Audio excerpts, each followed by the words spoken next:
This is Audible. Death of the Liberal Class by Chris Hedges. Narrated by Arthur Morey. Copyright 2010 by Chris Hedges. This audiobook is published by arrangement with Nation Books, a member of the Perseus Books Group, and produced by Dreamscape Media, LLC, in the year 2010. Intro quote. At any given moment there is an orthodoxy, a body of ideas which it is assumed that all right-thinking people will accept without question.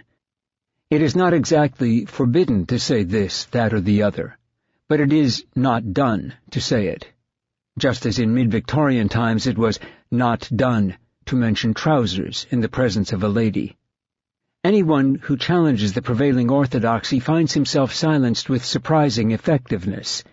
A genuinely unfashionable opinion is almost never given a fair hearing, either in the popular press or in the highbrow periodicals. George Orwell, Freedom of the Press. 1. Resistance. To allow the market mechanism to be sole director of the fate of human beings and their natural environment, indeed, even of the amount and use of purchasing power, would result in the demolition of society. For the alleged commodity, labor power cannot be shoved about, used indiscriminately, or even left unused, without affecting the human individual who happens to be the bearer of this peculiar commodity. In disposing of a man's labor power, the system would incidentally dispose of the physical, psychological, and moral entity of man attached to the tag.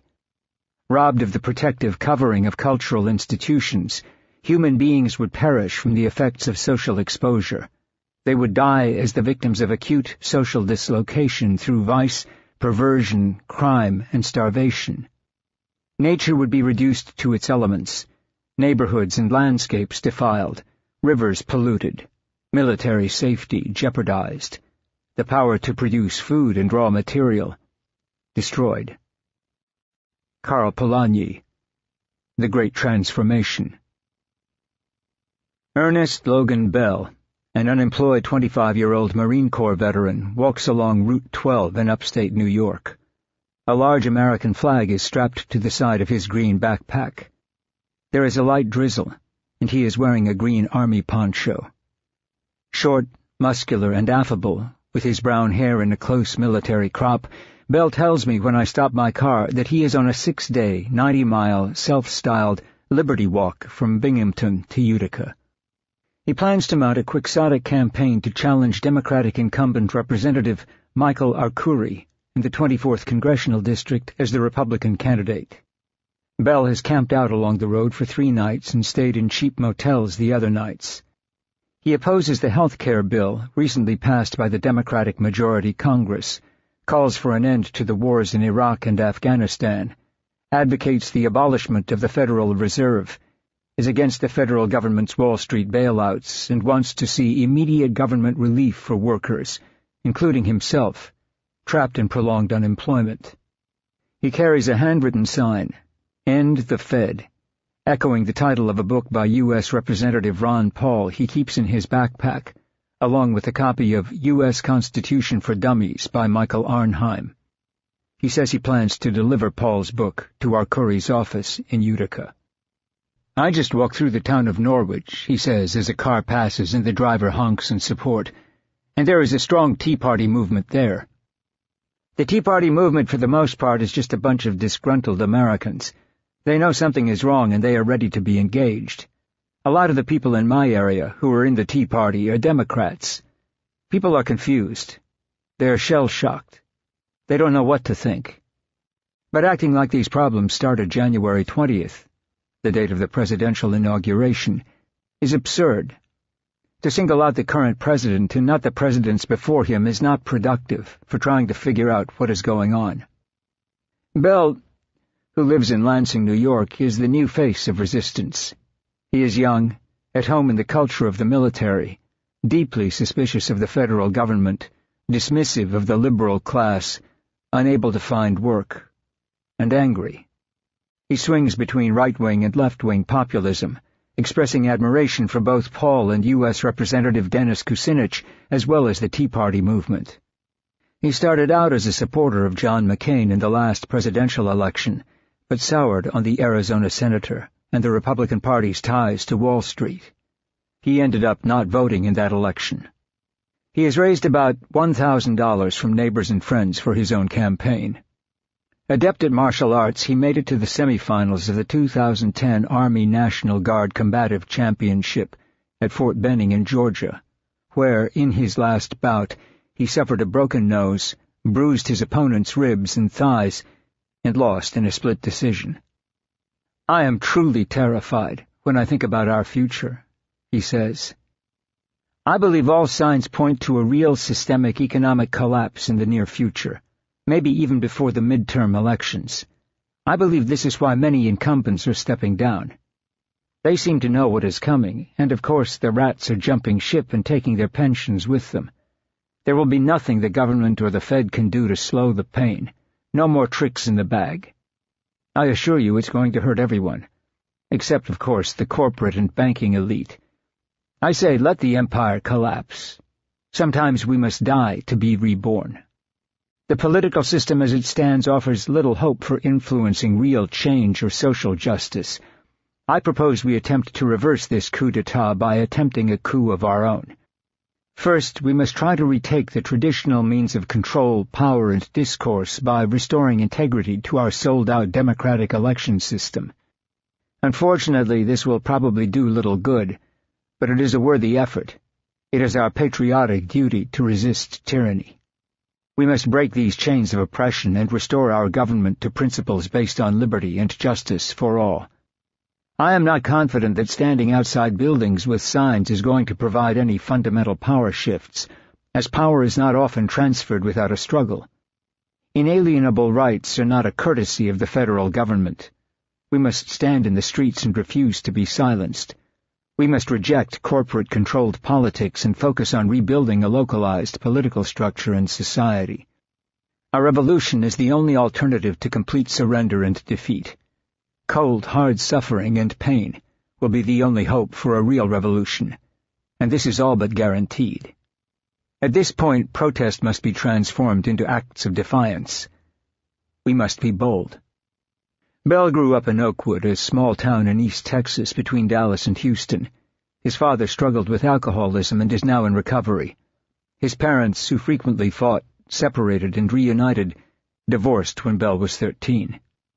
His mother was left to raise Bell, along with his younger brother, currently in the Army's 82nd Airborne Division, and his younger sister, in a one-bedroom apartment. There was little money, and his mother worked sporadically at odd jobs. There were 18 people in his high school graduating class. With few jobs in Oakwood, Bell, along with several of his classmates, joined the military. My father worked 2 jobs to support us. He suffered from the disease of alcoholism, but is a good guy, and tried to be a supportive father, Bell says. My mom had her own set of problems. She is now living in a one-room shack. She had breast cancer 4 years ago and has no insurance and is living in poverty. I know the system is not working. She lives at the little house, a one-bedroom cabin on her mother's land, where me and my brother lived off and on when my parents were arguing. We lived in several different houses and apartments with both my mom and dad. I left home when I was 17, drifting between friends' houses, then moved back to Oakwood, where I finished high school, living with my grandparents who had a profound effect on my life and values. My life was inconsistent, chaotic, and working class. I believe this environment helped develop my character and perspective. I have to give credit where it's due. My dad tried. You couldn't stay in Oakwood, Texas, and have a job, he adds. Bell moved to upstate New York 2 years ago, after leaving the Marine Corps, to be near Cheyenne, his 3-year-old daughter. He and the girl's mother are separated. Bell found work as a carpenter with a traveling construction crew.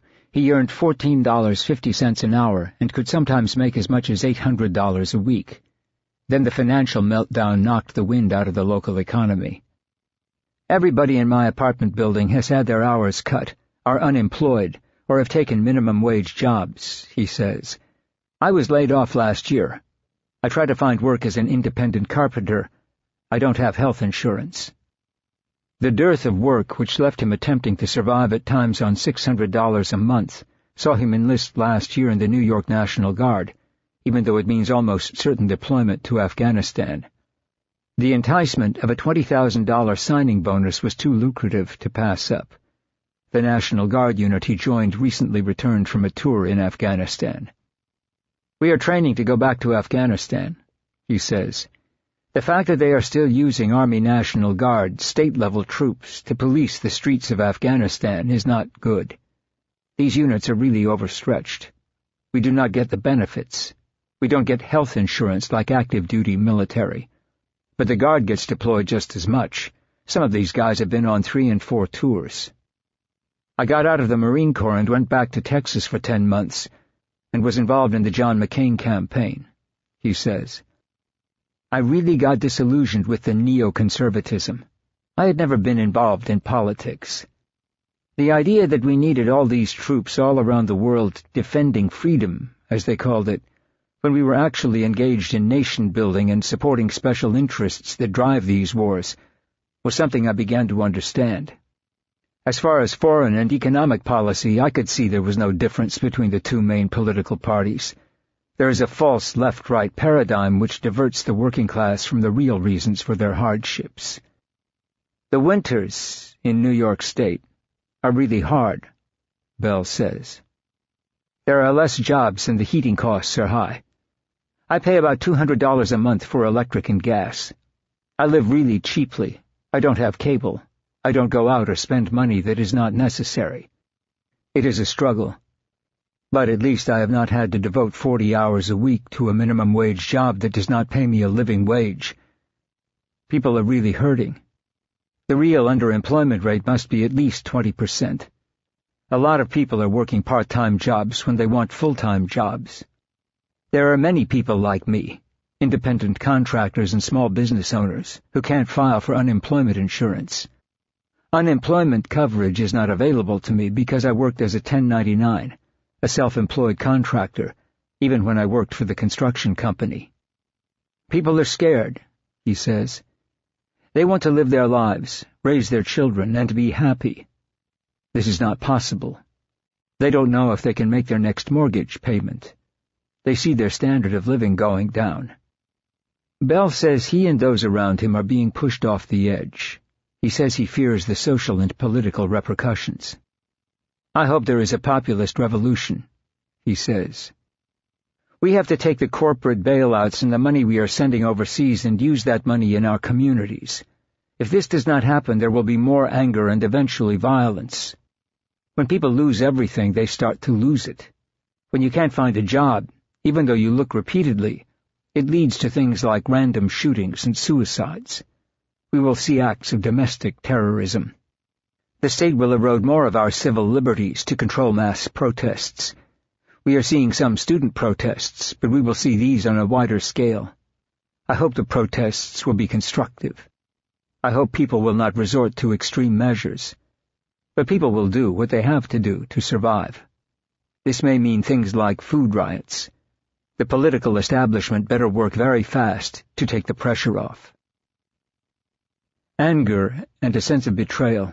These are what Ernest Logan Bell and tens of millions of other disenfranchised workers express. These emotions spring from the failure of the liberal class over the past 3 decades to protect the minimal interests of the working and middle class, as corporations dismantled the democratic state, decimated the manufacturing sector, looted the U.S. Treasury, waged imperial war that can neither be afforded nor won, and gutted the basic laws that protected the interests of ordinary citizens. Yet the liberal class continues to speak in the prim and obsolete language of policies and issues. It refuses to defy the corporate assault. A virulent right wing, for this reason, captures and expresses the legitimate rage articulated by the disenfranchised, and the liberal class has become obsolete, even as it clings to its positions of privilege within liberal institutions. Classical liberalism was formulated largely as a response to the dissolution of feudalism and church authoritarianism. It argued for non-interference or independence under the rule of law.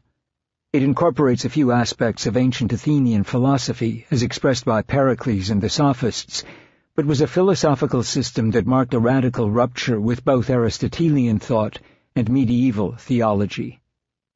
Classical liberalism has, the philosopher John Gray writes, 4 principal features or perspectives which give it a recognizable identity. It is individualist, in that it asserts the moral primacy of the person against any collectivity. Egalitarian, in that it confers on all human beings the same basic moral status. Universalist, affirming the moral unity of the species. And meliorist, in that it asserts the open-ended improvability, by use of critical reason, of human life. Thomas Hobbes, 1588–1679, John Locke, 1632–1704, and Baruch Spinoza, 1632–1677, laid the foundations for classical liberalism. The work of these theorists was expanded in the 18th century by the Scottish moral philosophers, the French philosophes, and the early architects of American democracy. The philosopher John Stuart Mill, 1806–1873, redefined liberalism in the 19th century to call for the redistribution of wealth and the promotion of the welfare state. The liberal era, which flourished in the later part of the 19th century and the early years of the 20th, was characterized by the growth of mass movements and social reforms that addressed working conditions in factories, the organizing of labor unions, women's rights, universal education, housing for the poor, public health campaigns, and socialism. This liberal era effectively ended with World War I. The war, which shattered liberal optimism about the inevitability of human progress, also consolidated state and corporate control over economic, political, cultural, and social affairs.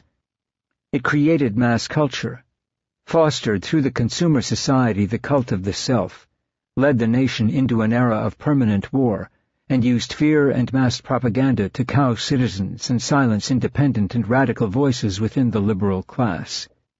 Franklin Delano Roosevelt's New Deal, put in place only when the capitalist system collapsed, was the final political gasp of classical liberalism in the United States. The New Deal reforms, however, were systematically dismantled in the years after World War II, often with the assistance of the liberal class. A mutant outgrowth of the liberal class, one that embraced a fervent anti-communism and saw national security as the highest priority, emerged after World War I in the United States. It was characterized by a deep pessimism about human nature, and found its ideological roots in moral philosophers such as the Christian realist Reinhold Niebuhr, although Niebuhr was frequently misinterpreted and oversimplified by those seeking to justify political passivity and imperial adventurism. This brand of liberalism, fearful of being seen as soft on communism, struggled to find its place in contemporary culture as its stated value systems became increasingly at odds with increased state control, the disempowerment of workers, and the growth of a massive military-industrial complex. By the time Cold War liberalism shifted into a liberal embrace of globalization, imperial expansion, and unfettered capitalism, the ideals that were part of classical liberalism no longer characterized the liberal class. What endures is not the fact of democratic liberalism, but the myth of it. The myth is used by corporate power elites and their apologists to justify the subjugation and manipulation of other nations in the name of national self-interest and democratic values. Political theorists such as Samuel Huntington wrote about the carcass of democratic liberalism as if it was a vibrant philosophical, political, and social force that could be exported abroad, often by force, to those they deem less civilized. The liberal class, cornered and weak, emerged in the politically safe game of attacking the barbarism of communism, and later Islamic militancy, rather than attempting to fight the mounting injustices and structural abuses of the corporate state. The anemic liberal class continues to assert, despite ample evidence to the contrary, that human freedom and equality can be achieved through the charade of electoral politics and constitutional reform. It refuses to acknowledge the corporate domination of traditional democratic channels for ensuring broad participatory power. Law has become, perhaps, the last idealistic refuge of the liberal class. Liberals, while despairing of legislative bodies and the lack of genuine debate in political campaigns, retain a naive faith in law as an effective vehicle for reform. They retain this faith despite a manipulation of the legal system by corporate power that is as flagrant as the corporate manipulation of electoral politics and legislative deliberation. Laws passed by Congress, for example, deregulated the economy and turned it over to speculators.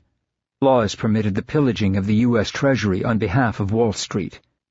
Laws have suspended vital civil liberties, including habeas corpus, and permit the President to authorize the assassination of U.S. citizens deemed complicit in terror.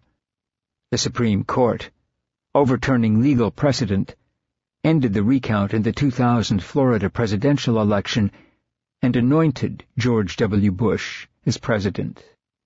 A decayed and frightened liberalism, as C. Wright Mills put it, was disarmed by the insecure and ruthless fury of political gangsters. The liberal class found it was more prudent to engage in empty moral posturing than confront the power elite. It is much safer to celebrate civil liberties than to defend them, and it is much safer to defend them as a formal right than use them in a politically effective way. Even those who would most willingly subvert these liberties usually do so in their very name.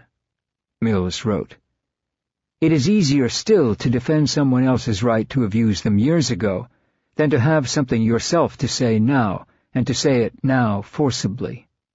The defense of civil liberties, even if their practice a decade ago, has become the major concern of many liberal and once leftward scholars, all of which is a safe way of diverting intellectual effort from the sphere of political reflection and demand." In a traditional democracy, the liberal class functions as a safety valve. It makes piecemeal and incremental reform possible. It offers hope for change and proposes gradual steps toward greater equality. It endows the state and the mechanisms of power with virtue. It also serves as an attack dog that discredits radical social movements, making the liberal class a useful component within the power elite. But the assault by the corporate state on the democratic state has claimed the liberal class as one of its victims. Corporate power forgot that the liberal class, when it functions, gives legitimacy to the power elite, and reducing the liberal class to courtiers or mandarins who have nothing to offer but empty rhetoric shuts off this safety valve and forces discontent to find other outlets that often end in violence. The inability of the liberal class to acknowledge that corporations have wrested power from the hands of citizens, that the Constitution and its guarantees of personal liberty have become irrelevant, and that the phrase consent of the governed is meaningless, has left it speaking and acting in ways that no longer correspond to reality. It has lent its voice to hollow acts of political theater and the pretense that democratic debate and choice continue to exist. The liberal class refuses to recognize the obvious because it does not want to lose its comfortable and often well-paid perch. Churches and universities. In elite schools such as Princeton, professors can earn $180,000 a year, enjoy tax-exempt status as long as they refrain from overt political critiques. Labor leaders make lavish salaries and are considered junior partners within corporate capitalism as long as they do not speak in the language of class struggle. Politicians, like generals, are loyal to the demands of the corporate state in power and retire to become millionaires as lobbyists or corporate managers. Artists who use their talents to foster the myths and illusions that bombard our society live comfortably in the Hollywood Hills. The media, the church, the university, the Democratic Party, the arts and labor unions, the pillars of the liberal class, have been bought off with corporate money and promises of scraps tossed to them by the narrow circles of power. Journalists who prize access to the powerful more than they prize truth report lies and propaganda to propel us into a war in Iraq. Many of these same journalists assured us it was prudent to entrust our life savings to a financial system run by speculators and thieves. Those life savings were gutted. The media Catering to corporate advertisers and sponsors at the same time renders invisible whole sections of the population whose misery, poverty, and grievances should be the principal focus of journalism. In the name of tolerance, a word the Reverend Dr. Martin Luther King Jr. never used, the liberal church and the synagogue refused to denounce Christian heretics who acculturate the Christian religion with the worst aspects of consumerism, nationalism, greed, imperial hubris, violence, and bigotry. These institutions accept globalization and unfettered capitalism as natural law. Liberal religious institutions, which should concern themselves with justice, embrace a cloying personal piety expressed in a "how is it with me" kind of spirituality and small, self-righteous acts of publicly conspicuous charity. Years spent in seminary or rabbinical schools, years devoted to the study of ethics, justice, and morality, prove useless when it comes time to stand up to corporate forces that usurp religious and moral language for financial and political gain. Universities no longer train students to think critically, to examine and critique systems of power and cultural and political assumptions, to ask the broad questions of meaning and morality once sustained by the humanities. These institutions have transformed themselves into vocational schools. They have become breeding grounds for systems managers trained to serve the corporate state. In a Faustian bargain with corporate power, many of these universities have swelled their endowments and the budgets of many of their departments with billions in corporate and government dollars. College presidents paid enormous salaries as if they were the heads of corporations are judged almost solely on their ability to raise money. In return, these universities, like the media and religious institutions, not only remain silent about corporate power, but also condemn as political all within their walls who question corporate malfeasance and the excesses of unfettered capitalism. Unions, organizations formerly steeped in the doctrine of class struggle and filled with members who sought broad social and political rights for the working class, have been transformed into domesticated negotiators with the capitalist class. Cars rolling off the Ford plants in Michigan were said to be made by UAW Ford. But where unions still exist, they have been reduced to simple bartering tools, if that. The social demands of unions in the early 20th century that gave the working class weekends off, the right to strike, the 8-hour workday, and social security, have been abandoned. Universities, especially in political science and economics departments, parrot the discredited ideology of unregulated capitalism and have no new ideas. The arts, just as hungry as the media or the Academy for corporate money and sponsorship, refuse to address social and economic disparities that create suffering for tens of millions of citizens. Commercial artists peddle the mythical narrative, once propagated by corporations, self-help gurus, Oprah, and the Christian right, that if we dig deep enough within ourselves, focus on happiness, find our inner strength, or believe in miracles, we can have everything we desire. Such magical thinking, a staple of the entertainment industry, blinds citizens to corporate structures that have made it impossible for families to lift themselves out of poverty or live with dignity. But perhaps the worst offender within the liberal class is the Democratic Party. The party consciously sold out the working class for corporate money. Bill Clinton, who argued that labor had nowhere else to go, in 1994 passed the North American Free Trade Agreement, NAFTA, which betrayed the working class. He went on to destroy welfare, and in 1999 ripped down the firewalls between commercial and investment banks to turn the banking system over to speculators. Barack Obama, who raised more than $600 million to run for president, most of it from corporations, has served corporate interests as assiduously as his party. He has continued the looting of the U.S. Treasury by corporations, refused to help the millions of Americans who have lost their homes because of bank repossessions or foreclosures, and has failed to address the misery of our permanent class of unemployed. Populations will endure the repression of tyrants as long as these rulers continue to manage and wield power effectively. But human history has demonstrated that once those in positions of power become redundant and impotent, yet insist on retaining the trappings and privileges of power, their subject populations will brutally discard them. Such a fate awaits the liberal class, which insists on clinging to its positions of privilege, while at the same time refusing to play its traditional role within the democratic state. The liberal class has become a useless and despised appendage of corporate power. And as corporate power pollutes and poisons the ecosystem and propels us into a world where there will be only masters and serfs, the liberal class, which serves no purpose in the new configuration, is being abandoned and discarded. The death of the liberal class means there is no check to a corporate apparatus designed to enrich a tiny elite and plunder the nation.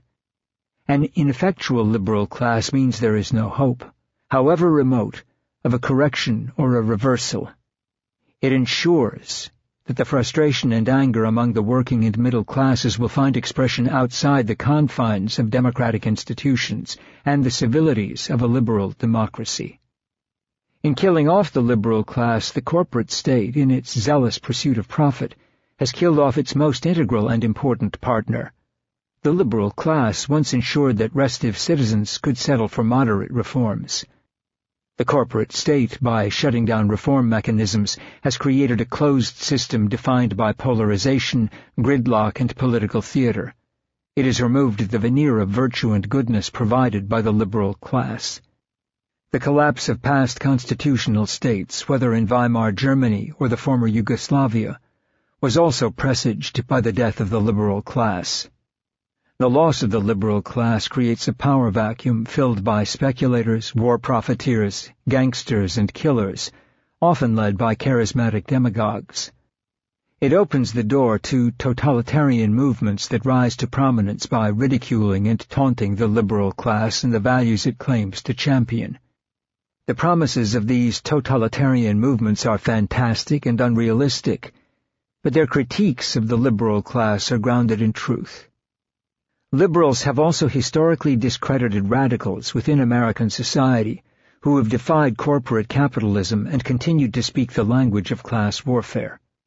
The fate of the liberal class is tragic. It has been annihilated by the corporate state it supported, while it willingly silenced radical thinkers and iconoclasts who could have rescued it. By refusing to question the utopian promises of unfettered capitalism and globalization, and by condemning those who did, the liberal class severed itself from the roots of creative and bold thought, from the only forces that could have prevented it from being subsumed completely by the power elite. It was at once betrayed and betrayed itself. The death of the liberal class means a new and terrifying political configuration. It permits the corporate state to demolish without impediment the last vestiges of protection put into place by the liberal class. Employees in public sector unions, one of the last havens from the onslaught of the corporate state, are denounced for holding Cadillac health plans and generous retirement benefits. Teachers' unions in California and New Jersey are attacked by corporate pundits and politicians who portray teachers as parasites thriving at taxpayer expense. The establishment of charter schools will help hasten the extinction of these unions. The increasing restrictions imposed on public sector employees, despite their ostensible union protection, are draconian and illustrate the corporate state's final attack on unionized workers. In turn, labor organizations, for the diminishing number of workers who still have unions, facilitate the disempowerment and impoverishment of workers. In April 2009, teachers at the Renaissance Charter School in Jackson Heights, New York, saw lawmakers cut their budgets by some $600,000 a year. Union representatives not only were powerless to halt the ruling, but also failed to warn the teachers about it. A contract passed in the West Contra Costa Unified School District in Richmond, California, in December 2009, summarily increased class sizes, froze teachers' wages, and cut health care benefits. The concessions were accepted by the United Teachers of Richmond, even though teachers in the district voted overwhelmingly for a strike, which the union refused to call. The liberal class cannot reform itself. It does not hold within its ranks the rebels and iconoclasts with the moral or physical courage to defy the corporate state and power elite. The corporate forces that sustain the media, unions, universities, religious institutions, the arts, and the Democratic Party oversaw the removal of all who challenged the corporatism and unfettered capitalism. By the 1980s, political philosophers such as Sheldon Wolin, who attacked the rise of the corporate state, were no longer printed in publications such as the New York Review of Books or the New York Times. Radical clerics such as Father Daniel Berrigan spent the later part of their careers harassed by church authorities. Economists such as Michael Hudson, who attacked the financial bubble and system of casino capitalism, had difficulty finding academic employment. Those left in these institutions lack the vision and fortitude to challenge dominant free market ideologies. They have no ideological alternatives, even as the Democratic Party openly betrays every principle the liberal class claims to espouse: non-profit health care, an end to our permanent war economy, high-quality, affordable public education, a return of civil liberties, jobs and welfare for the working class. Since the presidency of Ronald Reagan, the corporate state has put the liberal class on a death march. Liberals did not protest the stripping away of the country's manufacturing base, the dismantling of regulatory agencies, and the destruction of social service programs. Liberals did not decry speculators who in the 17th century would have been hanged as they hijacked the economy. Liberals retreated into atrophied institutions. They busied themselves with the boutique activism of political correctness. The liberal class was eventually forced in this death march to turn itself inside out, championing positions it previously condemned. That it did so with almost no protest exposed its moral bankruptcy. The left once dismissed the market as exploitative. Russell Jacoby writes, "It now honors the market as rational and humane." The left once disdained mass culture as exploitative. Now it celebrates it as rebellious. The left once honored independent intellectuals as courageous. Now it sneers at them as elitist. The left once rejected pluralism as superficial. Now it worships it as profound. We are witnessing not simply a defeat of the left, but its conversion, and perhaps inversion. The greatest sin of the liberal class throughout the 20th century and into the early part of this century has been its enthusiastic collusion with the power elite to silence, ban, and blacklist rebels, iconoclasts, communists, socialists, anarchists, radical union leaders, and pacifists who once could have given Ernest Logan Bell, as well as others in the working class, the words and ideas with which to battle back against the abuses of the corporate state. The repeated anti-red purges of the 20th century United States during and after both World Wars and continuously from the 1950s until the fall of the Berlin Wall in 1989 were carried out in the name of anti-communism, but in reality proved to be devastating blows to popular social movements.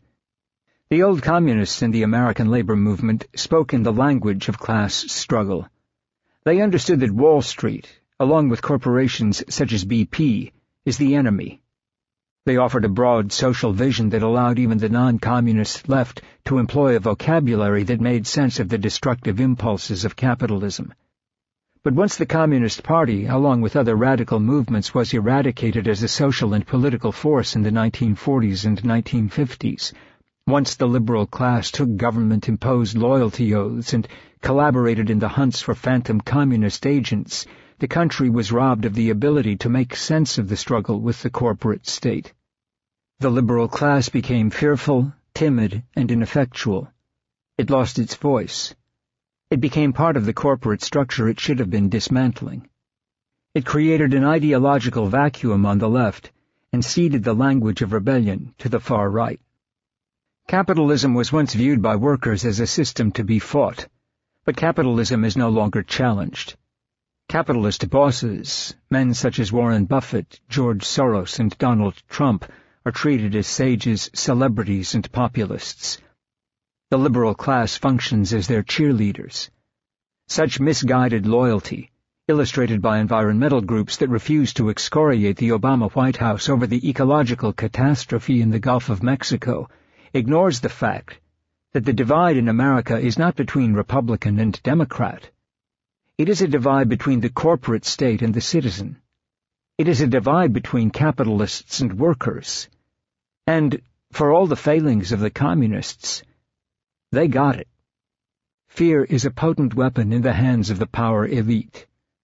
The fear of communism, like the fear of Islamic terrorism, was used to suspend civil liberties, including freedom of speech, habeas corpus, and the right to organize, values the liberal class claims to support.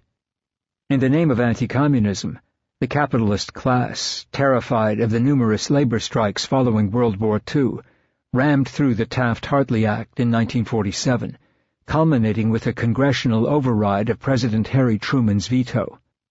It was the most destructive legislative blow to the working class until NAFTA. It was fear that in 2001 allowed the state to push through the Patriot Act, practice extraordinary rendition, and establish offshore penal colonies where we torture detainees stripped of their rights.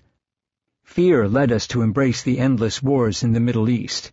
Fear allowed us to stand meekly by as Wall Street helped itself to billions of taxpayer dollars. The timidity of the liberal class leaves it especially prone to manipulation. The organs of mass propaganda used by the power elite to make us afraid employ the talents of artists and intellectuals who come from the liberal class. The robber barons of the late 19th century turned to police, goons, vigilantes, and thugs to beat up the opposition. The work of justifying corporate power is now carried out by the college-educated elite, drawn from the liberal class who manufacture mass propaganda. The role of the liberal class in creating these sophisticated systems of manipulation has given liberals a financial stake in corporate dominance. It is from the liberal class that we get the jingles, advertising, brands, and mass-produced entertainment that keeps us trapped in cultural and political illusions. And the complicity of the liberal class, cemented by the corporate salaries the members of that class earn, has sapped intellectual and moral independence. It is one of the great ironies of corporate control that the corporate state needs the abilities of intellectuals to maintain power, yet outside of this role it refuses to permit intellectuals to think or function independently. As Irving Howe pointed out in his 1954 essay, This Age of Conformity, the idea of the intellectual vocation, the idea of a life dedicated to values that cannot possibly be realized by a commercial civilization, has gradually lost its allure. And it is this, rather than the abandonment of a particular program, which constitutes our route. The belief that capitalism is the unassailable engine of human progress, Howe wrote, is trumpeted through every medium of communication, official propaganda, institutional advertising, and scholarly writings of people who, until a few years ago, were its major opponents. The truly powerless people are those intellectuals, the new realists, who attach themselves to the seats of power where they surrender their freedom of expression without gaining any significance as political figures. Howe wrote, For it is crucial to the history of the American intellectuals in the past few decades, as well as to the relationship between wealth and intellect, that whenever they become absorbed into the accredited institutions of society, they not only lose their traditional rebelliousness, but to one extent or another, they cease to function as intellectuals. Hope will come with the return of the language of class conflict and rebellion, language that has been purged from the lexicon of the liberal class. This does not mean we have to agree with Karl Marx, who advocated violence and whose worship of the state as a utopian mechanism led to another form of working-class enslavement, but we have to learn again to speak in the vocabulary Marx employed. We have to grasp, as Marx and Adam Smith did, that corporations are not concerned with the common good. They exploit, pollute, impoverish, repress, kill, and lie to make money. They throw poor families out of homes, let the uninsured die, wage useless wars to make profits, poison and pollute the ecosystem, slash social assistance programs, gut public education, trash the global economy, plunder the U.S. Treasury, and crush all popular movements that seek justice for working men and women. They worship money and power. And as Marx knew, Unfettered capitalism is a revolutionary force that consumes greater and greater numbers of human lives until it finally consumes itself. The dead zone in the Gulf of Mexico is the perfect metaphor for the corporate state. It is part of the same nightmare experienced in post-industrial pockets, in the old mill towns of New England and the abandoned steel mills in Ohio. It is a nightmare that Iraqis, Pakistanis, and Afghans, mourning their dead, live each day. In the late 19th century, Fyodor Dostoevsky saw Russia's useless liberal class, which he satirized and excoriated, as presaging a period of blood and terror. In novels such as Demons, he wrote that the impotence and disconnection of the liberal class, the failure of liberals to defend the ideals they espoused, led to an age of moral nihilism. In Notes from Underground, he portrayed the sterile, defeated dreamers of the liberal class, those who hold up high ideals but do nothing to defend them. The main character in Notes from Underground carries the bankrupt ideas of liberalism to their logical extreme. He eschews passion and moral purpose. He is rational. He accommodates a corrupt and dying power structure in the name of liberal ideals. The hypocrisy of the underground man dooms Imperial Russia, as it now dooms the American empire. It is the fatal disconnect between belief and action. I never even managed to become anything, neither wicked nor good, neither a scoundrel nor an honest man, neither a hero nor an insect, the underground man writes. And now I am living out my life in my corner, taunting myself with the spiteful and utterly futile consolation that it is even impossible for an intelligent man seriously to become anything, and only fools become something. Yes, sir, an intelligent man of the 19th century must be, and is morally obliged to be, primarily a characterless being. And a man of character, an active figure, primarily a limited being. 2. Permanent war. One of the most pathetic aspects of human history is that every civilization expresses itself most pretentiously, compounds its partial and universal values most convincingly, and claims immortality for its finite existence at the very moment when the decay which leads to death has already begun. Reinhold Niebuhr, Beyond Tragedy.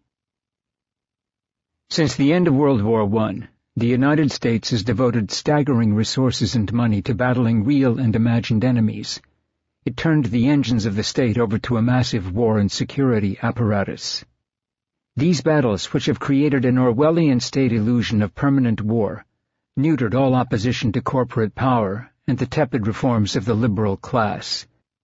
The liberal class, fearful of being branded as soft or unpatriotic in the Cold War, willingly joined the state's campaign to crush popular and radical movements in the name of national security. Permanent war is the most effective mechanism used by the power elite to stifle reform and muzzle dissent. A state of war demands greater secrecy, constant vigilance, and suspicion. It generates distrust and fear, especially in culture and art, often reducing it to silence or nationalist cant. It degrades and corrupts education and the media. It wrecks the economy. It nullifies public opinion. And it forces liberal institutions to sacrifice their beliefs for a holy crusade, a kind of surrogate religion, whether it is against the Hun, the Bolshevik, the fascist, the communist, or the Islamic terrorist. The liberal class, in a state of permanent war, is rendered impotent. Dwight MacDonald warned of the ideology of permanent war in his 1946 essay, The Root is Man. He despaired of an effective counterweight to the power of the corporate state as long as a state of permanent war continued to exist. The liberal class, like the Marxist cadre from which MacDonald had defected in favor of anarchism, had, he wrote, mistakenly placed its hopes for human progress in the state. This was a huge error. The state, once the repository of hope for the liberal class and many progressives, devoured its children in America as well as in the Soviet Union. And the magic elixir, the potent opiate that rendered a population passive and willing to be stripped of power, was a state of permanent war. The political uses of the ideology of perpetual war eluded the theorists behind the 19th and early 20th century reform and social movements, including Karl Marx. The reformists limited their focus to internal class struggle, and, as MacDonald noted, never worked out an adequate theory of the political significance of war.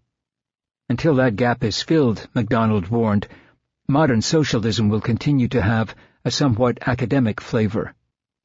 The collapse of liberalism, whether in Imperial Russia, the Austro-Hungarian Empire, Weimar Germany, the former Yugoslavia, or the United States, was intimately tied to the rise of a culture of permanent war. Within such a culture, exploitation and violence, even against citizens, are justified to protect the nation. The chant for war comes in a variety of slogans, languages, and ideologies.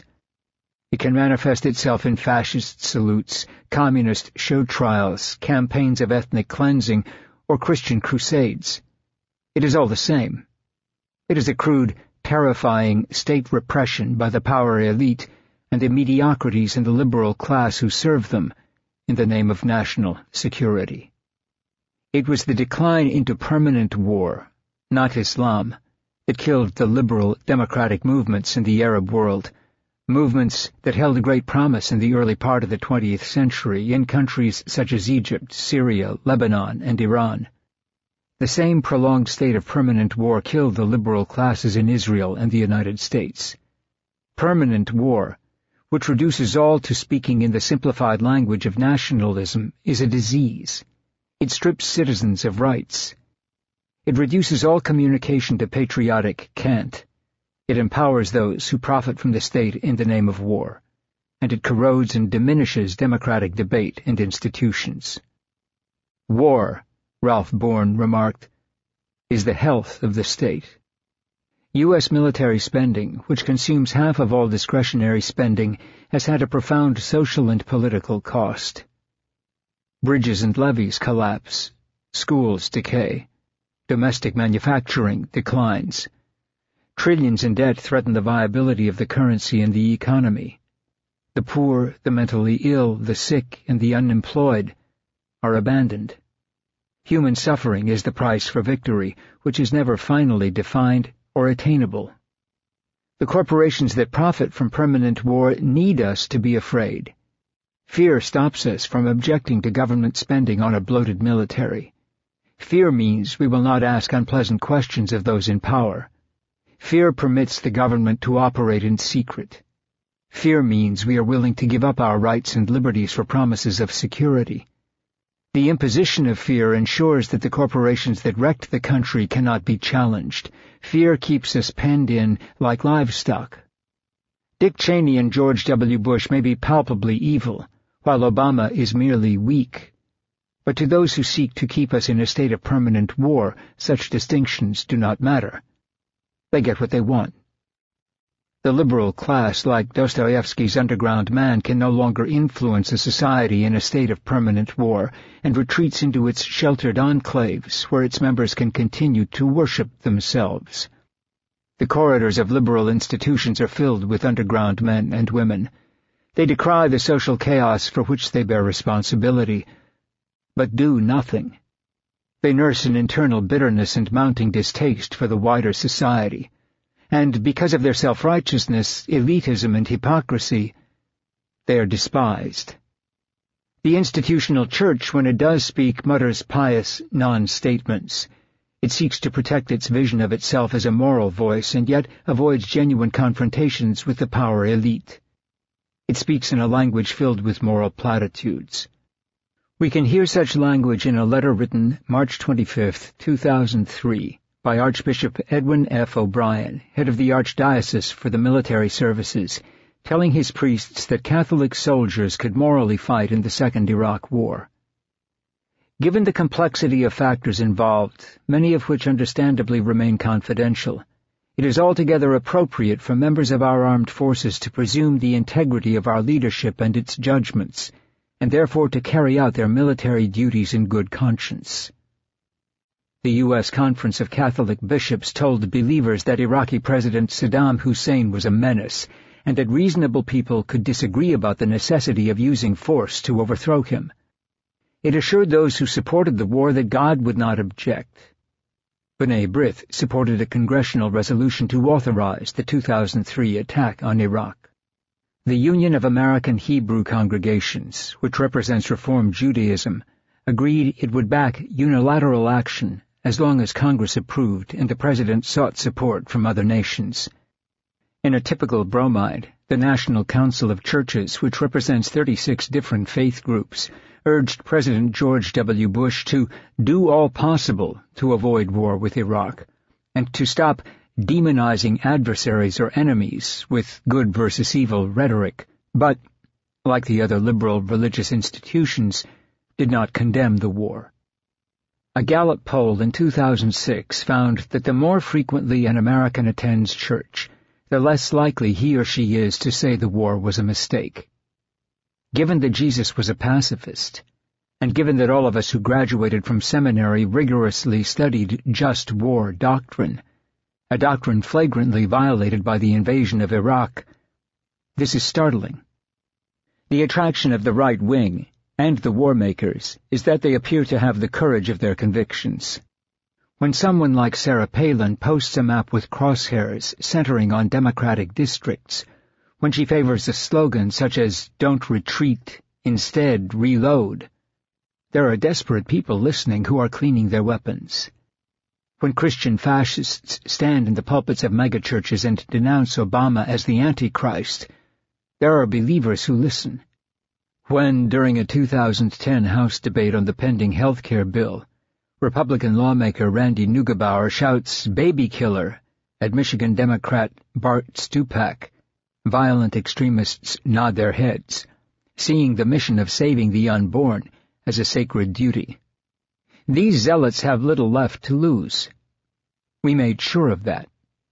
And the violence they inflict is an expression of the economic and institutional violence they endure. These movements are not yet full-blown fascist movements. They do not openly call for the extermination of ethnic or religious groups. They do not openly advocate violence. But, as I was told by Fritz Stern, a scholar of fascism and a refugee from Nazi Germany, in Germany there was a yearning for fascism before fascism was invented. This is the yearning that we now see, and it is dangerous. Stern, who sees similarities between the deterioration of the U.S. political system and the fall of Weimar Germany, warned against a historic process in which resentment against a disenchanted secular world found deliverance in the ecstatic escape of unreason. Societies that do not reincorporate the unemployed and the poor into the economy, giving them jobs and relief from crippling debt, become subject to the hysterical mass quest for ecstatic deliverance in unreason. The nascent racism and violence leaping up around the edges of U.S. society could become a full-blown conflagration. Attempts by the liberal class to create a more civil society, to respect difference, will be rejected by a betrayed populace along with the liberal class itself.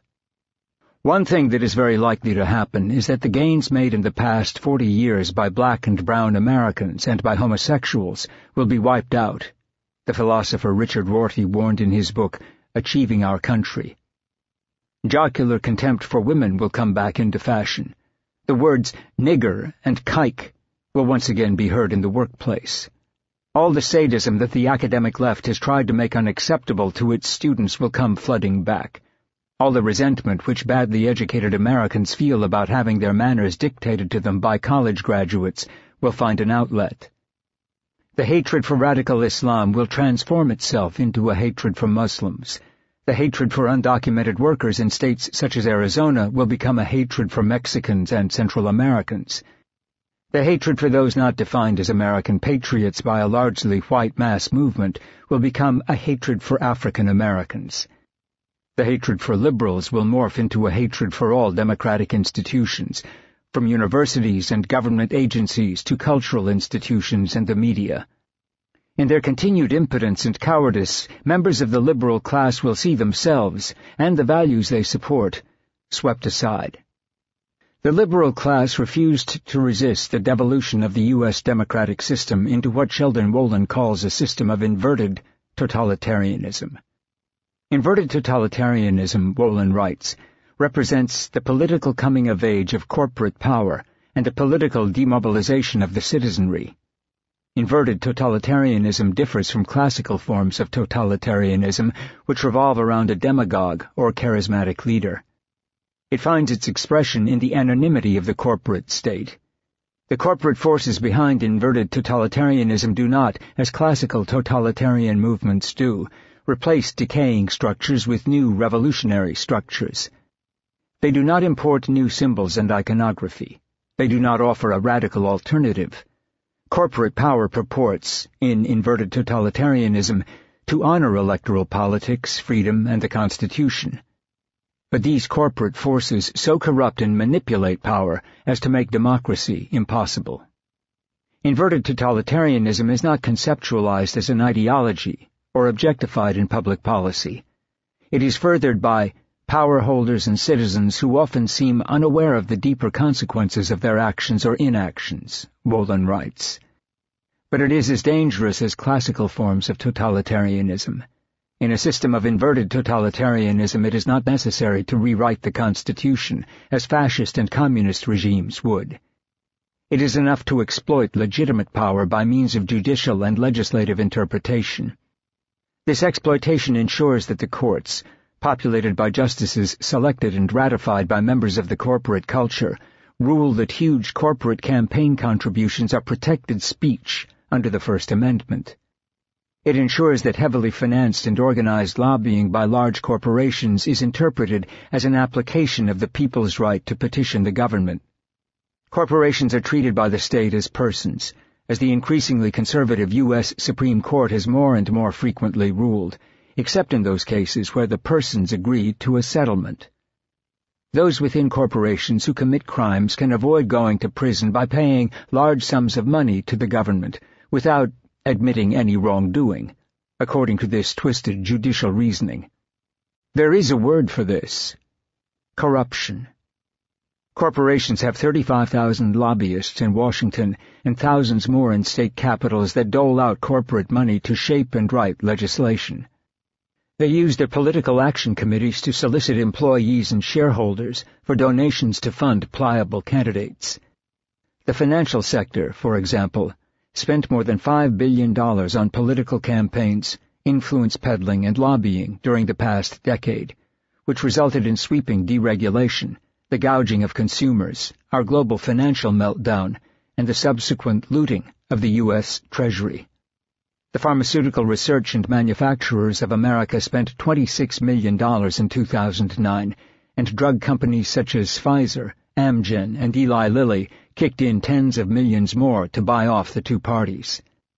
The so-called health care reform bill will force citizens to buy a predatory and defective product while taxpayers provide health-related corporations with hundreds of billions of dollars in subsidies. The oil and gas industry, the coal industry, defense contractors, and telecommunications companies have thwarted the drive for sustainable energy and orchestrated the steady erosion of regulatory control and civil liberties. Politicians do corporate bidding and give lip service to burning political and economic issues. The liberal class is used as a prop to keep the fiction of the democratic state alive.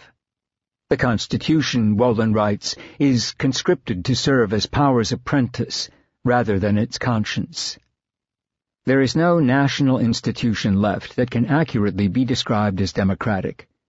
Citizens, rather than authentically participating in power, have only virtual opinions, in what Charlotte Twight calls participatory fascism.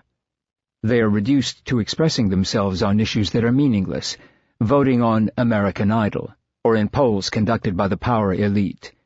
The citizens of Rome, stripped of political power, are allowed to vote to spare or kill a gladiator in the arena, a similar form of hollow public choice. Inverted totalitarianism reverses things, Wolin writes. It is politics all of the time, but a politics largely untempered by the political. Party squabbles are occasionally on public display, and there is a frantic and continuous politics among factions of the party, interest groups, competing corporate powers, and rival media concerns. And there is, of course, the culminating moment of national elections, when the attention of the nation is required to make a choice of personalities rather than a choice between alternatives. What is absent is the political, the commitment to finding where the common good lies amidst the welter of well-financed, highly organized, single-minded interests rapidly seeking governmental favors and overwhelming the practices of representative government and public administration by a sea of cash. Hollywood, the news industry, and television, all corporate-controlled, have become instruments of inverted totalitarianism, as I illustrated in my book, Empire of Illusion. They saturate the airwaves with manufactured controversy, whether it is the Tiger Woods sex scandal or the dispute between NBC late-night talk show hosts Jay Leno and Conan O'Brien, or the extramarital affair of John Edwards. We confuse knowledge with our potted response to these non-events. And the draconian internal control employed by the U.S. Department of Homeland Security, the military, and the police, coupled with the censorship, witting or unwitting, practiced by the corporate media, does for inverted totalitarianism what thugs and bonfires of prohibited books did in previous totalitarian regimes. Liberals, socialists, trade unionists, independent journalists and intellectuals, many of whom were once important voices in our society, have been banished or muzzled by corporate control throughout academia, culture, the media, and government. It seems a replay of historical experience that the bias displayed by today's media should be aimed consistently at the shredded remains of liberalism, Wolin writes. Recall that an element common to most 20th century totalitarianism, whether fascist or Stalinist, was hostility toward the left. In the United States, the left is assumed to consist solely of liberals, occasionally of the left wing of the Democratic Party, never of Democrats. The uniformity of opinion molded by the media is reinforced through the skillfully orchestrated mass emotions of nationalism and patriotism, which paint all dissidents as soft or unpatriotic. The patriotic citizens, plagued by fear of job losses and possible terrorist attacks, unfailingly supports widespread surveillance and the militarized state. There is no questioning of the $1 trillion spent each year on defense. Military and intelligence agencies are held above government as if somehow they are not part of the government. The most powerful instruments of state control effectively have no public oversight. We, as imperial citizens, are taught to be contemptuous of government bureaucracy, yet we stand like sheep before Homeland Security agents in airports and are mute when Congress permits our private correspondence and conversations to be monitored and archived. We endure more state control than at any time in U.S. history. And yet the civic, patriotic, and political language we use to describe ourselves remains unchanged. We pay fealty to the same national symbols and iconography. We find our collective identity in the same national myths. We continue to deify the Founding Fathers. But the America we celebrate is an illusion. It does not exist. The liberal class has aided and abetted this decline. Liberals who claim to support the working class vote for candidates who glibly defend NAFTA and increased globalization. Liberals who claim to want an end to the wars in Iraq and Afghanistan continue to back a party that funds and expands these wars. Liberals who say they are the champions of basic civil liberties do not challenge politicians who take these liberties from them. Obama lies as cravenly, if not as crudely, as George W. Bush. He promised that the transfer of $12.8 trillion in taxpayer money to Wall Street would open up credit and lending to the average consumer following the financial crisis. It did not.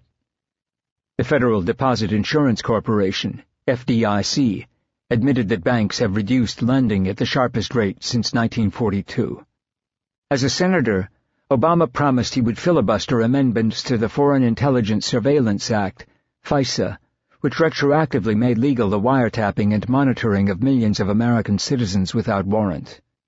Instead, he supported passage of that legislation.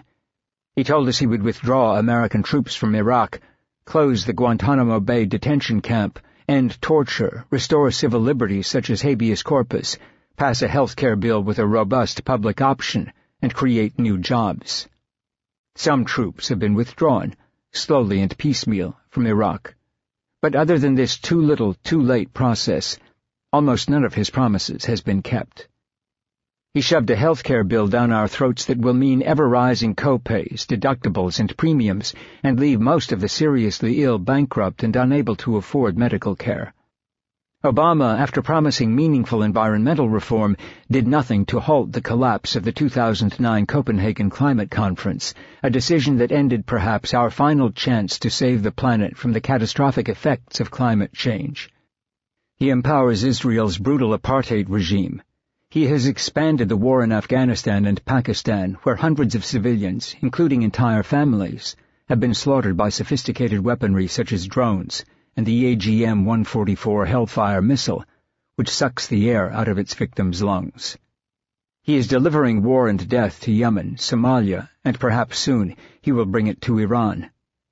Obama is part of the political stagecraft that trades in perceptions of power rather than real power. The illegal wars and occupations, the largest transference of wealth upward in U.S. history, the deregulation that resulted in the environmental disaster in the Gulf of Mexico, and the egregious assault on civil liberties, begun under George W. Bush, raise only a flicker of protest from the liberal class. Liberals, unlike the right wing, are emotionally disabled. They appear not to feel.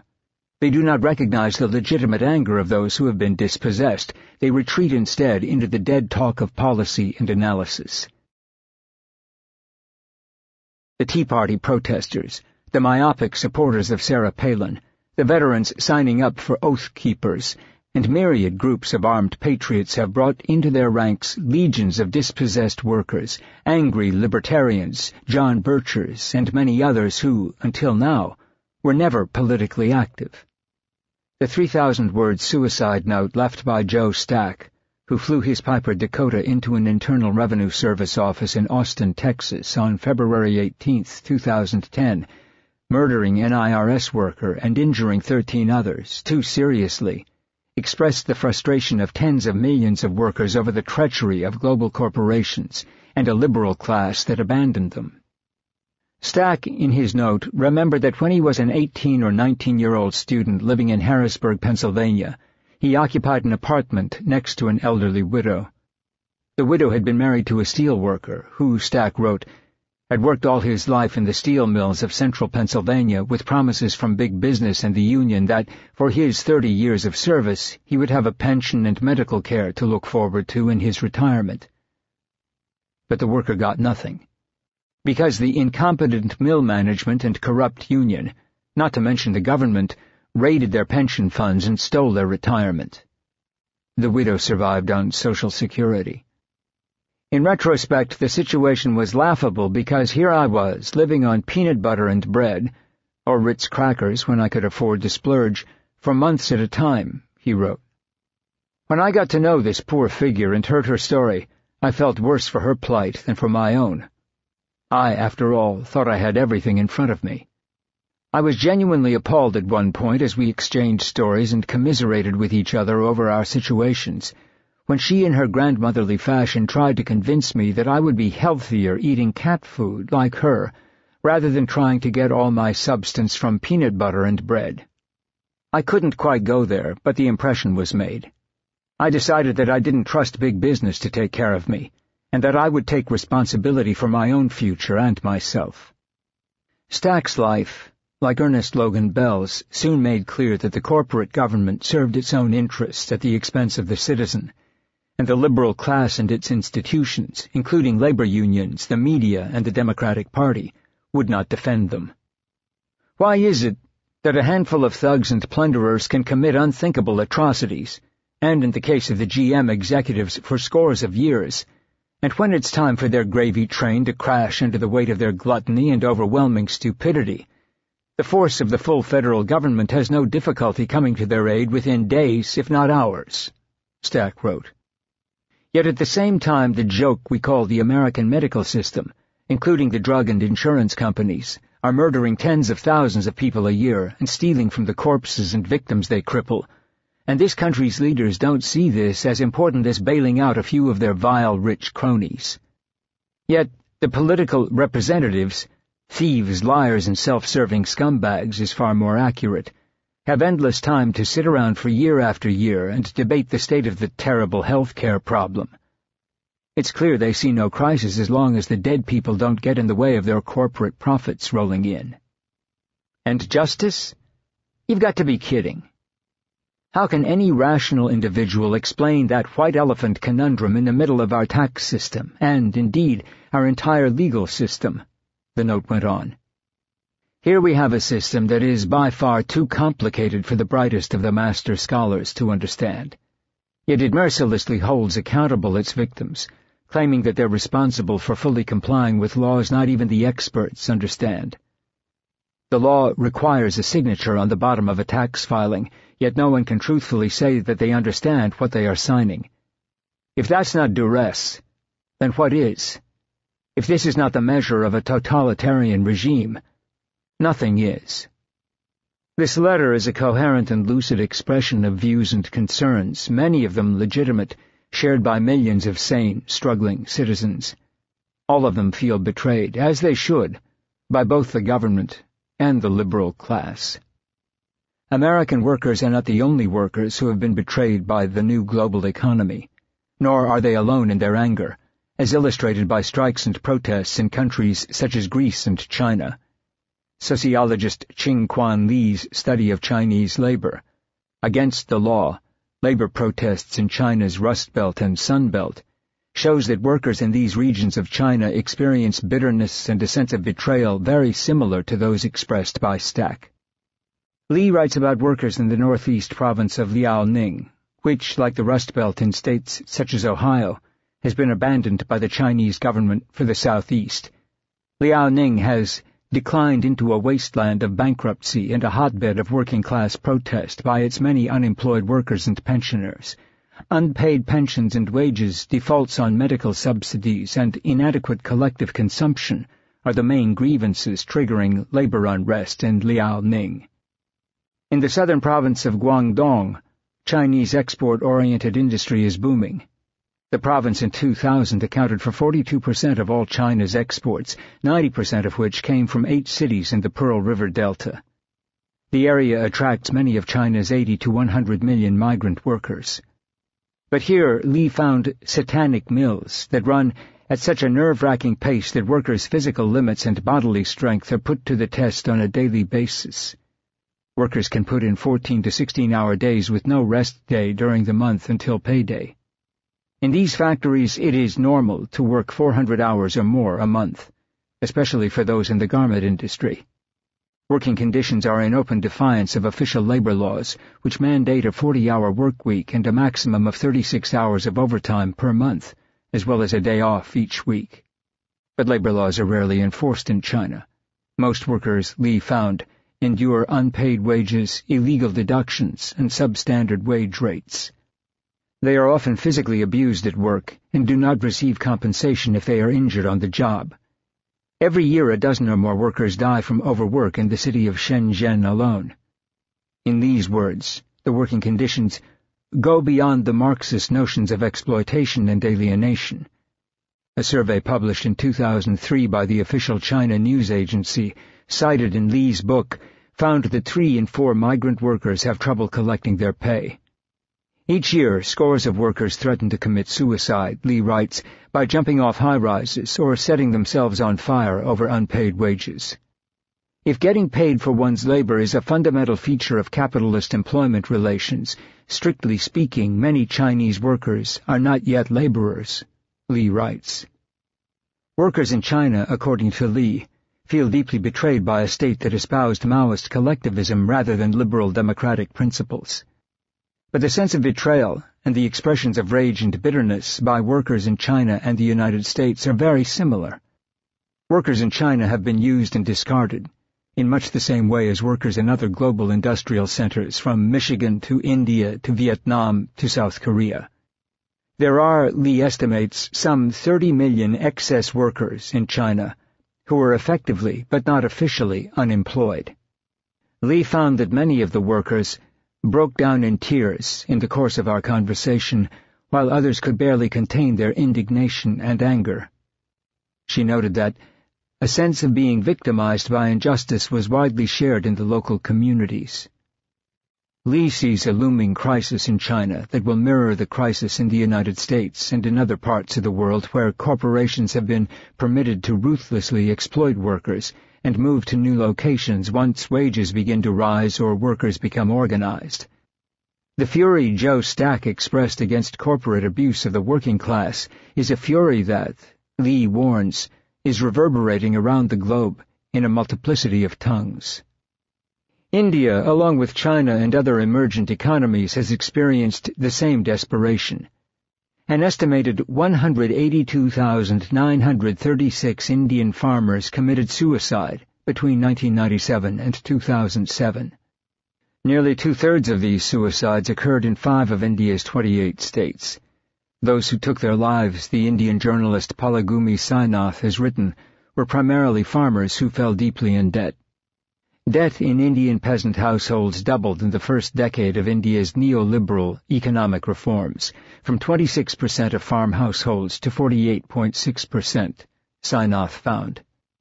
The farmers who killed themselves largely grew cash crops for export, such as cotton, coffee, sugarcane, groundnut, pepper, and vanilla. The switch from subsistence farming to cash crops pushed on farmers by corporations eventually led to higher cultivation costs, higher loans, and unsustainable debts, leaving farmers at the mercy of global commodity markets. Seed prices, controlled by corporate seed companies such as Monsanto, skyrocketed, and farmers finally could not cope. Many simply walked away from their land.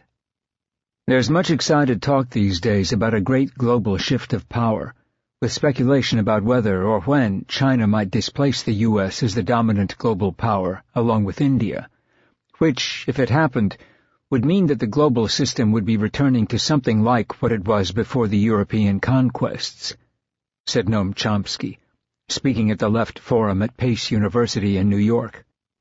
And indeed, their recent GDP growth has been spectacular. But there's a lot more to say about it. So if you take a look at the UN Human Development Index, basic measure of the health of the society, it turns out that India retains its place near the bottom. It's now 134th, slightly above Cambodia, below Laos and Tajikistan. Actually, it's dropped since the reforms began. China ranks 92nd, a bit above Jordan, below the Dominican Republic and Iran.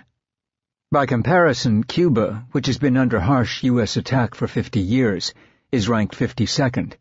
It's the highest in Central America and the Caribbean, barely below the richest societies in South America. India and China also suffer from extremely high inequality, so well over 1 billion of their inhabitants fall far lower in the scale. Furthermore, an accurate accounting would go beyond conventional measures to include serious costs that China and India can't ignore for long: ecological, resource depletion, many others. Front-page speculations about a global shift of power disregard a crucial factor that's familiar to all of us. Nations divorced from the internal distribution of power are not the real actors in international affairs, Chomsky said. That truism was brought to public attention by that incorrigible radical, Adam Smith, who recognized that the principal architects of power in England were the owners of the society, in his day the merchants and manufacturers, and they made sure that policy would attend scrupulously to their interests, however grievous the impact on the people of England and, of course, much worse, the victims of what he called the savage injustice of the Europeans abroad. British crimes in India were the main concern of an old-fashioned conservative with moral values. Chomsky said that there is indeed a global shift on power, though not the one that occupies center stage. It's a shift from the global workforce to transnational capital, and it's been sharply escalating during the neoliberal years.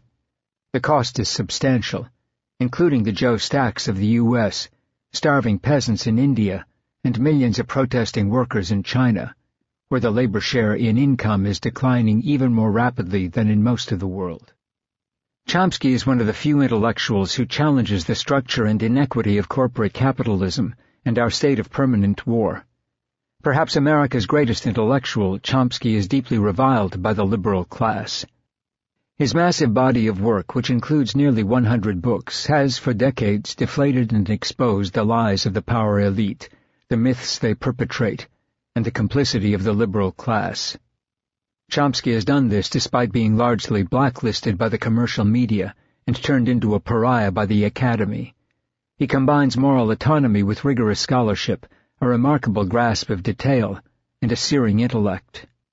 He curtly dismisses our two-party system as a mirage orchestrated by the corporate state, excoriates the liberal class for being toadies, and describes the drivel of the commercial media as a form of brainwashing. And as our nation's most prescient critic of unregulated capitalism, globalization, and the poison of empire, he enters his 81st year warning us that we have little time left to save our anemic democracy and our ecosystem. It is very similar to late Weimar Germany, Chomsky said when I spoke with him. The parallels are striking. There was also tremendous disillusionment with the parliamentary system. The most striking fact about Weimar was not that the Nazis managed to destroy the Social Democrats and the Communists, but that the traditional parties, the conservative and liberal parties, were hated and disappeared. It left a vacuum which the Nazis very cleverly and intelligently managed to take over. The United States is extremely lucky that no honest, charismatic figure has arisen, Chomsky went on. Every charismatic figure is such an obvious crook that he destroys himself, like Joseph McCarthy or Richard Nixon or the evangelist preachers. If somebody comes along who is charismatic and honest, this country is in real trouble because of the frustration, disillusionment, the justified anger, and the absence of any coherent response. What are people supposed to think if someone says, "I have got an answer. We have an enemy"? There it was the Jews. Here it will be the illegal immigrants and the blacks. We will be told that white males are a persecuted minority. We will be told we have to defend ourselves and the honor of the nation. Military force will be exalted. People will be beaten up. This could become an overwhelming force. And if it happens, it will be more dangerous than Germany. The United States is the world power. Germany was powerful, but had more powerful antagonists. I don't think all this is very far away. If the polls are accurate, it is not the Republicans, but the right-wing Republicans, the crazed Republicans, who will sweep the November 2010 election. I have never seen anything like this in my lifetime, Chomsky added. I am old enough to remember the 1930s. My whole family was unemployed. There were far more desperate conditions than today, but it was hopeful. People had hope. The CIO, Congress of Industrial Organizations, was organizing. No one wants to say it anymore, but the Communist Party was the spearhead for labor and civil rights organizing. Even things like giving my unemployed seamstress aunt a week in the country. It was a life. There is nothing like that now. The mood of the country is frightening. The level of anger, frustration, and hatred of institutions is not organized in a constructive way. It is going off into self-destructive fantasies. I listen to talk radio, Chomsky said. I don't want to hear Rush Limbaugh. I want to hear the people calling in. They are like Joe Stack. What is happening to me? I have done all the right things. I am a God-fearing Christian. I work hard for my family. I have a gun. I believe in the values of the country. And my life is collapsing. In works such as On Power and Ideology and Manufacturing Consent, Chomsky has, more than any other American intellectual, charted the downward spiral of the American political and economic system. He reminds us that genuine intellectual inquiry is always subversive. It challenges cultural and political assumptions. It requires structures. It is relentlessly self-critical. It implodes the self-indulgent myths and stereotypes we use to aggrandize ourselves and ignore our complicity in acts of violence and oppression. And genuine inquiry always makes the powerful, as well as their liberal apologists, deeply uncomfortable. Chomsky reserves his fiercest venom for members of the liberal class who serve as a smokescreen for the cruelty of unchecked capitalism and imperial war. He has consistently exposed their moral and intellectual posturing as a fraud. And this is why Chomsky is hated, and perhaps feared. More among liberals than among the right wing he also excoriates. When Christopher Hitchens decided to become a wind-up doll for the Bush administration after 9/11, one of the first things he did was write a vicious article attacking Chomsky. Hitchens, unlike most of the right-wing elites he served, knew which intellectual in America mattered. "I don't bother writing about Fox News," Chomsky said. "It is too easy.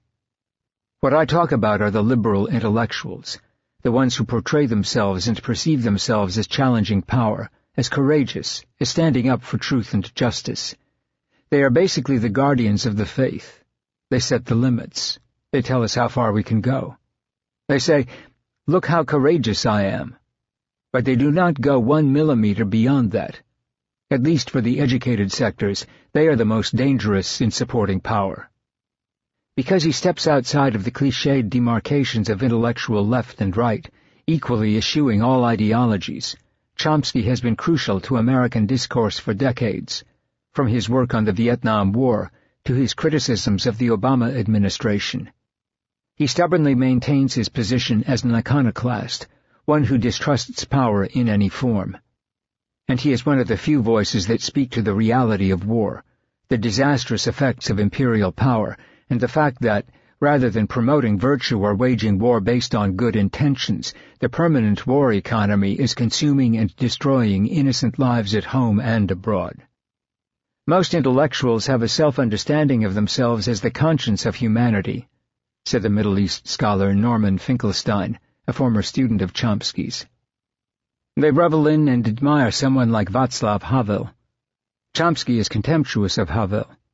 Chomsky embraces the Julian Benda view of the world. There are two sets of principles. They are the principles of power and privilege and the principles of truth and justice. If you pursue truth and justice, it will always mean a diminution of power and privilege.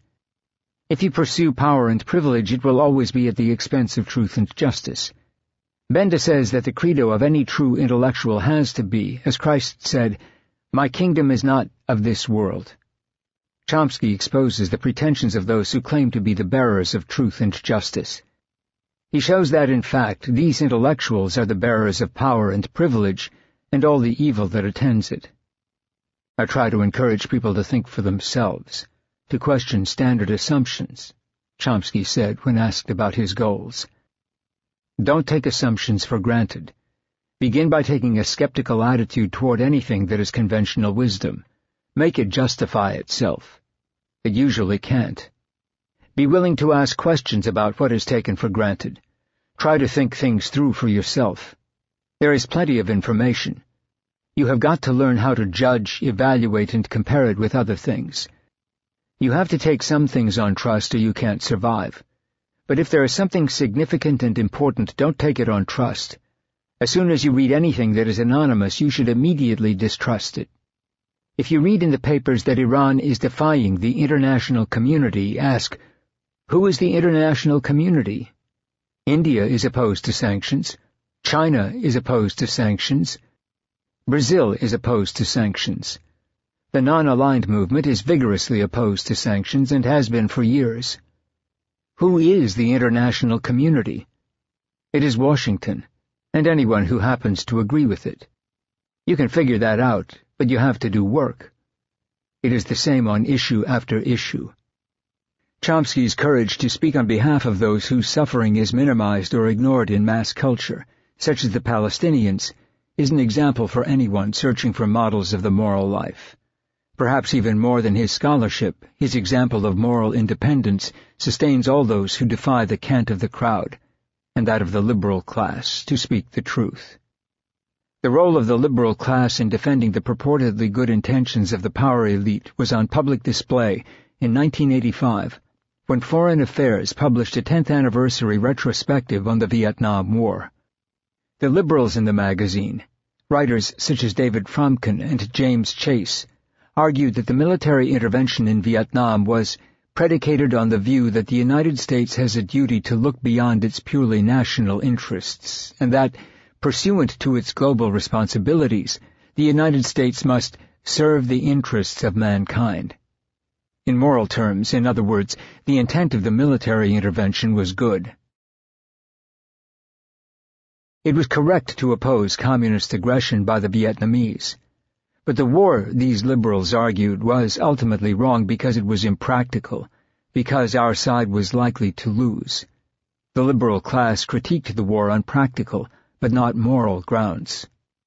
They were countered by the militarists who argued that with more resolve the North Vietnamese could have been defeated on the battlefield. The virtues of the nation, even in an act of war, are sacrosanct. The liberal class cannot question these virtues and remain within the circles of the power elite. The same scenario was played out in the wars in Iraq and Afghanistan.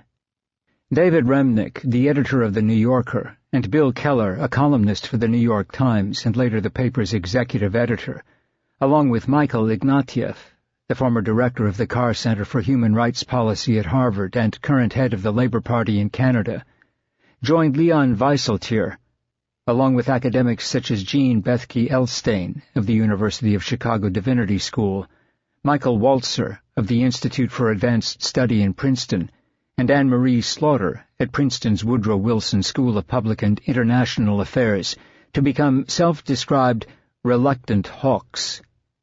The New Republic's Peter Bienert, joining the calls for war by the liberal class, wrote a book called The Good Fight, Why Liberals and Only Liberals Can Win the War on Terror and Make America Great Again.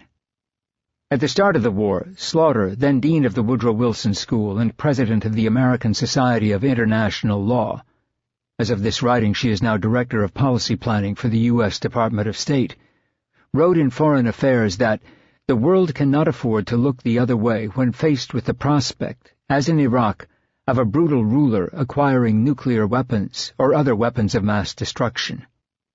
Addressing this danger requires a different strategy, one that maximizes the chances of early and effective collective action. In this regard, and in comparison to the changes that are taking place in the area of intervention for the purposes of humanitarian protection, the biggest problem with the Bush preemption strategy may be that it does not go far enough. Ignatieff told the Guardian newspaper at the start of the war, "I still think that Bush is right when he says Iraq would be better off if Saddam were disarmed and, if necessary, replaced by force. Ideology cannot help us here. In the weeks and years ahead, the choices are not about who we are or what company we should keep, nor even about what we think America is or should be. They are about what risks are worth running, when our safety depends on the answer, and when the freedom of 25 million people hangs in the balance." Ignatieff, defending the invasion on National Public Radio's Fresh Air with Terry Gross in March 2003, laid out the basic arguments of the liberal class. He insisted that war was a humanitarian action, that he supported the war with a heavy heart, but that there was no other option. This humanitarian and moral coloring to the war, the insistence that the motives of the war makers is virtuous, is the primary function of the liberal class, the reason the power elite tolerates its existence. The liberal class played the same function during the war in Vietnam. War becomes a necessary evil. The rhetoric of the liberal class, however, mocks the brutal reality of war. Most liberals, including Ignatieff, have never been in combat. Their children rarely serve in the military. They neither know nor understand the destructive power of modern weaponry or the propensity on the part of armed combatants whose fear and paranoia are raised to a fever pitch to shoot any person, armed or unarmed, or obliterate whole villages in airstrikes if they feel threatened. Ignatieff's assertion at the time that the only real chance that Iraq has to become a decent society is through American force of arms is, when juxtaposed with the reality of industrial warfare, little different from the cruder propaganda disseminated by the Bush White House. He and the liberal class joined the Bush administration in carrying out a project that under international law was illegal and resulted in the deaths of hundreds of thousands of Iraqis, far more than had ever been slaughtered by Saddam Hussein, and thousands more Afghani and Pakistani civilians. The wars in the Middle East have also driven several million Iraqis, Pakistanis, and Afghanis into squalid displacement and refugee camps. War and violence as instruments of virtue are a contradiction in terms. But you can't fully grasp this unless you have been in combat, and combat is something the liberal class has been able to hand off to the working class since World War II. The solitary voices of dissent that condemned the war at its inception were attacked as fiercely by the liberal class as by the right wing. When documentary filmmaker Michael Moore accepted the Oscar for his film Bowling for Columbine on March 23, 2003, he used the occasion to denounce the war, which had begun a few days earlier, as well as the legitimacy of the Bush presidency. "We live in a fictitious time," Moore, dressed in an ill-fitting tuxedo, told an increasingly hostile audience. "We live in a time when we have fictitious election results that elect a fictitious president. We live in a time where we have a man sending us to war for fictitious reasons, whether it is the fiction of duct tape or orange alerts. We are against this war, Mr. Bush. Shame on you, Mr. Bush. Shame on you." Moore was booed and jeered. He told me he skipped the after-parties and spent the night alone in his hotel room, flipping through channels on which commentators, which included liberal pundits such as Al Franken and Keith Olbermann, unleashed vicious denunciations against him. Moore had crossed the parameters drawn by the power elite. Liberals, in denouncing him, fulfilled their political role. They discredited Moore because he did not obey the rules. And they did it with enthusiasm. Moore was portrayed as a far-left radical who needed to be escorted off the premises. American liberal intellectuals take special pride in their tough-mindedness, in their success in casting aside the illusions and myths of the old left. For these same tough new liberals reproduce some of that old left's worst characteristics, Tony Judd wrote in the London Review of Books. They may see themselves as having migrated to the opposite shore, but they display precisely the same mixture of dogmatic faith and cultural provincialism, not to mention the exuberant enthusiasm for violent political transformation at other people's expense that marked their fellow traveling predecessors across the Cold War ideological divide. The value of such persons to ambitious radical regimes is an old story. Indeed, intellectual camp followers of this kind were first identified by Lenin himself, who coined the term that still describes them best. Today, America's liberal armchair warriors are the useful idiots of the war on terror. I traveled to Washington in May 2010 to join U.S. Representative Dennis Kucinich for a public teach-in on the wars. Kucinich used the Capitol Hill event to denounce the request by Obama for an additional $33 billion for the war in Afghanistan. The Ohio Democrat had introduced House Concurrent Resolution 248 with 16 co-sponsors, which would have required the House of Representatives to debate whether to continue the Afghanistan war. Kucinich, to his credit, was, along with Ron Paul, one of only 2 members of the House to publicly condemn the Obama administration's authorization to assassinate Anwar al-Awlaki, a U.S. citizen and cleric living in Yemen, over alleged links to a failed Christmas airline bombing in Detroit.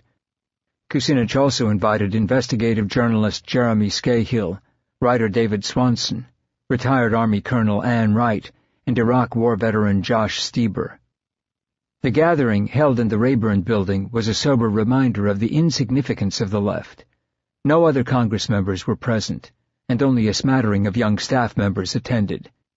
Most of the audience of about 70 were peace activists who, as is usual at such events, were joined by a motley collection of conspiracy theorists who insisted that 9/11 was an inside job, or that Senator Paul Wellstone, who died in a 2002 plane crash, had been assassinated. Scahill provided a litany of statistics that illustrated how corporations have taken over our internal security and intelligence apparatus. They not only run our economy and manage our systems of communication. They not only own the 2 major political parties, they have built a private military, and they have become unassailable. Scahill, who has done most of the groundbreaking investigative reporting on the conduct of private contractors in Iraq, including that of the security firm Blackwater, renamed after a firestorm of bad publicity and public outrage at its methods, XEZ, laid out that afternoon how the management of the wars in Iraq and Afghanistan was steadily transferred by the Pentagon to unaccountable private contractors.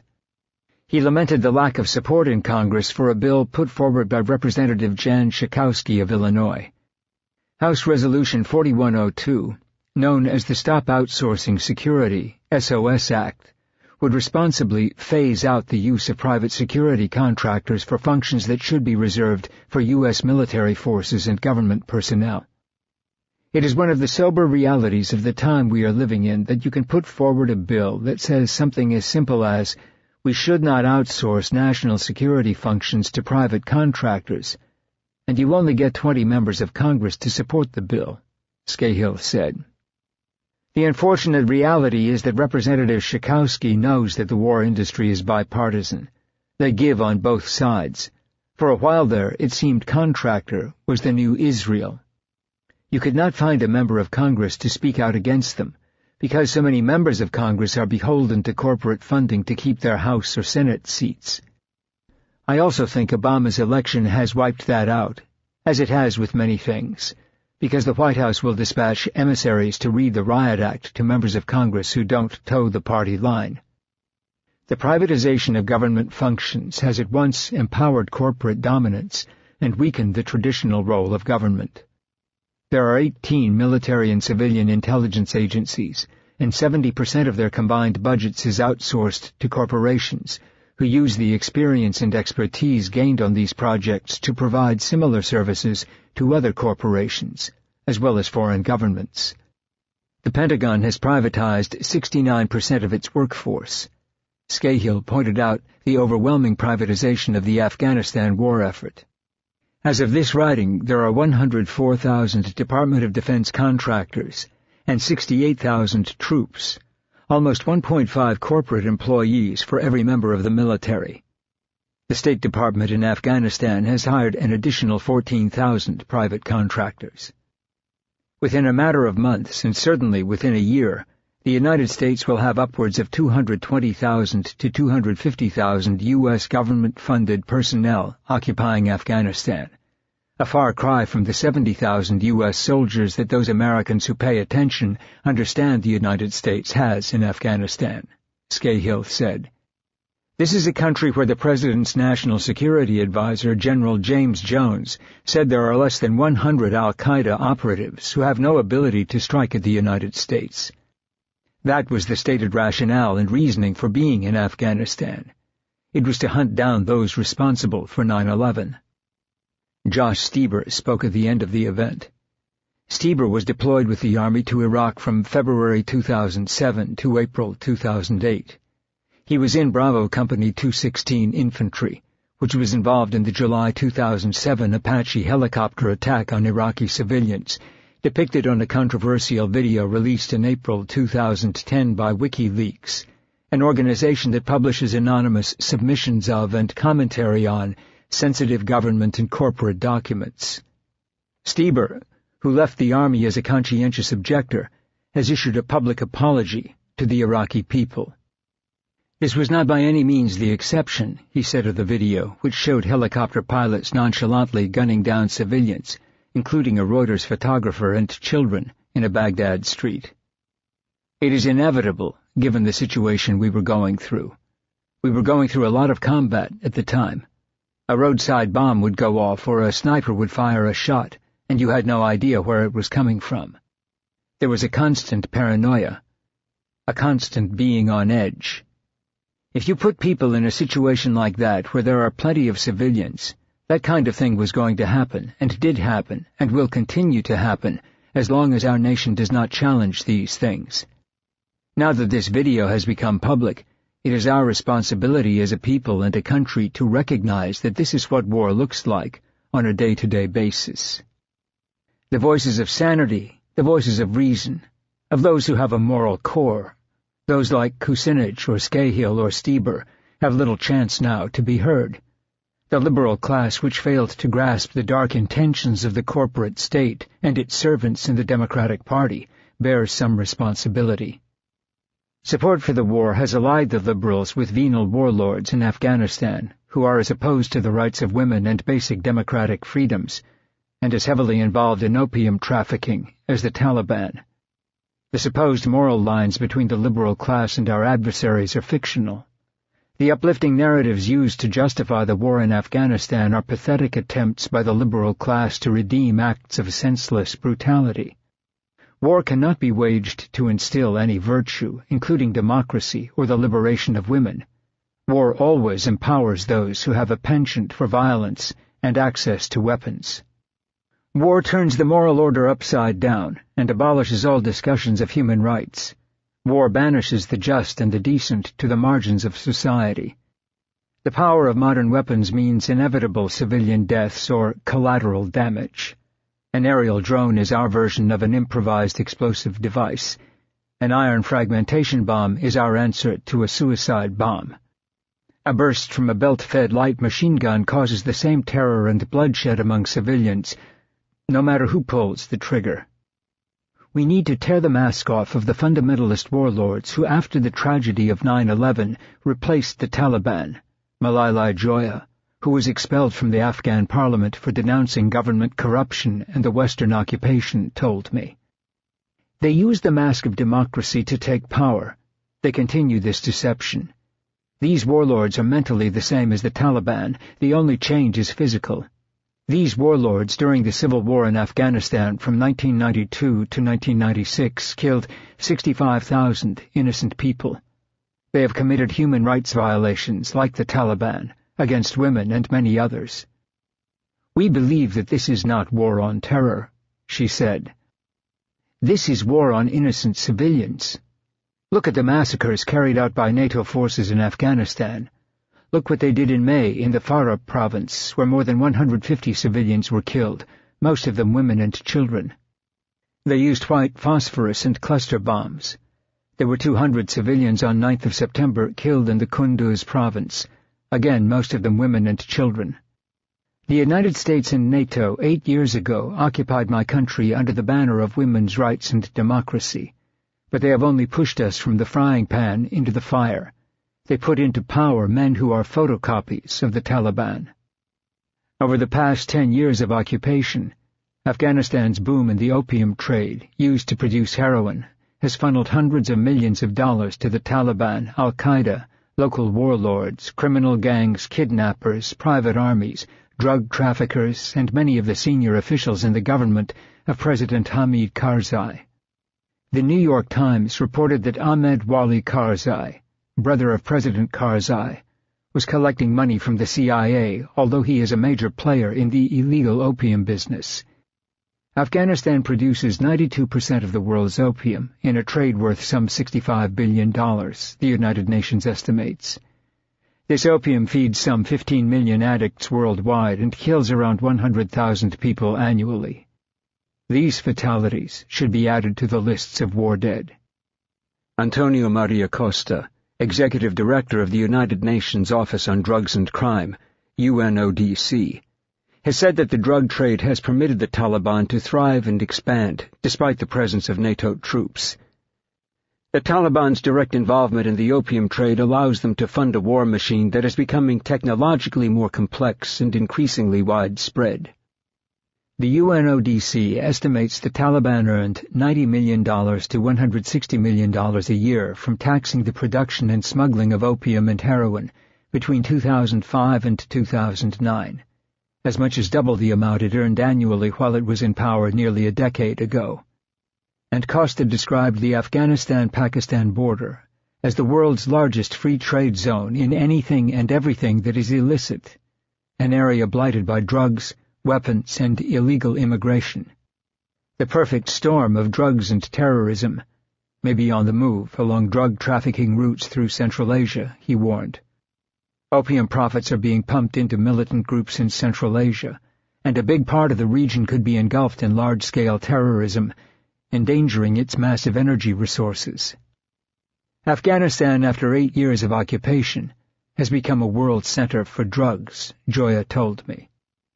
The drug lords are the only ones with power. How can you expect these people to stop the planting of opium and halt the drug trade? How is it that the Taliban, when they were in power, destroyed the opium production, and a superpower not only cannot destroy the opium production, but allows it to increase? And while all this goes on, those who support the war talk to you about women's rights. We do not have human rights now in most provinces. It is as easy to kill a woman in my country as it is to kill a bird. In some big cities like Kabul, Some women have access to jobs and education, but in most of the country the situation for women is hell. Rape, kidnapping, and domestic violence are increasing. These fundamentalists during the so-called free elections made a misogynist law against Shia women in Afghanistan. This law has even been signed by Hamid Karzai. All these crimes are happening under the name of democracy. Thousands of Afghan civilians have died from insurgent and foreign military violence, and American and NATO forces are responsible for almost half the civilian deaths in Afghanistan. Tens of thousands of Afghan civilians have also died from displacement, starvation, disease, exposure, lack of medical treatment, crime, and lawlessness resulting from the war. Joya said that NATO, by choosing sides in a battle between two corrupt and brutal opponents, has lost all legitimacy in the country, an opinion echoed by a high-level U.S. diplomat in Afghanistan, Matthew Ho, who resigned in protest over the war. Ho wrote in his resignation letter that Karzai's government is filled with glaring corruption and unabashed graft. Karzai, he wrote, is a president whose confidants and chief advisers comprise drug lords and war crimes villains who mock our own rule of law and counter narcotics effort. Joya was skeptical about the fate of the touted billions in international aid to Afghanistan. Where do you think the $36 billion of money poured into the country by the international community have gone? This money went into the pockets of the drug lords and the warlords. There are 18 million people in Afghanistan who live on less than $2 a day, while these warlords get rich. The Taliban and warlords together contribute to this fascism, while the occupation forces are bombing and killing innocent civilians. When we do not have security, how can we even talk about human rights or women's rights? Many Afghanis side with the Taliban, Joya said. They do not support the Taliban, but they are fed up with these warlords and this injustice, and they go with the Taliban to take revenge. I do not agree with them, but I understand them. Most of my people are against the Taliban and the warlords, which is why millions did not take part in this tragic drama of an election. Joya, who changes houses in Kabul frequently because of death threats, decried the support for the Karzai administration. The U.S. wastes taxpayers' money and the blood of their soldiers by supporting such a mafia-corrupt system of Hamid Karzai. They chained my country to the center of drugs. If Obama was really honest, he would support the democratic-minded people of my country. We have a lot of those people. But he does not support the democratic-minded people of my country. He is going to start war in Pakistan by attacking in the border area of Pakistan. More civilians have been killed in the Obama period than even during the criminal Bush. My people are sandwiched between two powerful enemies, she lamented. The occupation forces from the sky bomb and kill innocent civilians. On the ground, Taliban and these warlords deliver fascism. As NATO kills more civilians, the resistance to the foreign troops increases. If the U.S. government and NATO do not leave voluntarily, my people will give to them the same lesson they gave to Russia and to the English who 3 times tried to occupy Afghanistan. It is easier for us to fight against one enemy, rather than 2. Success in Afghanistan depends on the ability to create an indigenous army that will battle the Taliban, provide security and stability for Afghan civilians, and remain loyal to the puppet Karzai government. A similar task eluded the Red Army, although the Soviets spent a decade attempting to pacify the country. It eluded the British a century earlier, and the United States, too, will fail. U.S. military advisors who work with the Afghan National Army, or ANA, speak of poorly trained and unmotivated Afghan soldiers with little stomach for military discipline, and even less for fighting.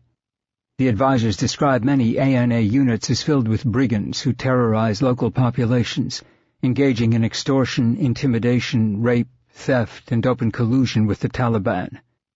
They contend that the ANA is riddled with Taliban sympathizers, and when U.S. and ANA soldiers fight together against Taliban insurgents, the U.S. advisors say the ANA soldiers prove to be fickle and unreliable combatants. Military commanders in Afghanistan, rather than pump out statistics about enemy body counts, measure progress by the size of the ANA. The bigger the ANA, the better we are supposedly doing. The pressure on trainers to increase ANA numbers means that training and vetting of incoming Afghan recruits are nearly non-existent. The process of induction for Afghan soldiers begins at the Kabul Military Training Center. American instructors routinely complain of shortages of school supplies such as whiteboards, markers, and paper. They often have to go to markets and pay for these supplies on their own, or do without. Instructors are pressured to pass all recruits, and they graduate many who have been absent for a third to half the training time. Most are inducted into the ANA without having mastered rudimentary military skills. I served the first half of my tour at the Kabul Military Training Center, KMTC, where I was part of a small team working closely with the ANA to set up the country's first officer basic course for newly commissioned Afghan lieutenants. A U.S. Army First Lieutenant told me. He asked not to be identified by name. During the second half of my tour, I left Kabul's military schoolhouse and was reassigned to an embedded tactical training team, or ETT team, to help stand up a new Afghan logistics battalion in Herat. Afghan soldiers leave the KMTC grossly unqualified, said this lieutenant, who remains on active duty. American mentors do what they can to try and fix these problems, but their efforts are blocked by pressure from higher, both in Afghan and American chains of command, to pump out as many soldiers as fast as possible. Afghan soldiers are sent from the KMTC directly to active-duty ANA units. The units always have American trainers, known as a mentoring team, attached to them. The rapid increase in ANA soldiers has outstripped the ability of the American military to provide trained mentoring teams. The teams, normally composed of members of the Army Special Forces, are now formed by groups of American soldiers plucked more or less at random from units all over Afghanistan. This is how my entire team was selected during the middle of my tour. A random group of people from all over Kabul, Air Force, Navy, Army, Active Duty, and National Guard, pulled from their previous assignments, thrown together and expected to do a job that none of us were trained in any meaningful way to do, the officer said. We are expected, by virtue of time in grade and membership in the U.S. military, to be able to train a foreign force in military operations, an extremely irresponsible policy that is ethnocentric at its core, and which assumes some sort of natural superiority, in which an untrained American soldier has everything to teach the Afghans, but nothing to learn. You're lucky enough if you had any mentorship training at all, something the Army provides in a limited capacity at pre-mobilization training at Fort Riley, Kansas, but having none is the norm, he said. Soldiers who receive their pre-mobilization training at Fort Bragg, North Carolina, learn absolutely nothing about mentoring foreign forces aside from being given a booklet on the subject, and yet soldiers who go through Bragg before being shipped to Afghanistan are just as likely to be assigned to mentoring teams as anyone else. The differences between the Afghan military structure and the U.S. military structure are substantial. The ANA handles logistics differently. Its rank structure is not the same. Its administration uses different military terms. It rarely works with the aid of computers or basic technology. The cultural divide leaves most trainers who do not speak Dari struggling to figure out how things work in the ANA. The majority of my time spent as a mentor involved trying to understand what the Afghans were doing and how they were expected to do it, and only then could I even begin to advise anyone on the problems they were facing, this officer said. In other words, American military advisors aren't immediately helpful to Afghans. There is a major learning curve involved that is sometimes never overcome. Some advisors play a pivotal role, but many have little or no effect as mentors. The real purpose of American advisors assigned to ANA units, however, is not ultimately to train Afghans, but rather to function as liaisons between Afghani units and American firepower and logistics. The ANA is unable to integrate ground units with artillery and air transport. It has no functioning supply system. It depends on the U.S. military to do basic tasks. The United States even pays the bulk of ANA salaries. In the unit I was helping to mentor, orders for mission-essential equipment such as 5-ton trucks went unfilled for months, and winter clothes came late due to national shortages, the officer told me. Many soldiers in the unit had to make do for the first few weeks of Afghanistan's winter without jackets or other cold weather items. But what disturbs advisors most is the widespread corruption within the ANA, which has enraged and alienated local Afghans and proved a potent recruiting tool for the Taliban. In the Afghan logistics battalion I was embedded with, the commander himself was extorting a local shopkeeper, and his staff routinely stole from the local store, the advisor said.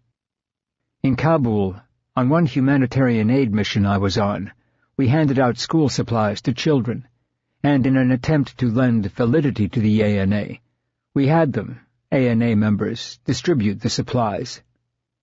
As it turns out, we received intelligence reports that very same group of ANA had been extorting money from the villagers under threat of violence. In essence, we teamed up with well-known criminals and local thugs to distribute aid in the very village they had been terrorizing. And that was the face of American charity. We currently spend some $4 billion a month on Afghanistan, but we are unable to pay for whiteboards and markers for instructors. Afghan soldiers lack winter jackets. Kabul is still in ruins. Unemployment is estimated at about 40%, and Afghanistan is one of the most food-insecure countries on the planet. What are we doing? Where is this money going? Look to the civilian contractors. These contractors dominate the lucrative jobs in Afghanistan. The American military, along with the ANA, is considered a poor relation, and war, after all, is primarily a business. When I arrived in the theater, one of the things I was shocked to see was how many civilians were there, the U.S. officer said. Americans and foreign nationals from Eastern Europe and Southeast Asia were holding jobs in great numbers in Kabul. There are a ton of corporations in Afghanistan performing labor that was once exclusively in the realm of the military. If you're a military cook, someone from Kellogg Brown and Root, now KBR, has taken your spot. If you're a logistician or military advisor, someone from MPRI, Military Professional Resources, Inc., will probably take over your job soon. If you're a technician or a mechanic, there are civilians from Harris Corporation and other companies there who are taking over more and more of your responsibilities. This officer deployed to Afghanistan with about 100 military advisors and mentors, he said, but when they arrived they encountered an unpleasant surprise. Nearly half of our unit had to be reassigned because their jobs had been taken over by civilians from MPRI. It seems that even in a war zone, soldiers are at risk of losing their jobs to outsourcing. And if you're a reservist, the situation is even more unfortunate. You are torn from your life to serve a year-long tour of duty away from your civilian job, your friends and family, only to end up in Afghanistan with nothing to do because your military duty was passed on to a civilian contractor. Eventually you are thrown onto a mentoring team somewhere, or some other responsibility is created for you. It becomes evident that the corporate presence in Afghanistan has a direct effect on combat operations. What was once done by the military, concerned with tactical and strategic advancement, is now done by war profiteers, concerned solely with profit. The aims of the military and the contractors are in conflict. Any scaling down of the war or withdrawal means a loss of business for corporations. But expansion of the war, as many veterans will attest, is making the situation only more precarious. American and Afghan soldiers are putting their lives at risk. Afghan civilians are dying. And yet there's this underlying system in place that gains more from keeping all of them in harm's way rather than taking them out of it, the officer complained. If we bring peace and stability to Afghanistan, we may profit morally. We might make gains for humanity, but moral profits and human gains do not contribute to the bottom line. Peace and profit are ultimately contradictory forces at work in Afghanistan. We hear of the wells dug, the schools built, the roads paved, and the food distributed in Afghan villages by the occupation forces, almost nothing about the huge profits made by contractors. It is estimated that only 10% of the money poured into Afghanistan is used to ameliorate the suffering of Afghan civilians. The remainder is swallowed by contractors who siphon the money out of Afghanistan and into foreign bank accounts. This misguided allocation of funds is so compounded in Afghanistan because the highest-paying jobs for Afghans go to those who can act as interpreters for the American military and foreign contractors. The best-educated Afghans are enticed away from Afghan institutions that desperately need their skills and education. It is this system that has broken the logistics of Afghanistan, the officer said. It is this system of waste and private profit from public funds that keeps Kabul in ruins. It is this system that manages to feed Westerners all across the country steak and lobster once a week, while an estimated 8.4 million Afghans, the entire population of New York City, the 5 boroughs, suffer from chronic food insecurity and starvation every day. When you go to Bagram Air Base or Camp Phoenix or Camp Eggers, it's clear to see that the problem does not lie in getting supplies into the country. The question becomes, who gets them? And we wonder why there's an insurgency. The problem in Afghanistan is not ultimately a military problem. It is a political and social problem. The real threat to stability in Afghanistan is not the Taliban, but widespread hunger and food shortages, crippling poverty, rape, corruption, and a staggering rate of unemployment that mounts as foreign companies take jobs away from the local workers and businesses. The corruption and abuse by the Karzai government and the ANA, along with the presence of foreign contractors, are the central impediments to peace. The more we empower these forces, the worse the war will become. The plan to escalate the number of U.S. soldiers and Marines and to swell the ranks of the Afghan National Army will not defeat or pacify the Taliban. What good are 250,000 well-trained Afghan troops to a nation slipping into famine? The officer asked. What purpose does a strong military serve with a corrupt and inept government in place? What hope do we have for peace if the best jobs for the Afghans involve working for the military? What is the point of getting rid of the Taliban if it means killing civilians with airstrikes and supporting a government of misogynist warlords and criminals? We as Americans do not help the Afghans by sending in more troops, by increasing military spending, by adding chaos to disorder, he said. What little help we do provide is only useful in the short term, and is clearly unsustainable in the face of our own economic crisis. In the end, no one benefits from this war. Not America, not Afghans.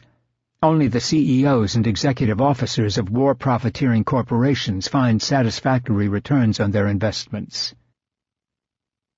Congress has approved $345 billion for the war in Afghanistan, which includes more than $40 billion for training and equipping the Army and police, according to the Special Inspector General for Afghanistan Reconstruction. The United States spends an estimated $500,000 to $1 million per soldier or Marine per year in Afghanistan, depending on whether expenditures on housing and equipment are included along with pay, food, and fuel. These funds do not include medical costs and veterans' compensation. Foreign aid to Afghanistan, including food and development assistance, has totaled $17 billion since 2002. According to State Department and Congressional Research Service documents. But it is not the financial cost of the war that makes the occupation of Iraq and Afghanistan so tragic, wasteful, and immoral. War as an instrument of change is brutal, savage, impersonal, and counterproductive. It mocks the fantasy of individual heroism and the absurdity of utopian goals, such as the imposition of Western-style democracy or the liberation of women. In an instant, industrial warfare can kill dozens, even hundreds of people who never see their attackers. The power of industrial weapons is indiscriminate and staggering. They can take down apartment blocks in seconds, burying and crushing everyone inside. They can demolish villages and send tanks, planes, and ships up in fiery blasts. The wounds for those who survive result in terrible burns, blindness, amputation, and lifelong pain and trauma. No one returns the same from such warfare. And once these weapons are employed, all talk of human rights is a farce. The explosive blasts of these weapons systems, for those of us who have witnessed them at work, inevitably kill and maim civilians, including children. In Peter van Achtermeyle's second tour, Hope I Don't Die, and Laurie Grinker's After War, Veterans from a World in Conflict, two haunting books of war photographs, we see pictures of war which are almost always hidden from public view. They are shadows, for only those who go to and suffer from war can fully confront the visceral horror of it, but the books are at least an attempt to unmask war's savagery.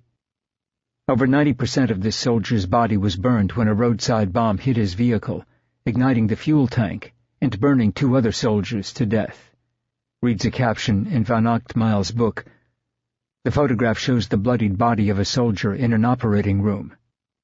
His camouflage uniform dangled over the bed, ripped open by the medics who had treated him on the helicopter. Clumps of his skin had peeled away, and what was left of it was translucent. He was in and out of consciousness, his eyes stabbing open for a few seconds. As he was lifted from the stretcher to the ER bed, he screamed, "Daddy, Daddy, Daddy, Daddy." Then, "Put me to sleep, please, put me to sleep." There was another photographer in the ER, and he leaned his camera over the heads of the medical staff to get an overhead shot. The soldier yelled, "Get that fucking camera out of my face." Those were his last words. I visited his grave one winter afternoon 6 months later, Van Ochtmeil writes, and the scene of his death is never far from my thoughts. There were 3 of us inside, and the jeep caught fire, Israeli soldier Yossi Arditi says in Grinker's book. He is describing the moment a Molotov cocktail exploded in his vehicle. The fuel tank was full, and it was about to explode. My skin was hanging from my arms and face, but I didn't lose my head. I knew nobody could get inside to help me, that my only way out was through the fire to the doors. I wanted to take my gun, but I couldn't touch it because my hands were burning. Aditi spent 6 months in the hospital. He had surgery every 2 or 3 months, about 20 operations over the next 3 years. People who see me see what war really does, he says. Filmic and most photographic images of war are shorn of the heart-pounding fear, awful stench, deafening noise, screams of pain and exhaustion of the battlefield. Such images turn confusion and chaos, the chief elements of combat, into an artful war narrative. They turn war into porn. Soldiers and Marines, especially those who have never seen war, buy cases of beer and watch movies like Platoon, movies meant to denounce war, and as they do, they revel in the destructive power of weaponry.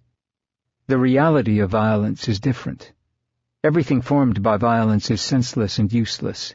It exists without a future. It leaves behind nothing but death, grief, and destruction. Chronicles of war that eschew images and scenes of combat begin to capture war's reality. War's effects are what the state and the media, the handmaidens of the war-makers, work hard to keep hidden.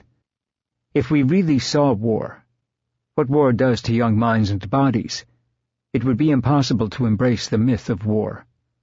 If we had to stand over the mangled corpses of schoolchildren killed in Afghanistan and listen to the wails of their parents, we would not be able to repeat clichés we use to justify war. This is why war is carefully sanitized. This is why we are given war's perverse and dark thrill, but are spared from seeing war's consequences. The mythic visions of war keep it heroic and entertaining. And the media are as guilty as Hollywood. During the start of the Iraq War, television reports gave us the visceral thrill of force and hid from us the effects of bullets, tank rounds, iron fragmentation bombs, and artillery rounds. We tasted a bit of war's exhilaration, but were protected from seeing what war actually does to human bodies. The wounded, the crippled, and the dead are, in this great charade, swiftly carted off stage. They are war's refuse. We do not see them. We do not hear them. They are doomed, like wandering spirits, to float around the edges of our consciousness, ignored, even reviled. The message they tell is too painful for us to hear. We prefer to celebrate ourselves and our nation by imbibing the myths of glory, honor, patriotism, and heroism, words that in combat become empty and meaningless. And those whom fate has decreed must face war's effects often turn and flee. Saul Alfaro, who lost his legs in the war in El Salvador, speaks in Grinker's book about the first and final visit from his girlfriend as he lay in an army hospital bed. "She had been my girlfriend in the military, and we had planned to be married," he says. "But when she saw me in the hospital, I don't know exactly what happened, but later they told me when she saw me she began to cry. Afterwards she ran away and never came back." Public manifestations of gratitude are reserved for veterans who dutifully read from the script handed to them by the state. The veterans trotted out for viewing are those who are compliant and palatable, those we can stand to look at without horror, those willing to go along with the lie that war is the highest form of patriotism.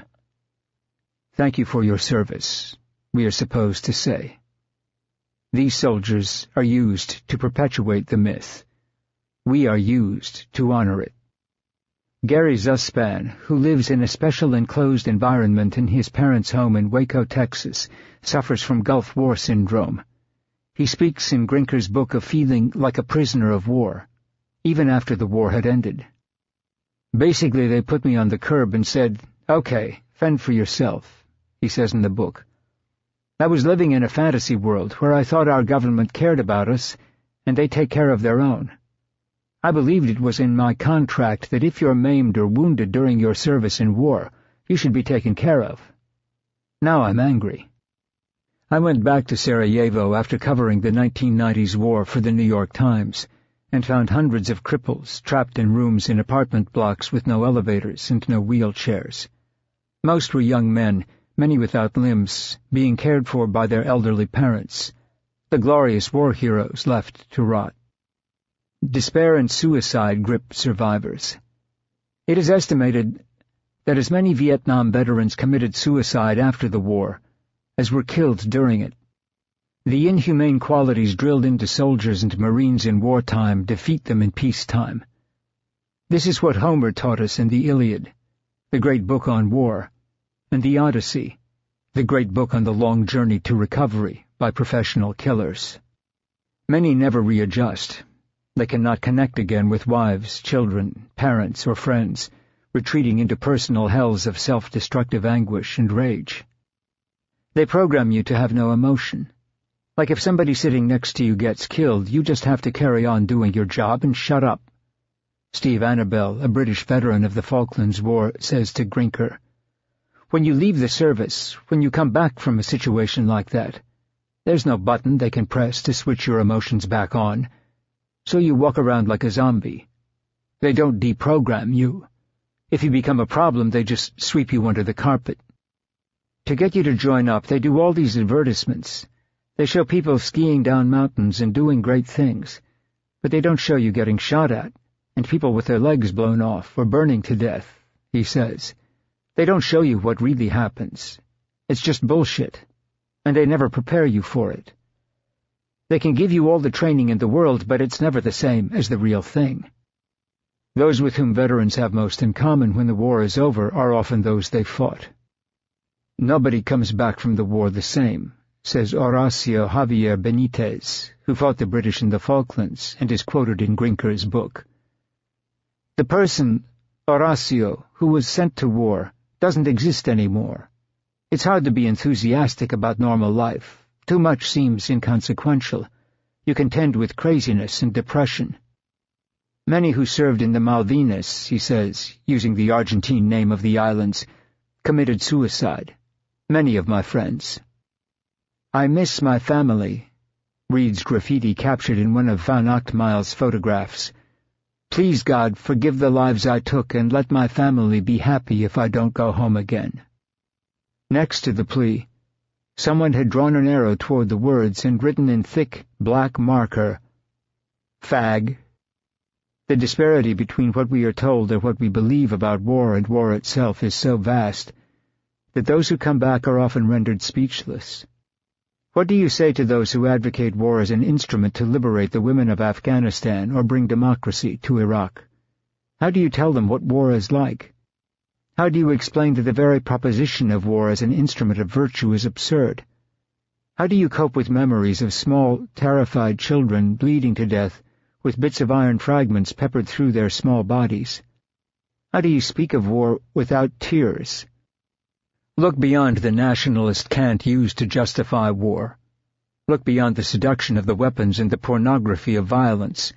Look beyond Obama's ridiculous rhetoric about finishing the job or fighting terror. Focus on the evil of war. War begins by calling for the annihilation of the other, but ends ultimately in self-annihilation. It corrupts souls and mutilates bodies.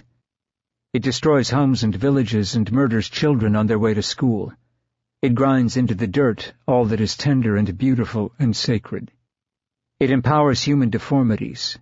Warlords, Shiite death squads, Sunni insurgents, the Taliban, Al-Qaeda, and our own killers, who can speak only in the despicable language of force. War is a scourge. It is a plague. It is industrial murder. And before you support war, especially the wars in Iraq and Afghanistan, look into the hollow eyes of the men, women, and children who know it. 3. Dismantling the liberal class. To those of us who still retain an irreconcilable animus against war, it has been a bitter experience to see the unanimity with which the American intellectuals have thrown their support to the use of war technique in the crisis in which America found herself.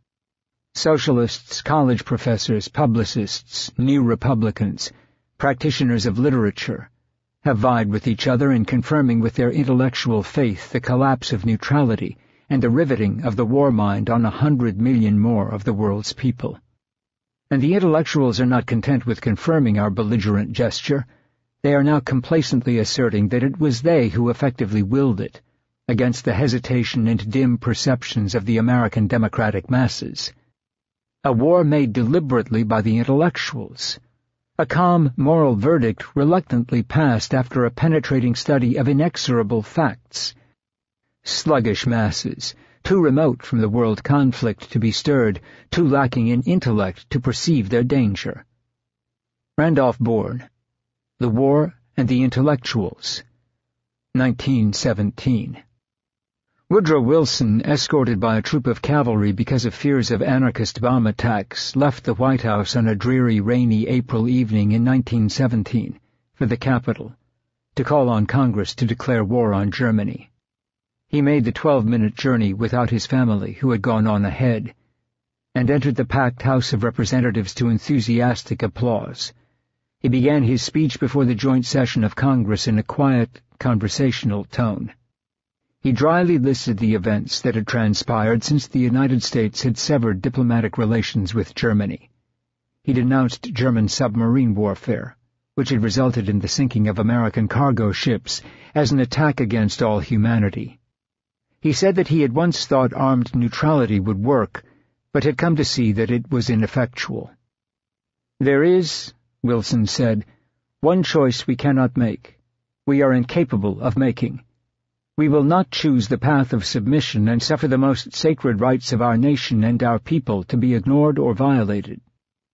Chief Justice Edward Douglas White, a veteran of the Civil War who had fought on the Confederate side, was sitting with the other members of the Supreme Court in the front of the Speaker's stand, and he interrupted with applause that became contagious, spread through the assembly, and soon thundered throughout the chamber. "With a profound sense of the solemn and even tragical character of the step I am taking," Wilson went on, "and of the grave responsibilities which it involves, but in unhesitating obedience to what I deem my constitutional duty, I advise that the Congress declare the recent course of the Imperial German government to be in fact nothing less than war against the government and the people of the United States, that it formally accept the status of belligerent which has thus been thrust upon it, and that it take immediate steps not only to put the country in a more thorough state of defense, but also to exert all its power and employ all its resources to bring the government of the German Empire to terms and end the war." Justice White, a staunch segregationist who liked to regale listeners with tales of his personal war heroics that were too fantastic to be credible, at this point let out what to many who were in the chamber sounded like a rebel yell. The crowd responded and rose to its feet in whoops and cheers. Wilson, who in 1916 had campaigned for re-election on the slogan, "He kept us out of the war," had reversed himself. He had called on the Congress to commit United States troops to the brutal trench warfare and industrial slaughter that was tearing Europe apart and had already consumed the lives of millions of young men. He had done so although America was a fractious, divided nation that remained deeply skeptical about involving itself in Europe's self-slaughter. The country of 100 million had 14.5 million people born outside the United States, including 2.5 million born in Germany, and hostility toward England, especially among nationalistic German and Irish immigrants, ran deep. Pacifism, a legacy of the costly fratricide of the Civil War, was championed by popular orators such as William Jennings Bryan and remained widespread. Many Americans who lived in remote agricultural communities were deeply isolationist, distrustful of government, and ill-informed about world affairs. This resistance would have to be overcome. The decision to go to war, however, was quickly ratified. The Senate voted 82-6 for war. The House voted 373-50. War was declared on April 6th, 4 days after Wilson's 36-minute address. World War I ushered in the modern era. The war bequeathed industrial killing, wars fought with machines and sustained by industrial production, as well as vast wartime bureaucracies which could, for the first time, administer and organize impersonal mass slaughter over months and years that left hundreds or thousands dead in an instant, many of whom never saw their attackers. Civil war battles rarely lasted more than 2 or 3 days. Battles in the new age of industrial warfare could rage for weeks and months with a steady flow of new munitions, mass-produced supplies, and mechanized transports that delivered troops by ship, rail, and motorized vehicles to the battlefield. A nation's entire industrial and organizational capacity, as well as its centralized systems of information and internal control, could be harnessed for war. World War I gave birth to the terrible Leviathan of total war. Just as ominously, the war unleashed radical new forms of mass propaganda and mass manipulation that made it possible to engineer public opinion through the technological innovations of radio, cinema, photography, cheap mass publications, and graphic art. Mass propaganda astutely exploited the new understanding of mass psychology, led by thinkers such as Gustave Le Bon, the crowd, Wilfred Trotter, Instincts of the Herd in Peace and War, Graham Wallas, Human Nature in Politics, and Gabriel Tarde, On Opinion and Conversation, as well as the work of pioneering psychologists such as Sigmund Freud. The war destroyed values and self-perceptions that had once characterized American life and replaced them with fear, distrust, and the hedonism of the consumer society. The new mass propaganda, designed to appeal to emotions rather than disseminate facts, proved adept at driving competing ideas and values underground. It effectively vilified all who did not speak the language imparted to the public by corporations and the state. For these reasons, it presaged a profound cultural and political shift. It snuffed out a brief and robust period of reform in American history, one that had seen mass movements, enraged at the abuses of an American oligarchy, sweep across the country and demand profound change. The rise of mass propaganda, made possible by industrial warfare, effectively killed populism.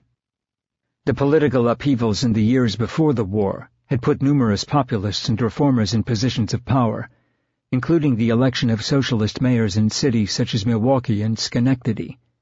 While a few of these would linger until the 1950s, the war would chart a new course for the country. War propaganda not only bolstered support for the war, including among progressives and intellectuals, but also discredited dissidents and reformers as traitors. The rise of mass propaganda signaled the primacy of Freud, who had discovered that the manipulation of powerful myths and images, playing to subconscious fears and desires, could lead men and women to embrace their own subjugation and even self-destruction.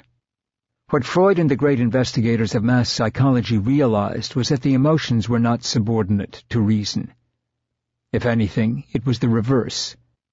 Prior to World War I, much current American thinking, following post-Enlightenment European thought, relied on the assumption that reason could rule, that debate in the public sphere was driven most powerfully and effectively by strong, rational underpinnings.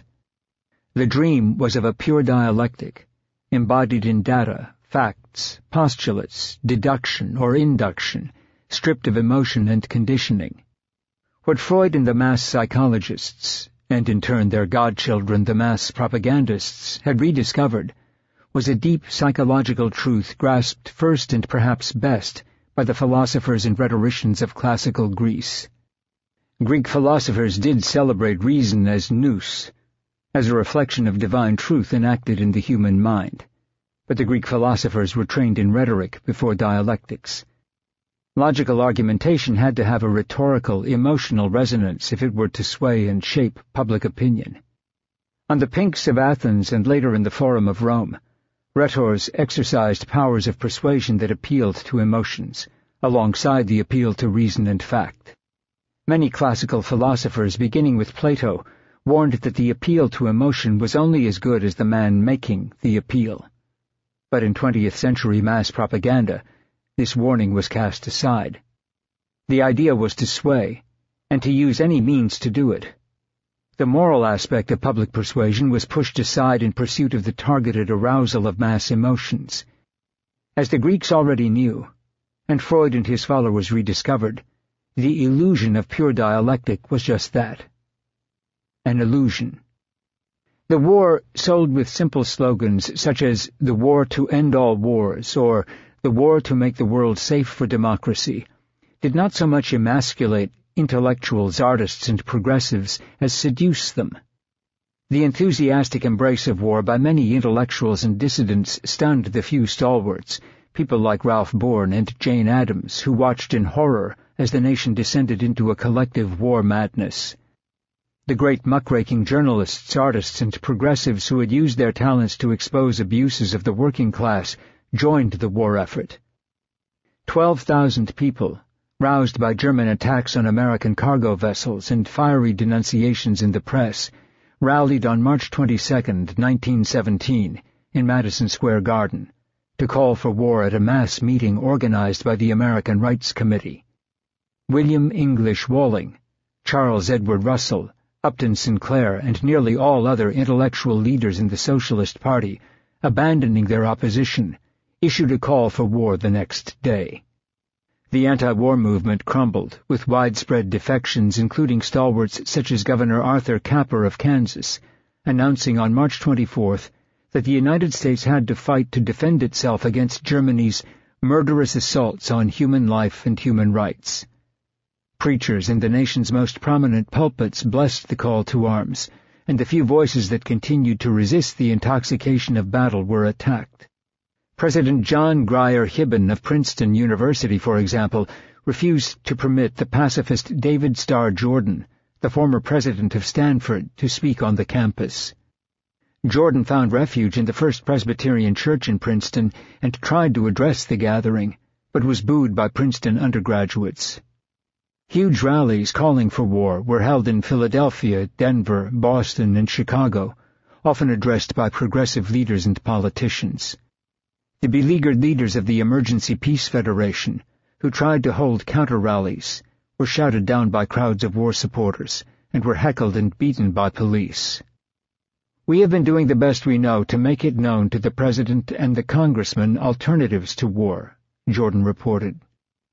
There would be no difficulty in the matter if the people concerned really wanted peace. Meanwhile, it is very evident that the Wall Street people are running this thing in their own interest, and that the thousands of conscientious men who think we should do something for France or England are mere flies on the wheel by the side of the great prospects of having Uncle Sam endorse billions of European bonds and throw his money with Morgan and Company into the bottomless pit of war. The Germans have behaved like sin, for such is the nature of war. But the intolerance and tyranny with which we are being pushed into war far eclipses the riotous methods which threw the Kaiser off his feet and brought on the crash in 1914. By the time war was declared by Congress, most of these last holdouts, including Jordan, let nationalism overcome principle and backed the war effort. There were still significant pockets of opposition within the population, but the anti-war movement had been decapitated. An intellectual class gently guiding a nation through sheer force of ideas, into what the other nations entered only through predatory craft or popular hysteria or militarist madness, Bourne wrote. A war free from any taint of self-seeking, a war that will secure the triumph of democracy and internationalize the world.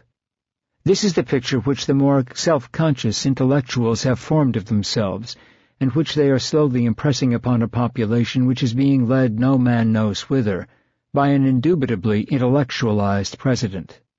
And they are right, in that the war certainly did not spring from either the ideals or the prejudices, from the national ambitions or hysterias of the American people, however acquiescent the masses prove to be, and however cleverly the intellectuals prove their putative intuition. Wilson easily pushed through draconian laws to squelch dissent, but he hardly needed to have bothered. Congress passed the Espionage Act in 1917, which criminalized not only espionage, but also speech deemed critical of the government. Wilson had hoped to include a provision for direct censorship of newspapers, but Congress denied his request. Next year, Congress passed an amendment known as the Sedition Act that made it a crime to use disloyal or profane language that could encourage contempt for the Constitution or the flag.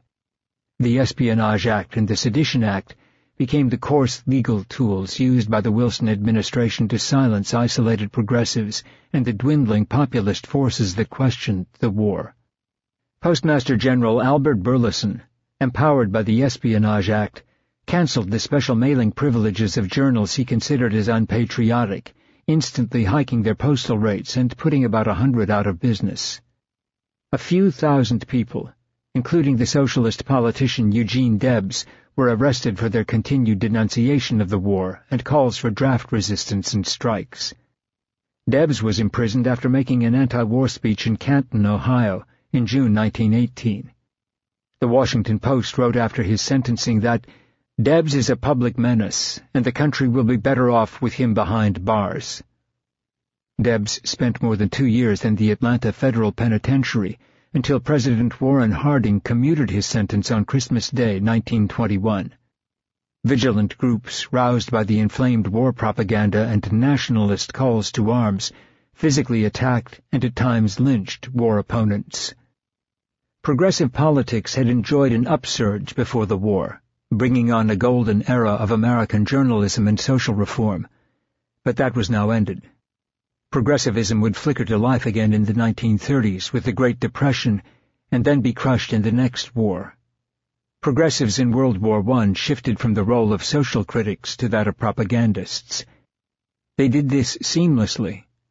The crusades undertaken for the working poor in mill towns and urban slums were transformed into an abstract crusade to remake the world through violence, a war to end all wars. Adams acidly pointed out that it is hard for some of us to understand upon what experience this pathetic belief in the regenerative results of war could be founded. But the world had become filled with fine phrases, and this one, which afforded comfort to many a young soldier, was taken up and endlessly repeated with an entire absence of critical spirit. The former socialists and activists were, perhaps, the most susceptible to Wilson's utopian dreams of a democratic league of nations that would end warfare forever. Wilson, after all, came from the ranks of the liberal class. He was articulate and literate, knew many of them, and was comfortable in the world of political theory and abstract thought. He wrote his own speeches. He reflected their high ideals. These intellectuals, once on the margins of society, became trusted allies in Wilson's crusade to recreate the world through violence. They were lauded and praised in public ways that were new and seductive. They no longer felt alienated from power, but rather felt valued and appreciated by the elite. They lent their considerable skill to war propaganda, and, in an intellectual and moral sense, committed suicide. Very few found the moral fortitude to resist, and their combined effort to sell the war fatally corrupted the liberal class. The intellectuals, in other words, have identified themselves with the least democratic forces in American life, Bourne lamented. They have assumed the leadership for war of those very classes whom the American democracy has been immemorially fighting. Only in a world where irony was dead could an intellectual class enter war at the head of such illiberal cohorts in the avowed cause of world liberalism and world democracy.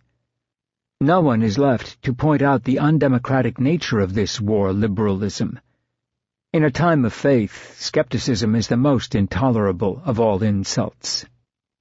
Arthur Bullard was a former history student of Wilson's at Princeton, who went on to work as a reporter and foreign correspondent, including in Russia. He was typical of the intellectuals and activists who embraced the war and shifted their energy from social reform to state propaganda. Bullard, who often wrote under the pseudonym Albert Edwards for the pro-Bolshevik publication The Masses, as well as Harper's, had sterling credentials as a muckraker and social activist. He had left Hamilton College after 2 years to serve as a probation officer for the New York Prison Association, spurred by the muckraker's reports of the squalid conditions of the working class, and moved into University House on the Lower East Side. University House, when he arrived, was filled with radical writers as well as settlement house workers. It included the socialist writer William English Walling, a founder of the NAACP, Pulitzer Prize winner Ernest Poole, Howard Brubaker, who later became a columnist for The New Yorker, journalist Hamilton Hold, the editor of the Weekly Independent, and author Walter Weil, a founding editor of The New Republic. These writers produced articles and books on the housing and employment situation of workers on the Lower East Side, particularly the effects of inhuman working conditions and poverty on women and children. They were avowed socialists and fellow travelers with the revolutionaries seeking to topple the Russian Tsar Nicholas II. Poole, Walling, and Bullard, who was a press agent for the Friends of Russian Freedom in America, traveled to Russia in 1905 to cover the abortive revolution and its aftermath. They established contacts with radical Russian intellectuals, writers, artists, and revolutionaries. Bullard contributed a series of articles on Russia. He spoke some Russian, to Harper's and Collier's.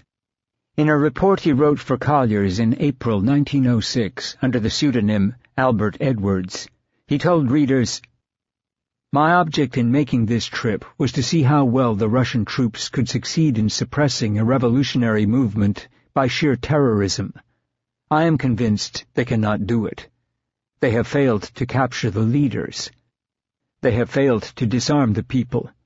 They have not succeeded in stamping out the revolutionary fire among the mass of the peasants. The indiscriminate executions, floggings, and burnings have only poured oil on the fire. It has turned the indignation into a personal determination for vengeance, for murdered kindred. It has turned discontent into desperation, and hostility into hatred. General Orloff is a military man," he concluded, "and he was given orders to suppress the rebellion in these provinces. He did, and is doing it, as far as he can. But he has not enough soldiers, nor enough cartridges to do it thoroughly. The position of the government has been perfectly logical, except for its premise, which is that this is the middle of the Dark Ages, and that a state exists by the fear of its subjects." Bullard, who witnessed the power of revolutionary idealism and propaganda, believed that heavy censorship and secrecy laws that Wilson advocated would backfire, especially with many Americans viewing the war as one pushed down the throats of the nation by bankers and industrialists. The bankers and industrialists wanted to ensure that the massive loans to the European powers would be repaid, something that would not happen if Germany won the war. He grasped that a more potent weapon than overt repression could be found in mass propaganda. Propaganda could, he understood, feed the dark sentiments of nationalism and the lust for violence that made war possible. The public, he grasped, would, with the right kind of guidance, become enthusiastic war supporters. He sent a copy of his book, Mobilizing America, to Wilson in early 1917, in an effort to influence the president's management of the war. In it he argued that if the government controlled all the mechanisms of information and used the creative arts to bolster its message, the country could be indoctrinated to support the war without resorting to overt forms of control. "Truth and falsehood are arbitrary terms," Bullard wrote. "There is nothing in experience to tell us that one is always preferable to the other. There are lifeless truths and vital lies. The force of an idea lies in its inspirational value. It matters very little whether it is true or false. Bullard proposed to Wilson that the government form a large publicity bureau, which would constantly keep before the public the importance of supporting the men at the front. It would requisition space on the front page of every newspaper. It would call for a draft of trained writers to feed army stories to the public. It would create a corps of press agents. In order to make democracy fight wholeheartedly, he said, it is necessary to make them understand the situation. Bullard, whose papers I sifted through one afternoon at the Seeley G. Mudd Manuscript Library at Princeton University, argued strenuously against Wilson's desire for overt censorship. Walter Lippmann, in a private letter to the President on March 11th, reiterated Bullard's call for a government publicity bureau. He told Wilson the war had to be sold to a skeptical public by fostering a healthy public opinion. Lippmann, especially in his 1922 book Public Opinion, emerges as perhaps the darkest figure of the period. He assumes the intellectual role of the Grand Inquisitor, fearful of popular rule and brilliant enough to know how to manipulate public opinion. The war would prove him to be extremely prescient, and public opinion became a Bible to the new power elite. Wilson got the message. He agreed to set up the bureau Lippmann and Bullard proposed and turn it over to progressives and artists. It is not an army we must shape and train for war. It is a nation, he stated. A week after the war was declared, the President established the Committee for Public Information, CPI. The CPI, headed by a former muckraker named George Creel, which became popularly known as the Creel Commission, would become the first modern mass propaganda machine. Its goal was not, as Creel confessed, simply to impart pro-war messages, but to discredit those who attempted to challenge the nation's involvement in the conflict. And Creel, who knew the world of journalism, set out to demolish decentralized and diverse systems of information. He recalled that during the period of neutrality before the war, the nation had been torn by 1,000 divisive prejudices, with public opinion stunned and muddled by the pull and haul of Allied and German propaganda. The sentiment in the West was still isolationist. The Northwest buzzed with talk of a rich man's war, waged to salvage Wall Street loans. Men and women of Irish stock were neutral, not caring who whipped England. And in every stage demagogues raved against warmongers, although the DuPonts and other so-called merchants of death did not have enough powder on hand to arm squirrel hunters. News, which had previously grown out of local discourses and public discussions, which reflected local public sentiment and concerns upward, would be dictated from above. It would have to deliver a consistent drumbeat of propaganda, a constant pro-war narrative, and shut out or discredit dissenting views. It would have to leech off the news pages into every aspect of the nation's cultural life, from theater to film to novels to advertisements. The wide diversity of newspapers, and with them the diversity of opinions, concerns, and outlooks, had to be managed and controlled. All information about the war would come from one source, a practice that in later generations would be codified as staying on message. There would be a total uniformity of ideas. Creel's efforts, his bureau would employ thousands by the war's end, had the twin effect of saturating the country with propaganda and dismantling the local independent press. The committee would, by the time the war ended, see the president lionized by Secretary of State Robert Lansing as the greatest propagandist the modern world has ever known. No other president in American history did more to damage the independence and freedom of the press or set back the cause of social reform than Wilson. The newspapers, with Creel feeding them propaganda packaged as news releases, began a relentless campaign of manipulation of public opinion, thinly disguised as journalism. The papers not only published without protest the worst drivel handed to them by the CPI, including manufactured stories of German atrocities and war crimes, but in their news pages questioned the patriotism of dissenters. "Radicals at Work for German Peace," read a June 24, 1917 headline in the New York Times, with a subhead adding, Well-financed propaganda has ample quarters and staff and is flooding country. Takes ideas from Russia. Proposes Council of Soldiers and Workmen's delegates here to run the war. A group of men and women representing all shades of radical and pacifist opinion have combined to carry on a campaign in this country to create sentiment in favor of peace along lines advocated by the most radical and visionary of Russian revolutionists, the article began. In other words, the peace which they will agitate for in every part of the country will be just such a peace as persons best informed as to the views of the Kaiser and his absolutist followers say the German government favors. It is not denied by some persons prominent in the new propaganda that if Germany should cease its submarine warfare, they would advocate the United States deserting the Allies and concluding a separate peace with Berlin.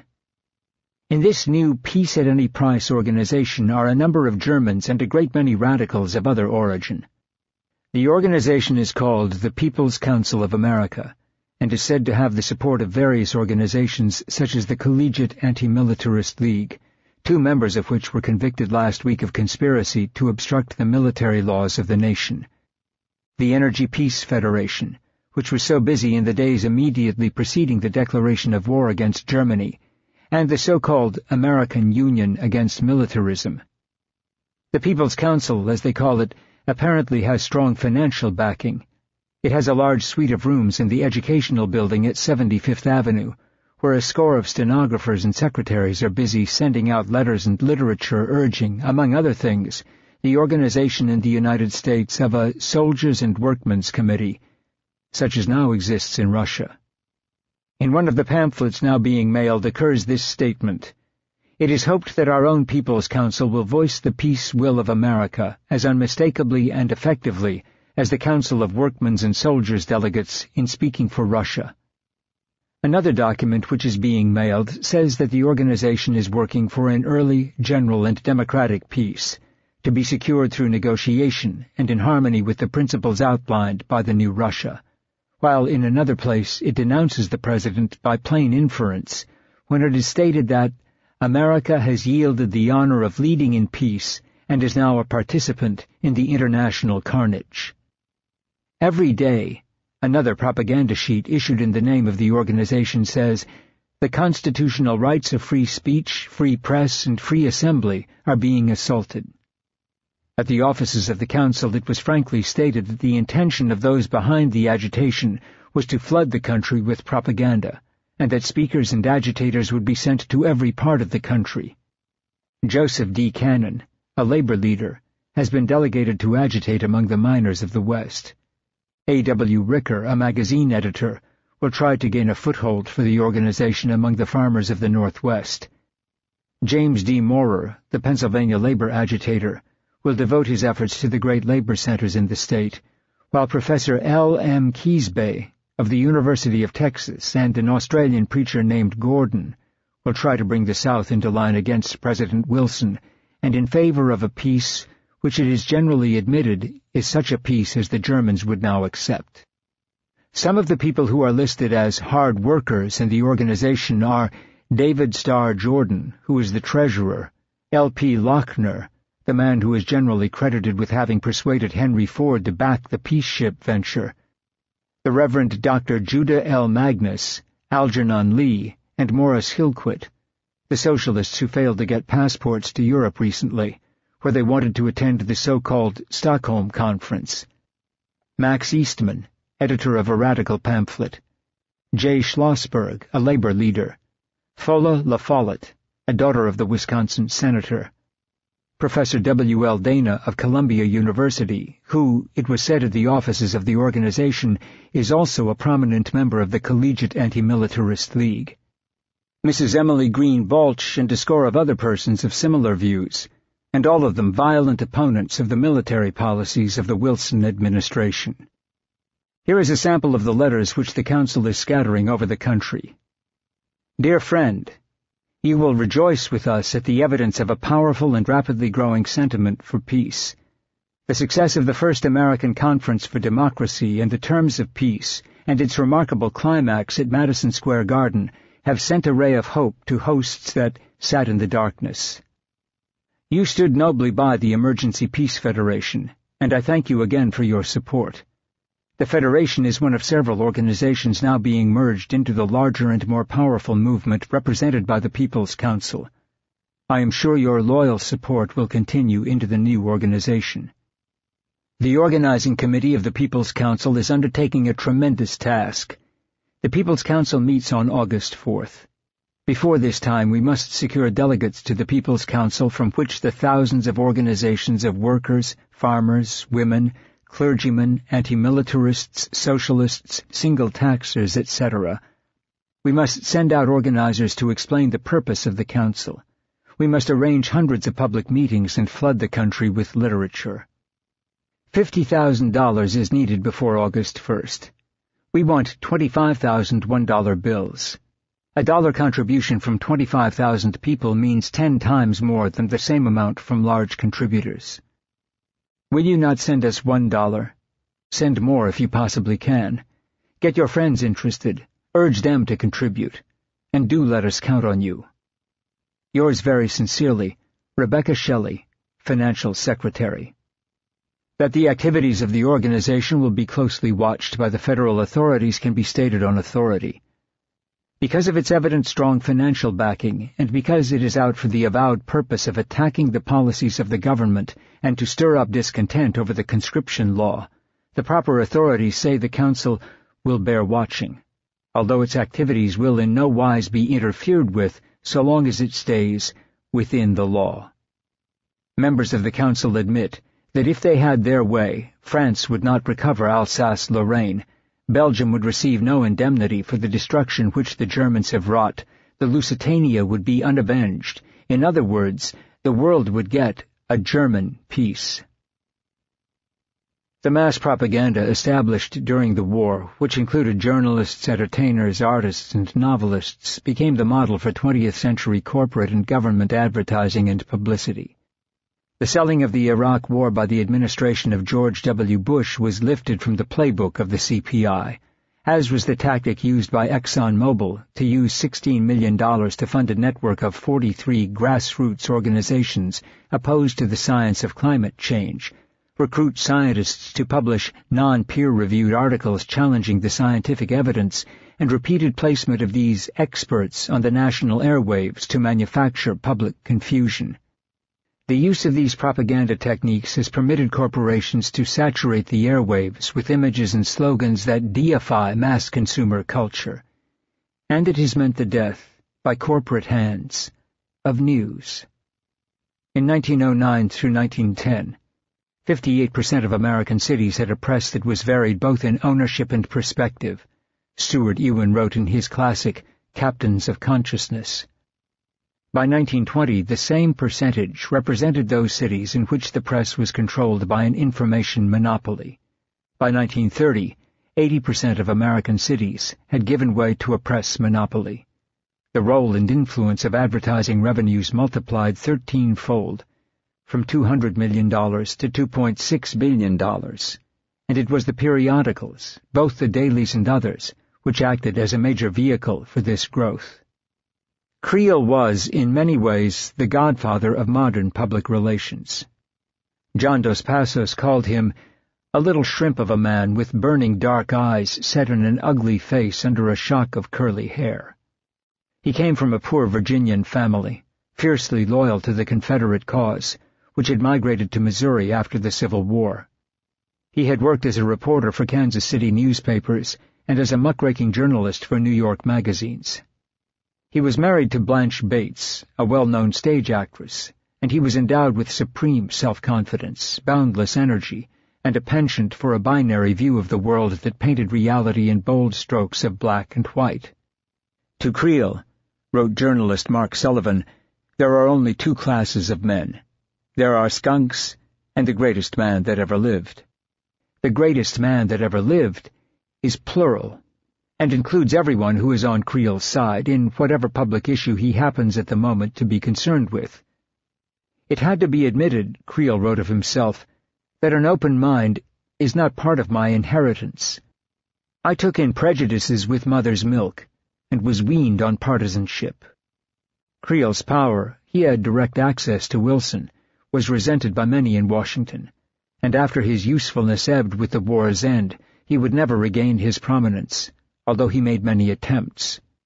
He was involved following the war in 2 shady business deals, the first as part of a sleazy Manhattan-based mail-order business, the Pellman Institute of America, which peddled a self-improvement scheme called Pellmanism.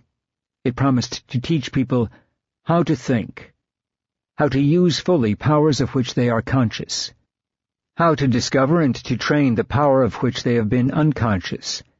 It promised subscribers that Pellmanism produced salary increases from 20 to 200%.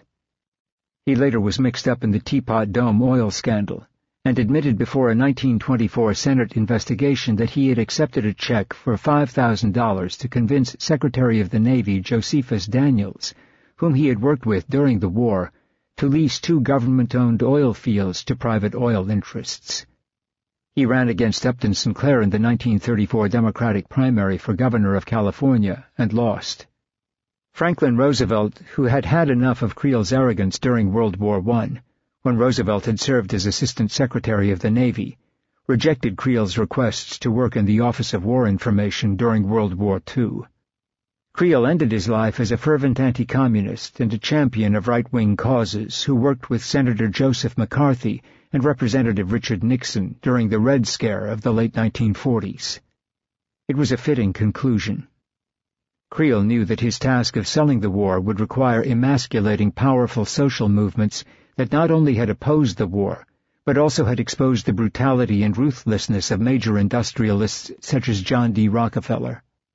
Labor unions, progressive journalists, pacifists, isolationists, the large number of immigrants who disliked the British, and some 1 million socialists led by Debs, who announced at Cooper Union in New York City on March 7, 1917, that he would rather be shot as a traitor than go to war for Wall Street, would prove to be obstacles to Wilson's war if left alone.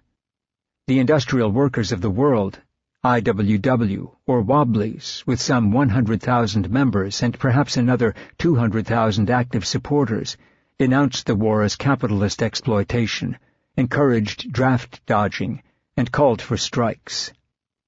Wilson's initial worries about lukewarm public support proved well-grounded. Enlistment rates were paltry, with only 73,000 young men volunteering for the Army between April and the middle of May. The government was forced to institute conscription. It was then that Creel went to work. Creel and his associates, which included artists, cartoonists, graphic designers, filmmakers, journalists, and public relations experts, saturated the cultural and intellectual life of the country with war propaganda. It did this by crossing the traditional boundaries of propaganda. It created the division of syndicated features, one of 19 divisions, which hired novelists, short story writers, and essayists. These fiction writers masked the pro-war and pro-government message in an example of social realism in stories that reached an estimated 12 million people a month. Posters and ads in support of the war blanketed the country. Hollywood, which had a deserved reputation for sleaze, churned out war favorites such as The Kaiser, the Beast of Berlin, Wolves of Kultur, and Pershing's Crusaders. A movie titled To Hell with the Kaiser was so popular that Massachusetts riot police were summoned to deal with an angry mob denied admission. The film division nearly made enough money to pay for itself. Creel's committee established direct relations with 18,000 newspapers, 11,000 national advertisers and advertising agencies, 10,000 chambers of commerce, 30,000 manufacturers' associations, 22,000 labor unions, 10,000 public libraries, 32,000 banks, 58,000 general stores, 3,500 YMCA branches, 10,000 members of the Council of National Defense, 1,000 advertising clubs, 56,000 post offices, 55,000 station agents, 5,000 draft boards, 100,000 Red Cross chapters, and 12,000 manufacturers' agents. All were showered daily with war propaganda tailored specifically toward their interests and members, and the few institutions reluctant to spew out war propaganda were shut down. In a 1920 memoir titled How We Advertised America, Creel wrote that the war was not fought in France alone. It was the fight for the minds of men, for the conquest of their convictions, and the battle line ran through every home in every country. It was in this recognition of public opinion as a major force that the Great War differed most essentially from all previous conflicts. The trial of strength was not only between massed bodies of armed men, but between opposed ideals, and moral verdicts took on all the value of military decisions. In all things, from first to last, without halt or change, it was a plain publicity proposition, a vast enterprise in salesmanship, the world's greatest adventure in advertising. There was no part of the Great War machinery that we did not touch, no medium of appeal that we did not employ. The printed word, the spoken word, the motion picture, the telegraph, the cable, the wireless, the poster, the signboard, all these were used in our campaign to make our own people and all other peoples understand the causes that compelled America to take arms. What we had to have was no mere surface unity, but a passionate belief in the justice of America's cause that should weld the people of the United States into one white-hot mass instinct with fraternity, devotion, courage, and deathless determination. The committee manufactured daily news stories through its news bureau that were run in the nation's newspapers. It provided a syndicated news service to disseminate facts about the war. It had a foreign language division, with a large group of translators to plant pro-American stories in the foreign press. It established a speakers bureau thanks to which speakers, known as 4-minute men, would get up in crowded movie houses, in churches, at civic functions, or even on the street to deliver pro-war messages and raise money for Liberty Loan drives. By the war's end, Creel had some 75,000 speakers who gave 4-minute talks on topics prepared for them by the committee. Creel called them the Stentorian Guard.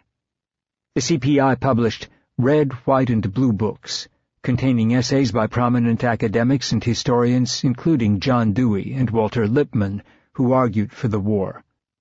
Newspapers were never directly censored but were given guidelines and flooded with pro-war reports from the committee that were reprinted as news.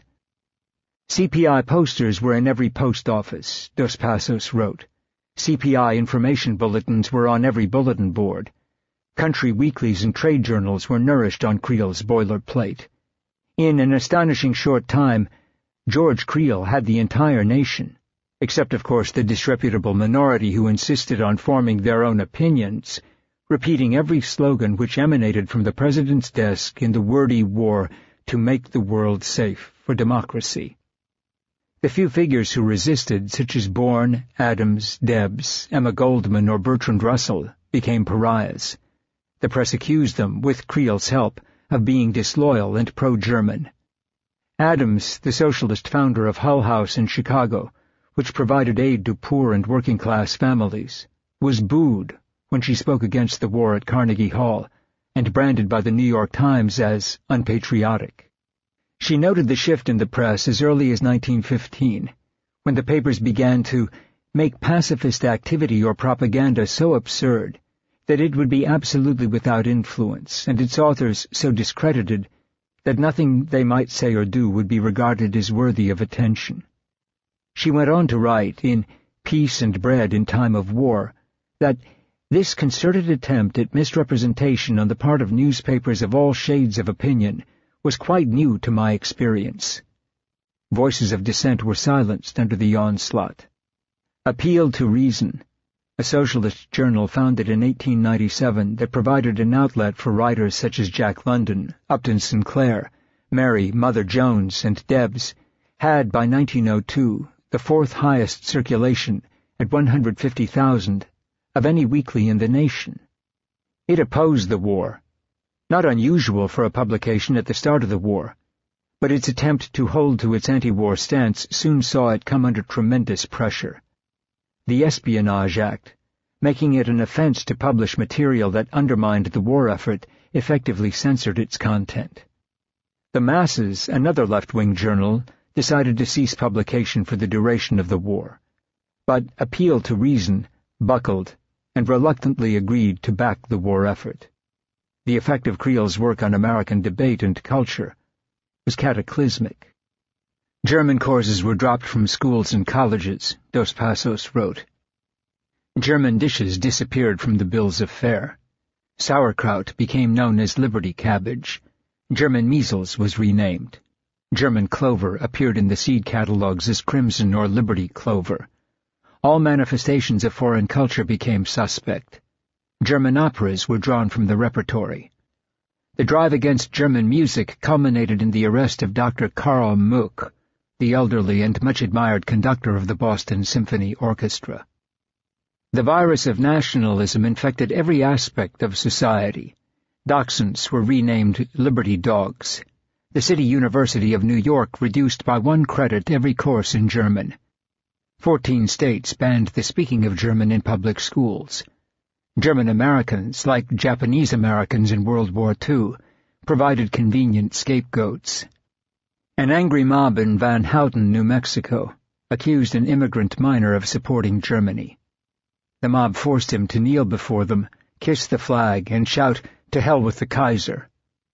Robert Prager, a German-born coal miner, was accused in April 1918 by a crowd that swelled to 500 people of hoarding explosives outside of St. Louis. Prager, who had tried to enlist in the Navy but had been rejected on medical grounds, was stripped, bound with an American flag, dragged barefoot and stumbling through the streets, and lynched as the mob cheered.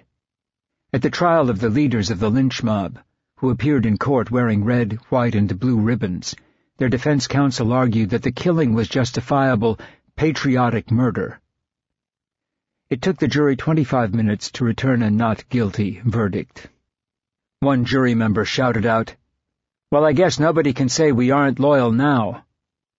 The Washington Post wrote of the trial that, in spite of the excesses such as lynching, it is a healthful and wholesome awakening of the interior of the country.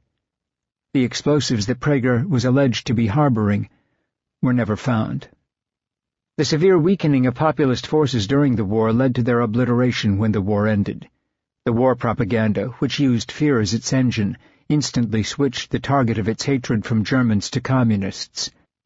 During the Palmer raids on November 7, 1919, carried out on the second anniversary of the Russian Revolution, more than 10,000 alleged communists and anarchists were arrested. Many were held for long periods without trial. When Russian-born émigrés such as Emma Goldman, Alexander Berkman, Molly Steimer, and 245 others were released from prison, they were deported to Russia. By November 1922, appeal to reason was shut down.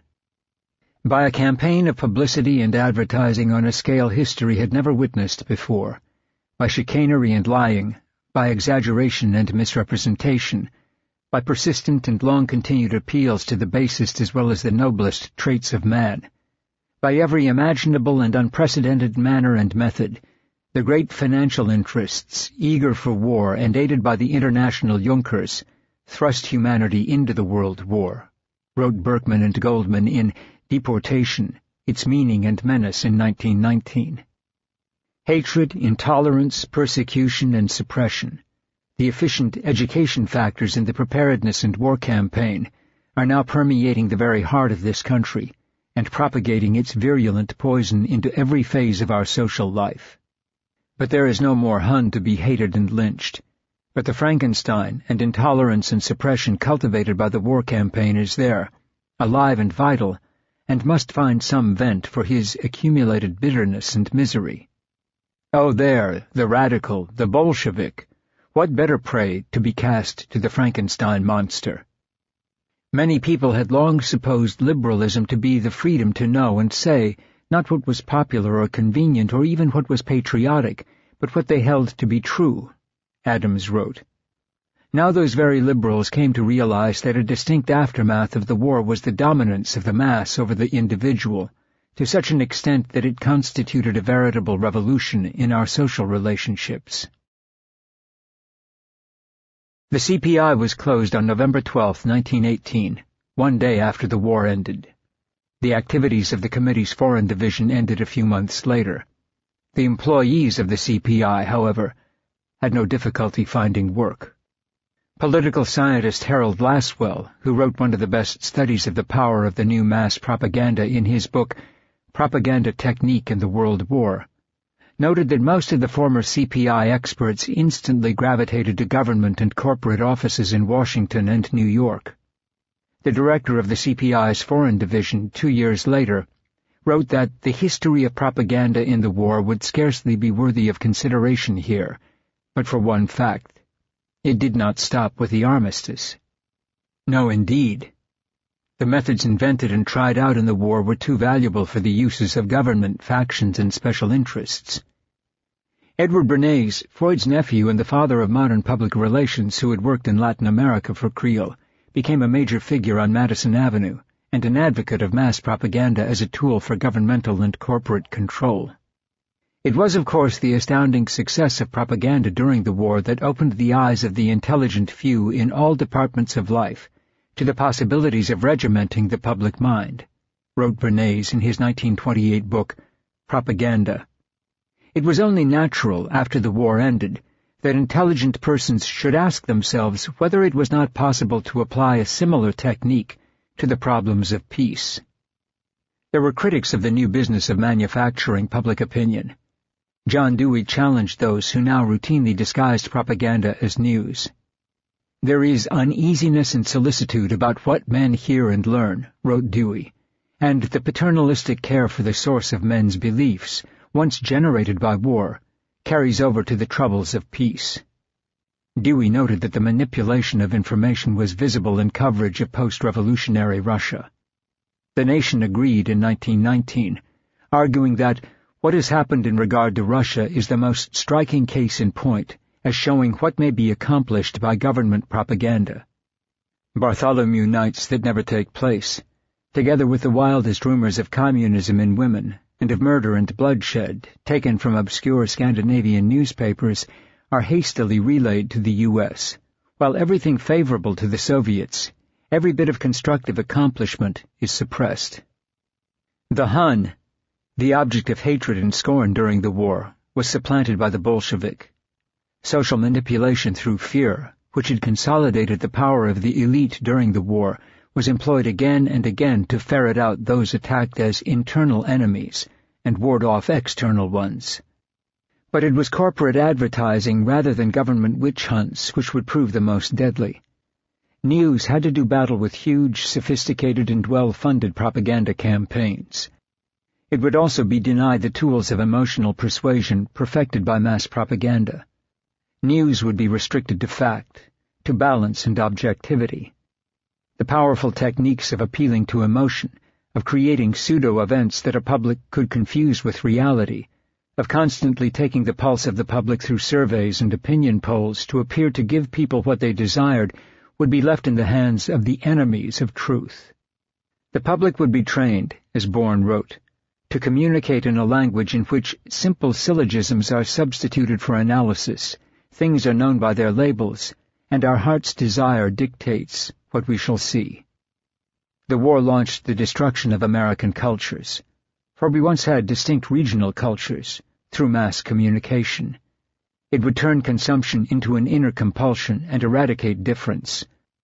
Old values of thrift, regional identity that had its own iconography, aesthetic expression and history, diverse immigrant traditions, self-sufficiency, and a press that was decentralized to provide citizens with a voice in their communities, were destroyed by corporate culture.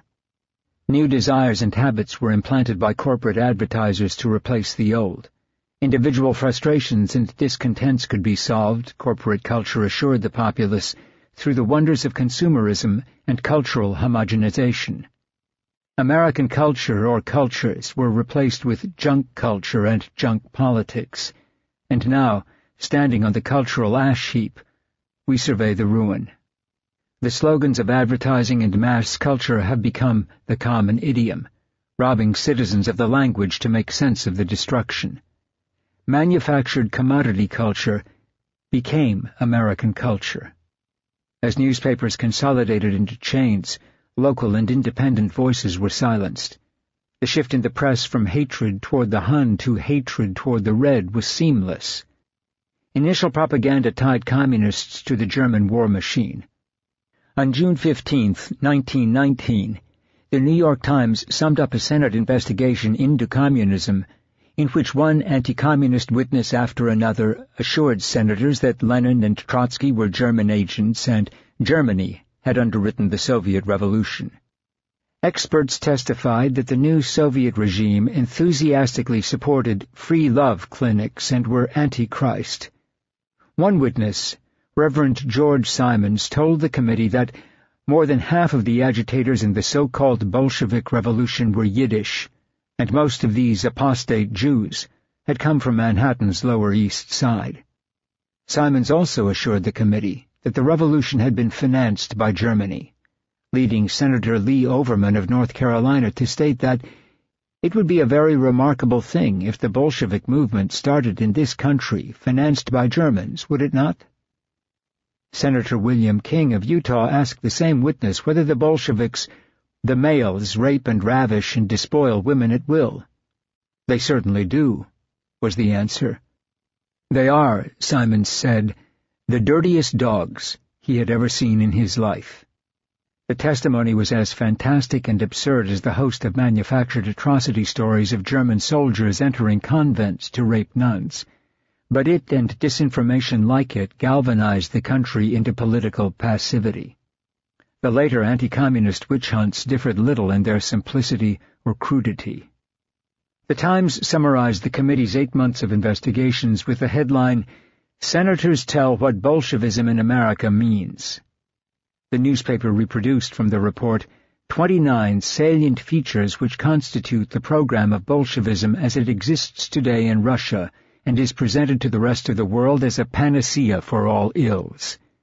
These included the confiscation of all factories, mills, mines, and industrial institutions, and the delivery of the control and operation thereof to the employees therein, the absolute separation of churches and schools, the establishment through marriage and divorce laws of a method for the legalization of prostitution, when the same is engaged in by consent of the parties, the refusal to recognize the existence of God in its governmental and judicial proceedings, and the conferring of the rights of citizenship on aliens without regard to length of residence or intelligence. Civil and political discourse became poisoned by loyalty oaths, spy paranoia, and distrust of dissent. This manufactured fear used appeals to internal and external threats to persuade the country that it should devote a staggering half of all government spending to defense following World War II, and pour billions more into its intelligence service to prop up heinous dictators in Latin America, the Middle East, Asia, and Africa in the name of the battle worldwide against communism. The quaint literary serials, poems, local reports, town debates, and other forms of popular expression that had once been so prominent in the press vanished from the pages of mass-produced newspapers. It was replaced by celebrity gossip, the new angry rhetoric of the Cold War, and nationally syndicated columns. The papers became as commercialized and centralized as the rest of mass culture. The business of mass propaganda brought vast sums of advertising revenue to all organs of mass communication, but corporate and government propaganda sharply narrowed the parameters of acceptable debate. It began the consolidation of the press by huge corporations that would end with nearly everything we see, hear, and read disseminated from roughly a half-dozen corporations such as Viacom, Disney, General Electric, and Murdoch's News Corporation. And it turned news into the elite's echo chamber. Liberal and radical movements at the turn of the 20th century subscribed to the fiction that human diligence, moral probity, and reform, coupled with advances in science and technology, could combine to create a utopia on Earth. It was, as the historian Sidney Pollard wrote, the assumption that a pattern of change exists in this history of mankind, that it consists of irreversible changes in one direction only, and that this direction is towards improvement. No longer would the poor have to wait for heaven. Justice and prosperity would arrive through human institutions. The liberal class, buoyed by the rise of an independent press, militant labor unions, workers' houses, anti-poverty campaigns, and the rising prosperity of the country bequeathed by the Industrial Revolution embraced institutions and especially the state as tools for progress. This faith created a new form of liberalism that departed from classical liberalism. While these two belief systems shared some of the same characteristics, including a respect for individual rights, the new liberal class was and remains distinctly utopian. It places its faith in practical state reforms to achieve a just society. Classical liberalism, while it embraced the goals of the Enlightenment, was colored by a healthy dose of skepticism about human perfectibility, and acutely aware of the nature and potency of evil. Modern liberalism lost this awareness. Human institutions and governments were seen as mechanisms that, under the right control, would inevitably better mankind. Faith in human institutions was at the core of the social gospel, a Christian movement articulated at the turn of the century in books such as Christianity and the Social Crisis, published in 1907, and Theology for the Social Gospel, published a decade later, both of them written by the leading proponent of the movement, Walter Rauschenbusch. The social gospel replaced a preoccupation with damnation and sin with a belief in human progress. It spawned the Chautauqua movement, which had hundreds of chapters across the country. Chautauquan communities supported labor unions, collective bargaining, social services for the poor, hygiene programs, and universal education, although the movement was not free from many of the prejudices of its age and excluded Roman Catholics and African Americans. Organizations such as the Labor Temple in New York City, the University Settlement House in Chicago, and Washington Gladden's crusades to better the working conditions in Columbus, Ohio, were part of this intoxicating fusion of religion and reform, the Christian Church's version of the liberal class belief in the power of reform and human progress through good government. The Reverend Josiah Strong's declamation that Christ came not only to save individual souls, but society, turned churches into temperance societies, labor halls, and soup kitchens. Salvation could be achieved through human agencies. The social gospel secularized traditional Christian eschatology and fused it with the utopian visions of material progress embraced by the wider liberal class. The years before World War I had offered hope to liberal reformers. It was Ida Tarbell who, in 1902, exposed the ruthless business practices of John D. Rockefeller and Standard Oil in McClure's magazine. Her series, later published as a book, fueled a public outcry against Standard Oil. It was an important factor in the U.S. government's antitrust actions against the Standard Oil Trust, which eventually led to its breakup in 1911. Samuel Hopkins Adams, a contemporary of Tarbell, wrote a series of 11 articles for Collier's in 1905 called The Great American Fraud. He exposed many of the false claims made by the manufacturers of patent medicines. Adams found that in some cases these medicines damaged people's health. The series led to the passage of the 1906 Pure Food and Drug Act. Upton Sinclair's expose of inhumane conditions in the Chicago stockyards in 1906 and his muckraking novel The Jungle led to the passage of the 1906 Pure Food and Drug Act and the Meat Inspection Act.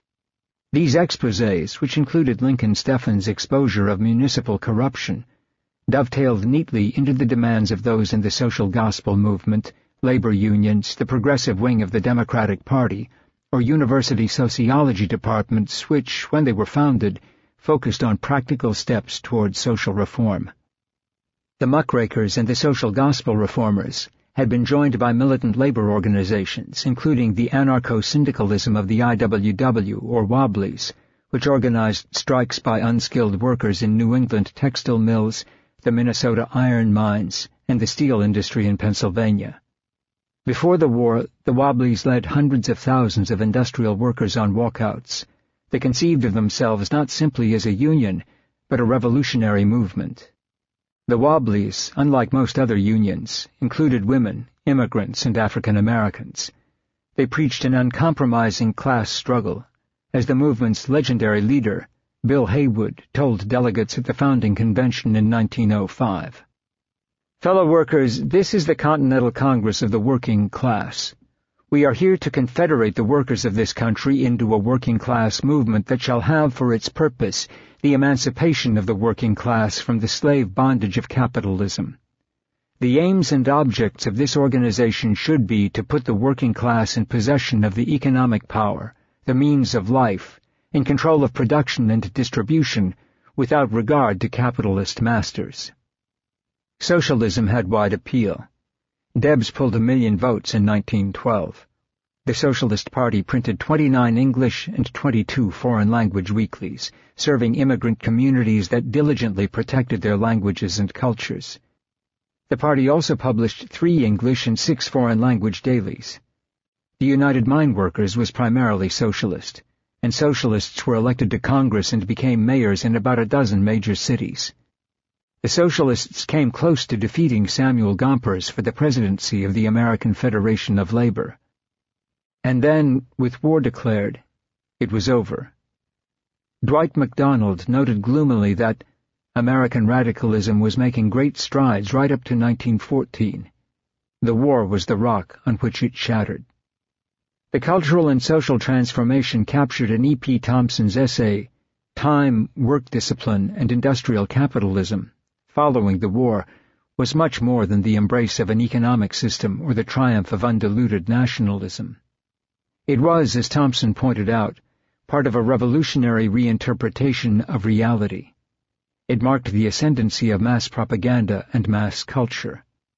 Richard Sennett, in The Fall of the Public Man, targeted the rise of mass culture as one of the prime forces behind what he termed a new collective personality, generated by a common fantasy.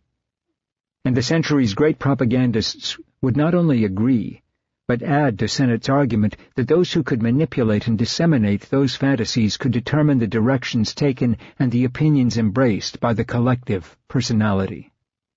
The suicidal impulses and industrial slaughter of World War I mocked the utopian vision of a heaven on earth and the inevitability of human progress embraced by the social gospel. The Swiss theologian Karl Barth, in the Epistle to the Romans, Der Römerbrief, published in 1918, tore apart the social gospel's naive belief that human beings could link the will of God to human endeavors.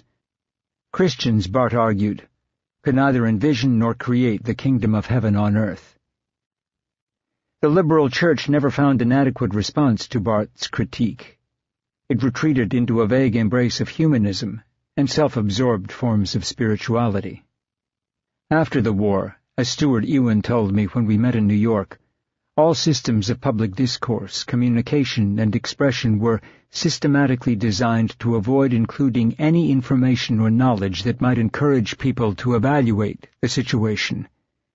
Mass propaganda obliterated an informed public, except for those who seek out information internationally or through non-traditional sources, Ewan lamented. The entire picture of the universe that is provided to people is one reduced to a comic strip. By the late 1920s, for example, you have the emergence of a fairly elaborate social psychological apparatus designed to take the temperature of public emotions, not for the purpose of reporting on what people feel, but for the purpose of shaping what people feel, Ewan said. That institution, which starts out with a psychological corporation in the 1920s, grows into a major polling and survey research industry, which not only permeates the commercial world, but begins to permeate academia. On that level, it has become more and more pervasive. Almost every moment of human attention is being subjected to that kind of strategy. The resources that exist to give support to that are enormous. The amount of money that goes into the miseducation of the American people is far vaster and far more enthusiastically spent than that which goes into the education of the American people. The liberal class, believing it had to fit its ideas into the new sloganeering of mass communications, began to communicate in the childlike vocabulary and simplistic sound bites demanded by commercial media. Intellectual debate, once a characteristic of the country's political discourse, withered. The liberal class became seduced by the need for popular appeal, forgetting, as MacDonald wrote, that, as in arts and letters, communicability to a large audience is in inverse ratio to the excellence of a political approach. This is not a good thing. As in art, it is a deforming and crippling factor. Nor is it an eternal rule. In the past, the ideas of a tiny minority, sometimes almost reduced to the vanishing point of one individual, have slowly come to take hold on more and more of their fellow men. The cultural embrace of simplification, as MacDonald warned, meant reducing a population to speaking in pre-digested clichés and slogans. It banished complexity and further pushed to the margins difficult, original, or unfamiliar ideas. The assault on radical and original thought, which by definition did not fit itself into the popular cultural lexicon, saw art forms such as theater suffer. The radical current in theater of the 1920s and 1930s brought potent new ways of thinking to audiences who had neither the time nor the inclination to read social theory. The theater became one of the last effective ways in which artists could compete with corporate consumerist culture by appealing to emotion and fact. It opposed mass propaganda by using many of the same methods of commercial propaganda. Theater responded to the political upheavals preceding World War I, during the Depression, and in a final gasp at the height of the Vietnam War, with politically charged works that, like the organs of mass propaganda, were designed to make people feel. The Provincetown Playhouse in the 1920s performed the early plays of Eugene O'Neill and Susan Glaspell. The New Playwrights Theatre, funded by the banker Otto Kahn, included the communist author Mike Gold, who wrote Jews Without Money, and left-wing artists such as Francis Edward Farrago, M. Joe Bashe, John Howard Lawson, and John Dos Passos. Lawson, who would become one of the Hollywood 10, jailed for a year for refusing to answer before the House Un-American Activities Committee, HUAC, wrote a jazz play, Processional, about labor strife, prejudice, and violence in a Kentucky coal mining town. Bashe wrote a manifesto for the New Playwrights calling for a theater which is as drunken, as barbaric, as clangorous as our age. A red flag was hoisted outside the Cherry Lane Theater on Commerce Street in Greenwich Village, which the New Playwrights rented for their second season. Dos Passos wrote the manifesto for their second season, Towards a Revolutionary Theater, in which he called for a theater that draws its life and ideas from the conscious sections of the industrial and white-collar working classes which are out to get control of the great flabby mass of capitalist society and mold it to their own purpose. These radicals sought to change content and theatrical form. The new social theater would be somewhere between a high mass and a Barnum and Bailey circus. During the New Deal, the Works Progress Administration, WPA, recruited Hallie Flanagan in 1935 to become the head of the Federal Theater Project. This effort, which brought radicals and liberals together, became an effective tool for social change, and perhaps was the last potent counterweight to the propaganda state. Production costs and scenic effects were limited. Money was used to pay salaries to the artists. Ticket prices were low. Theater suddenly became available to people across the country. The project split theater, as Flanagan noted, between commercial theater, whose aim was to make money, and those in the public theater who wanted to make a new social order. By the end of the first year, the project had more than 15,000 men and women on its payroll. And by the time the project was shut down 4 years later, its productions had played to more than 30 million people in more than 200 theaters and school auditoriums, on portable stages, and in public parks across the country. Those working in the project were professional actors, directors, designers, writers, clowns, and musicians left unemployed by the financial collapse. They produced high-quality works that spoke to ordinary lives and the misery that had engulfed the country. Orson Welles and John Houseman directed the Negro Theater Unit of the Federal Theater Project in Harlem and set Macbeth in the Haitian court of King Henri Christophe. Voodoo witch doctors were recruited to play the Weird Sisters. The incidental music was composed by Virgil Thompson. The play, which premiered at the Lafayette Theater on April 14, 1935, was sold out for each of its nightly performances. New plays, classical drama, modern drama, radio drama, puppet plays, Yiddish, Spanish, Italian, and German language theater. Children's theater, dance drama, musicals, religious drama, vaudeville, and circuses, hundreds and hundreds of productions in every state of the Union poured out of the project. It was the high point of American theater. The productions, which took on factory owners, bankers and coal mine owners, government bureaucrats and industrialists, led to howls of protest from the power elite. It Can't Happen Here, a drama that illustrated how fascism could take hold in the United States, was based on the novel by Sinclair Lewis. It opened in 21 theaters in 17 states on October 7, 1936. The Hollywood Citizen News reported that the project has been the target of criticism from sources holding the play will antagonize sympathizers of the Hitler and Mussolini regimes. Wells and Houseman were preparing to mount a production called The Cradle Will Rock, a musical written by Mark Blitzstein, who would be blacklisted in the 1950s, set in Steeltown, USA. The musical followed the efforts of a worker, Larry Foreman, to unionize steel workers. His nemesis is the heartless industrialist Mr. Mister, who controlled the press, the church, the arts, the local university, politics, the community social organizations, and even the local doctor. The Cradle Will Rock spared no one, from Mr. Mister's philanthropic wife and spoiled children to Reverend Salvation, who used religion to bless war and capitalism, to the corrupt editor of the local paper, Editor Daly. Mr. Mister, a trustee of the local university, forced the college president to fire professors who did not laud the manly arts of war and capitalism to students. The artists Yasha and Dauber considered themselves too cultured and dependent on the largesse of Mr. Mister's family to engage in politics. They sang with Mrs. Mister, "And we love art for art's sake. It's smart for art's sake to part for art's sake, with your heart for art's sake, and your mind for art's sake. Be blind for art's sake, and deaf for art's sake, and dumb for art's sake. They kill for art's sake, all the art for art's sake."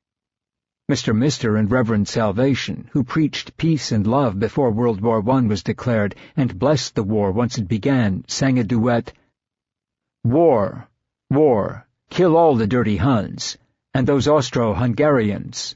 War, war, we're entering the war. The Lusitania's an unpaid debt. Remember Troy, remember Lafayette. Remember the Alamo, remember our womanhood. Remember those innocent unborn babies. Don't let George do it, you do it. Make the world safe for democracy. Make the world safe for liberty. Make the world safe for Steele and the Mister family." "Of course it's peace we're for," Reverend Salvation added. "This is the war to end all war." "Amen," sang the chorus. "I can see the market rising like a beautiful bird," Mister shouted. "Collection," Reverend Salvation announced to the congregation. The show was scheduled to open June 17, 1937 at the Maxine Elliott Theater on Broadway, with an elaborate set and a 28-piece orchestra.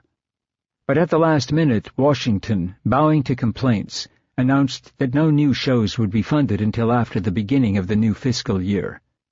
The Maxine Elliott Theater was surrounded by WPA security guards on June 14th, since the government argued props and costumes inside were government property. Wells, Houseman, and Blitzstein rented the Venice Theater and a piano. They met the audience outside the shuttered theater and marched the audience and the cast 20 blocks to the Venice. The procession invited onlookers to join them, and by 9 p.m., the Venice's 1,742 seats were filled. Actors' Equity had forbidden the cast to perform the piece on stage. Blitzstein, who sat alone at the piano, was prepared to play and perform all the roles. Olive Stanton, a little-known relief actress who depended on her small WPA check to support her mother and herself, stood up from her seat when Blitzstein began and sang her opening number. It was an act of singular courage. The rest of the cast, scattered throughout the audience, stood and took over their parts. The poet Archibald MacLeish, who attended, thought it was one of the most moving theatrical experiences of his life. Houseman was promptly fired by the project, and Wells quit. The two men would go on to found the Mercury Theatre. This was obviously censorship under a different guise, Flanagan noted at the time. The Cradle Will Rock, like much of the popular work that came out of the Federal Theatre Project, addressed the concerns of the working class rather than those of the power elite. It excoriated greed, corruption, the folly of war, the complicity of liberal institutions in protecting the power elite, and the abuses of capitalism. Mr. ran the town like a private plantation. "I believe newspapers are great mental shapers," he said. "My steel industry is dependent on them, really." "Just you call the news," Editor Daly responded, "and we'll print all the news, from coast to coast and from border to border." "Oh, the press, the freedom of the press," Editor Daly and Mr. sang. "They'll never take away the freedom of the press. We must be free to say whatever's on our chest, with a hey-diddle-dee and a ho-nanny-no, for whichever side will pay the best." "I should like a series on young Larry Foreman," Mr. told Editor Daly, "who goes around stormin' and organizin' unions." "Yes, we've heard of him," Editor Daly informed Mr. "In fact, good word of him. He seems quite popular with working men. Find out who he drinks with and talks with and sleeps with, and look up his past till at last you've got it on him." "But the man is so full of fight. He's simply dynamite.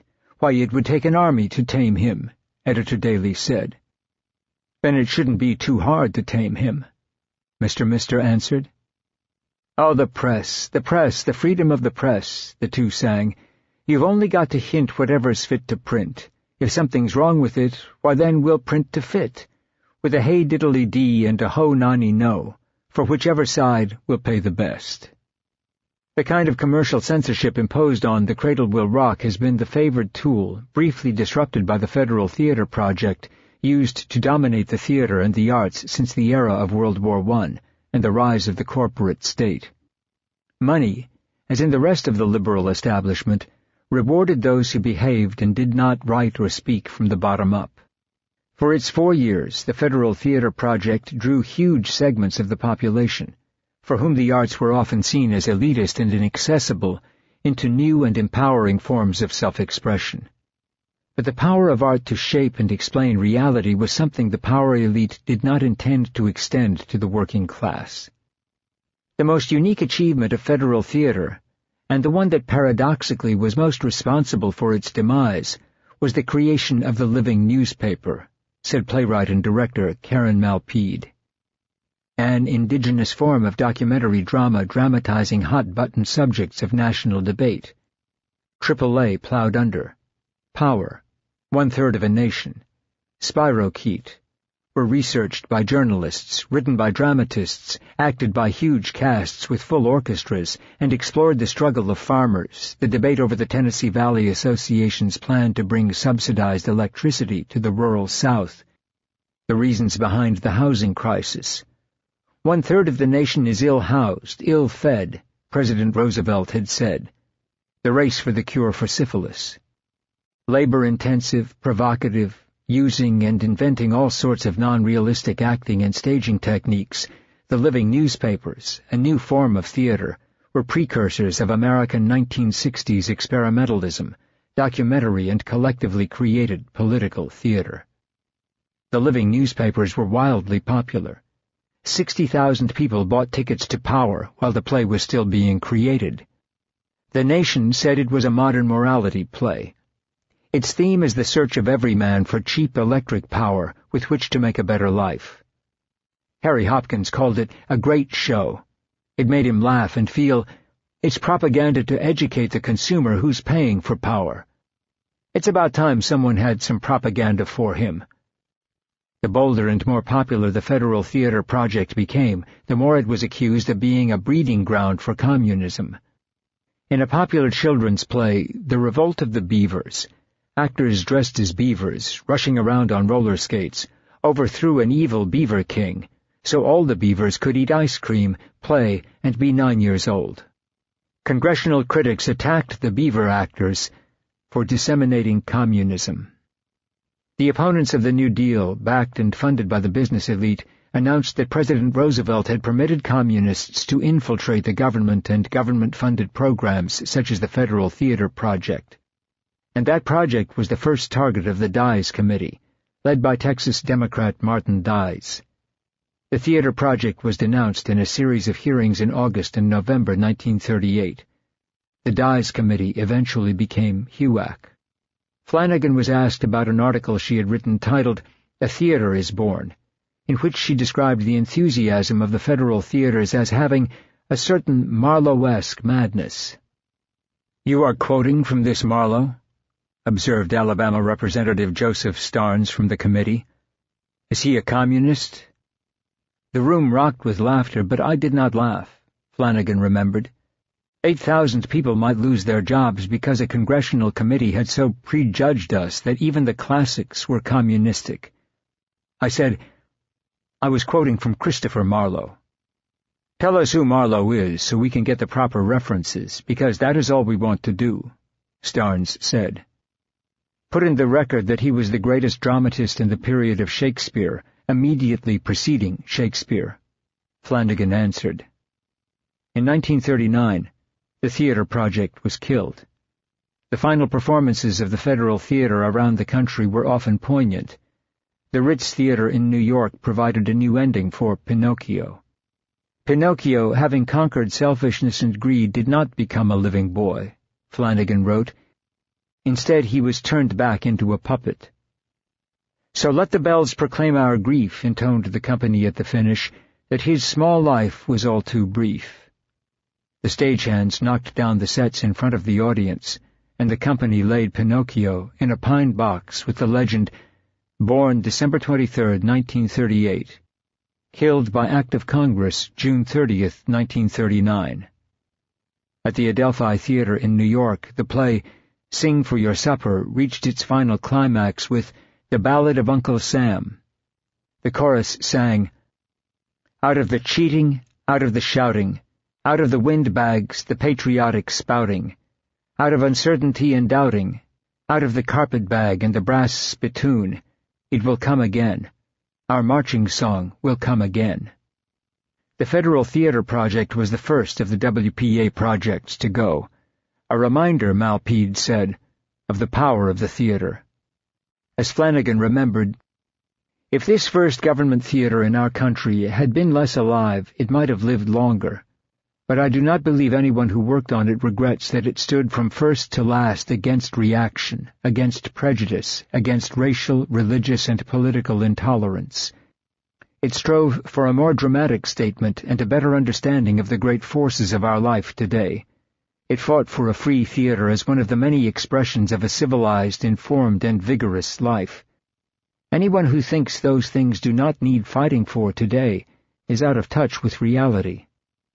As for HUAC, it terrorized and split the artistic community, and worse, it led to the self-imposed censorship among American theater workers who, for the sake of their careers, largely fostered and accepted the notion that politics and art don't mix, that ipso facto, any play that was politically relevant had to be bad art, Malpede said. The exceptions to the rule, of course, were Arthur Miller and Lillian Hellman, both defenders in their well-made plays of the earlier commitment to social justice as a necessary artistic theme.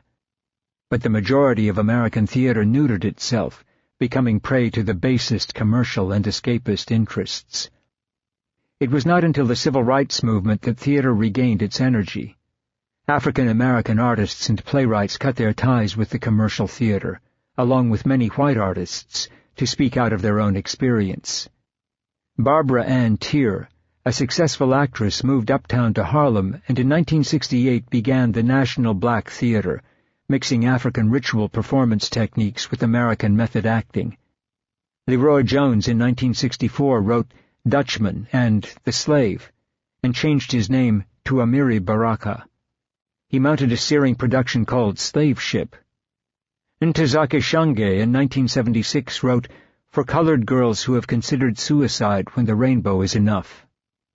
Judith Malina and Julian Beck's Living Theater, which had begun in 1947, produced Kenneth Brown's The Brig, set in a Marine prison during the Korean War.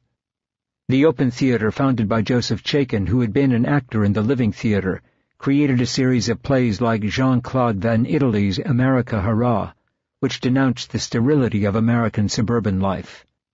The Living and the Open Theatres harbored many pacifists. The founders of these theatres often spent time in jail for nonviolent civil disobedience against the Vietnam War. The turmoil of the 1960s, like the turmoil that roiled the country during the Depression, unleashed the energies of artists who took over cafe spaces of the Lower East Side. Sam Shepard and Maria Irene Fornes, as well as inventive producers such as Ellen Stewart of La Mama, pushed back against the rigid constraints of commercial theatre. The Bread and Puppet Theatre led anti-war marches. Peter Schumann's tragic Vietnamese puppet women, their mourning faces painted on papier-mâché masks, walked under the spreading wings of huge white birds, all the puppets being inhabited and animated by artist activists. Crystal Field and George Bartenieff co-founded Theatre for the New City, which became the producing home for many socially conscious artists. They hosted Angry Arts, a festival of opposition to the war by artists, and in 1991 they hosted a weekend of theatre expressions against the Gulf War. There was never much money behind these productions, but for most of this time it was still relatively inexpensive to live in New York. Space could be rented without huge deposits. These new productions began to attract wider audiences, and eventually they attracted grant money from the Ford, Rockefeller, and Kaplan foundations. Richard Nixon, who remained frightened enough of the counterculture to attempt to placate its demands, encouraged the National Endowment for the Arts, which had been founded in 1965 during the Lyndon Johnson administration. The NEA, at the start, funded the radical theater movements. Ticket prices were kept low, and, as in the 1930s, the productions attracted a wide and varied audience. What happened? Malpede asked. The Vietnam War finally ended, but the peace movement persisted in large numbers through the dirty wars in South America and the growing anti-nuclear movement. Yet it became more and more difficult to produce socially conscious poetic theater. The old dogma of the 1950s reasserted itself: art and politics don't mix. When Ronald Reagan was elected in 1980, he immediately ordered that NEA grants to small, read leftist, theaters be abolished. Reaganism eroded the public perception that a great democracy deserves great art. Without government support for funding innovation and the non-commercial, the theater began to institutionalize and to censor itself, Malpede went on. The growing network of regional theaters became ever more reliant upon planning subscription seasons which would not offend any of their local donors, and the institutional theaters began to function more and more as social clubs for the wealthy and philanthropic. Sometimes there was a breakthrough. Angels in America was one, the result, too, of an aggressive gay activist movement. But to a large degree, the theater no longer wanted to shake people up. The institutional theaters began to develop plays, a process geared to securing grants from the few foundations which still, in our age of austerity, fund the arts. Development means that most new plays receive a series of readings and workshops, during which all sorts of dramaturges, literary managers, directors, and artistic directors give their input, most often thoroughly confusing, especially to young playwrights, and frequently damaging whatever was authentic to begin with. Fewer and fewer of these plays ever reach production. As the economy worsens, fewer and fewer risks are taken. Some subjects are out of bounds altogether, including strong critiques of capitalism or American foreign policy. In other words, anything that might cause individual donors to stop donating. Theater, once again unplugged from what gave it vitality, became increasingly mediocre and was produced as spectacle or celebrity-driven entertainment. Audiences dwindled and aged. Critical debate on stage was largely banished. Entertainment has become, as MacDonald wrote of his age, directed toward the mass, a set of statistics, what he calls the non-man. Mass art denies the existence of individual taste or experience, of an individual conscience, of anything that differentiates people from one another. Art is an individual experience. It forces us to examine ourselves. It broadens perspective. Entertainment masquerading as art, by contrast, herds viewers and audiences into the collective. It limits perspective to that experienced by the mass. With the effective disempowering of artists, and with artists' collusion in their own disempowerment, the theater now serves no meaningful function, said Malpede. It seldom startles, enlivens, enrages, or encourages its audience to become more fiercely aware of their own or of others' humanity. Malpede's 2009 play Prophecy, which centers on the tragic effect of wars on individual lives from Vietnam to the Israeli attacks in Lebanon and Gaza to the war in Iraq, was not one a corporate sponsor would touch. It opened in London, where it won 4 stars in Time Out London and 2 Critics' Choice citations in 2008. But Malpede struggled to find a theater in New York. Her portrayal of Muslims as victims of indiscriminate Israeli and American violence and its unrelenting condemnation of war put it far outside the liberal spectrum. What is to be done? Malpede asked of the commercial restraints on theater. Here I speak only from experience. My recent play, Prophecy, had 6 public readings, each packed with attentive and wildly enthusiastic audiences, yet was refused production by every theater that hosted these readings and by others to whom the play was sent. One producer called the play brilliant, but told me it was too risky, and he would never produce it at his theater. His was among the most honest responses. Another producer told me she found the play very moving when she read it, but is of the opinion that neither critics nor audiences wish to see anything about anything. Another potential producer who, after witnessing 150 people at the Kennedy Center become totally engrossed in a reading, and hearing their amazingly positive feedback afterwards, wrote me coolly that he had received negative emails and withdrew his offer to consider the play. George Bartenieff, my partner, and I decided we had to produce the play ourselves. We had developed a devoted core audience, and the play had no trouble attracting wonderfully talented actors. In fact, I had written it for Naila Saeed and Kathleen Chalfant, and both were eager to do it. Naila went to London, where Prophecy premiered in a co-production which we partially funded, mainly from a small pension fund of mine left over after I had been denied tenure at the Tisch School of the Arts at New York University, for being an artist, not a postmodern theorist. Bartenieff and I maintain a small not-for-profit organization, Theatre 3 Collective, just for the purposes of creating the sort of poetic social theater we revere. We had already produced Malpede's The Beekeeper's Daughter, about a Bosnian refugee, and I Will Bear Witness, based on the Victor Klemperer diaries. After London, we set about raising the money mainly from our core audience members, and finally completely depleting my pension to produce Prophecy in New York. It is only when artists control their own work, as Malpede did with her production of Prophecy, that great, socially relevant theater can be sustained. The funding for this kind of work will never come out of the world of corporate sponsorships which, like Mr., uses theater and the arts as a diversion. The theater needs to be funded with public money, as it was in Athens, where it began, and where all citizens were required to attend the dramatic festival, because the theater is, when it functions, a corrective against the excesses of empire, Malpede said. As such, it remains necessary to the functioning of a democratic state, and though it might make the functionaries of such a state uncomfortable, it will and must be a beacon of truth. At its best, such a theater provides the experience of heightened feeling, heightened aliveness, heightened awareness of self and other. It makes us more human and humane, and therefore more able to take action in the world. Malcolm Cowley chronicled the transformation of the artist as rebel to the artist as propagandist in Exile's Return, his intellectual history of the first half of the 20th century. He noted that after World War I, the corporate class and the liberal class, including artists, sprang from the same communities and neighborhoods, went to the same schools, and merged into the same social class. The political opinions of the liberal class were vague and by no means dangerous to Ford Motors or General Electric.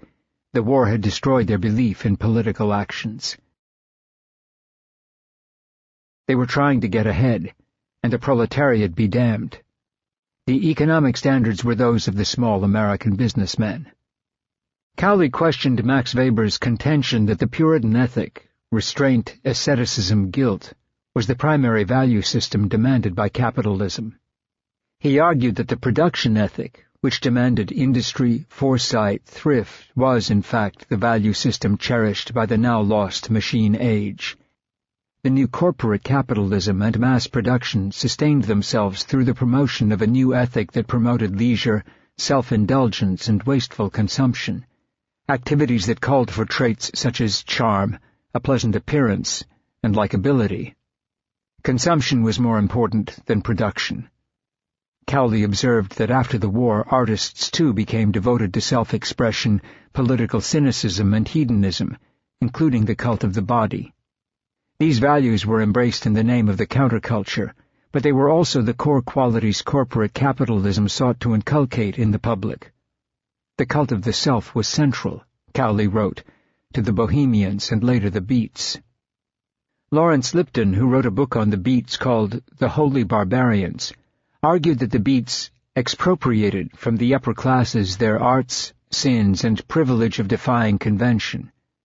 The Beats, like the Bohemians who populated Greenwich Village after World War I, also flaunted a self-indulgent hedonism that mirrored the ethic of the consumer culture. Lipton called this the democratization of amorality. The Beats in the 1950s aided the dissipation of the intellectual class by abandoning urban centers, where a previous generation of public intellectuals such as Jane Jacobs or Dwight MacDonald lived and worked. They romanticized the automobile and movement.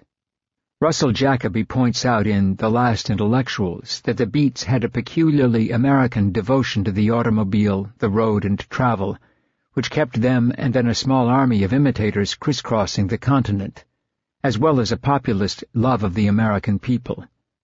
The Beats not only bolstered the ethic of consumption and leisure as opposed to work, but also they anticipated the de-urbanization of America, the abandonment of the cities for smaller centers, suburbs, campus towns, and outlying areas. The new ethic of the liberal class, Cowley wrote, was one that embraced the idea of salvation by the child, which proposed a new educational system by which children are encouraged to develop their own personalities, to blossom freely like flowers. Then the world will be saved by this new, free generation. It championed self-expression, so that the individual can realize his full individuality through creative work and beautiful living in beautiful surroundings. It fostered the cult of paganism, the idea that the body is a temple in which there is nothing unclean, a shrine to be adorned for the ritual of love. It called for living for the moment, to dwell in it intensely, even at the cost of future suffering.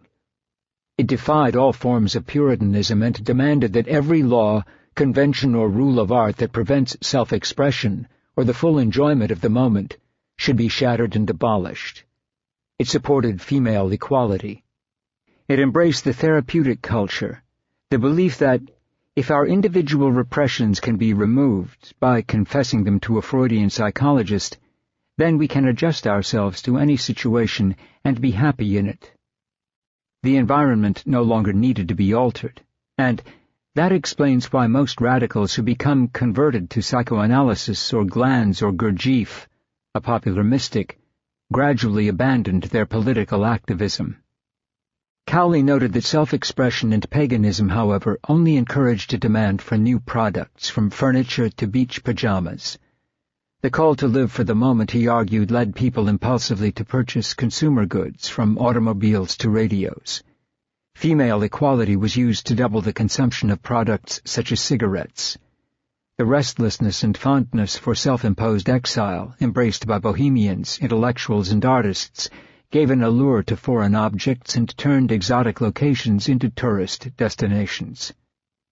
Political rebels, Cowley noted, had all swiftly yielded to Woodrow Wilson's crusade to make the world safe for democracy and fight communism. And those few not seduced by the nobility of the war effort either fled to countries such as Mexico, or were rounded up and sent to Leavenworth Penitentiary. Whatever course they followed, almost all the radicals of 1917 were defeated by events, Cowley wrote.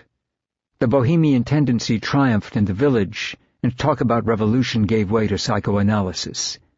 The masses, after being suppressed, and after temporarily reappearing as the Liberator, gave way to magazines like The Playboy, The Pagan, their names expressed them adequately, and The Little Review.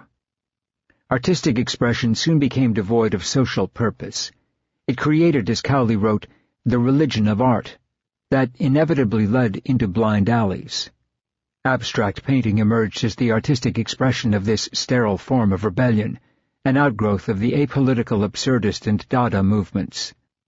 There was no longer, as Cowley wrote, any psychic basis common to all humanity. There was no emotion shared by all men, no law to which all were subject. There was not even a sure means of communication between one man and another. Irving Howe noted that it was primarily Yiddish intellectuals who remained honest and connected to those they wrote and sang about because they were too poor to venture on the programmatic poverty of Bohemia. These intellectuals were thrown in with the masses of their people, sharing their poverty, their work, their tenements. But the rest of the intellectual and artistic class were welcomed into the embrace of consumer culture, rushing out once large book advances were negotiated to buy the same consumer products that mesmerized the rest of society. The liberal class was seduced by the ideology of progress, attained through technology and the amassing of national wealth, material goods and comforts, and intimidated into supporting the capitalist destruction of reformist and radical movements. As long as the liberal class did not seriously challenge capitalism, it was permitted a place in the churches, the universities, the unions, the press, the arts, and the Democratic Party. Minimal reform, as well as an open disdain for Puritanism, was acceptable. A challenge to the sanctity of the capitalist system was not. Those who continued to attack these structures of capitalism, to engage in class warfare, were banished from the liberal cloisters. The final purges of radicals included the blacklisting of writers, actors, directors, journalists, union leaders, politicians such as Henry Wallace, government employees, teachers, artists, and producers in the American film industry in the late 1940s and early 1950s. The purge was done with the collaboration of the liberal class. Americans for Democratic Action, ADA, for example, backed the witch hunts. These purges proved useful to the most ambitious, and often most morally suspect, people within liberal institutions, especially those who wanted to dispose of rivals. In the course of this battle, liberals attacked liberals with more venom than they had ever directed at any economic royalist, observed an ADA supporter.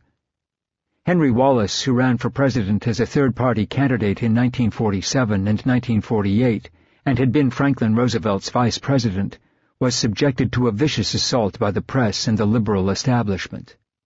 Wallace was discredited and finally exiled from political life as a communist sympathizer. The complicity of the liberal class was, in part, a product of insecurity, especially since many reformers and liberals had flirted with communism during the Depression, given the breakdown of capitalism in those years. But it was also the product of a craven careerism and desire for prestige and comfort.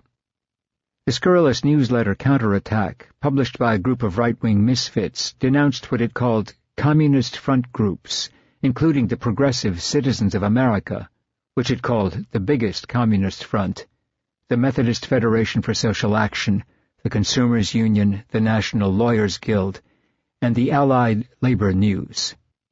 The publication promised to expose communist labor unions. It published a book called Red Channels, the report of communist influence in radio and television, which listed the alleged communist affiliations of 151 actors, writers, musicians, and other radio and television entertainers. The newsletter and book were published by American Business Consultants, a group established in 1947 by 3 former FBI agents who were bankrolled by an upstate New York grocery chain magnate, Lawrence Johnson, and later a former naval intelligence officer, Vincent Harnett. It mounted a campaign against writers, including journalists such as Richard O. Boyer, who wrote profiles for The New Yorker, and the New York Times music critic Olin Downs. It attacked writers such as Dashiell Hammett and Ring Lardner, Jr., as well as intellectuals including Albert Einstein. Radio and television personalities, many of them commentators and stars, were fired after being named in the pages of counterattack. Those removed from the airwaves by nervous employers and sponsors included the Texas humorist and radio commentator John Henry Falk, Irene Wicker, the singing lady who had a popular children's television show, and Philip Loeb, who played the father on the popular sitcom The Rise of the Goldbergs. Loeb denied he was a communist, but the corporate sponsor of the show, General Foods, insisted he be removed. The human cost of the blacklist was tragic. In his memoir Inside Out, a memoir of the blacklist, Walter Bernstein, a blacklisted screenwriter, describes his friend Loeb as disconsolate. Loeb was the sole supporter of a mentally ill son whom he kept in a private treatment facility, and, as Bernstein wrote, he was constantly afraid he would be unable to keep up the payments and his son would be moved to a state hospital for the insane. Loeb lost his apartment. He moved in for a time with the blacklisted comic and actor Zero Mostel, who, Bernstein wrote, loved Loeb, a short, sweet, sad-eyed man. Bernstein recounts how once or twice Mostel and his wife Kate found Loeb shouting out the window at pedestrians below. Zero could never cheer him up, no matter how hard he tried. I never saw Loeb smile, not even when Zero was at his hilarious best. He gave the impression he could not be touched. Finally, one day, he checked into a hotel and made sure he took enough pills to kill himself. A letter to the drama editor of the New York Times after Loeb's death said, "He died of a sickness commonly called the blacklist." The actress Jean Muir, after being named, was removed from the cast of a television sitcom, The Aldrich Family, in which she was supposed to appear as Mother Aldrich. The folk group The Weavers, which included Pete Seeger and the actress Lee Grant, all vanished from the public stage. Those who were blacklisted watched as friends, neighbors, and acquaintances severed contact with them. My life revolved around those friendships, Bernstein wrote. They were almost entirely with other blacklisted people. We had circled the wagons, and it was dangerous to step outside the perimeter. In the morning I tried to write, speculative scripts or articles or the occasional story, but they were desultory, lacking conviction. I seemed to need a validation. I could not produce from myself alone. The days were aimless as they had been when I was waiting to be drafted. I felt suspended. My real life was somewhere else, on hold, waiting to be resurrected when the country came to its senses. Finally, I had to admit I was depressed, a recognition that only added to the depression. A conspiracy was afoot to make me feel unworthy, and I was giving it credence. Many, including Mostel, Falk, Grant, and Seeger, and even Bernstein, would return to prominence in the 1960s. But the purges marked the last gasp of an era, one of progressive and radical artists who were allied with working-class movements and saw art as linked to the articulation and creation of a social and political consciousness. The broad, bold ideas and truths expressed by radical movements and artists before the witch hunts were effectively censored out of public discourse. The overall legacy of the liberals' failure to stand up against the anti-communist crusades was to let the nation's political culture veer to the right, writes Ellen Schrecker in Many Are the Crimes, McCarthyism in America. Movements and ideas that had once been acceptable were now beyond the pale. Though communists and their allies were the direct victims, the mainstream liberals and former New Dealers within the Democratic Party were the indirect ones. Condoning the campaign against communism did not protect them from being denounced for losing China, or, like Supreme Court Justice Black, for supporting desegregation in the South. Moreover, because the left had been destroyed, when liberals came under attack, they had to defend themselves from a more politically exposed position than they would otherwise have occupied. This may seem obvious, but it is a point that needs to be stressed. The disappearance of the communist movement weakened American liberalism. Because its adherents were now on the left of the political spectrum, Instead of at the center, they had less room within which to maneuver. In the wake of the witch hunts, networks such as CBS forced employees to sign loyalty oaths. Walt Disney and Ronald Reagan, president of the Screen Actors Guild, cooperated in hounding out artists deemed disloyal. Those who refused to cooperate with the witch hunts or who openly defied HUAC instantly became non-persons. One such resistor was Paul Robeson, who went before the committee in June 1956. A celebrated singer and actor, Robeson, who was a communist sympathizer and vocal supporter of civil rights, was banned from commercial radio and television. He would end his life in obscurity. Although an African American, he encountered obstacles to performing afterward in black churches. Established liberal institutions, including the NAACP, the American Civil Liberties Union, where ACLU co-counsel Morris Ernst worked closely with FBI Director J. Edgar Hoover, Americans for Democratic Action, the American Association of University Professors, and the American Committee for Cultural Freedom, either were silent or collaborated in the banishment of artists, teachers, writers, performers, scientists, and government officials.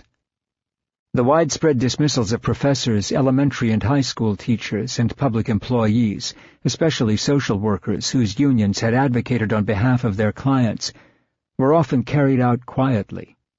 The names of suspected Reds were routinely handed to administrators and school officials under the FBI's Responsibilities Program. It was up to the institutions, nearly all of which complied, to see that those singled out lost their jobs. There were rarely hearings. The victims did not see any purported evidence. They were usually abruptly terminated. Those in the blacklist were effectively locked out of their profession. Schrecker estimates that between 10,000 and 12,000 people were blackballed through this process. The fiercely anti-communist AFL-CIO, which subordinated itself to the Democratic Party, was permitted to flourish, while militant unions, including those in Hollywood, were ruthlessly purged or closed. The leadership of the CIO expelled several left-led unions in 1949 after disputes erupted over the party's initial support for Henry Wallace's presidential campaign.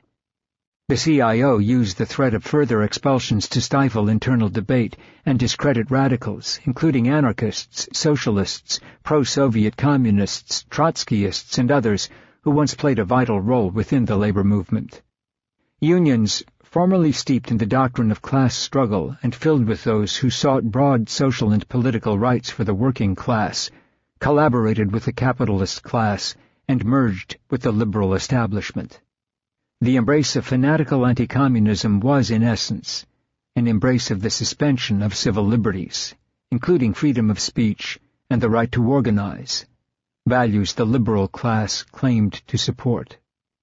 The Taft-Hartley Act passed in 1948, and the single most destructive piece of legislation to the union movement was a product of anti-communist hysteria. When it was passed, about half of all American workers belonged to labor unions. That figure has now dropped to 12%. The Taft-Hartley Act was devised as a revision of the National Labor Relations Act, NLRB, of 1935, known as the Wagner Act. It was one of the first new pieces of post-war legislation to roll back the gains made by workers under the New Deal.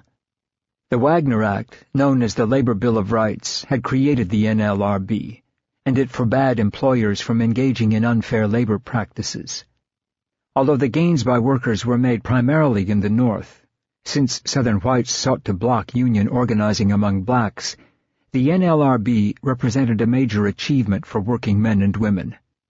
To get it in place, Roosevelt had permitted the NLRB to exclude agricultural and domestic workers, a coded way to exclude blacks and keep Southern politicians, who were mostly Democrats, behind him. The Taft-Hartley Act, which is still law, prohibited jurisdictional strikes, wildcat strikes, solidarity or political strikes, and secondary boycotts, union strikes against employers who continue to do business with a firm that is undergoing a strike. The act forbade secondary or common situs picketing, closed shops, and monetary donations by unions to federal political campaigns. All Union officers were forced to sign non-communist affidavits or lose their positions. Heavy restrictions were placed on Union shops, while individual states were allowed to pass right-to-work laws that outlawed Union shops. The federal government was empowered to obtain legal strike-breaking injunctions if an impending or current strike imperiled the national health or safety. The act effectively demobilized the labor movement. It severely curtailed the ability to organize and strike and purged the last vestiges of militant labor leaders from the ranks of unions. With the passage of Taft-Hartley, the power of labor to fight back effectively against the corporate state died. Labor, once the beating heart of progressive radical movements, became as impotent as the arts, the media, the church, the universities, and the Democratic Party. This audiobook has been broken into multiple parts to make the download faster. You have reached the end of a part, but not the end of the complete audiobook. So please check your library for the next part. of this audio. This is Audible. Death of the Liberal Class by Chris Hedges. 4. Politics as Spectacle. What if the world is one kind of show? What if we are all only talent assembled by the great talent scout up above? The great show of life, starring everybody. Suppose entertainment is the purpose of life. Philip Roth, On the Air. The radical upheavals of the 1960s were infused with the same hedonism and cult of the self that corrupted early 20th century counterculture movements. There was an open antagonism between most anti-war activists and the working class, whose sons were shipped to Vietnam, while the sons of the middle class were often handed college deferments. Working-class high schools sent 20 to 30% of their graduates to Vietnam during the height of the war, while college graduates made up 2% of all troops sent to Vietnam in 1965 and 1966. Students who opposed the war were derided by the power elite, and many in the working class as draft dodgers. Anti-war activists were portrayed as spoiled children of the rich and the middle class, who advocated free love, drug use, communism, and social anarchy. The unions remained virulently anti-communist, spoke in the language of militarism and the Cold War, and were largely unsympathetic to the civil rights and anti-war movements. When student activists protested at the 1965 AFL-CIO convention in San Francisco chanting, "Get out of Vietnam," the delegates taunted them by shouting, "Get a haircut." AFL-CIO President George Meany ordered the security to clear the cookies out of the gallery. Once the protesters were escorted out, Walter Reuther, president of the United Automobile Workers and a leading force in the AFL-CIO, announced that protesters should be demonstrating against Hanoi and Peking, who are responsible for the war. The convention passed a resolution that read, "The labor movement proclaims to the world that the nation's working men and women do support the Johnson administration in Vietnam." Those that constituted the hardcore New Left, groups like Students for a Democratic Society, SDS, found their inspiration in the liberation struggles in Vietnam and the Third World, rather than the labor movement, which they considered bought off by capitalism. With few exceptions, New Left radicals regarded the working class in the heart of the imperialist beast as a big part of the problem, and they looked elsewhere for allies. Sharon Smith writes, "Radicals turned to Mao Zedong, Joseph Stalin, and Leon Trotsky, and with that came an embrace of armed revolution. The Black Panthers, the Nation of Islam, and the Weather Underground organization, severed from the daily concerns of the working class, became as infected with the lust for violence, quest for ideological purity, crippling paranoia, self-exaltation, and internal repression as the state system they defied. Only a few hundred radical Maoists, many of them living in communes in cities such as San Francisco, broke with the SDS and took jobs in factories as blue-collar workers in an attempt to organize the working class. But they were a tiny minority. Protest in the 1960s found its ideological roots in the disengagement championed earlier by beats such as Jack Kerouac, Allen Ginsberg, and William Burroughs. It was a movement that, while it incorporated a healthy dose of disrespect for authority, focused again on self-indulgent schemes for inner peace and fulfillment. The use of hallucinogenic drugs, advocated by Tim Leary in books such as The Politics of Ecstasy, and the rise of occultism that popularized transcendental meditation, theosophy, the Hare Krishna branch of Hinduism, and renewed interest in Zen Buddhism and study of the I Ching, were trends that would have dismayed the Wobblies or the militants in the old Communist Party. The counterculture of the 1960s, like the commodity culture, lured adherents inward. It set the self up as the primary center of concern. It, too, offered affirmative therapeutic remedies to social problems that embraced vague, undefined, and utopian campaigns to remake society. There was no political vision. Hermann Hesse's Siddhartha, with its narrator's search for enlightenment, became emblematic of the moral hollowness of the New Left. These movements and the counterculture celebrities that led them, such as the Yippie leader Abbie Hoffman, sought and catered to the stage set for them by the television camera. Protest and court trials became street theater. Dissent became another media spectacle. Anti-war protesters in Berkeley switched from singing Solidarity Forever to Yellow Submarine. The civil rights movement, which was rooted in the moral and religious imperatives of justice and self-sacrifice, what Dwight MacDonald called non-historical values, was largely eclipsed by the self-centeredness of the New Left, especially after the assassinations of Malcolm X in 1965 and Martin Luther King, Jr. in 1968. And once the Vietnam War ended, once middle-class men no longer had to go to war, the movement disintegrated. The political and moral void within the counterculture meant it was an easy transition from college radical to a member of the liberal class. The 1960s counterculture, like the counterculture of the Bohemians or the Beats, was always in tune with the commercial culture. It shared commercial culture's hedonism, love of spectacle, and preoccupation with the self. The moral vacuum of the counterculture disturbed religious radicals such as Father Daniel Berrigan and his brother Philip, the Catholic worker leader Dorothy Day, and the Reverend William Sloane Coffin, as well as stalwarts from the decimated Communist Party and old anarchists such as Dwight MacDonald and Murray Bookchin. The transition from street protester to grant applicant was, as Bookchin noted sourly, not hard, given the moral vacuum in the New Left. Radical politics in our time has come to mean the numbing quietude of the polling booth, the deadening platitudes of petition campaigns, car bumper sloganeering, the contradictory rhetoric of manipulative politicians, the spectator sports of public rallies, and finally, the knee-bent, humble plea for small reforms, Bookchin wrote. In short, the mere shadows of the direct action, embattled commitment, insurgent conflicts, and social idealism that marked every revolutionary project in history. What is most terrifying about present-day radicalism is that the piercing cry for audacity, l'audace, l'audace, encore l'audace, that Danton voiced in 1793 on the high tide of the French Revolution, would simply be puzzling to the self-styled radicals who demurely carry attaché cases of memoranda and grant requests into their conference rooms, and bullhorns to their rallies. MacDonald argued that any movement that did not pay fealty to the non-historical values of truth, justice, and love inevitably collapsed.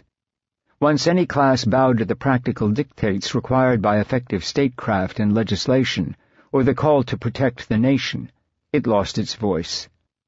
The naive belief in human progress through science, technology, and mass production further eroded these non-historical values.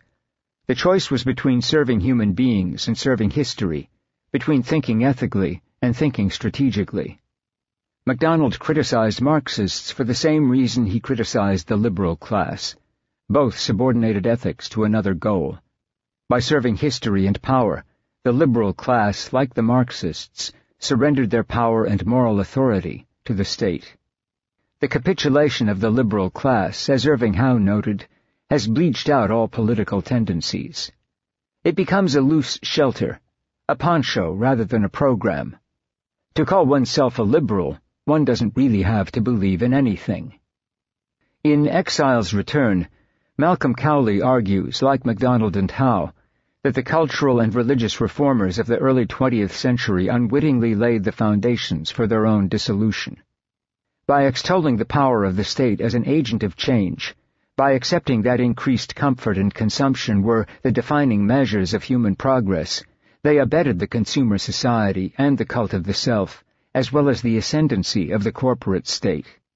The trust in the beneficence of the state, which led most of these liberal reformers naively to back the war effort, ceded uncontested power to the state during the war, especially the power to shape and mold public perceptions. The state, once it held these powers, never gave them up. The liberal class had placed its faith in the inevitability of human progress and abandoned the values, as MacDonald pointed out, that should have remained at the core of its activism. Mass culture and the state, the repository of the hopes and dreams of the liberal class, should have been seen as the enemy. The breach between the liberal class and the radical social and political movements it once supported or sympathized with was total. This rupture has left the liberal class without a repository of new ideas. A recent exhibition at the Museum of Modern Art in New York illustrated the difference between an artistic movement that was, on one hand, integrated into social democracy and sought to eradicate the barriers between craftspeople and artists, and on the other, an artistic movement that served its elitist ends. The former was illustrated by Bauhaus at the MoMA, a huge retrospective of the German art movement. The latter was illustrated just a few floors below the Bauhaus exhibit by MoMA's permanent collection of mostly American post-war art, a dreary example of flat, sterile, and self-referential junk. The iron control of the arts is vital to the power elite, as important as control of the political and economic process, the universities, the media, the labor movement, and the church.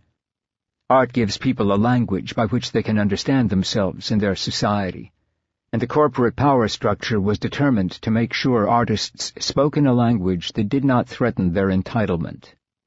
The liberal class, especially its most elitist and snobbish elements, was used to help distance art from the masses, portrayed as too unsophisticated and uneducated to appreciate or understand authentic artistic expression. Museums and their arrogant curators appointed themselves as the arbiters of high culture. These liberal institutions ruthlessly filtered out artistic expression that confronted or exposed the darker side of the power elite.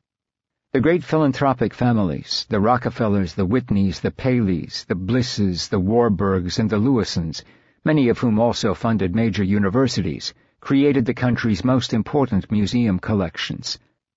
They enriched and promoted their preferred artists. They championed abstract painters such as Jackson Pollock, who had abandoned his early radicalism. Pollock, along with many other of the new abstract artists adopted by the elite, sought to turn the process of producing art into spectacle. These so-called action painters, as Neil Gabler writes, used their canvases as a kind of movie screen for the creation of art and made themselves into romantic action heroes, bounding, thrashing, and raging their way across that canvas screen and leaving art in their wake. Pollock spoke of literally being in the painting as if, Gabler writes, he were an actor in a film. It would be left to Andy Warhol to point out that the most important art movement of the 20th century wasn't cubism or surrealism or fauvism or minimalism or op or pop, to which Warhol himself nominally belonged. No, the most important art movement was celebrity. Eventually, no matter who the artist was and no matter what school he belonged to, the entertainment society made his fame his achievement and not his achievement his fame. The visual arts, like so much else in American life, was a MacGuffin for the artist. It was just a means to celebrity, which was the real artwork.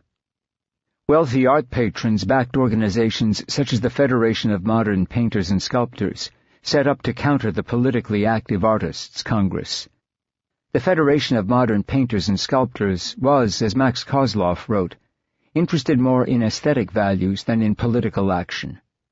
Kozloff also pointed out the similarity between American Cold War rhetoric and the existentialist individualist credos of abstract expressionist artists.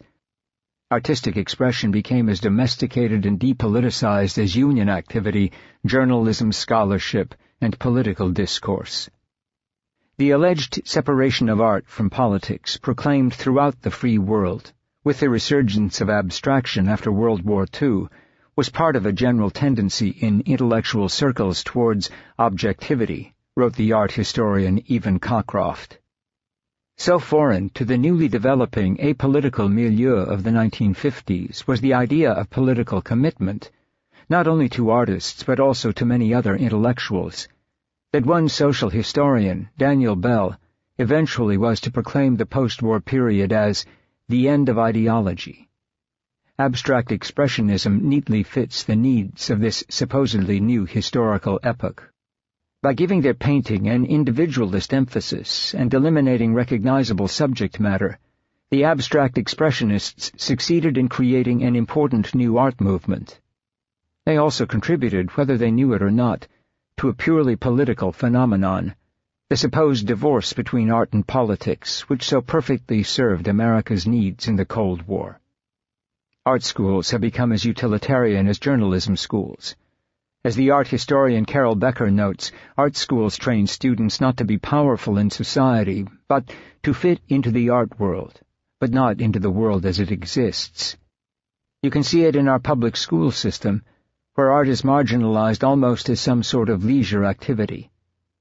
Art, as Becker points out, is relegated to a place of nostalgic longing, high culture, or entertainment. Most people, if asked, would say that art exists to infuse the world with beauty and vitality. It is not understood, except by the art world itself, as a legitimate arena for controversy and debate. In this society, art is not defined within the arena of real power, namely politics. Art schools produce, along with departments devoted to the sciences and technologies, the specialist, the expert groomed to conform to the tastes of the power elite. These specialists must master narrow, arcane subjects and disciplines rather than reflect on and challenge systems of power. The specialists reign over tiny, often irrelevant kingdoms and ignore pressing moral and social questions that require a broader understanding of the human condition. The specialist cedes questions of power to the elite. The specialist justifies this moral abrogation by believing what he or she has been told. They are qualified only to speak about the minutiae of their area of study or discipline. And the specialist, once he or she corners an obscure topic, be it 17th century porcelain or the role of gambling among 19th century Russian aristocrats, locks out the non-specialist through the use of unnecessarily obscure vocabulary and opaque data. Liberal institutions and the power elite, from the media to museums to the universities, determine who is permitted to dominate these specialized fields. The wider society, conditioned to rely on the specialist, whether in finance, politics, or art, for its interpretation of reality, is fed approved assumptions, and this system is perfectly designed to reproduce itself. Universities, by demanding that professors attain doctorates, almost always written on narrow and obscure specializations approved by faculty committees, replenish their ranks with the timid and the mediocre. The artist, like the specialist or the professor, is plugged into a system where he or she serves the interests and tastes of the power elite. The choice may be between high and low culture, but in each sphere, members of the liberal class dare not risk losing their prestige and employment by defying the structures of power. Playwrights end up writing inane television scripts. Graphic artists draw and animate for corporations. Actors pay the rent doing commercials and voiceovers. Filmmakers, editors, and writers sell themselves to corporate advertising agencies. And those on the upper end of the cultural spectrum, the tenured professors and cultural critics, the lauded poets and art historians, speak and write only for one another, like medieval theologians.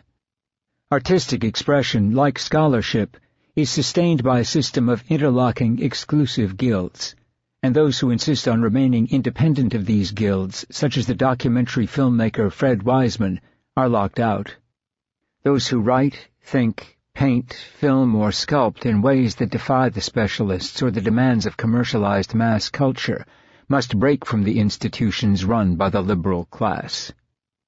Alan McGee, whose powerful images and sculptures of war and physical abuse explored the depravity of violence, entered the illustration department at the Philadelphia College of Art in 1967. He had no particular interest in illustration. The department, however, was a place where art students were permitted to make representational paintings without apology. Fine arts departments throughout the country, leaning toward the abstract and conceptual, saw representational art as, by nature, illustration. Those who gravitated to representational art were usually pegged as illustrators. As an art student, I was searching for a language within the realist tradition that could carry contemporary ideas and issues, McGee told me. Surrealism provided one example of how representational art could communicate. I looked carefully at Magritte and also at George Tooker, Philip Pearlstein, and the Canadian painter Alex Colville. 3 paintings at the Philadelphia Museum of Art: Salvador Dali's Soft Construction with Boiled Beans, Premonition of Civil War; Jan van Eyck's St. Francis Receiving the Stigmata, and Andrew Wyeth's Groundhog Day set me on my path as an aspiring illustrator. Outside our classrooms, inspiring work was beginning to appear in magazines, on posters, in European graphics, he said. There was a lot to look at, to admire and measure oneself against. The magazine and book publishers were, by today's standards, inventive and politically courageous. The best art directors didn't get in the illustrator's way, or expect him to keep his eccentricities out of an assignment. McGee began illustrating in New York in 1968. He said he was given nearly complete freedom in carrying out his work. I would be assigned, for example, a series of Graham Greene or Bernard Malamud books to read and to interpret in my own way, he said. I looked for a symbolic or metaphorical equivalent to the writing wherever possible, rather than making a literal depiction of the characters. My preliminary sketches were regularly accepted. The cynicism about the profits a book had to make hadn't really settled in, and the media conglomerates hadn't yet acquired the small publishing companies. That happened later, and the resulting erosion of the freedoms I had taken for granted was one of several reasons for my leaving that career and for concentrating on my own paintings. During the 1970s, in the fine art world, the minimalist sculptor Donald Judd was installing polished aluminum boxes in galleries and art museums. Carl Andre was arranging rows of builder's bricks on museum floors, and many artists signed on to minimalism, conceptual art, and similar trends, McGee said. These movements were no doubt partly aimed at asserting expanded possibilities for art. It was difficult to object to them. But the ascendancy of these opaque art practices did finally cordon off high art from the lives of ordinary people. Since then, significant art has become ever more remote and inscrutable. José Ortega y Gasset and Ernst Gombrich, McGee said, warned that modern art could evolve into a dehumanized enterprise. Ortega y Gasset suggested that intentionally obscure art would be used as an implicit insult to the lower classes, when direct slurs were no longer regarded as acceptable. Gombrich predicted that membership in the modernist movement would be worn like a badge, and that it would make analysis and criticism of particular artists and works of art from within the club impossible. Both of these predictions came to pass, McGee said. I began to understand that art world discourses could not be taken seriously, and I can remember a moment when it became clear to me that avant-garde art was not progressive or humanitarian, that it was, in a political sense, conservative, and was not looking for approval or comprehension from outside its privileged inner circle. I had naively believed that the modern art enterprise remained in some way linked to a gradual pull toward decency, a counterpart to various struggles for equality and fairness that were going on outside the world of art. The opposite was true. Tenderness and empathy had been banished from important art. They were not good for business. Today's sanctified works of art are essentially financial vehicles, stripped of burdensome humanity. But what is wrong with frivolity, art world insider games, or with bewildering art objects being displayed in a museum? McGee asked. Nothing is wrong with these things, of course. unless they are piled up as in a blockade to make passage of any useful images or ideas very difficult. What disheartens me when I enter the contemporary wing of the Museum of Modern Art, although it could be any contemporary wing anywhere, since there is now only one message, which is that a once vital avenue of human connection is clogged with things that rebuke the notion of connection. I watch people wandering through these vast rooms looking somewhat glazed, half asleep, many of them no doubt suspecting that they are not clever enough or sufficiently educated to receive the blessing of high art. It saddens me that they came to experience art in good faith, believing that through it they might become uplifted, sensitized to life, as they would be if they had stayed home and read a good contemporary novel. Museum-goers are being deceived about the breadth of contemporary art and what it could offer them. Meaningful art is being created today, but as painter John Nava commented, the art that's been chosen to represent us all follows from Marcel Duchamp. McGee said. His fountain, a manufactured urinal signed R. Mutt, which he submitted to the 1917 exhibition of the Society of Independent Artists in New York, was voted the most influential artwork of the 20th century by 500 selected British art world professionals. Duchamp's point, intended to repudiate genteel aesthetics and to shock the squares, was timely and well made, but it didn't need to be repeated for a century. My disappointment with the drift of official contemporary art is bound up with my admiration for certain movements and artists that were part of early European modernism, Dada and German Expressionist art and film, for example, but all the arts seemed to soar in the 1920s and early 1930s, he said. And much of early modernism was moral, as John Gardner used the term, even though, and because, it was brazenly coarse and defiant. Those modern artists, like early Christians, were outsiders. That sense of dissidence may be what attracts me to the graphics, poetry, film, music, and literature from that time and place. I have had to rewrite art history for my own purposes, McGee concluded. Maybe we all have to do that. I have to disregard the hierarchies of the art world to make space for artists in all fields who give me something authentic and to occasionally change my life. Some of these artists are well known. Others are like secrets completely invisible to those we call art professionals. Among the artists in what I call my working history of art are the Czech animator and sculptor Jan Svankmajer, the Italian sculptor Giacomo Manzu, the Spanish painters Antonio López Garcia and Cristobal Toral, the French sculptors Louis Pont and Jacques Clavet, and the Swiss artist of poetic machines, Paul Gugelmann. Then there are the Germans, Adolf Menzel, Otto Dix, Hanna Hoch, and especially Kate Kollwitz. I try to spread the word about these people rather than speaking negatively about the enormous mass of well-funded contemporary art. That doesn't help. It seems to me that the biggest obstacle to the artist of conscience today is not perhaps the art world, said painter Bob Shetterly. It's the mainstream media. When the corporate media chooses to ignore serious political art, it marginalizes it. Millions of people who might see, read, hear that art don't. Their questions, ideas, feelings are not then validated by witnessing them portrayed accurately in art. Art tells many people it's okay to think and feel unpopular things.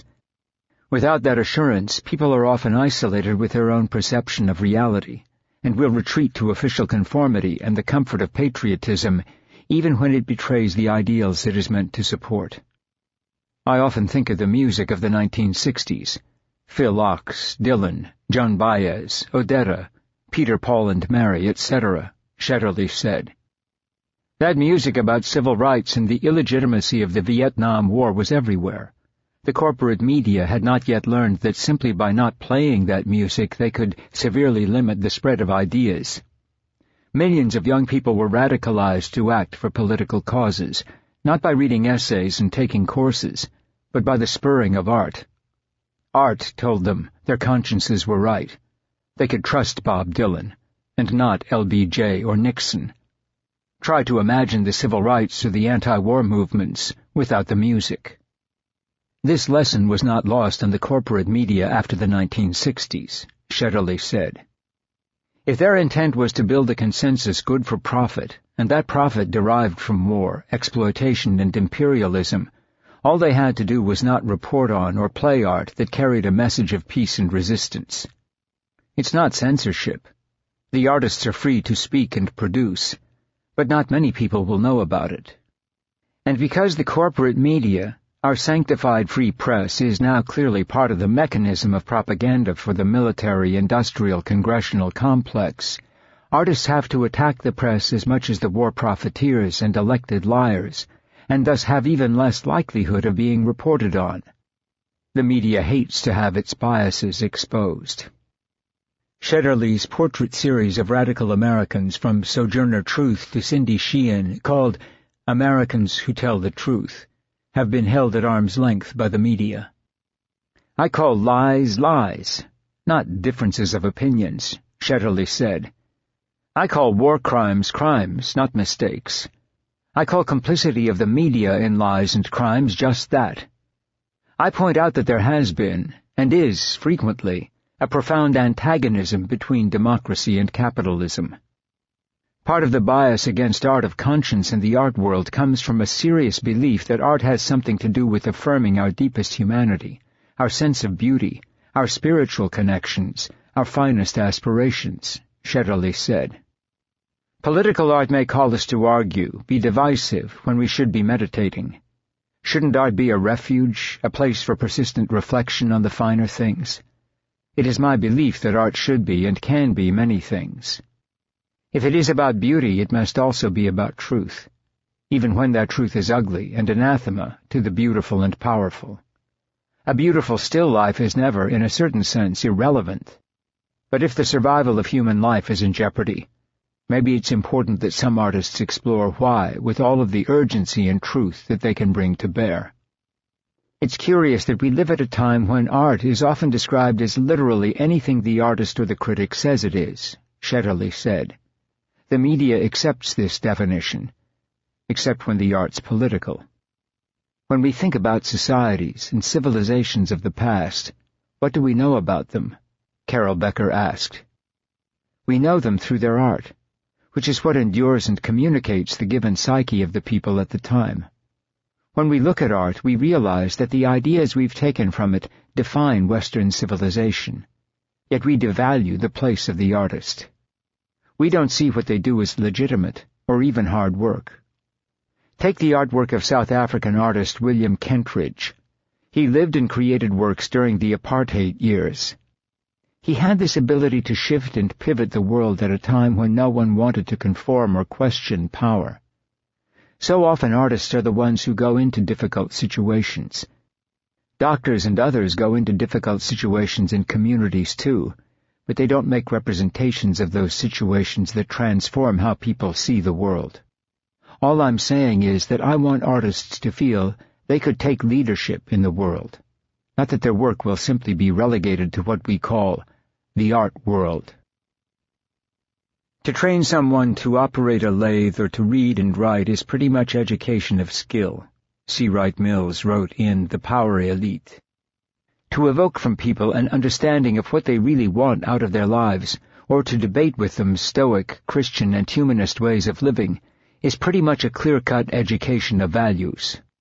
But to assist in the birth among a group of people of those cultural and political and technical sensibilities which would make them genuine members of a genuinely liberal public, this is at once a training in skills and an education of values.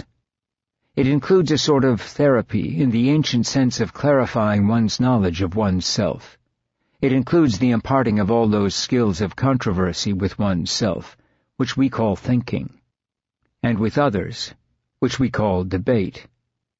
And the end product of such liberal education of sensibilities is simply the self-educating, self-cultivating man or woman. It is the ability denied to the specialist to turn personal troubles into social issues, as Mills wrote, to see their relevance for his community and his community's relevance for them, that should be the culmination of artistic and intellectual vision. Many trapped in mass culture are gripped by personal troubles, but they are not aware of their true meaning and source. and it is the task of the artist or the intellectual to translate troubles into issues, and issues into terms of their human meaning for the individual. The failure to make knowledge and artistic expression relevant to human reality, the goal of the Bauhaus movement in Weimar Germany, has left the public unable to see the roots of his own biases and frustrations, nor think clearly about himself, nor for that matter, about anything else. In his book White Collar, which includes a scathing chapter titled Brains, Inc., Mills argued that men of brilliance, energy, and imagination were no longer valued within universities. Colleges did not facilitate, much less create, independence of mind. The professor had become part of a petty hierarchy, almost completely closed in by its middle-class environment and its segregation of intellectual from social life. Mediocrity makes its own rules and sets its own image of success. But the intellectuals outside the academy and the commercial sphere were no better. They had abandoned politics for administration and personal success. The loss of will and even of ideas among intellectuals, he wrote, is due not simply to political defeat and internal decay of radical parties. The liberal class who accepted its appointed slots in educational, state, institutional, and media bureaucracies had, Mills noted, sold their souls. The New Left of the 1960s turned out to be a mirage. The rupture within American politics was so severe that when the New Left arose, it had no roots.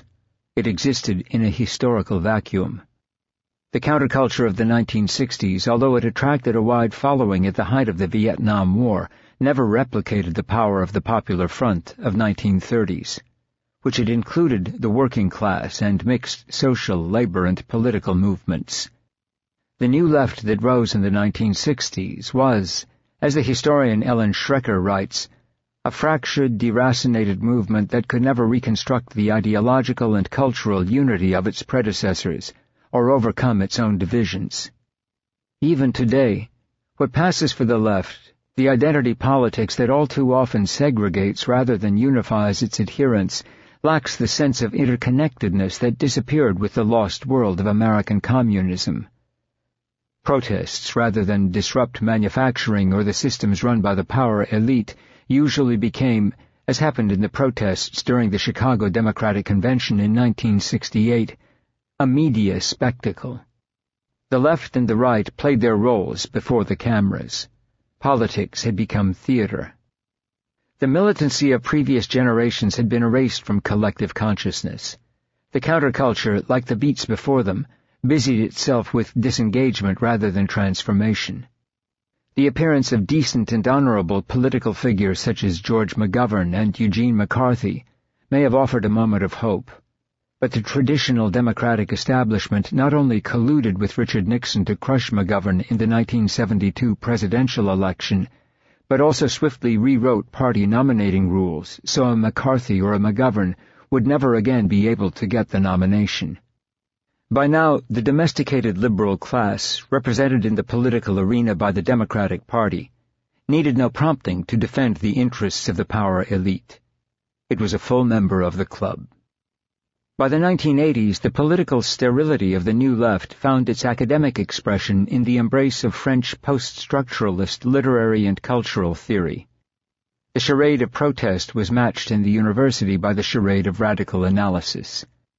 French theorists such as Jacques Derrida, Jacques Lacan, and Roland Barthes were adopted by American academics, who jettisoned the political projects that had influenced the work of the French academics, retreating instead into what they termed the science of language and meaning. They deciphered texts. They shifted Marxist analysis away from economic departments, most of which had been taken over by free market ideologues anyway, to disciplines within the humanities, where Marxist critique would not threaten systems of power. Marxists now became culture and literary critics. These theorists invested their energy in multiculturalism, with branches such as feminist studies, queer studies, and African American studies. The inclusion of voices often left out of the traditional academic canon certainly enriched the university. But multiculturalism, rather than leading to a critique of structures and systems that consciously excluded and impoverished the poor and the marginal, became an end in itself. Stripped of a radical idiom, robbed of a utopian hope, liberals and leftists retreat in the name of progress to celebrate diversity, Russell Jacoby writes. With few ideas on how a future should be shaped, they embrace all ideas. Pluralism becomes a catch-all, the alpha and omega of political thinking. Dressed up as multiculturalism, it has become the opium of disillusioned intellectuals, the ideology of an era without an ideology. Political debate was replaced by multicultural discourse. Public values were subordinated to tortuous textual analysis.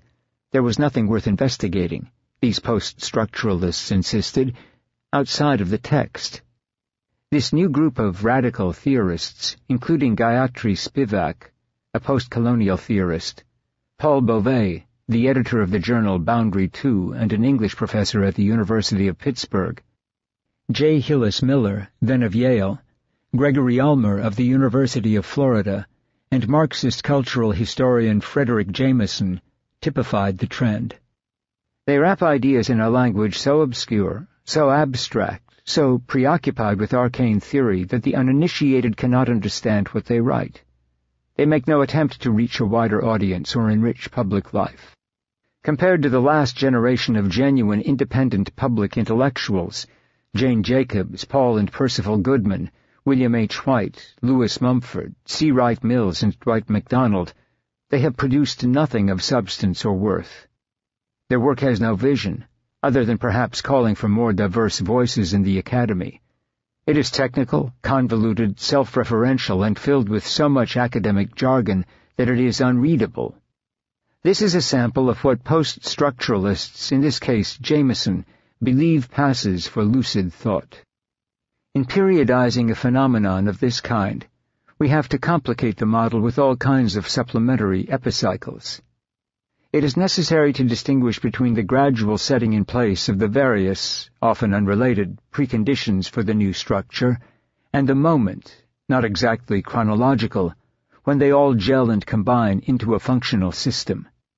This moment is itself less a matter of chronology than it is of a well-nigh Freudian Nachträglichkeit, or retroactivity. People become aware of the dynamics of some new system, in which they are themselves seized, only later on, and gradually. While it seems on the surface to be a movement for social change, the campaign for cultural diversity does little to perturb the power elite. It does not challenge economic or political structures that are rapidly disempowering the working class. Making sure people of diverse races or sexual orientations appear on television shows or in advertisements merely widens the circle of new consumers. Multiculturalism is an appeal that pleads with the corporate power structure for inclusion. The appeal was achieved politically with the election of Barack Obama. It has seen the establishment of multicultural departments in many universities, but it is a call, as Jacoby points out, for patronage, not revolution. The radical multiculturalists, post-colonialists, and other cutting-edge theorists gush about marginality with the implicit and sometimes explicit goal of joining the mainstream. They specialize in marginalization up to their market value. Again, this is understandable. The poor and the excluded want to be wealthy and included. But why is this multicultural or subversive? These radical theorists have internalized the rule that governs academia. Write and teach what you want. But if you take a public stand that defies conventional mores and established structures, you risk your career. As long as academics write in the tortured vocabulary of specialization for seminars and conferences, where they are unable to influence public debate, they are free to espouse any bizarre or radical theory. The new Marxist academics, determined to adhere to a scientific analysis, have as much time for moral imperatives as the professors in the business schools with whom they share a faculty dining room. Universities hire by committee. It is not scholarship or ideas, but collegiality and conformity committees prize most. And those who do receive tenure after an average of 7 years, long enough to integrate into the dominant culture, are rewarded for being conformists, not iconoclasts. The trouble is that professors get their tenure by suppressing the expression of unpopular expression, not in order to express unpopular opinion. Jacobi writes, "The modern university, by its conservative inertia, has become the most hostile place for pursuing truth, and tenure, once deemed precious, has become the most wasted, irrelevant principle. Tenured academics are going the way of unionized steel workers. There are fewer and fewer tenure-track jobs. Only about 35% of current academic positions offer tenure, and this percentage is declining. The scramble by desperate academics to placate the demands of college administrators and the university presses that will publish their work so they can get tenure has only grown as the number of secure jobs diminishes. The majority of academics are itinerants, who may teach in a series of schools over a career, or at 2 or 3 schools at a time, with no job security. Adjuncts are usually hired on contracts of a year or less. They are considered part-time employees and are ineligible for benefits. Many earn as little as $1,000 a course. The lack of job security further inhibits any propensity to write or speak about topics that have political or social relevance. It is better for one's career to stay away from politics and wallow in the arcane world of departmental intrigue and academic gibberish. The media, like the university, are required to stay aloof from the issues of the day. The media, too, must assume the role of disinterested and impartial observers. This was, for those of us reporting on the wars in Central America, the Middle East, and the Balkans, an impossibility. It is difficult to witness human suffering and not feel. But to express these emotions in the newsroom, to express outrage at the atrocities committed by Salvadoran death squads, the killings by Bosnian Serbs, or especially the brutality of Israeli soldiers in Gaza, was to risk being reassigned or pushed aside by editors who demanded emotional disengagement. Those who feel in newsrooms are viewed as lacking impartiality and objectivity. They cannot be trusted. And the game I and others played was to mask our emotions and to pretend that, no matter how horrible the crime, we were only clinical observers. I spent 7 years in the Middle East, 5 of them with the New York Times and 4 as the Middle East bureau chief for the paper. I spent months in Iraq during the dictatorship of Saddam Hussein, entered occupied Kuwait in the first Gulf War with the U.S. Marines, and then covered the long aftermath, when UN inspectors destroyed far more military equipment and stockpiles of weapons than were destroyed in the war itself. Those of us in Iraq after the first Gulf War understood that while Hussein was certainly a tyrant, he was not a threat to us or to Iraq's neighbors. The ruthless, secular Iraqi regime brutally disposed of Islamic militants and detested al-Qaeda.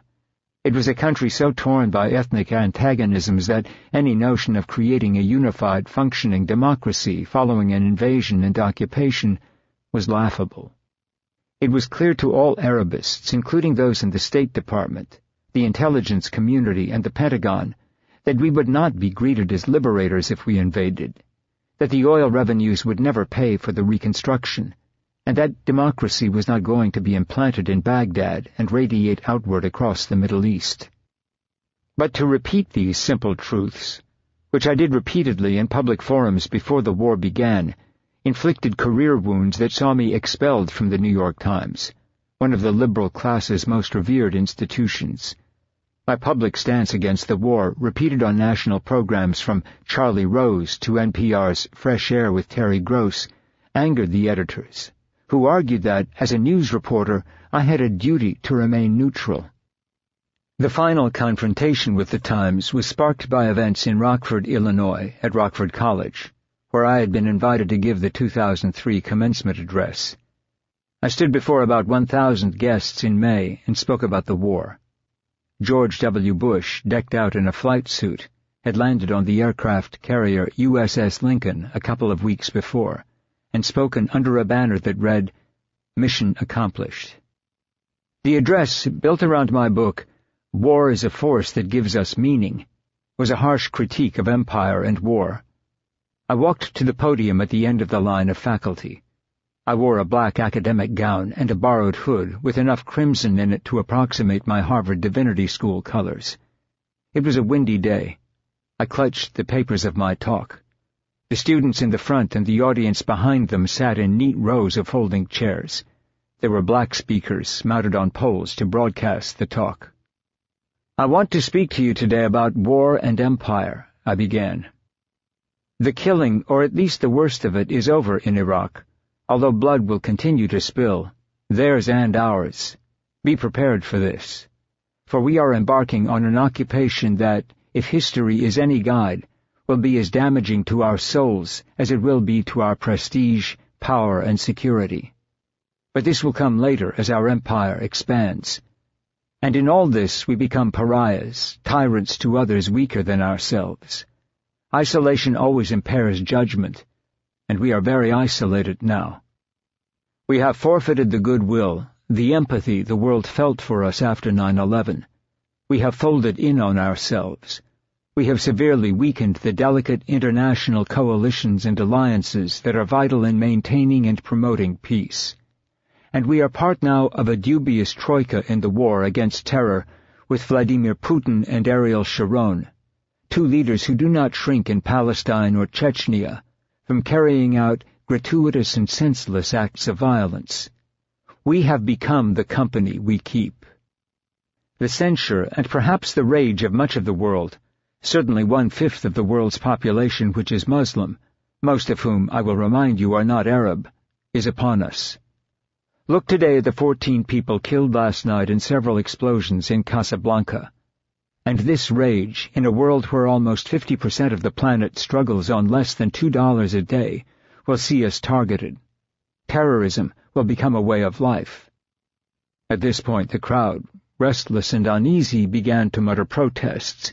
There was a shout of, "No!"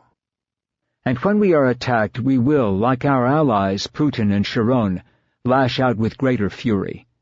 The circle of violence is a death spiral. No one escapes. We are spinning at a speed that we may not be able to stop. As we revel in our military prowess, the sophistication of our military hardware and technology, for this is what most of the press coverage consisted of in Iraq, we lose sight of the fact that just because we have the capacity to wage war, it does not give us the right to wage war. This capacity has doomed empires in the past. Modern Western civilization may perish, the theologian Reinhold Niebuhr warned, because it falsely worshipped technology as a final good. The real injustices, the Israeli occupation of Palestinian land, the brutal and corrupt dictatorships we fund in the Middle East, will mean that we will not rid the extremists who hate us with bombs. Indeed, we will swell their ranks. There was now a chorus of whistles and hoots. Once you master a people by force, I said, you depend on force for control. In your isolation, you begin to make mistakes. Where were you on September 11th? A man yelled. Fear engenders cruelty, I said. Cruelty, fear, insanity, and then paralysis. There were more hoots and jeers. Who wants to listen to this jerk? Someone cried out. In the center of Dante's circle, I said, the damned remain motionless. Horn blasts were unleashed. We have blundered into a nation we know little about and are caught between bitter rivalries and competing ethnic groups and leaders we do not understand, I continued.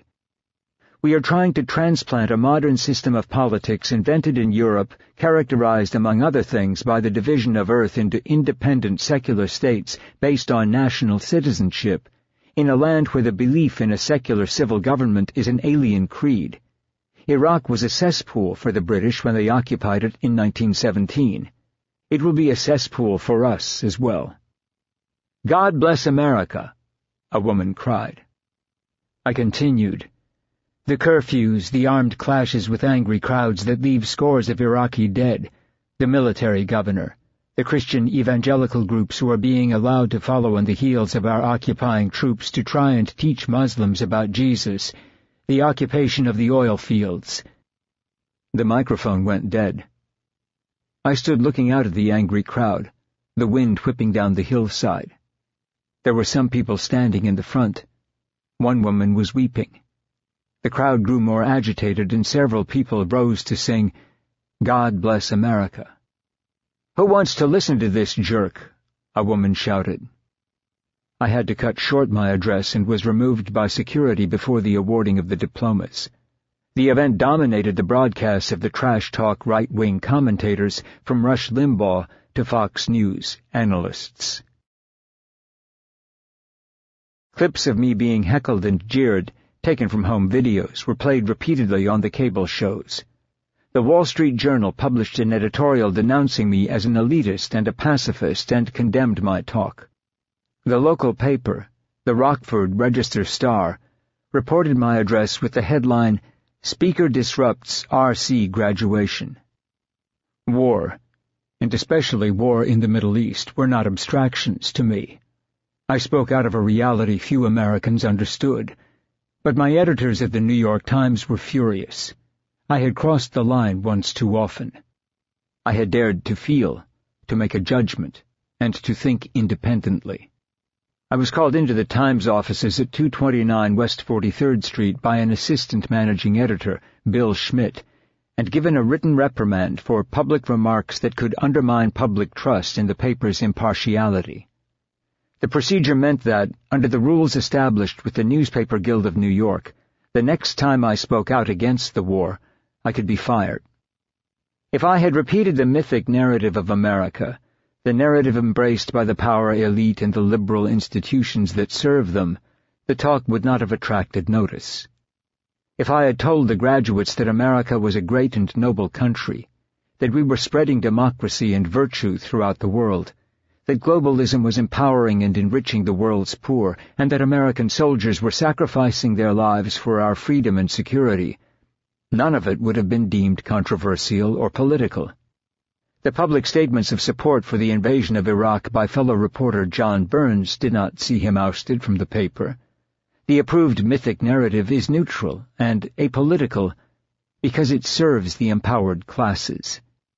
Those who honor these myths remain valued members of the liberal class. Those who do not are banished. The media are as plagued by the same mediocrity, corporatism, and careerism as the academy, the unions, the arts, the Democratic Party, and religious institutions. The media, like the academy, hold up the false ideals of impartiality and objectivity to mask their complicity with power. They posit the absurd idea that knowledge and understanding are attainable exclusively through vision, that we should all be mere spectators of life. This pernicious reduction of the public to the role of spectators denies the media and the public they serve a political role. As John Dewey has pointed out, public opinion is not formed when individuals possess correct representations of the government, even if such representations were possible. It is formed through discourse and discussion. But the reduction of the media and the public to the role of passive spectators cuts off the possibility of a conversation. Truth and news are not the same, as James W. Carey wrote. News is a signal that something is happening. It provides, in Carey's words, degenerate photographs or a pseudo-reality of stereotypes. News can approximate truth only when reality is reducible to a statistical table. Sports scores, stock exchange reports, births, deaths, marriages, accidents, court decisions, elections, economic transactions such as foreign trade and balance of payments.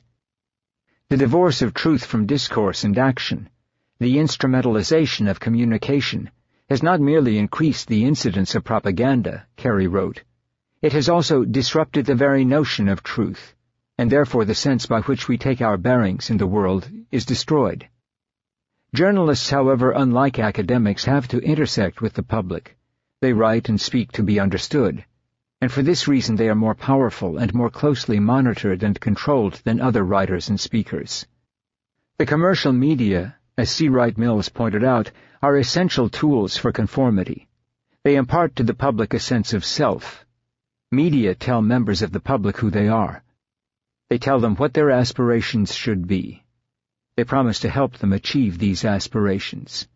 They offer a variety of techniques, advice, and schemes that promise eventual success. The commercial media, as Wright notes, also help citizens feel as if they are successful and have met these aspirations, even if they have not. They tend to neglect reality. They don't run stories about how life is hard, fame and fortune elusive, hopes disappointed, and instead celebrate idealized identities, those that, in a commodity culture, revolve around the acquisition of status, money, fame, and power, or at least the illusion of these things. The media, in other words, assist the commercial culture in need creation, prompting consumers to want things they don't need or have never really considered wanting. And catering to these needs, largely implanted by advertisers in the corporate culture, is a very profitable business. A major part of the commercial media revolves around selling consumers images and techniques to actualize themselves, or offering seductive forms of escape through entertainment and spectacle. News is filtered into the mix, but actual news is not the predominant concern of the commercial media. Pick up any daily newspaper. At most, 15% of the content in its pages is devoted to news. The rest is devoted to ways to feel or become a success. This, Mills wrote, is probably the basic psychological formula of the mass media today. But as a formula, it is not attuned to the development of the human being. It is a formula of a pseudo-world which the media invent and sustain. Those who work inside commercial media outlets are acutely aware of the manipulation, even as the media publicly laud themselves for courage, honesty, and independence. This does not mean there is never any good journalism, just as the corruption within the academy does not preclude good scholarship. It means that myriad internal pressures, hidden from public view but faced every day by workers in the media world, make the production of good journalism and good scholarship very difficult. Reporters who persist in raising inconvenient questions, like academics who practice moral and independent scholarship, do not usually advance within liberal institutions.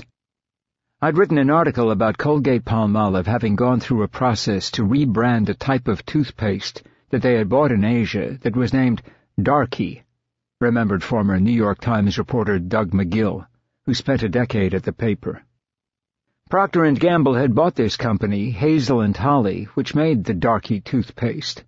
It was the best-selling toothpaste in Asia. The problem was that the brand mascot was a black-faced minstrel. It was plastered over the toothpaste boxes. They obviously could not sell this in America, so they tried to find a name and an image that did not completely replace Darky.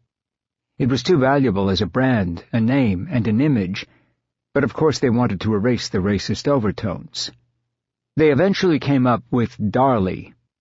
Instead of a minstrel in blackface, they used the silhouette of a Victorian dandy that looked a lot like the original Darky. The story ran on the front page of the business section.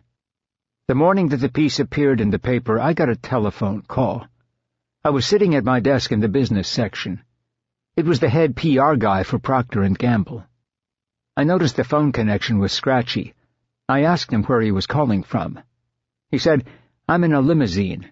I'm going to the airport with Mr. Mark," meaning Reuben Mark, who was the CEO of the company. "I just want to let you know we really liked the article that you published. We like working with you as a journalist. As long as you keep writing stories like that, we would be very happy to work with you. Mr. Mark was wondering if you might be open for lunch sometime." Then he proceeded to give me Reuben Mark's home telephone number. I said, "Okay, well, thanks a lot. Talk to you later." And I hung up the phone. This was one of the first stories I had written for the business section, McGill remembered. I had never heard anything quite so direct, the quid pro quo laid out so boldly. If you keep writing good stories, you will keep getting access to the CEO, plus perks like lunches and home telephone numbers for future stories. This is a signal example of what underpins a lot of big-time mainstream journalism. I wrote a story in 1983 while working as a reporter for the New York Times about a proposed telephone rate hike in New York State, McGill went on. The story had great interest in the New York area because it meant a rise in rates for New York customers. I was a metro reporter. I didn't know anything about rate hikes or telephone companies. I was smart enough to ask questions and write down answers. I had a street sense of accuracy and fairness, enough to get a story written. I got the information from the telephone company. I knew enough to call the people who were against the rate hike, who were the consumer advocates. I got what they thought about the rate hike. Then I called the phone company to get their response to the critics of the rate hike. It was formulaic. It was the standard he said, she said formula. The Times published it on the front page of the paper. That night I was walking with the news editor to Grand Central Station. The editor asked jokingly, "Did you really understand the story you wrote today?" "Not a word of it," I said, and we both had a big laugh. But inside I didn't feel so good. It was a kind of arrogance. I was painting by numbers. I had written the story by calling up legislators who were sponsoring the proposal, and then calling up citizens groups who were raising hell about it, and then getting back to the legislators for their reaction. I then stitched all the quotes together under a grand-sounding theme, and voila! I'd been dutifully objective and gathered both sides of the story and made it a fair and balanced front-page story for the New York Times. The point is, if anything unfair or truly nefarious was being done by the legislators, lobbyists, or citizens groups in the process of getting this rate hike passed, I would have been blithely unaware of it. The principal actors in this story could have driven a bribe or a lie or a loophole or a simple unfairness right under my nose, and I wouldn't have suspected a thing. The he said, she said formula was all I needed to get on page 1. During my last few years at the Times, I joked with my wife that my work there was all about making the world safe for millionaires, McGill told me. There was no moral problem during the years when I was learning how to be a reporter, how to write a story, how to get published, etc. But when I finally saw what the Times as a corporate and political structure stands for, and the privileged constituencies that it serves, I had to ask whether I wanted my life and skills put in service of those particular people and values. And I did not. I was unconscious to the very powerful interests I was serving, he said. I had never bellied up to the challenges to whether I wanted to serve power in this way. There were points during my 10 years at the Times when I was writing about government. Power can be construed directly in those articles, but primarily I was a culture reporter for a long time, a metro reporter, and then a business reporter. I was basically always a pawn in the big game. I had never thought through whether I was using the skills I had amassed for the best possible moral outcome. I knew people at the Times who literally got sick every time they walked through those revolving doors. I got that way, and I didn't know what was hitting me. I felt physically ill. It was my conscience. It was strong enough that I knew I needed to escape. When you work at the New York Times, it is like working at the White House. Nobody should have that power permanently. They should have it for a while and drop it. It is not the real world in there. I was getting too used to having mayors and governors and CEOs call me up as if I were a friend, and pay for my dinners, and give me their press releases, and have me describe them in glowing terms. And this happened over and over. I wrote critical pieces. The former chairman of Christie's auction house lost his job because of me. The former head of the New York City Historical Society lost his job because of me, and my reporting of how he squandered the endowment and let priceless treasures at the museum get rained on and destroyed. I did my bit. I did the investigative part. But overall, the New York Times is an entrenched source of power, and does not serve those who are the neediest in society well or at all. When you have that amount of power, you need to spend a lot more time thinking about people who really need help. And yet McGill, for all his problems with the paper, was quick to add that the world without the New York Times would be a poorer place. He said that when the paper covered the U.S. government, New York City, or Washington, the moral problems he increasingly encountered as a reporter reached their apex. That is when the conflicts of interest are the strongest. He said that the need for access to the powerful rammed news through a weird distorting force field, to the point where it is difficult for readers to know where the story is coming from. But despite these impediments, McGill fears, as I do, the loss of papers and liberal institutions as a counterweight to government and corporate power. Newspapers, he said, were powerful enough to stand up to lawsuits and harassments and threats. No amount of blogging and websites, even when added up together, will equal that kind of counterweight. That is being lost. Journalism was born and reared in newspapers, not in TV, not in radio. There is so much institutional memory and practice and good that came up in newspapers that it will be a tragedy if it is lost. And it is being lost. The further you get from these distorting power sources like New York City or Washington, and can write national or foreign stories, you can get indispensable reporting done by the same reporters who, in other realms, work in these distorting force fields, he said. There are two kinds of objectives. There is one in quotes and one outside of quotes. The one in quotes is the corrupted objectivity of mainstream journalism. It is an ideology. It does not have an underlying rigor. It means a lot of things, with many of those things being contradictory. It can mean neutral, fair, balanced, and impartial. But you can have a story that is factual and unfair. You can have a story that is impartial but not factual. It is a bunch of practices adopted over time and lumped under this big word.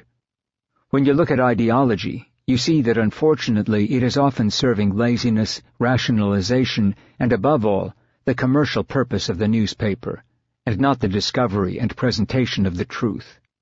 The objectivity outside of quotes is a method of inquiry that assures that the researcher gets as close as possible to the truth. It is patterned after scientific objectivity. It has its rules and its discipline. It requires verification through corroboration or through direct observation or any number of means. These are guidelines a reporter follows to get at the truth. And yet it requires the utmost humility towards the idea of truth. The truth claim is the very last thing you arrive at, and only after intense methodological rigor and soul-searching. Whatever you present is not going to be objective, whatever that means. It will be your best effort, but it will not be the truth, and it will be as slipshod and methodically easy as the he said, she said formula.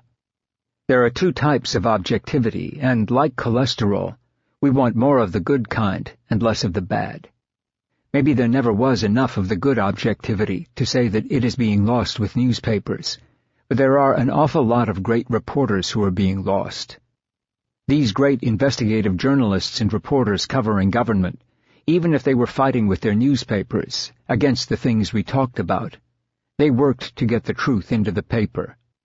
And the best ones are being cut because the expensive forms of journalism are being cut. We are losing this culturally. John Steinbeck, after visiting squatter camps filled with impoverished migrant workers in the San Joaquin Valley in California, filed a story for the San Francisco News. The poverty and filth in the camps appalled him. He found the people crushed, without hope, and on the brink of starvation. He wrote in his story about one family he had seen. The mother and father had built a hut by driving willow branches into the ground and wattling weeds.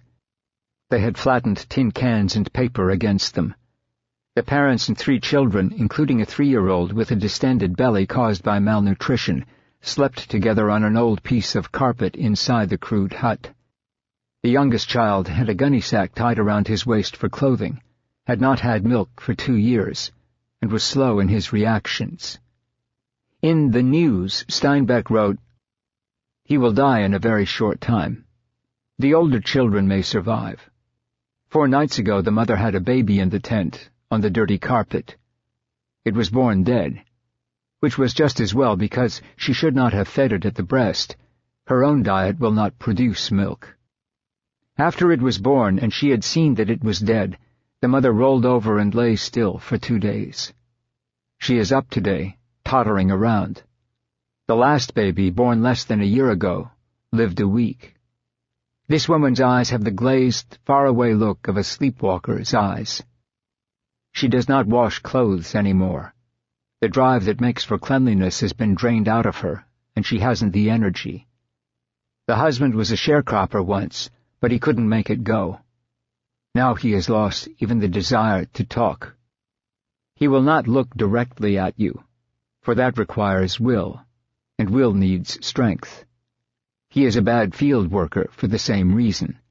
It takes him a long time to make up his mind, so he is always late in moving and late in arriving in the fields. His top wage when he can find work now, which isn't often, is $1 a day. The children do not even go to the willow clump anymore. They squat where they are and kick a little dirt. The father is vaguely aware that there is a culture of hookworm in the mud along the riverbank. He knows the children will get it on their bare feet. But he hasn't the will nor the energy to resist. Too many things have happened to him. Steinbeck's The Grapes of Wrath was born at this moment out of profound human pain, injustice, and Steinbeck's capacity for empathy. It was an act of journalism, the best kind of journalism. His reporting flowed seamlessly into fiction, as it did with other great reporters, from Charles Dickens to George Orwell. In Grapes of Wrath, Steinbeck brought to life the Joad family's journey west from the Dust Bowl of the Great Plains. The Joads were not, in the sense of journalism, based on a single real family. They were a composite. But the ability to marry factual details with empathy and art effectively transmitted a reality, an experience, that has become part of our collective memory. Steinbeck's novel was the chronicle of the struggle of people to endure, made understandable by a mixture of allegory and fact. It took reality, as the Federal Theater Project did, and transformed it into art. It challenged old myths and stereotypes. Those who fled the Dust Bowl were scorned by many Americans, by appealing to human emotions. Liberal institutions were created to make the world a better place. They were designed to give a voice to those who are shunted aside, abused, and ignored by the larger society. Throughout their history, they have promised to protect the common good, educate and fight injustice. These institutions, when they function, keep alive qualities that defy the raw greed of unchecked capitalism. I am a product of these liberal institutions, in particular the church, the university, where I spent 8 years as an undergraduate and graduate student, and the media. I was, while a working journalist, a member of a labor union. The sermons preached from my father's pulpit, the study of literature, history, theology, the classics, and moral philosophy in college and graduate school, gave me a language to make sense of the world and define my place in it. It was journalism that permitted me to roam the world for 2 decades, every new foreign assignment the equivalent of another undergraduate degree. The languages I speak, the cultural literacy I possess, the grasp I have of political and economic systems would not have been possible without these liberal institutions. I defied them in the end, but I am also deeply indebted to them. My anger is not directed against these institutions so much as those within them that failed when we needed their voices. These liberal principles were egregiously betrayed to protect careers, to preserve access to the powerful. Liberals conceded too much to the power elite. The tragedy of the liberal class and the institutions it controls is that it succumbed to opportunism and finally to fear. It abrogated its moral role. It did not defy corporate abuse when it had the chance. It exiled those within its ranks who did. And the defanging of the liberal class not only removed all barriers to neo-feudalism and corporate abuse, but also ensured that the liberal class will, in its turn, be swept aside. The disease of the liberal class is the specious, supposedly professional insistence on objectivity.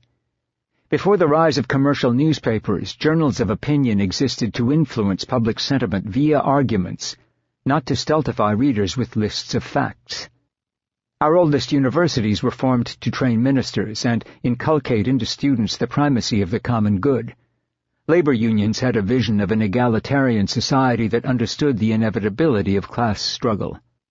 Artists from Mark Twain to John Steinbeck sought not only to explain social, political, economic, and cultural reality, but also to use this understanding to fight for a social order based on justice.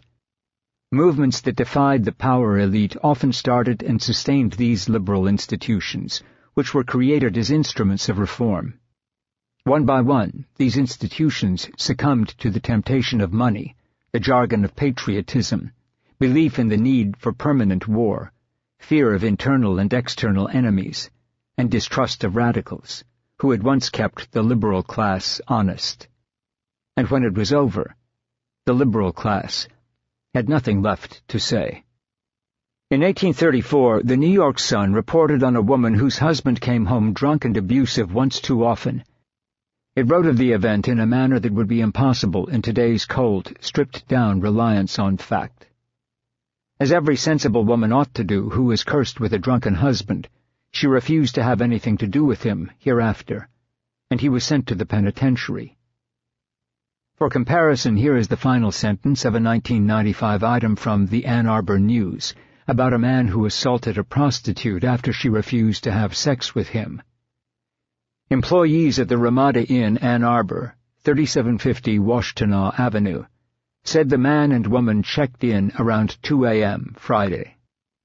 The creed of impartiality and objectivity that has infected the liberal class teaches, ultimately, the importance of not offending the status quo. The professionalism demanded in the classroom, in newsprint, in the arts, or in political discourse is code for moral disengagement.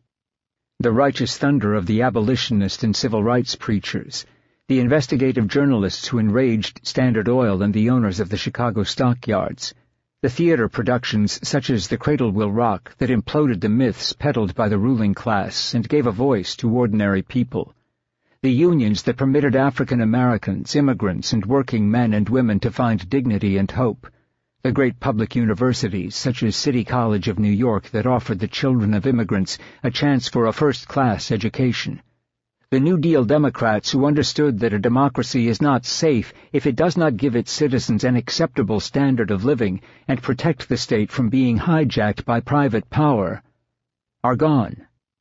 The remnants of the liberal class and the hollow institutions they inhabit flee from those who speak in the strange and unfamiliar tongue of liberty and justice.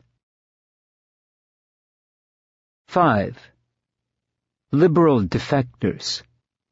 But the secret of intellectual excellence is the spirit of criticism. It is intellectual independence.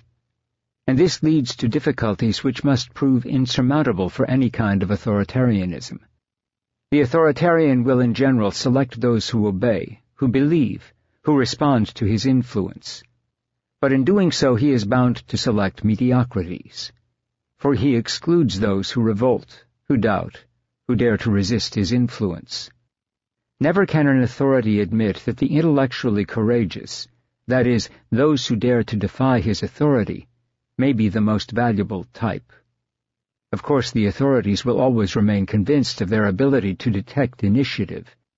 But what they mean by this is only a quick grasp of their intentions, and they will remain forever incapable of seeing the difference. Karl Popper, The Open Society and Its Enemies. The liberal class's disposal of its most independent and courageous members has long been part of its pathology. The liberal class could afford this rate of attrition as long as the power elite remained accountable to the citizenry, managed power with a degree of responsibility and justice, governed so that it could still respond to the common good, and accepted some of the piecemeal reforms proposed by the liberal class. But as the state was slowly hijacked by corporations, a process that began after World War I, accelerated after World War II, and was completed with the ruthless efficiency over the past 30 years, the liberal class purged itself of the only members who had the fortitude and vision to save it from irrelevance. The final phase of total corporate control, which began with Ronald Reagan, saw the steady assimilation of corporate ideology into liberal thought.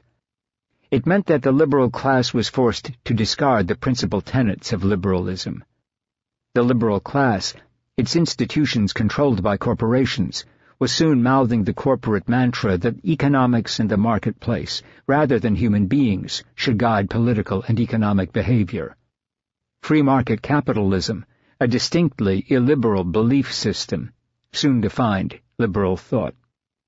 By the time the touted benefits of globalization, the belief that workers around the world would become wealthier, that the market would lift the developing world out of poverty, that tearing down trade barriers would benefit citizens from both the developed and developing worlds, that peace and prosperity would inevitably result from interconnected global economies, were exposed as a sham.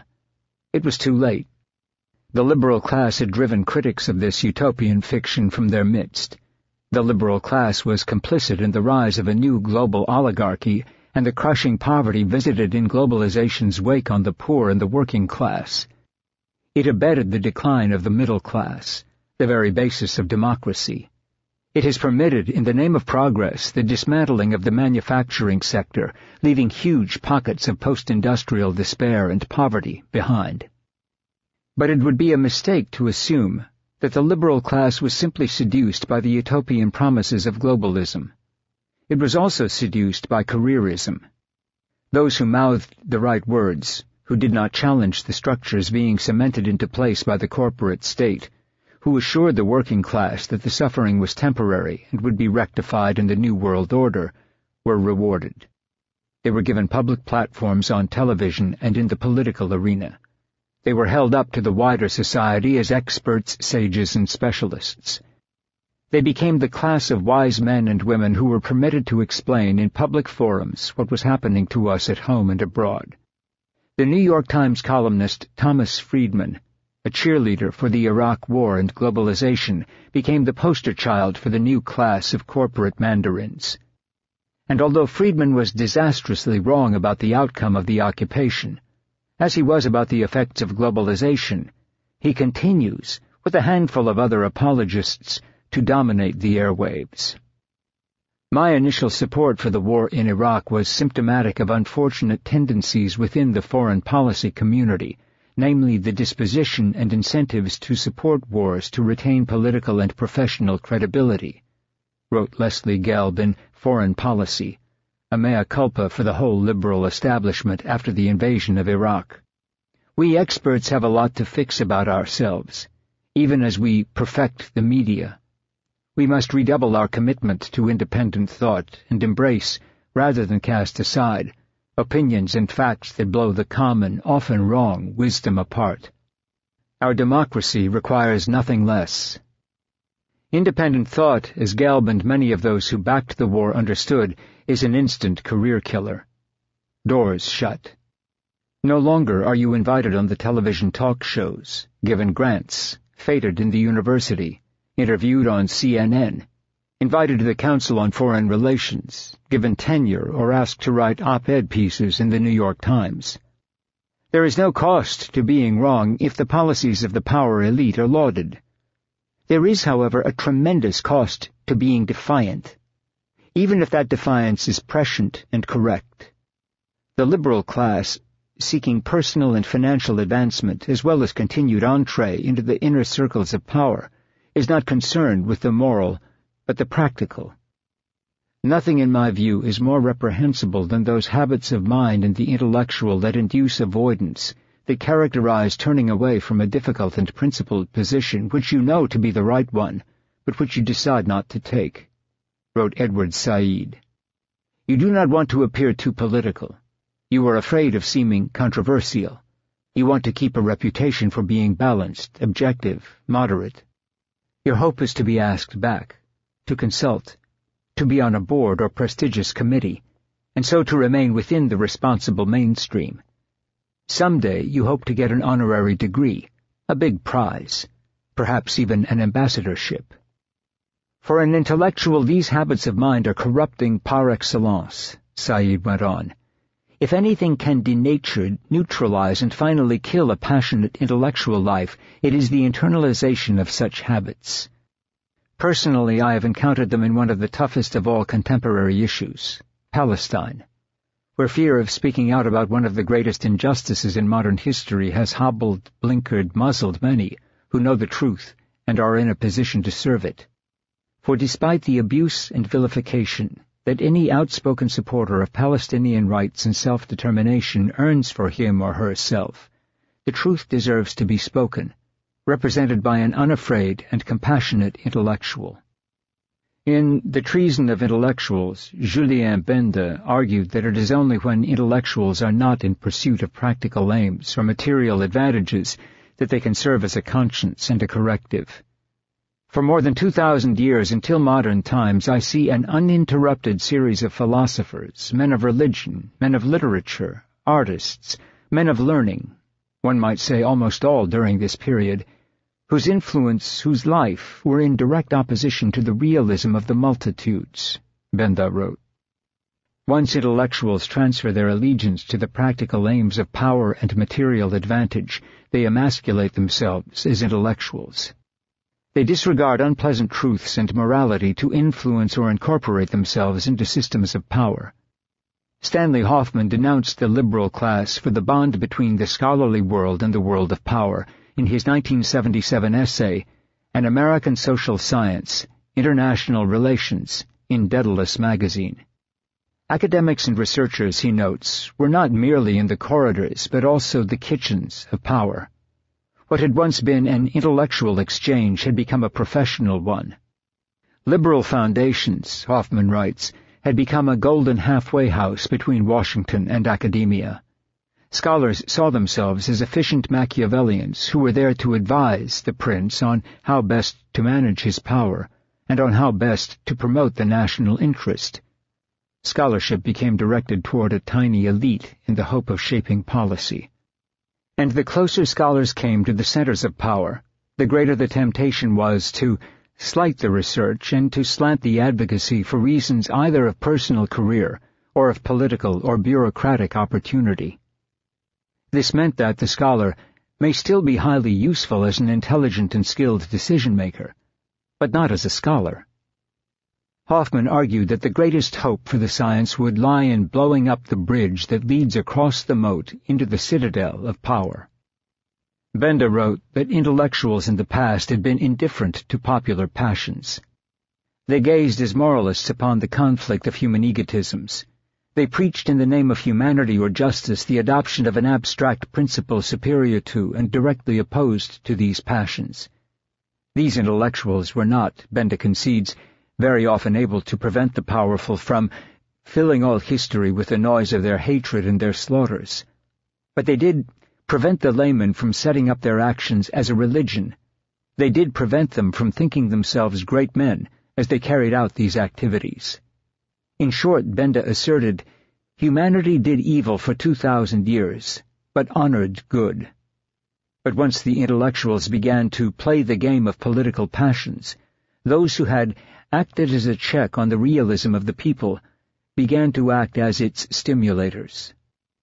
Those within the liberal class who challenge the orthodoxy of belief, who question reigning political passions, are usually removed from liberal institutions. The list of apostates, those once fated and then ruthlessly banished by the liberal class, is long. It includes all those who refused, in the end, to be practical and serve power. Sidney Schanberg arrived at the New York Times in 1959 after attending Harvard University on scholarship. He was soon promoted to a job on the city desk, sent as a reporter to the Albany bureau, and then became a foreign correspondent. He covered Vietnam and the India-Pakistan War and opened a bureau for the paper in Singapore in April 1973. He went to Indonesia, Japan, the Philippines, and repeatedly to Cambodia, where in 1975 he was nearly killed after staying behind to cover the conquest of Phnom Penh by the Khmer Rouge, reporting for which he won a Pulitzer Prize. He tells this story in his book, The Death and Life of Dith Pran, made into the film The Killing Fields. The slaughter he witnessed in Cambodia, and the disappearance of his assistant and friend Dith Pran into the Khmer Rouge gulags left him angry and troubled at the vast disparity between the official announcements and indifference in Washington and the human misery he witnessed. When he returned to the newspaper, he became an institutional problem. In his work he seemed like a sickened man, sick of the official lying, sick of safe little men sitting in Washington offices and playing God with the lives of foreign strangers, sick of too much pain, too much bullshit, too much death, wrote Pete Hamill in a profile of Schanberg in The Village Voice. He was also laced with guilt, the normal guilt that the living feel after surviving catastrophe, specific guilt because his assistant, Dith Pran, had been left behind.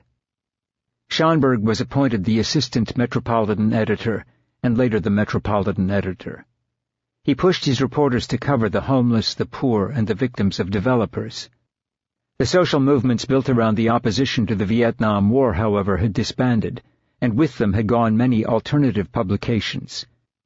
The commercial press, no longer shamed into good journalism by renegade publications such as Ramparts, had less and less incentive to challenge the power elite. Many in the establishment viewed Schonberg's concerns as relics of a dead era. He was removed from his position as metropolitan editor and given a column about New York.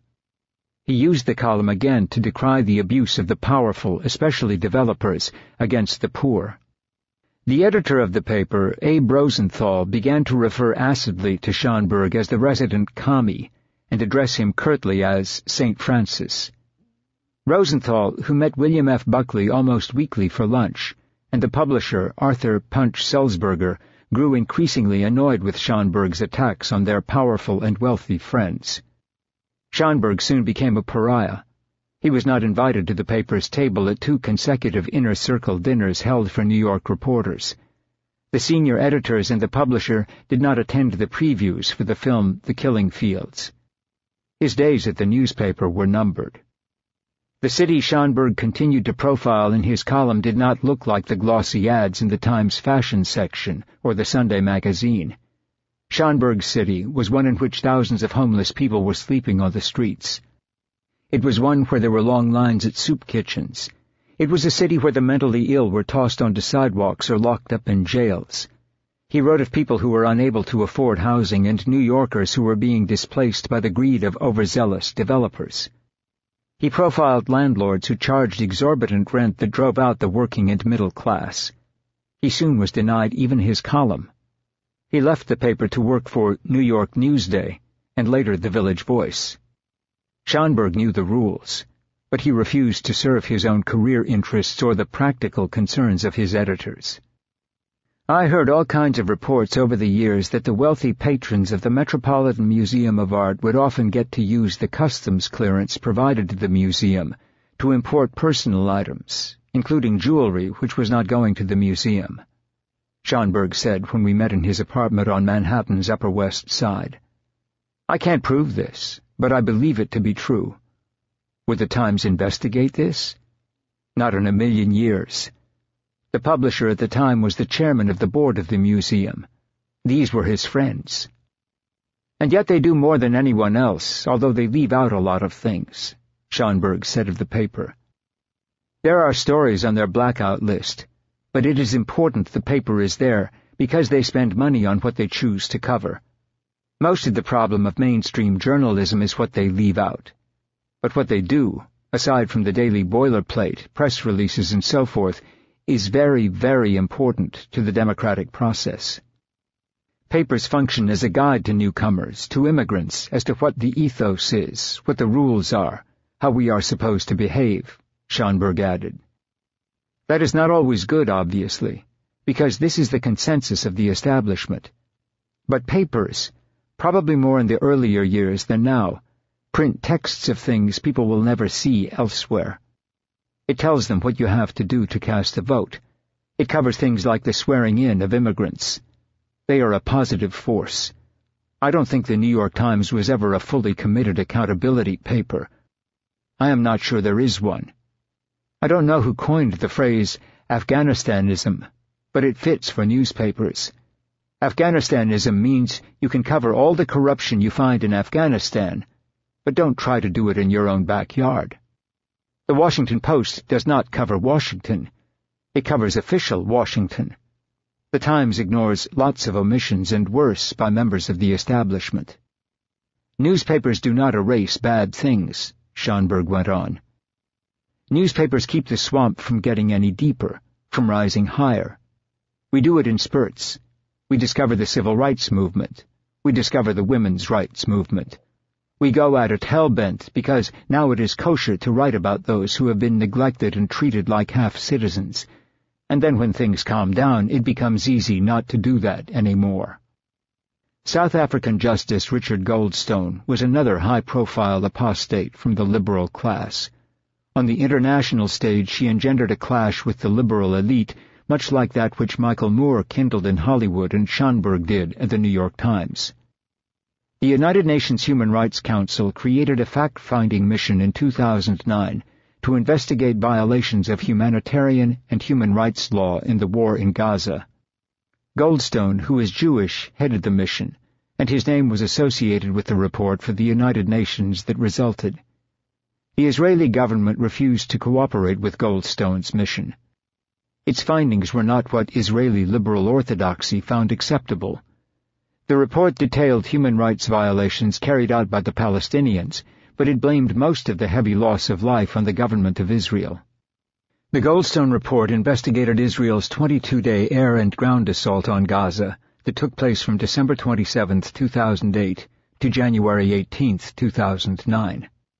The report found that Israel used disproportionate military force against Hamas militants in the Gaza Strip while failing to take adequate precautions to protect the civilian population against the military assault. The Israeli attack killed 1,434 people, including 960 civilians, according to the Palestinian Center for Human Rights. More than 6,000 homes were destroyed or damaged, leaving behind some $3 billion in destruction in one of the poorest areas on Earth. Hamas rockets fired into Israel during the assault killed no Israelis. But the report did not limit itself to the 22-day attack. It went on to indict the occupation itself. It examined the beginning of the occupation and condemned Israel for the border closures, the blockade, and for the wall or security barrier in the West Bank. It had two references to the right of return: the right of displaced Palestinians and their descendants to return and settle in Israel, and investigated Israeli torture. It criticized the willful destruction of the Palestinian economy. Goldstone, like Moore, immediately felt the wrath of the liberal class. His name was vilified, and because of threats and an effort by a Zionist group to bar him, he decided in April 2010 not to risk attending his grandson's bar mitzvah in South Africa. An arrangement was finally struck that allowed him to attend, after great controversy both in South Africa and Israel. Goldstone is the quintessential Jewish liberal, a champion of human rights and international law. He has long and close ties to Israel. His mother was an activist in the Zionist movement. His daughter moved to Israel. He is a member of the Board of Governors of Hebrew University, where he also has an honorary degree. But Goldstone, like Moore and Schonberg, dared to place his conscience above his career. And the rage of the liberal class directed toward Goldstone was the rage of those who, because of him, had their complicity with power and acts of injustice exposed. Liberal has a distinct connotation, Norman Finkelstein said when we spoke. It means to believe in the rule of law. It means to believe in international institutions. It means to believe in human rights. Amnesty International and Human Rights Watch are liberal organizations. What the Goldstone phenomenon registers and catalyzes is the fact that it is impossible to reconcile liberal convictions with Israel's conduct. Too much is now known about the history of the conflict and the human rights record and the so-called peace process. It is impossible to be both liberal and defend Israeli policy. That was the conflict that confronted Goldstone. I very much doubt he wanted to condemn Israel. Israeli liberalism always had a function in Israeli society, said Finkelstein, whose book, This Time We Went Too Far, examines the 2008 Israeli attack on Gaza. When I talk about liberals, I mean people like A.B. Yehoshua, David Grossman, and Amos Oz. Their function was to issue these anguished criticisms of Israel, which not only extenuated Israeli crimes, but exalted Israeli crimes. Isn't it beautiful, the Israeli soul, how it is anguished over what it has done? It is the classic case of having your cake and eating it. And now something strange happened. Along comes a Jewish liberal, and he says, "Spare me your tears. I am only interested in the law." Goldstone did not perform the role of the Jewish liberal, Finkelstein said, which is to be anguished but no consequences, And all of a sudden, Israeli liberal Jews are discovering, hey, there are consequences for committing war crimes. You don't just get to walk into the sunset and look beautiful. They can't believe it. They are genuinely shocked. Aren't our tears consequences enough? Aren't our long eyes and broken hearts consequences enough? No, he said, you have to go to the criminal court. The campaign against Goldstone took the form of venomous denunciations of all activists and jurists.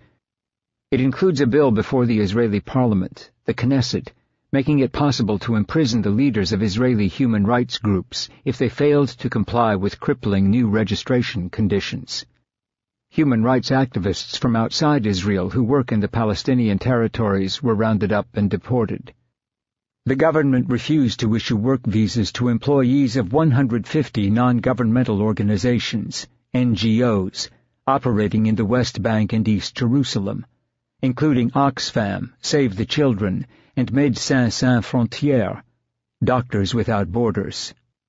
The new tourist visas effectively barred these employees from Palestinian territory under Israeli occupation. Professor Naomi Chazan, the Israeli head of the New Israel Fund, NIF, which has donors in the United States, was vilified by ultranationalist groups such as Im Tirtzu. Chazan had spoken out on human rights issues in Israel, and Im Tirtzu claimed the NIF was connected with groups that had funneled anti-Israel information to the Goldstone mission. Israeli officials pressured foreign donors to the NIF, as well as other human rights groups, to halt contributions.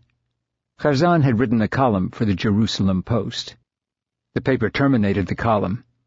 Billboards sprouted up around Tel Aviv and Jerusalem with a grotesque caricature of Chazan. Groups such as Im Tirtzu had branded her as an agent for Hamas and Iran, with a horn growing from her forehead. Naomi Goldstone Chazan, the caption on the billboard read. Im Tirtzu included among its financial backers the ministries of right-wing Christian pastor John Hagee and the New York Central Fund, which also supports extremist settler organizations. This is the first time the human rights dimension of the Israel-Palestine conflict has moved center stage, Finkelstein noted. It has temporarily displaced the fatuous peace process. It is the first time that human rights reports have counted. There are literally, because I have read them, tens, if not hundreds of thousands of pages of accumulation of human rights reports condemning Israel going back roughly to the First Intifada, a Palestinian uprising against Israeli rule, 1987 through 1993, to the present. The human rights organizations since the 1990s have been quite sharp in their criticism of Israel human rights policy, but nobody ever reads the reports. They are never reported on, with maybe a couple of exceptions in the mainstream media. The Goldstone report was the first time the findings of these human rights organizations moved center stage. People stopped talking about the peace process and started talking about Israel's human rights record. Finkelstein was cut off by the liberal class from the start of his career as an academic. He studied a 1984 book by Joan Peters, From Time Immemorial. The book was widely praised by Jewish intellectuals such as Barbara Tuchman, Saul Bellow, and Martin Peretz. But Finkelstein's research showed that it was a hoax. From Time Immemorial made the mendacious claim that the land of Palestine was largely unpopulated when Jewish settlers arrived. Finkelstein's research discredited a legal document central to Peters's book, which denied Palestinians rights to the land in Palestine. He soon found himself at war with the powerful Israeli lobby. But he refused to back down, continuing his scholarship which demolished myths surrounding Israel and exposed Israel's political and financial exploitation of the Nazi Holocaust. This work swiftly turned him into a pariah. He was pushed out of numerous universities, including New York University, Hunter College, and DePaul University in Chicago, although his review committee at DePaul had recommended him for tenure. He has spent most of his academic career as an adjunct professor earning $15,000 to $18,000 annually. Yet his work, including Image and Reality of the Israel-Palestine Conflict, published in 1995, is one of the finest and most important by any scholar on Israeli relations with the Palestinians. His writing is driven by a relentless search for truth, and his compassion for the Palestinians and their suffering. This compassion, he often says, comes from his experience as the son of Holocaust survivors. In the suffering of the Palestinians, he saw the suffering his mother and father endured in the Warsaw Ghetto, and later the Nazi death camps. Unlike many of his critics, Finkelstein understands the lessons of the Holocaust and of war. He has applied them to the fight against the abuse and suffering of others, even if this abuse is being carried out by Israel. Liberals are expected by the power elite to police their own. The Harvard law professor Alan Dershowitz plays this role. He has used his position to mount campaigns against liberal dissidents such as Finkelstein and Middle East studies departments in universities such as Columbia. The use of prominent liberals to do the dirty work of the power elite is an old and effective tactic. In the late 1940s into the 1950s, the philosopher Sidney Hook, a former Trotskyist, enthusiastically supported the purging of communists from their posts in universities to avoid playing into the hands of native reaction, which would like to wipe out all liberal dissent. Hook, who argued that leftists, communists, radicals, and those he termed ritualist liberals endanger freedom, understood that the power elite would only accept criticism that did not defy corporate structures and ideologies. It would never permit radical critics to achieve positions of prominence within liberal institutions. He feared that unless the liberal class acted as enforcers of proper doctrine, it would collide with the power elite. Hook defended this purging as the enforcement of the proper professional standards.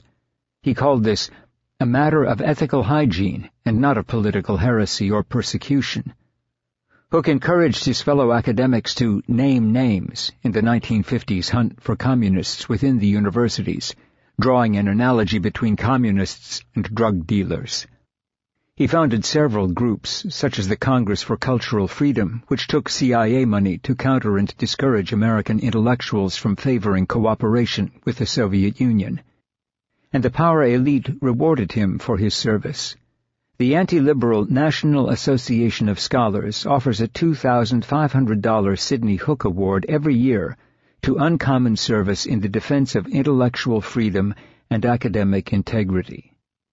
Schonberg, Goldstone, and Finkelstein violated the unwritten code when established in the anti-communist hysteria of the 20th century between the power elite and the liberal class.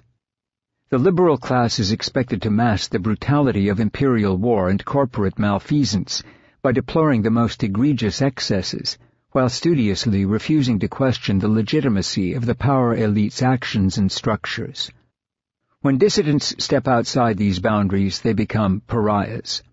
Specific actions can be criticized, but motives, intentions, and the moral probity of the power elite cannot be questioned. The liberal class has ossified.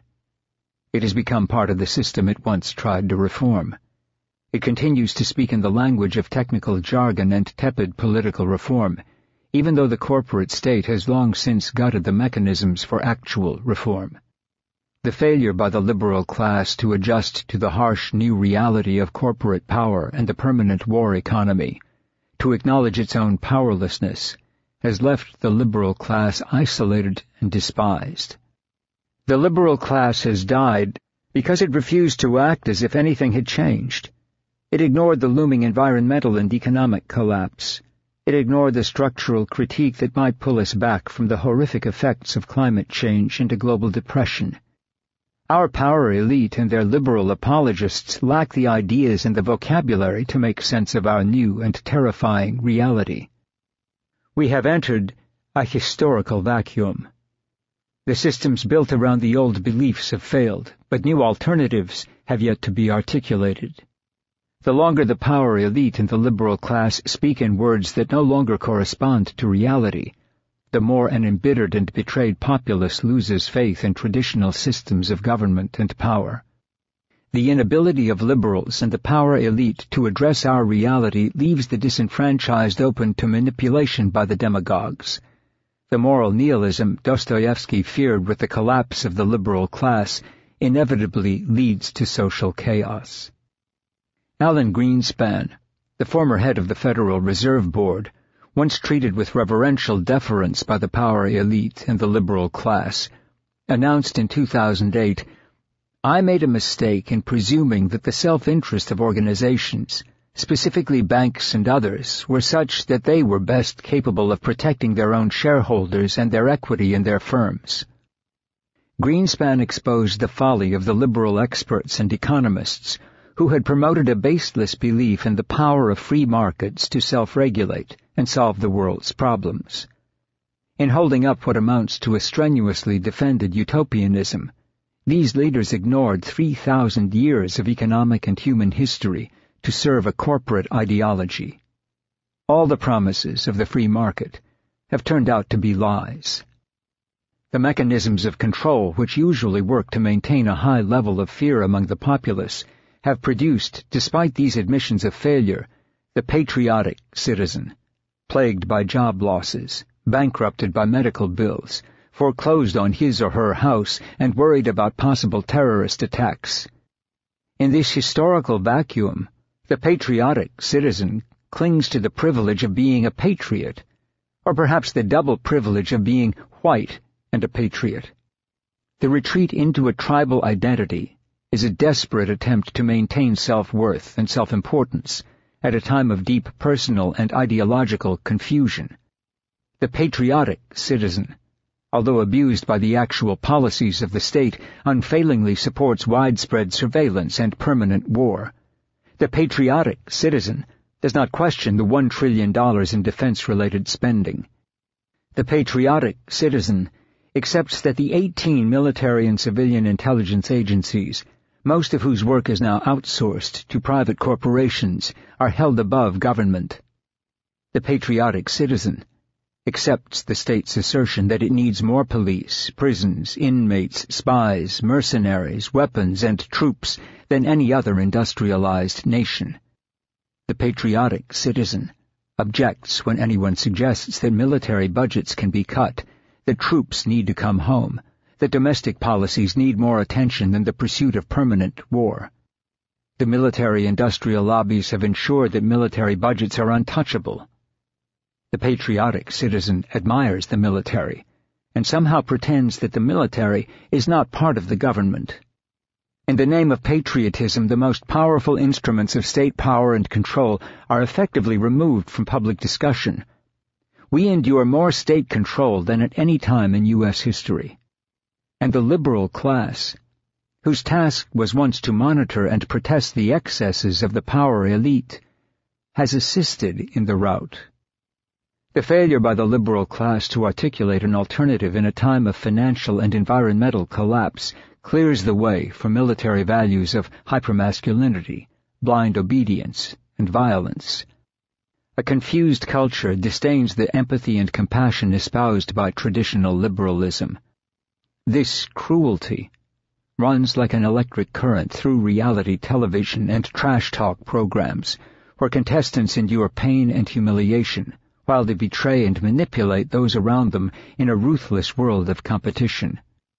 These are the values championed by an increasingly militarized society and the manipulation and dishonesty on Wall Street.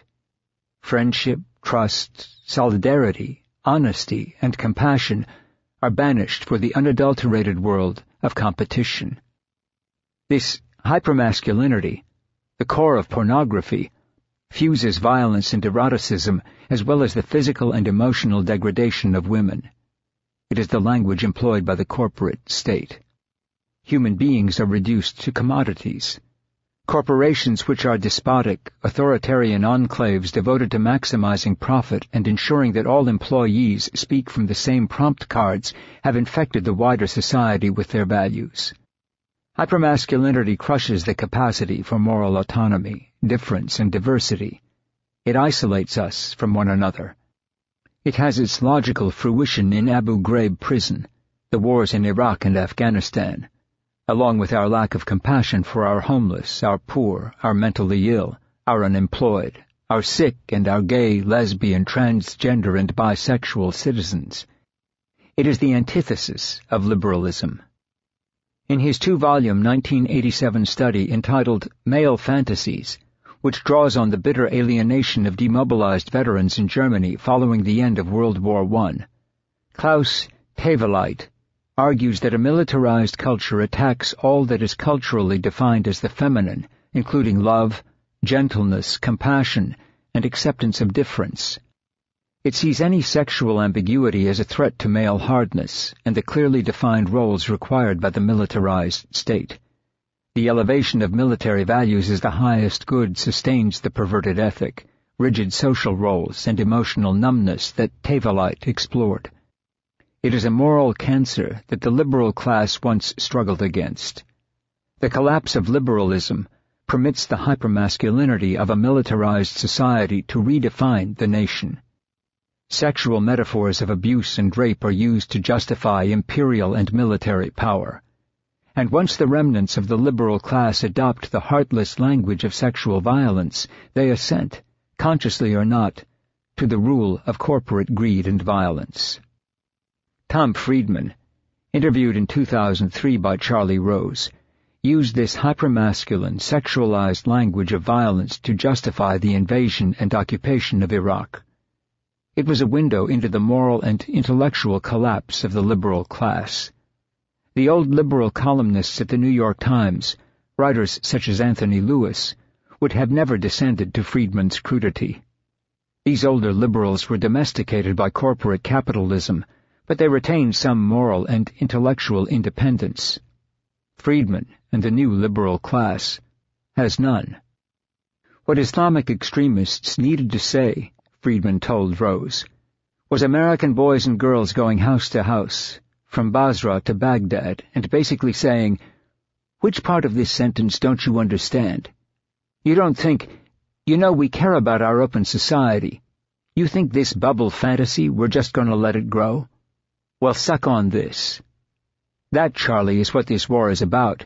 We could have hit Saudi Arabia. It was part of that bubble. Could have hit Pakistan. We hit Iraq because we could. Capitalism, as Marx understood, when it emasculates government and escapes its regulatory bonds, is a revolutionary force.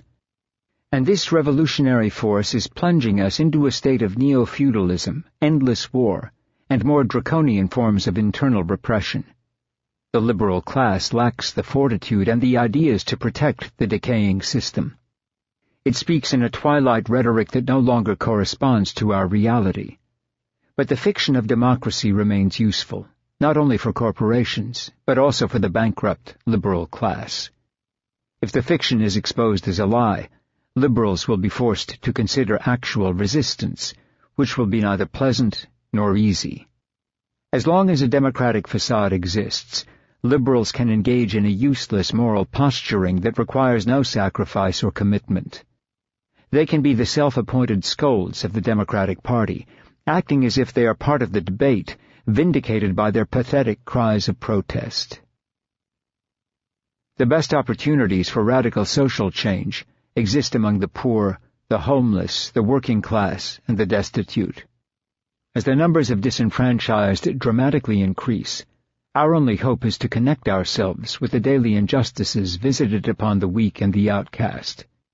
Out of this contact we can resurrect from the ground up a social ethic, a new movement. We must hand out bowls of soup, coax the homeless into a shower, make sure those who are mentally ill, cruelly abandoned on city sidewalks, take their medication. We must go back into America's segregated schools and prisons. We must protest, learn to live simply, and begin, in an age of material and imperial decline, to speak with a new humility. It is in the tangible, mundane, and difficult work of forming groups and communities to care for others that we will kindle the outrage and the moral vision to fight back, that we will articulate an alternative. Dorothy Day, who died in 1980, founded the Catholic worker movement with Peter Morin in the midst of the Great Depression. The two Catholic anarchists published the first issue of the Catholic Worker newspaper in 1933. They handed out 2,500 copies in Union Square for a penny a copy. The price remains unchanged. 2 Catholic worker houses of hospitality in the Lower East Side soon followed. Day and Morin preached a radical ethic that included an unwavering pacifism. They condemned private and state capitalism for its unfair distribution of wealth. They branded the profit motive as immoral. They were fervent supporters of the labor movement, the civil rights movement, and all anti-war movements. They called on followers to take up lives of voluntary poverty. And when the old Communist Party came under fierce attack in the 1950s during the anti-communist purges, Day, although not a communist, was one of the only activists to denounce the repression and attend communist demonstrations. The Catholic Worker refused to identify itself as a not-for-profit organization. It never accepted grants. It did not pay taxes. It operated its soup kitchen in New York without a city permit. The food it still provides to the homeless is donated by people in the neighborhood. There are some 150 Catholic worker houses around the country and abroad, although there is no central authority. Some houses are run by Buddhists, others by Presbyterians. Religious and denominational lines are irrelevant. Day cautioned that none of these radical stances, which she said came out of the Gospels, ensured temporal success. They were not practical. She wrote that sacrifice and suffering were expected parts of the religious life. Success as the world judges it should never be the final criterion for the religious and moral life, or for the life of resistance.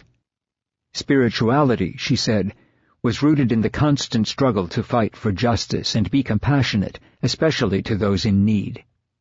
And that commitment was hard enough without worrying about its ultimate effect. One was saved in the end by faith that acts of compassion and justice had an intrinsic worth, even if these acts had no discernible practical effect. Those within the worker worry that economic dislocation will empower right-wing nationalist movements and the apocalyptic fringe of the Christian right. This time around, they say, the country does not have the networks of labor unions, independent media, community groups, and church and social organizations that supported them when Day and Morin began the movement. They note that there are fewer and fewer young volunteers at the worker. The 2 houses on the Lower East Side depend as much on men and women in their 50s and 60s as they do on recent college graduates. Our society is more brutal than it was, Martha Hennessy, Day's granddaughter, told me over tea at the Catholic Worker House in New York. The heartlessness was introduced by Reagan. Clinton put it into place. The ruthlessness is backed up by technology. Americans have retreated into collective narcissism. They are disconnected from themselves and others.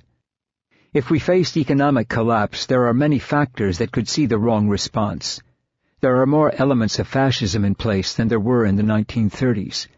We not only lack community, we lack information. As our society begins to feel the disastrous ripple effects from the looting of our financial system, the unraveling of our empire, the effects of climate change, and the accelerated impoverishment of the working and middle classes, hope will come only through direct contact with the destitute, and this hope will be neither impartial nor objective. The ethic born out of this contact will be grounded in the real and the possible. This ethic, because it forces us to witness suffering and pain, will be uncompromising in its commitment to the sanctity of life. There are several families with us, destitute families, destitute to an unbelievable extent, and there, too, is nothing to do but to love. Day wrote of those she had taken into the Catholic Worker House.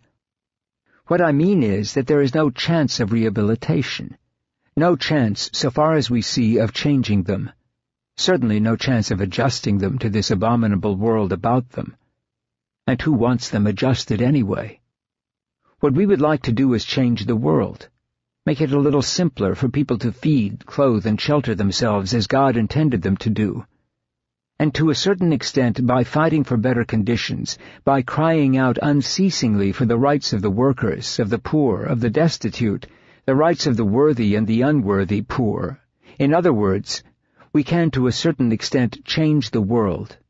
We can work for the oasis, the little cell of joy and peace in a harried world. Father Daniel Berrigan broke into a draft board in Catonsville, Maryland on May 17, 1968, with 8 other activists, including his brother, Father Philip Berrigan. The group removed several hundred draft files of young men who were to be sent to Vietnam. They carted the files outside and burned them in 2 garbage cans with homemade napalm to protest the war. Father Berrigan was tried, found guilty, spent 4 months as a fugitive from the FBI, was apprehended, and sent to prison for 18 months. There would be many more actions and jail time after his release from prison, including a sentence for his illegal entry into a General Electric nuclear missile plant in King of Prussia, Pennsylvania, on September 9, 1980, with 7 other activists, where they poured blood and hammered on marked 12A warheads. Berrigan, unbowed at 87 when I met him, sat primly in a straight-backed wooden chair in his Upper Manhattan apartment. The afternoon light slanted in from the windows, illuminating the collection of watercolors and religious icons on the wall. Time and age had not blunted this Jesuit priest's fierce critique of the American empire, or his radical interpretation of the Gospels. "This is the worst time of my long life," he said with a sigh. "I have never had such meager expectations of the system. I see those expectations verified in their paucity and their shallowness every day I live. We are talking, even in the length of years I've had, we are talking short-term," he said. It is very important to keep that kind of perspective. We haven't lost everything because we have lost today. The biblical evidence for the survival of any empire is not very large. In fact, the whole weight of biblical history goes in the other direction. They all come down. According to the book of Revelation, Babylon self-destructs. There is not even a hint of an enemy at the gates. Fallen is Babylon the Great. I think we are somewhere in that orbit, where the fall of the towers was symbolic as well as horribly actual. The thing is bringing itself down by a willful blindness that is astonishing. I happen to go very strongly with the Buddhist understanding that the good is to be done because it is good, not because it goes somewhere. I put a secret footnote in my mind. I believe if it is done that Spirit will let it go somewhere, but I don't know where. I don't think the Bible grants us to know where goodness goes, what direction, what force. There is a biblical ignorance about all this that is very revealing. I have come to the conclusion that the stronger a series of events in a lifetime hearken to the Bible, the less one will know about outcome. That was true from Abraham to Jesus. I have never been seriously interested in the outcome. I was interested in trying to do it humanly and carefully and non-violently, and let it go. My impression being that the tactic is of secondary importance. If we are talking real, we are talking about a community with a common spirit, the ability to open the Bible with a common understanding. In this world, death seems often redundantly powerful. And yet we have the resurrection to cope with. The trial of the Catonsville 9 altered resistance to the Vietnam War, moving activists from street protests to repeated acts of civil disobedience, including the burning of draft cards. It also signaled a seismic shift within the Catholic Church, propelling radical priests and nuns led by the Berrigans, Thomas Merton, and Dorothy Day to the center of a religiously inspired social movement that challenged not only church and state authority, but also the myths and ideologies Americans used to define, enrich, and empower themselves. Dorothy Day taught me more than all the theologians, Berrigan said. She awakened me to connections I had not thought of or been instructed in, the equation of human misery and poverty and war-making. She had a basic hope that God created the world with enough for everyone, but there was not enough for everyone and war-making. Berrigan's relationship with Day led to a close friendship with the writer and Trappist monk Thomas Merton. Merton's great contribution to the religious left, Berrigan said, was to gather us for days of prayer and discussion of the sacramental life. He told us, "Stay with these.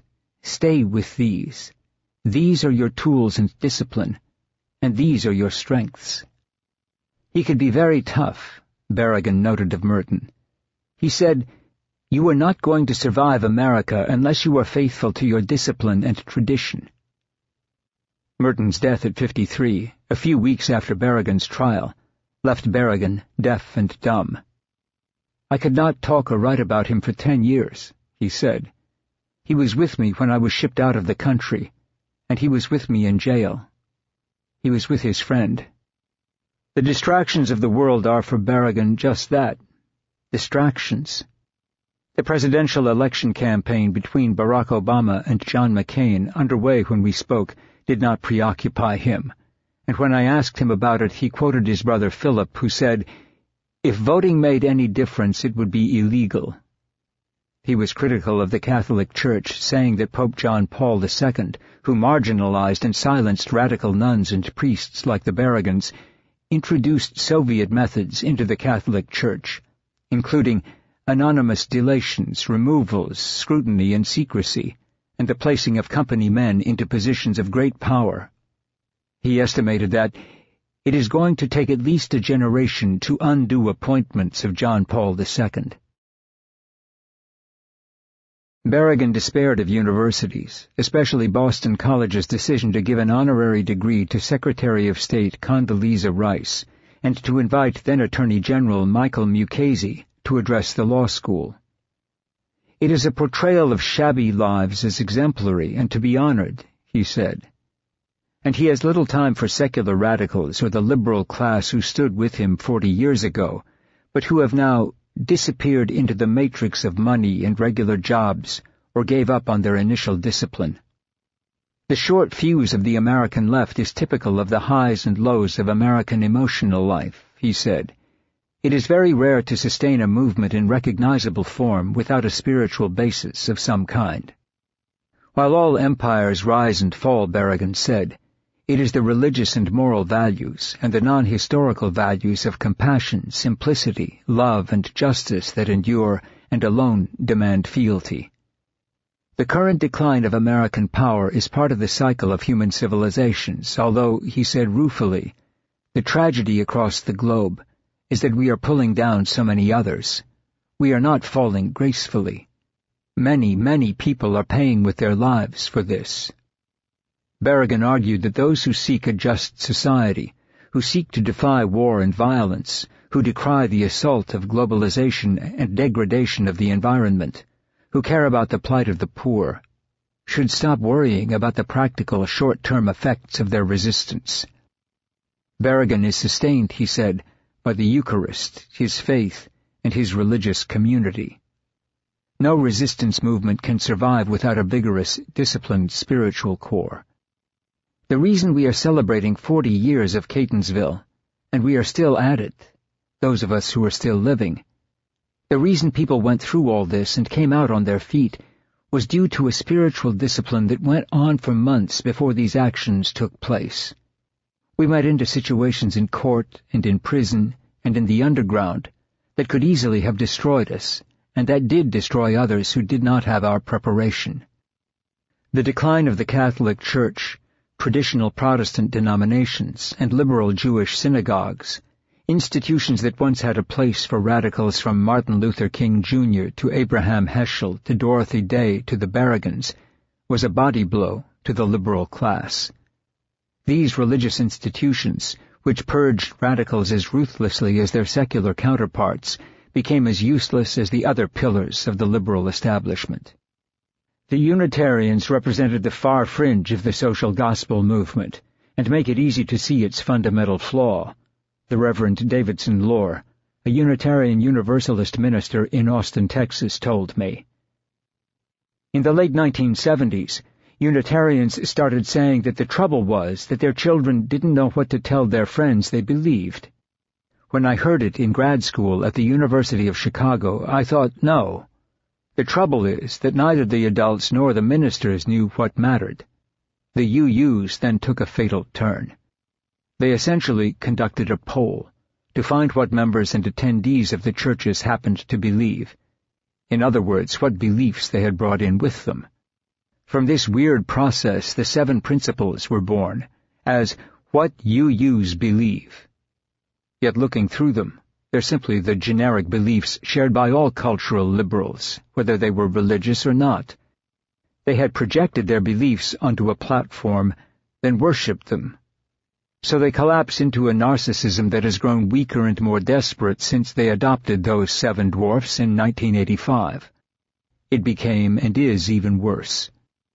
The Unitarians, like all white moderate to liberal Christians and Jews, have seen their role as speaking up for the downtrodden. It's fair to say that the early civil rights movement would not have succeeded without the white liberal support. But this changed in the 1960s and 1970s, when Martin Luther King Jr. and Malcolm X didn't want white folks speaking for them, and had far more charismatic speakers themselves. Same with the women's movement. Betty Friedan, Gloria Steinem, Germaine Greer were miles ahead, and wanted to speak for themselves. After Stonewall, the gays also spoke for themselves. This left white liberals with no useful role in society. They were welcome to follow the black, women, gay leaders, but not to speak for them. When they could no longer speak for anybody, they, and by they I mean the faculties of good humanities divisions and women's studies, started the political correctness movement. The inane brilliance of this was that, by inventing disadvantaged groups, nobody could say they didn't have the right to speak for them. By bringing heaven down to earth with the social gospel, religious and political liberals lost any framework that could critique the things they happened to believe, Lohr said. Individual rights have to be balanced by our responsibility to the larger wholes. But why? In the name of what? Few seem to know or care. Cowardice has become one of the identifying traits of moderate to liberal religions. Even in the Middle Ages, theologians knew the difference between wisdom and knowledge, Lohr said. They wrote often of the categorical distinction between sapientia and scientia. Sapientia is the Latin word for wisdom, as in our self-flattering species name, Homo sapiens. 7 centuries ago, theologians taught that the only knowledge that really mattered was the kind of knowledge that leads to wisdom, that tells us who we most deeply are and how we should live, the demands of love, the nature of allegiance and responsibility. Even the ancient Greek word philosophia, the love of wisdom, was about the wisdom that leads to a fulfilling life, not factoids and syllogisms. People have always ascribed human qualities to God. We say things like, God says and God tells us, as though God were a humanoid who spoke only through the mouths of priests, prophets, and shamans. But now, in our newspapers and on television every day, we hear people saying, science says, and science tells us. Let's be clear. There is no such thing as science spelled with a capital S. There are many sciences and many scientists. Scientists say things and don't always agree. But when we construct a sentence that begins with the words, science says, we have created a humanoid fiction and named it science, and begun to trust it in the way we once trusted God. Once capitalized, both words are linguistic idols. Preachers and lay people may say, in a church, through rituals and traditions, black-robed priests proclaim the revelations of God, helping us learn the beliefs and wisdom that can lead to our salvation. Scientists and many lay people say, in a laboratory under controlled conditions, following the rituals of the scientific method, white-robed scientists proclaim the new theories and discoveries of science, helping us to gain the understanding and the knowledge that can lead us both toward a good life and progress. During the 20th century, the churches lost even more of their fundamental contributions. Psychologists took over the role of hearing confessions and forgiving sins, for both the laity and the ministers. Books, movies, radio, and television took over the role of providing the most persuasive fictions. Virtually all our best movies are about good and evil, because we created them, and we wonder about good and evil. A long list of literary fictions and film plotlines have allowed people to enter easily into their fantasies, to try on different roles for themselves. Star Trek, Star Wars, The Force Be With You, Rocky, Rambo, Clint Eastwood's tough characters, Lord of the Rings, Harry Potter, Superman, Batman, Iron Man, etc. With the giant leap forward of the movie Avatar, our best professional storytellers can blur the line between fantasy and reality, making it even easier for people to enter the stories. An important part of this, I think, is that people know all these stories are fictions. If they were told that all these things were factually true, they'd reject them. This also makes it easier to recognize that biblical stories are also fictions, but not as attractive as the best movies. In graduate school, the Catholic theologian David Tracy made some little waves when he wrote that our religious theological stories are useful fictions, or even necessary fictions. If so, they have a long way to go to be as attractive as all the other fictions we have today. Christianity certainly has, through Jesus and the best of the Hebrew prophets, some profound wisdom, without any doubt. But once you claim to exalt the wisdom tradition, as the Jesus Seminar also did, then there's no reason to stop with Christianity. All wisdom, and alleged wisdom, is on the table. Then it's easy to see and say things that are almost impossible to say from within Christianity. Jesus was so young. It's a pity he didn't live to 70, 80, as Socrates, Plato, Aristotle, the Buddha, Lao Tzu, and Confucius had, and grow into a less idealistic and more realistic vision. Questions like this, I think, take the discussion outside of Christianity, or any single religion, and into a field that might be called the best sort of humanism, a la Shakespeare and Montaigne. But it's hard for professors and teachers paid to be Christians to make that move, for lots of reasons. Ministers know that if they're going to preach on a story from the Bible, they have to tell the people the story first, since most of them have never read it. I remember Borges writing that we die twice, once when the body gives out, and then the second and final death, when there is no one left to tell our story. I think this is the state of most Christian churches today. I.F. Stone, perhaps more than any journalist in the 20th century, lived a life dedicated to the values Day and MacDonald held out as the only hope for real transformation. Stone, born and raised by Russian immigrants in Philadelphia, was one of the most famous reporters in the nation by the end of World War II. He was a regular on television news programs and had easy access to those in power. He traveled with underground Jewish survivors of the Nazi Holocaust on leaky transports to British-occupied Palestine and wrote a series of reports that dramatically boosted the circulation of the New York newspaper PM. He covered the war for Israeli independence, and he was a confidant of many in the administration of Franklin Roosevelt. And then, challenging President Harry Truman's loyalty program and the establishment of NATO, Stone disappeared from public view and was swallowed up in the hysteria over communism. He became a non-person. He began an address to a rally against the hydrogen bomb in February 1950 with the words, "FBI agents and fellow subversives." He was soon under daily FBI surveillance. His passport was not renewed, and he was blacklisted as a reporter. Even The Nation, the centerpiece of the liberal intelligentsia, would not give him a job. He was 44, and wrote that such actions made him feel for the moment like a ghost. Stone gathered up a few stalwarts from his old magazine and newspaper audience, although not enough to cover expenses, and launched a newsletter in 1953 called I.F. Stone's Weekly. Stone did what the muckrakers did before the war, but rather than write for huge mass weeklies, he self-published his work in his basement. Stone's work exposed the damage done to journalism by mass culture. The stories that Stone broke were ignored by most organizations. It was Stone who punctured the Johnson administration's assertion that U.S. ships had been attacked in the Gulf of Tonkin. He pointed out that one bullet hole, embedded in one destroyer hull, is the only proof we have been able to muster that the attacks took place. In an appendix of a State Department white paper meant to justify an expansion of the war, he found that in the months between June 1962 and January 1964. Only 179 of approximately 7,500 weapons captured from the Viet Cong had come from the Soviet bloc.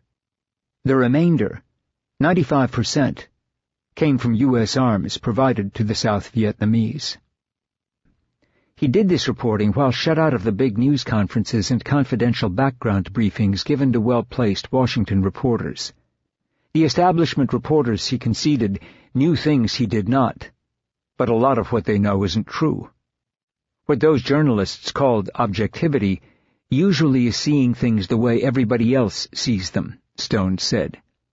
By the time he closed the weekly nearly 2 decades later, it had 70,000 subscribers, and he had become a journalistic icon.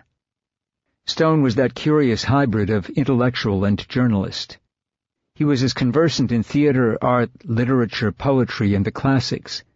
He knew Latin and mastered Greek at the end of his life to write a book on the trial of Socrates, as he was in the intricacies of the New Deal, the permanent war economy, and the labor movement. His fierce independence and razor-sharp intellect, like George Orwell's, often made him a scourge to the liberal classes as well as the right. He detested orthodoxy. He consistently stood on the side of those who would have remained unheard without him. He may have been a supporter of Israel, but he had the courage to write in 1949 that Deir Yassin, an Arab village attacked in 1948 by Zionist paramilitary, who killed more than 100 residents, was a village whose Arabs were massacred by Irgunists with biblical ferocity, a shameful page in the history of the Jewish War of Liberation. American Jewish organizations offered to promote his book on the war for Israeli independence if he deleted one sentence calling for a binational Arab-Jewish state made up of Palestine and Transjordan. He refused. The book languished in obscurity. Stone would not sell out. He never forgot, as he famously quipped, that every government is run by liars. He was expelled from the National Press Club after he and a black former federal judge were refused luncheon service. He promptly joined the Black Newspapermen's Club. He declared Malcolm X savagely uncompromising after his assassination, seeing perhaps a bit of himself in the brilliant leader who read Paradise Lost and Herodotus in prison. Malcolm X, Stone stated, drove home the real truth about the Negro's position in America. It may not be pleasant, but it must be faced. No man has better expressed his people's trapped anguish. Yet, as the New Left became anarchic and its fringes began to embrace violence in the 1960s, he was as withering in his critique of the 1960s radicals as he was of the government it defied. Lifelong dissent has more than acclimated me cheerfully to defeat, Stone wrote. It has made me suspicious of victory. I feel uneasy at the very idea of a movement. I see every insight degenerating into dogma and fresh thoughts freezing into lifeless party lines. Those who set out nobly to be their brother's keeper sometimes end up by becoming his jailer. Every emancipation has in it the seeds of a new slavery, and every truth easily becomes a lie. It is only when radicals such as Stone exist that the commercial media wake from their slumber. Figures like Stone, in essence, shame the press into good journalism. The news media reached their peak in the 1960s and 1970s with the publication of the Pentagon Papers, the coverage of Watergate, and the reporting of the Vietnam War.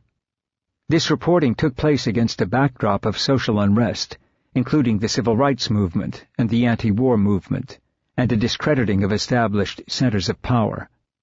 The commercial media reported on the realities of the Vietnam War and the excesses committed by the CIA and the FBI only when public sentiment began turning against the war.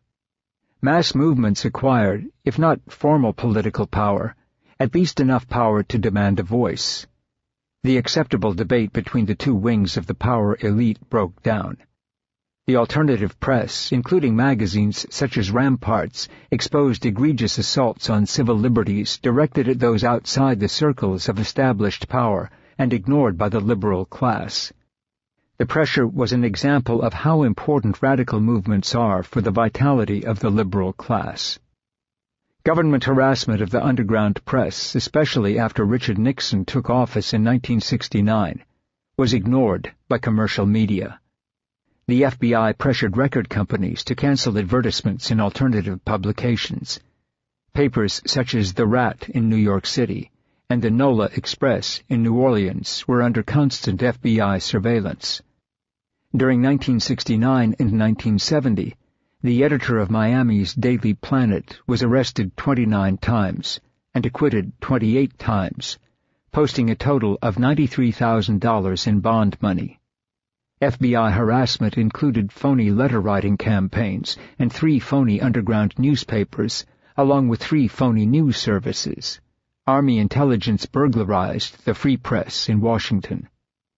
But once Richard Nixon began to use illegal tactics against the liberal establishment, the commercial press fought back. The Watergate scandal, mythologized as an example of a vigorous free press, in fact illustrates the deference the liberal class pays to privilege and power, as Edward Herman and Noam Chomsky pointed out in their book, Manufacturing Consent. Nixon had long engaged in similar illegalities against anti-war groups and dissidents, such as Daniel Ellsberg, as well as against alternative publications such as Ramparts, with little or no reaction from the liberal class. Nixon's fatal mistake was to use these illegal tactics on the liberal class itself. Once the Democratic Party and the liberal class became the targets of Nixon's illegalities, the media were empowered to expose abuses they had previously ignored. History has been kind enough to contrive for us a controlled experiment to determine just what was at stake during the Watergate period, when the confrontational stance of the media reached its peak. Herman and Chomsky wrote, "The answer is clear and precise. Powerful groups are capable of defending themselves, not surprisingly, and by media standards it is a scandal when their position and rights are threatened. By contrast, as long as illegalities and violations of democratic substance are confined to marginal groups or dissident victims of U.S. military attack, or result in a diffused cost imposed on the general population, media opposition is muted and absent altogether. This is why Nixon could go so far, lulled into a false sense of security precisely because the watchdog only barked when he began to threaten the privileged." Howard Zinn, in The People's History of the United States, examined history through the eyes of Native Americans, immigrants, slaves, women, union leaders, persecuted socialists, anarchists and communists, abolitionists, anti-war activists, civil rights leaders, and the poor. Zinn's work has been castigated by many academic historians, largely because he broke with the mold of writing about the great and the powerful. Zinn related history as it was experienced by people, and he imploded numerous national foundation myths from the hijacking of the American Revolution by the wealthy slave-owning elite to the treachery exhibited by European settlers towards Native Americans. Zinn also exposed the clay feet of the Founding Fathers, including George Washington, who was the richest man in the nation after the Revolution, and national idols such as Abraham Lincoln, whose opposition to slavery was never emphatic or even principled.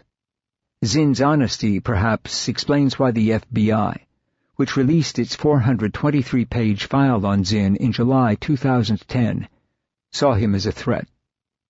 Zinn, who died in January 2010 at the age of 87, did not advocate violence or support the overthrow of the government, something he told FBI interrogators on several occasions. He was rather an example of how independent intellectual thought deeply disturbs the myths perpetuated by the power elite. Zinn's work was based on a fierce moral autonomy and personal courage, and was, for this reason, branded as political. Zinn was a threat not because he was a violent revolutionary or a communist, but because he was fearless and told the truth. The cold, dead pages of the FBI file stretch from 1948 to 1974. At one point, 5 agents are assigned to follow Zinn. Agents make repeated phone calls to employers, colleagues, and landlords seeking information. The FBI, although Zinn is never suspected of carrying out a crime, eventually labels Zinn a high-security risk. J. Edgar Hoover, who took a personal interest in Zinn's activities, on January 10, 1964, drew up a memo to include Zinn in Reserve Index Section A, a classification that permitted agents to immediately arrest and detain Zinn if there was a national emergency. Muslim activists from Dr. Sami al-Aryan to Fahad Hazmi can tell you that nothing has changed. The Zinn file exposes the absurdity, waste, and pettiness of our national security state, and it seems to indicate that our security agencies prefer to hire those with mediocre or stunted intelligence, dubious morality, and little common sense. Take, for example, this gem of a letter, complete with misspellings, mailed by an informant to then FBI Director Hoover about something Zinn wrote. "While I was visiting my dentist in Michigan City, Indiana," the informant wrote, "this pamphlet was left in my car, and I am mailing it to you. I know is a dove call and not a hawk call. We have had a number of ethnic groups move into our area in the last few years. We are in a war, and it doesn't look like this pamphlet will help our government objectives." Or how about the meeting between an agent and someone identified as Doris Zinn? Doris Zinn, who the agent says is Zinn's sister, is interviewed under a suitable pretext. She admits that her brother is employed at the American Labor Party headquarters in Brooklyn. That is all the useful information that is reported. The fact that Zinn did not have a sister gives a window into the quality of the investigations and the caliber of the agents who carried them out. FBI agents in November 1953 wrote up an account of a clumsy attempt to recruit Zinn as an informant, an attempt in which they admitted that Zinn would not volunteer information, and that additional interviews with Zinn would not turn him from his current attitude. A year later, after another interrogation, an agent wrote that Zinn concluded the interview by stating he would not under any circumstances testify or furnish information concerning the political opinions of others. The FBI spent years following Zinn and carefully cutting out newspaper articles about their suspect to amass the inane and the banal. One of Zinn's neighbors, Mrs. Matthew Grell, on February 22, 1952, told agents that she considered Zinn and another neighbor, Mrs. Julius Scheiman, to be either communists or communist sympathizers, because, the agents wrote, Grell had observed copies of the Daily Workers in Mrs. Scheiman's apartment and noted that Mrs. Scheiman was a good friend of Howard Zinn. The FBI, which describes Zinn as a former member of the Communist Party, something Zinn repeatedly denied, appears to have picked up its surveillance when Zinn, who was teaching at Spelman, a historically black women's college, became involved in the civil rights movement. Zinn served on the Student Nonviolent Coordinating Committee. He took his students out of the classroom to march for civil rights. Spelman's president was not pleased. "I was fired for insubordination," Zinn recalled, which happened to be true. Zinn, in 1962, decried the clear violations by local police of constitutional rights of blacks, and noted that the FBI has not made a single arrest on behalf of Negro citizens. The agent who reported Zinn's words added that Zinn's position was slanted and biased. Zinn, in 1970, was a featured speaker at a rally for the release of the Black Panther leader Bobby Seale, held in front of the Boston Police headquarters. "It is about time we had a demonstration at the police station," Zinn is reported as telling the crowd by an informant who apparently worked with him at Boston University. "Police in every nation are a blight, and the United States is no exception." "America has been a police state for a long time," Zinn went on. "I believe that policemen should not have guns.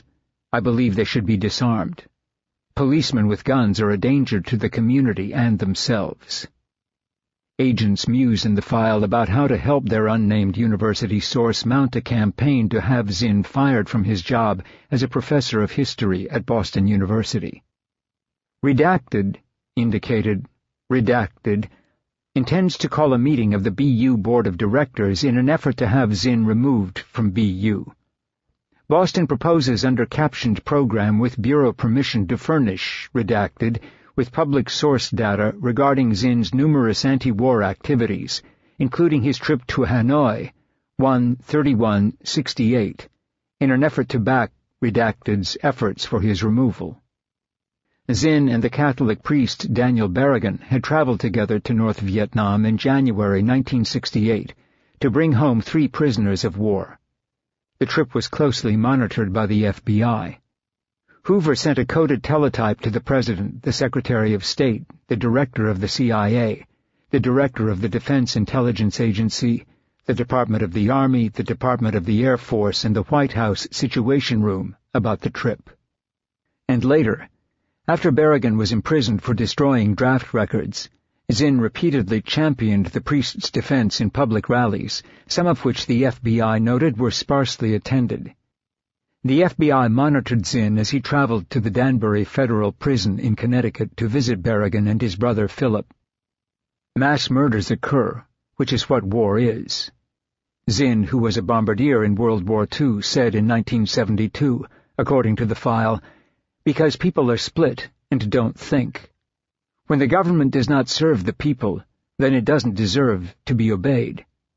To be patriotic, you may have to be against your government." Zin testified at the trial of Daniel Ellsberg, who gave a copy of the Pentagon Papers to Zin and Noam Chomsky. The 2 academics edited the secret documents on the Vietnam War, sections of which had appeared in the New York Times, into the 4 volumes that were published in 1971. During the Pentagon Papers jury trial, Zin stated that the war in Vietnam was a war which involved special interests and not the defense of the United States, his FBI file reads. By the end of the file, one walks away with a profound respect for Zin and a deep distaste for the buffoonish goons in the FBI who followed and monitored him. There is no reason, with the massive expansion of our internal security apparatus, to think that things have improved. There are today 1,271 government organizations and 1,931 private companies working on programs related to counterterrorism, homeland security, and intelligence in about 10,000 locations across the United States, The Washington Post reported in an investigation by Dana Priest and William M. Arkin. These agencies employ an estimated 854,000 people, all of whom hold top-secret security clearances, the Post found. And in Washington, D.C. and the surrounding area, 33 building complexes for top-secret intelligence work are under construction or have been built since September 2001. Together, the paper reported, they occupy the equivalent of almost 3 Pentagons, or 22 U.S. Capitol buildings, about 17 million square feet. We are amassing unprecedented volumes of secret files and carrying out extensive surveillance and harassment as stupid and useless as those that were directed against Zin. And a few decades from now, maybe we will be able to examine the work of the latest generation of dim-witted investigators who have been unleashed upon us in secret by the tens of thousands. Did any of the agents who followed Zin ever realize how they wasted their time? Do those following us around comprehend how manipulated they are? Do they understand that their primary purpose, as it was with Zin, is not to prevent terrorism, but discredit and destroy social movements as well as protect the elite from those who would expose them? Zin knew that if we do not listen to the stories of those without power, those who suffer discrimination and abuse, those who struggle for justice, we are left parroting the manufactured myths that serve the interests of the privileged. Zin set out to write history, not myth. He found that challenging these myths, even as a historian, turned one into a pariah. The descent of Ralph Nader, from being one of the most respected and powerful public figures in the country to being an outcast, illustrates perhaps better than any other narrative the totality of our corporate coup and the complicity of the liberal class in our disempowerment. Nader's marginalization was not accidental. The corporations which grew tired of Nader's activism mounted a campaign to destroy him. It was orchestrated to thwart the legislation that Nader and his allies, who had once belonged to the Democratic Party and the liberal class, enacted to prevent corporate abuse, fraud, and domination. And by the time he was shut out of the media and the political process with the election of Ronald Reagan, the government was firmly in the hands of corporations. The press discovered citizen investigators around the mid-1960s, Nader told me when we spoke one afternoon in Princeton. I was one of them. I would go down with the press releases, the findings, the story suggestions, and the internal documents and give it to a variety of reporters. I would go to Congress and generate hearings. Oftentimes I would be the lead witness. What was interesting was the novelty. The press gravitates to novelty. They achieved great things. There was collaboration. We provided the newsworthy material. They covered it. The legislation passed. Regulations were issued. Lives were saved. Other civic movements began to flower. Ralph Nader came along and did serious journalism. That is what his early stuff was, such as Unsafe at Any Speed. The investigative journalist David K. Johnson told me. The big books they put out were serious first-rate journalism. Corporate America was terrified by this. They went to school on Nader. They said, "We see how you do this. You gather material, you get people who are articulate, you hone how you present this." And the corporations copycatted him with one big difference. They had no regard for the truth. Nader may have had a consumer ideology, but he was not trying to sell you a product. He is trying to tell the truth as best as he can determine it. It does not mean it is the truth. It means it is the truth as best as he and his people can determine the truth. And he told you where he was coming from. Between 1968 and 1973, Congress passed 25 pieces of consumer legislation, nearly all of which Nader had a hand in authoring. The auto and highway safety laws, the meat and poultry inspection laws, the oil pipeline safety laws, the product safety laws, the updated flammable fabric laws, the revised Clean Air Act, the revisions to the Federal Water Pollution Control Act, the Environmental Protection Agency, Occupational Safety and Health Act, OSHA, and the Environmental Council in the White House transformed the political landscape. By 1973, Nader was named the fourth most influential person in the country after Richard Nixon, Supreme Court Justice Earl Warren, and AFL-CIO President George Meany. Then something very interesting happened, Nader told me. The pressure of these meetings by the corporations like General Motors, the oil companies, and the drug companies with the editorial people, and probably with the publishers, coincided with the emergence of the most destructive force to the citizen movement mise en scène, Abe Rosenthal, the editor of the New York Times. Rosenthal was a right-winger from Canada who hated communism, came here, and hated progressivism. The Times was not doing that well at the time. Rosenthal was commissioned to expand his suburban sections, which required a lot of advertising. He was very receptive to the entreaties of corporations, and he did not like me. I would give material to Jack Morris in the Washington Bureau, and it would not get in the paper. Rosenthal, who banned social critics such as Chomsky from being quoted in the paper, decreed that no story built around Nader's research could be published unless there was a corporate response. Corporations, informed of Rosenthal's dictate, refused to comment on Nader's research. This effectively killed the stories. The Times set the agenda for national news coverage. Once Nader disappeared from the Times, other major newspapers and networks did not feel compelled to report on his investigations. He found it harder and harder to be heard. Much as Mr. Mister of the Cradle Will Rock hires a detective to spy on his enemies, General Motors hired detectives to dig up dirt on Nader's personal life. They found none. The company had Nader followed in an attempt to blackmail him. They sent an attractive woman to his neighborhood Safeway in a failed bid to seduce him while he was shopping. GM's campaign was exposed and led to a public apology by the company. Nader was awarded $425,000 in damages, which he used to fund citizen action groups. But far from ending the effort to destroy Nader, The defeat in court only spurred corporations to unleash a more sophisticated and well-funded attack.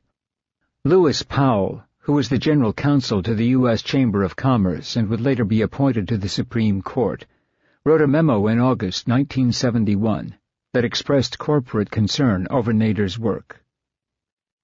Perhaps the single most effective antagonist of American business is Ralph Nader, who, thanks largely to the media, has become a legend in his own time and an idol of millions of Americans. Powell goes on to recommend, "There should be no hesitation to attack the Naders, the Marcuses, and others who openly seek destruction of the system. There should not be the slightest hesitation to press vigorously in all political arenas for support of the enterprise system, nor should there be reluctance to penalize politically those who oppose it." Moreover, Powell went on, much of the media, for varying motives and in varying degrees, either voluntarily accords unique publicity to these attackers, or at least allows them to exploit the media for their purposes. This is especially true of television, which now plays such a predominant role in shaping the thinking, attitudes, and emotions of our people. One of the bewildering paradoxes of our time is the extent to which the enterprise system tolerates, if not participates in, its own destruction. The 8-page memo, entitled Attack on American Free Enterprise System, became the blueprint for corporate dominance.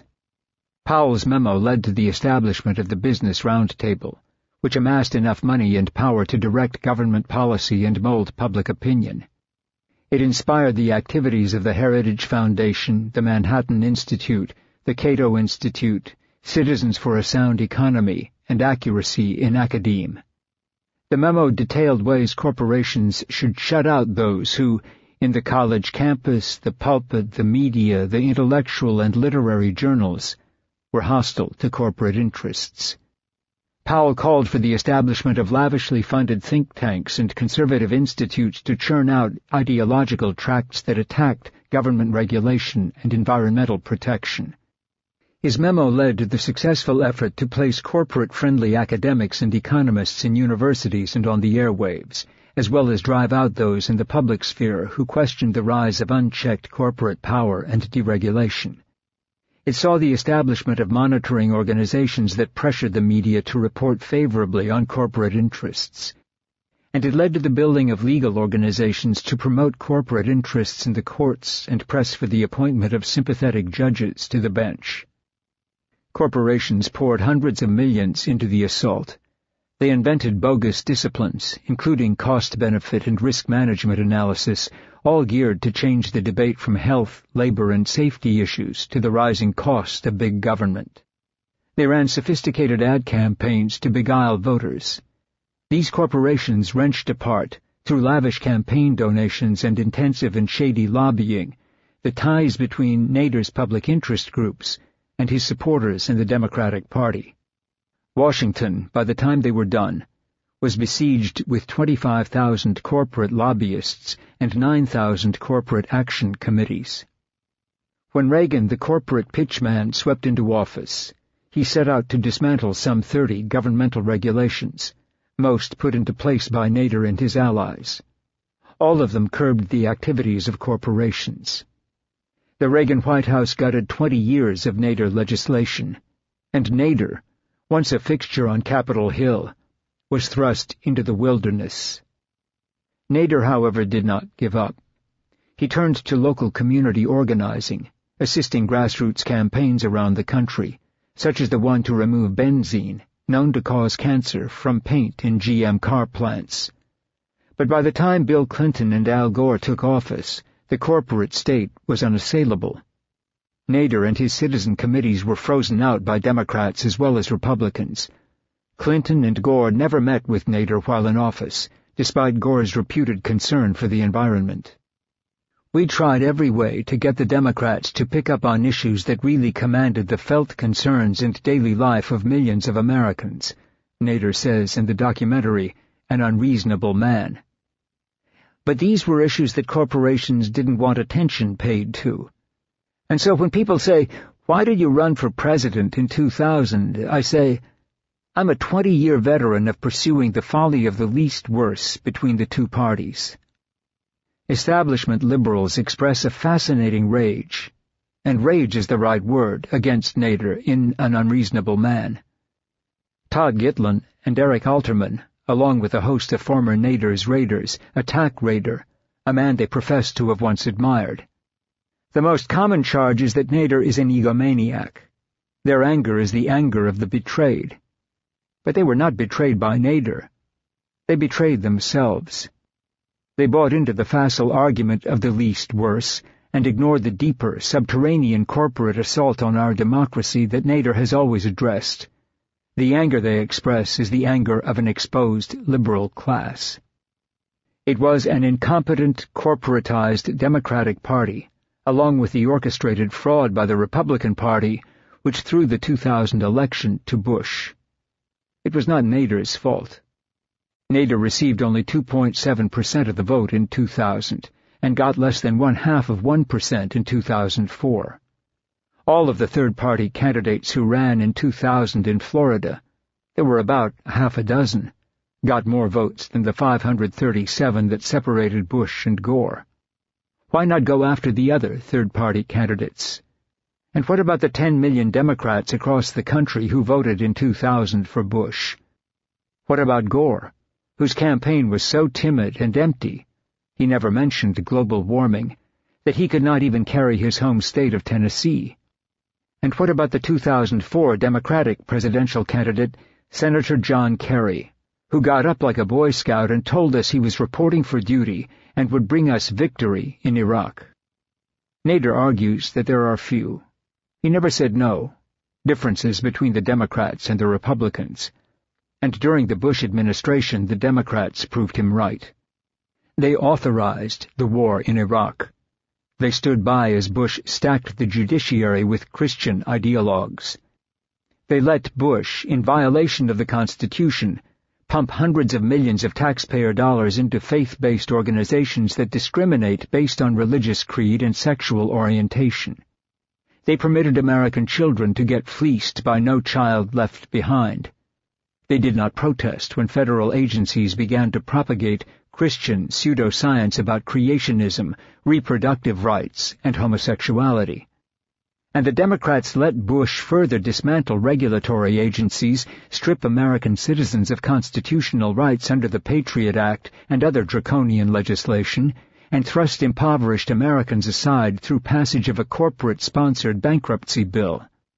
And then the Democrats helped transfer hundreds of billions of taxpayer dollars to Wall Street. It is a stunning record. If the Democratic Party and the liberal class had challenged corporate welfare, corporate crime, the Wall Street bailouts, and issues such as labor law reform, if it stood up to these corporate behemoths on behalf of the working and middle classes, rather than mutter thought-terminating clichés about American greatness, they could rally a disgusted public behind them. There are a few former associates who argue that Nader is tarnishing his legacy, and by extension their own. But Nader's legacy is undiminished. He fights his wars against corporate greed with a remarkable consistency. He knows our democratic state is being hijacked by the same corporate interests that sold us unsafe automobiles and dangerous and shoddy products. I don't care about my personal legacy, Nader says in An Unreasonable Man. I care about how much justice is advanced in America and in our world day after day. I'm willing to sacrifice whatever reputation in the cause of that effort. What is my legacy? Are they going to turn around and rip seat belts out of cars, airbags out of cars? It was off to the races, Nader said to me. You could hardly keep count of the number of right-wing corporate-funded think tanks. These think tanks specialized, especially against the tort system. We struggled through the Nixon and early Ford years, when inflation was a big issue. Nixon did things that horrified conservatives. He signed into law the Occupational Safety and Health Administration, the Environmental Protection Agency, and Air and Water Pollution Acts because he was afraid of popular opinion, following the rumble that came out of the 1960s. He was the last Republican president to be afraid of liberals. There was, before we were silenced, a brief golden age of journalism, Nader lamented. We worked with the press to expose corporate abuse on behalf of the public. We saved lives. This is what journalism should be about. It should be about making the world a better and safer place for our families and our children. But then it ended, and we were shut out. We were thrown on the defensive, and once we were on the defensive, it was difficult to recover, Nader said. The break came in 1979, when they deregulated natural gas. Our last national stand was for the Consumer Protection Agency. We put everything we had on that. We would pass it during the 1970s in the House on one year, then the Senate during the next session, then the House later on. It ping-ponged. Each time we would lose ground. We lost it because Carter, although he campaigned on it, did not lift a finger compared to what he did to deregulate natural gas. We lost it by 20 votes in the House, although we had a 2/3 majority in the Senate waiting for it. That was the real beginning of the decline. Then Reagan was elected. We tried to be the watchdog. We put out investigative reports. It would not be covered. The press in the 1980s would say, "Why should we cover you?" Nader continued. "Who was your base in Congress?" I used to be known as someone who could trigger a congressional hearing pretty fast in the House and Senate. They started looking towards the neoliberals and the neocons and the deregulation mania. We put out 2 reports on the benefits of regulation, and they, too, disappeared. They did not get covered at all. This was about the same time that Tony Coelho taught the Democrats, starting in 1979 when he was head of the House Campaign Finance Committee, to start raising big-time money from corporate interests. And they did it. It had a magical influence. It is the best example I have of the impact of money. The more money they raised, the less interested they were in any of these popular issues. They made more money when they screwed up the tax system. There were a few little gains here and there. We got the Freedom of Information Act through in 1974. And even in the 1980s we would get some things done. The General Services Administration buying airbag-equipped cars, the drive for standardized airbags. We would defeat some things here and there, block a tax loophole, and to defeat a deregulatory move. We were successful in staunching some of the deregulatory efforts. Nader, locked out of the legislative process, decided to send a message to the Democrats who were now beholden to corporate donors. He went to New Hampshire and Massachusetts during the 1992 primaries and ran as none of the above. In 1996 he allowed the Green Party to put his name on the ballot before running hard in 2000 in an effort that spooked the Democratic Party. The Democrats, fearful of his grassroots campaign, blamed him for the election of George W. Bush, an attack that found fertile ground among those who had abandoned rational inquiry for the sound bites of television news. Nader's status as a pariah corresponded with an unchecked assault on the working class by corporations and their tacit allies in the liberal class.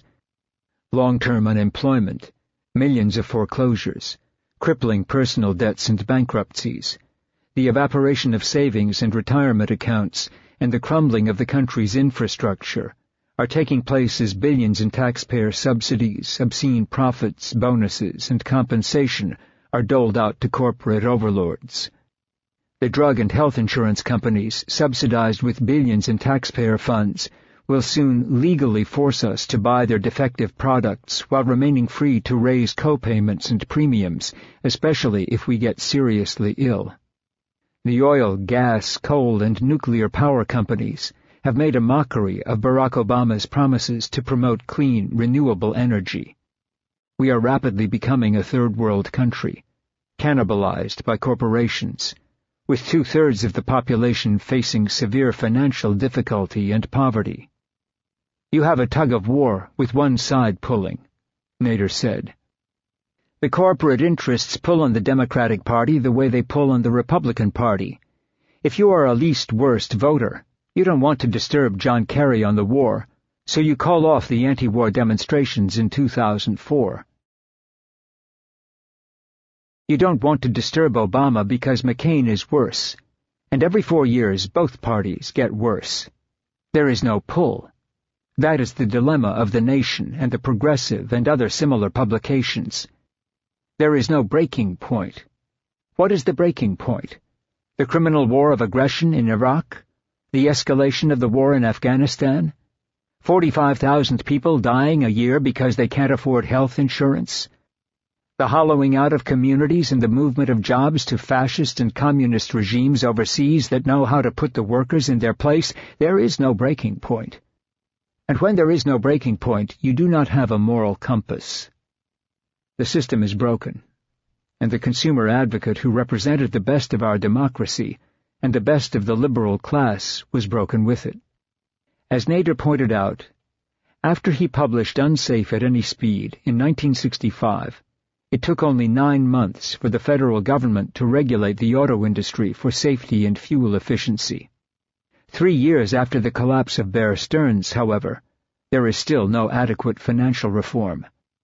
The large hedge funds and banks, from Citibank to Goldman Sachs, are using billions in taxpayer subsidies to engage once again in the speculative games that triggered the first financial crisis and will almost certainly trigger a second. The corporate media, which abet our vast historical amnesia, do nothing to remind us how we got here. They speak in the empty slogans handed to them by public relations firms, corporate paymasters, and the soundbite society. If you organize 1% of the people in this country along progressive lines, you can turn the country around, as long as you give them infrastructure, Nader said. They represent a large percentage of the population. Take all the conservatives who work in Walmart. How many would be against a living wage? Take all the conservatives who have pre-existing conditions. How many would be for single-payer, not-for-profit health insurance?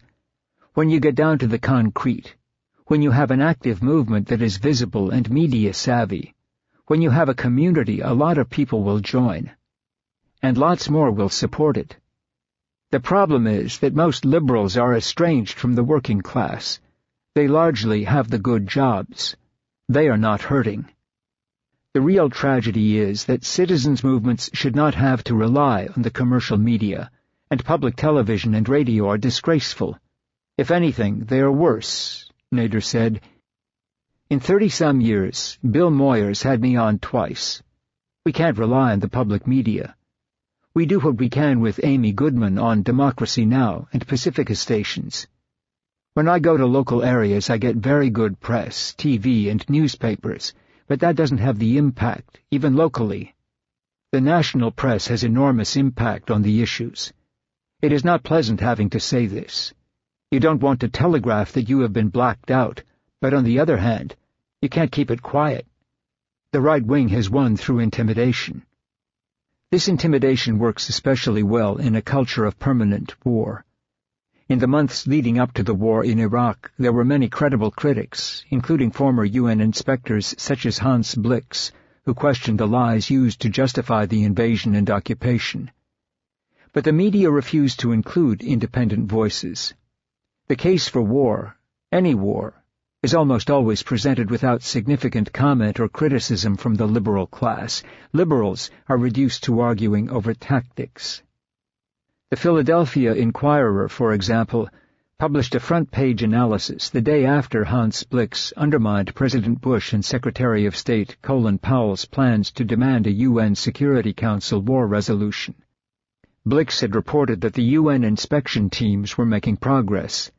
The Inquirer responded by writing, "President Bush now faces an unpleasant choice.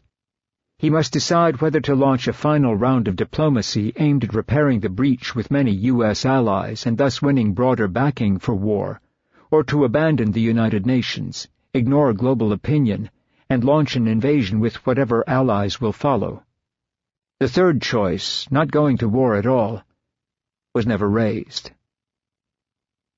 Martin Luther King Day has become a yearly ritual that seeks to turn a black radical into a red, white, and blue icon. It has become a day that allows us to pat ourselves on the back for overcoming racism and fulfilling King's dream. It is a day filled with old sound bites about little black children and little white children that, given the state of America, would enrage King. Most of our great social reformers are sanitized for mainstream public consumption after their deaths and turned into harmless props of American glory. King was not only a socialist, but also fiercely opposed to American militarism. He was aware, especially at the end of his life, that racial justice without economic justice was a farce. King's words have been appropriated by the people who rejected him in the 1960s, said James Cone, who teaches at Union Theological Seminary in New York and is the author of Martin and Malcolm and America. So, by making his birthday a national holiday, everybody claims him, even though they opposed him while he was alive. They have frozen King in 1963 with his I Have a Dream speech. That is the one that can best be manipulated and misinterpreted. King also said, shortly after the Selma March and the riots in Watts, "They have turned my dream into a nightmare." Mainstream justice appeals to King's accent on love, as if it can be separated from justice, Cone said. For King, justice defines love. It can't be separated. They are intricately locked together. This is why he talked about agape love and not some sentimental love. For King, love was militant. He saw direct action and civil disobedience in the face of injustice as a political expression of love, because it was healing the society. It exposed its wounds and its hurt. This accent on justice for the poor is what mainstream society wants to separate from King's understanding of love. But for King, justice and love belong together. Malcolm X, who could never be an establishment icon because of his refusal to appeal to the white ruling class and the liberal elite, converged with King's teachings in the last months of his life. But it would be wrong to look at this conversion as a domestication of Malcolm X. Malcolm influenced King as deeply as King influenced Malcolm. At the end of their lives, each saw the many faces of racism and realized that the issue was not simply sitting at a lunch counter with whites. Blacks in the North could in theory do this, but rather being able to afford the lunch. King and Malcolm were both deeply informed by their faith. They adhered to belief systems, one Christian and the other Muslim, that demanded strict moral imperatives and justice. King, when he began his calls for integration, argued that hard work and perseverance could make the American dream available for rich and poor, white and black. This is the staple message and mythology embraced by the liberal class. King grew up in the black middle class. He was well educated and comfortable in the cultural and social circles of the liberal class. He admitted that until his early 20s, life had been wrapped up for him like a Christmas present. He naively thought that integration was the answer. He trusted ultimately in the liberal white power structure to recognize the need for justice for all of its citizens. Like most college-educated blacks, he shared the same value system and preoccupation with success as the liberal whites with whom he sought to integrate. But this was not Malcolm's America. Malcolm grew up in urban poverty in Detroit, dropped out of school in 8th grade, was shuttled between foster homes, was abused, hustled on city streets, and eventually ended up in prison. There was no evidence in his hard life of a political order that acknowledged his humanity or dignity. The white people he knew did not exhibit a conscience or compassion, and in the ghetto, where survival was a daily battle, nonviolence was not a credible option. "No, I'm not an American," Malcolm said. "I'm one of 22 million black people who are the victims of Americanism. I'm one of the victims of democracy, nothing but disguised hypocrisy. So I'm not standing here speaking to you as an American or a patriot or a flag saluter or a flag waver. No, not I. I'm speaking as a victim of this American system, and I see America through the eyes of the victim. I don't see any American dream. I see an American nightmare." King came to appreciate Malcolm's insights, especially after he confronted the insidious racism in Chicago. A visit to the Watts section of Los Angeles in 1965, 2 days after riots there, shook King, as did a dialogue with residents in which they informed him that from their viewpoint the vote was nice, but jobs would be better. As King said on the second anniversary of the Montgomery bus boycott, any religion that professes to be concerned with the souls of men and is not concerned with the slums that damn them, the economic conditions that cripple them, is a spiritually moribund religion in need of new blood. King began to see that Malcolm was right in what he was saying about white people, Cohn explains. Malcolm saw that white people did not have a conscience that could be appealed to bring justice for African Americans. King realized that near the end of his life, he began to call most whites unconscious racists. The crude racist rhetoric of the past has now been replaced by a refined, polite variety.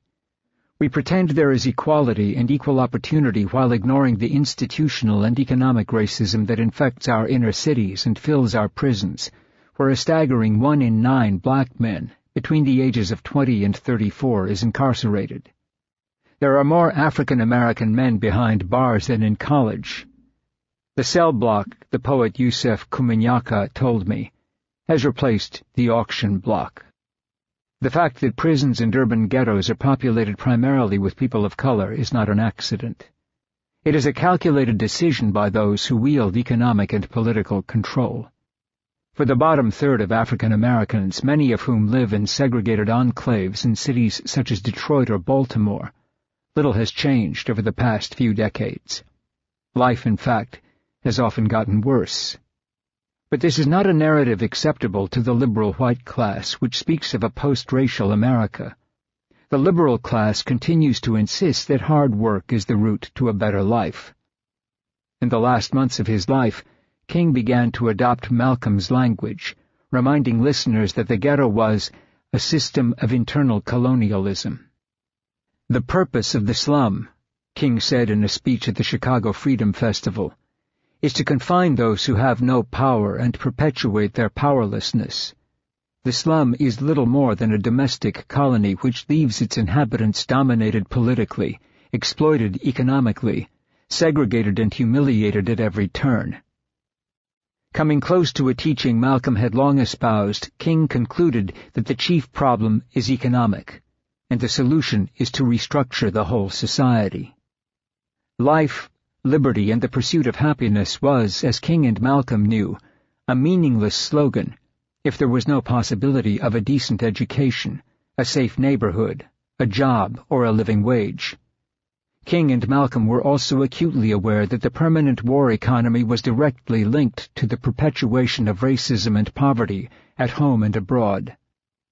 In a speech titled Beyond Vietnam, given at Riverside Church a year before his assassination, King called America the greatest purveyor of violence in the world today.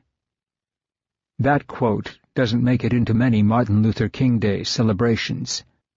The New York Times, expressing the indignation of the liberal class, attacked King for his anti-war message.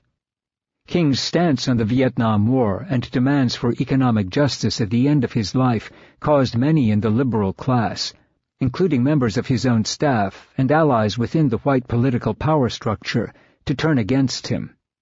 King and Malcolm, in the final days of their lives, were solitary prophets.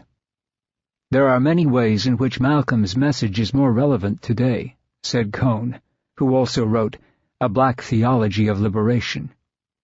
King's message is almost entirely dependent on white people responding to his appeals for nonviolence, love, and integration.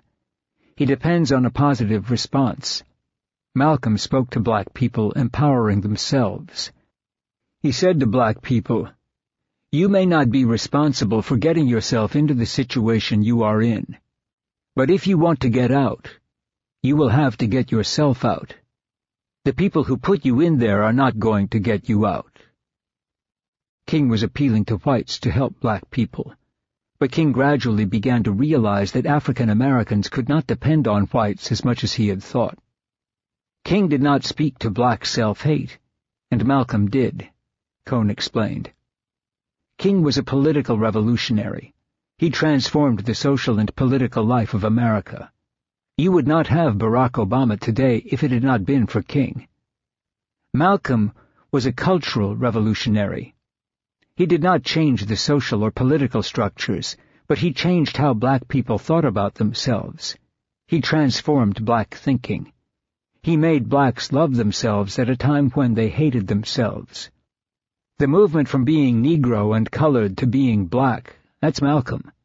Black studies in the universities and black caucuses, that's Malcolm. King never would have done black studies. He taught a course at Morehouse on social and political philosophers and did not include a black person. He didn't have W.E.B. Du Bois or Frederick Douglass. None of them. He had all the white figures like Plato and Aristotle. Malcolm helped black people to love themselves. King and Malcolm would have excoriated a nation that spends $3 trillion waging imperial wars in the Middle East, and trillions more to fill the accounts of Wall Street banks while abandoning its poor. They would have denounced liberals who mouth platitudes about justice while supporting a party that slavishly serves the moneyed elite. These men spoke on behalf of people who had nothing left with which to compromise, and for this reason they did not compromise. You don't stick a knife into a man's back 9 inches, pull it out 6 inches, and call it progress, Malcolm said. I've decided what I'm going to do, King preached at one of his last sermons at Ebenezer Baptist Church. I ain't going to kill nobody in Mississippi, or in Vietnam. I ain't going to study war no more. And you know what? I don't care who doesn't like what I say about it. I don't care who criticizes me in an editorial. I don't care what white person or Negro criticizes me. I'm going to stick with the best. On some positions, cowardice asks the question, is it safe? Expediency asks the question, is it politic? Vanity asks the question, is it popular? But conscience asks the question, is it right? And there comes a time when a true follower of Jesus Christ must take a stand that's neither safe, nor politic, nor popular, but he must take that stand because it is right. Every now and then we sing about it. If you are right, God will fight your battle. I'm going to stick by the best during these evil times. Because neither man sold out or compromised, they were killed. If King and Malcolm had lived, they, too, would have become pariahs, victims of the liberal class. That liberal class is indifferent to the profound personal and economic despair sweeping through this country, still entranced with the aphrodisiac of Obama's victory. Liberals argue that offering unemployed people the right to keep their unemployed children on their non-existent health care policies is a step forward. They argue that passing a jobs bill that will give tax credits to corporations is a rational response to an unemployment rate that is, in real numbers, close to 20%. They argue that the refusal to assist the estimated 2.8 million people forced out of their homes in 2009, and the estimated 2.4 million forced out of their homes in 2010 by foreclosure and bank repossessions, is justified by the bloodless language of fiscal austerity. Dean Henderson's career with FedEx ended abruptly when a reckless driver plowed into his company truck and mangled his leg.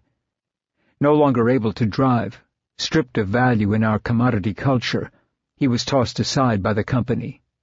He became human refuse. Because of the swelling and the pain, he spends most of his days with his leg raised on a recliner in the tiny apartment in Fairfax, Virginia, which he shares with his stepsister. He struggles without an income and medical insurance. He fears his future. Henderson is not alone. Workers in our corporate state earn little when they work. Henderson made $18 an hour, and they are abandoned when they can no longer contribute to corporate profits.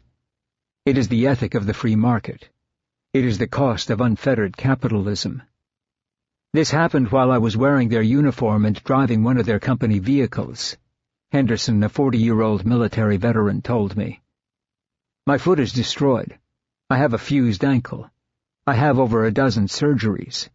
It hurts to wear a sock. I was limping pretty badly, but in the spring of 2008, FedEx said I had to come back to work and sit in a chair. It saved them money on workers' compensation payments. I worked a call center job and answered telephones. I did that for 3 months. I had my ankle fused in January 2009, and then FedEx fired me. I was discarded. They washed their hands of me. And none of this was my fault. Our destitute working class now understands that the cloying, feel-your-pain language of the liberal class is a lie. The liberal class is not attempting to prevent wages from sinking, unemployment from mounting, foreclosures from ripping apart communities, or jobs from being exported. The gap between a stark reality and the happy illusions peddled by smarmy television news personalities, fatuous academic and financial experts, oily bureaucrats and politicians is becoming too wide to ignore. Those cast aside are often willing to listen to anyone, no matter how buffoonish or ignorant, who promises that the parasites and courtiers who serve the corporate state will disappear. Right-wing rage is becoming synonymous with right-wing populism.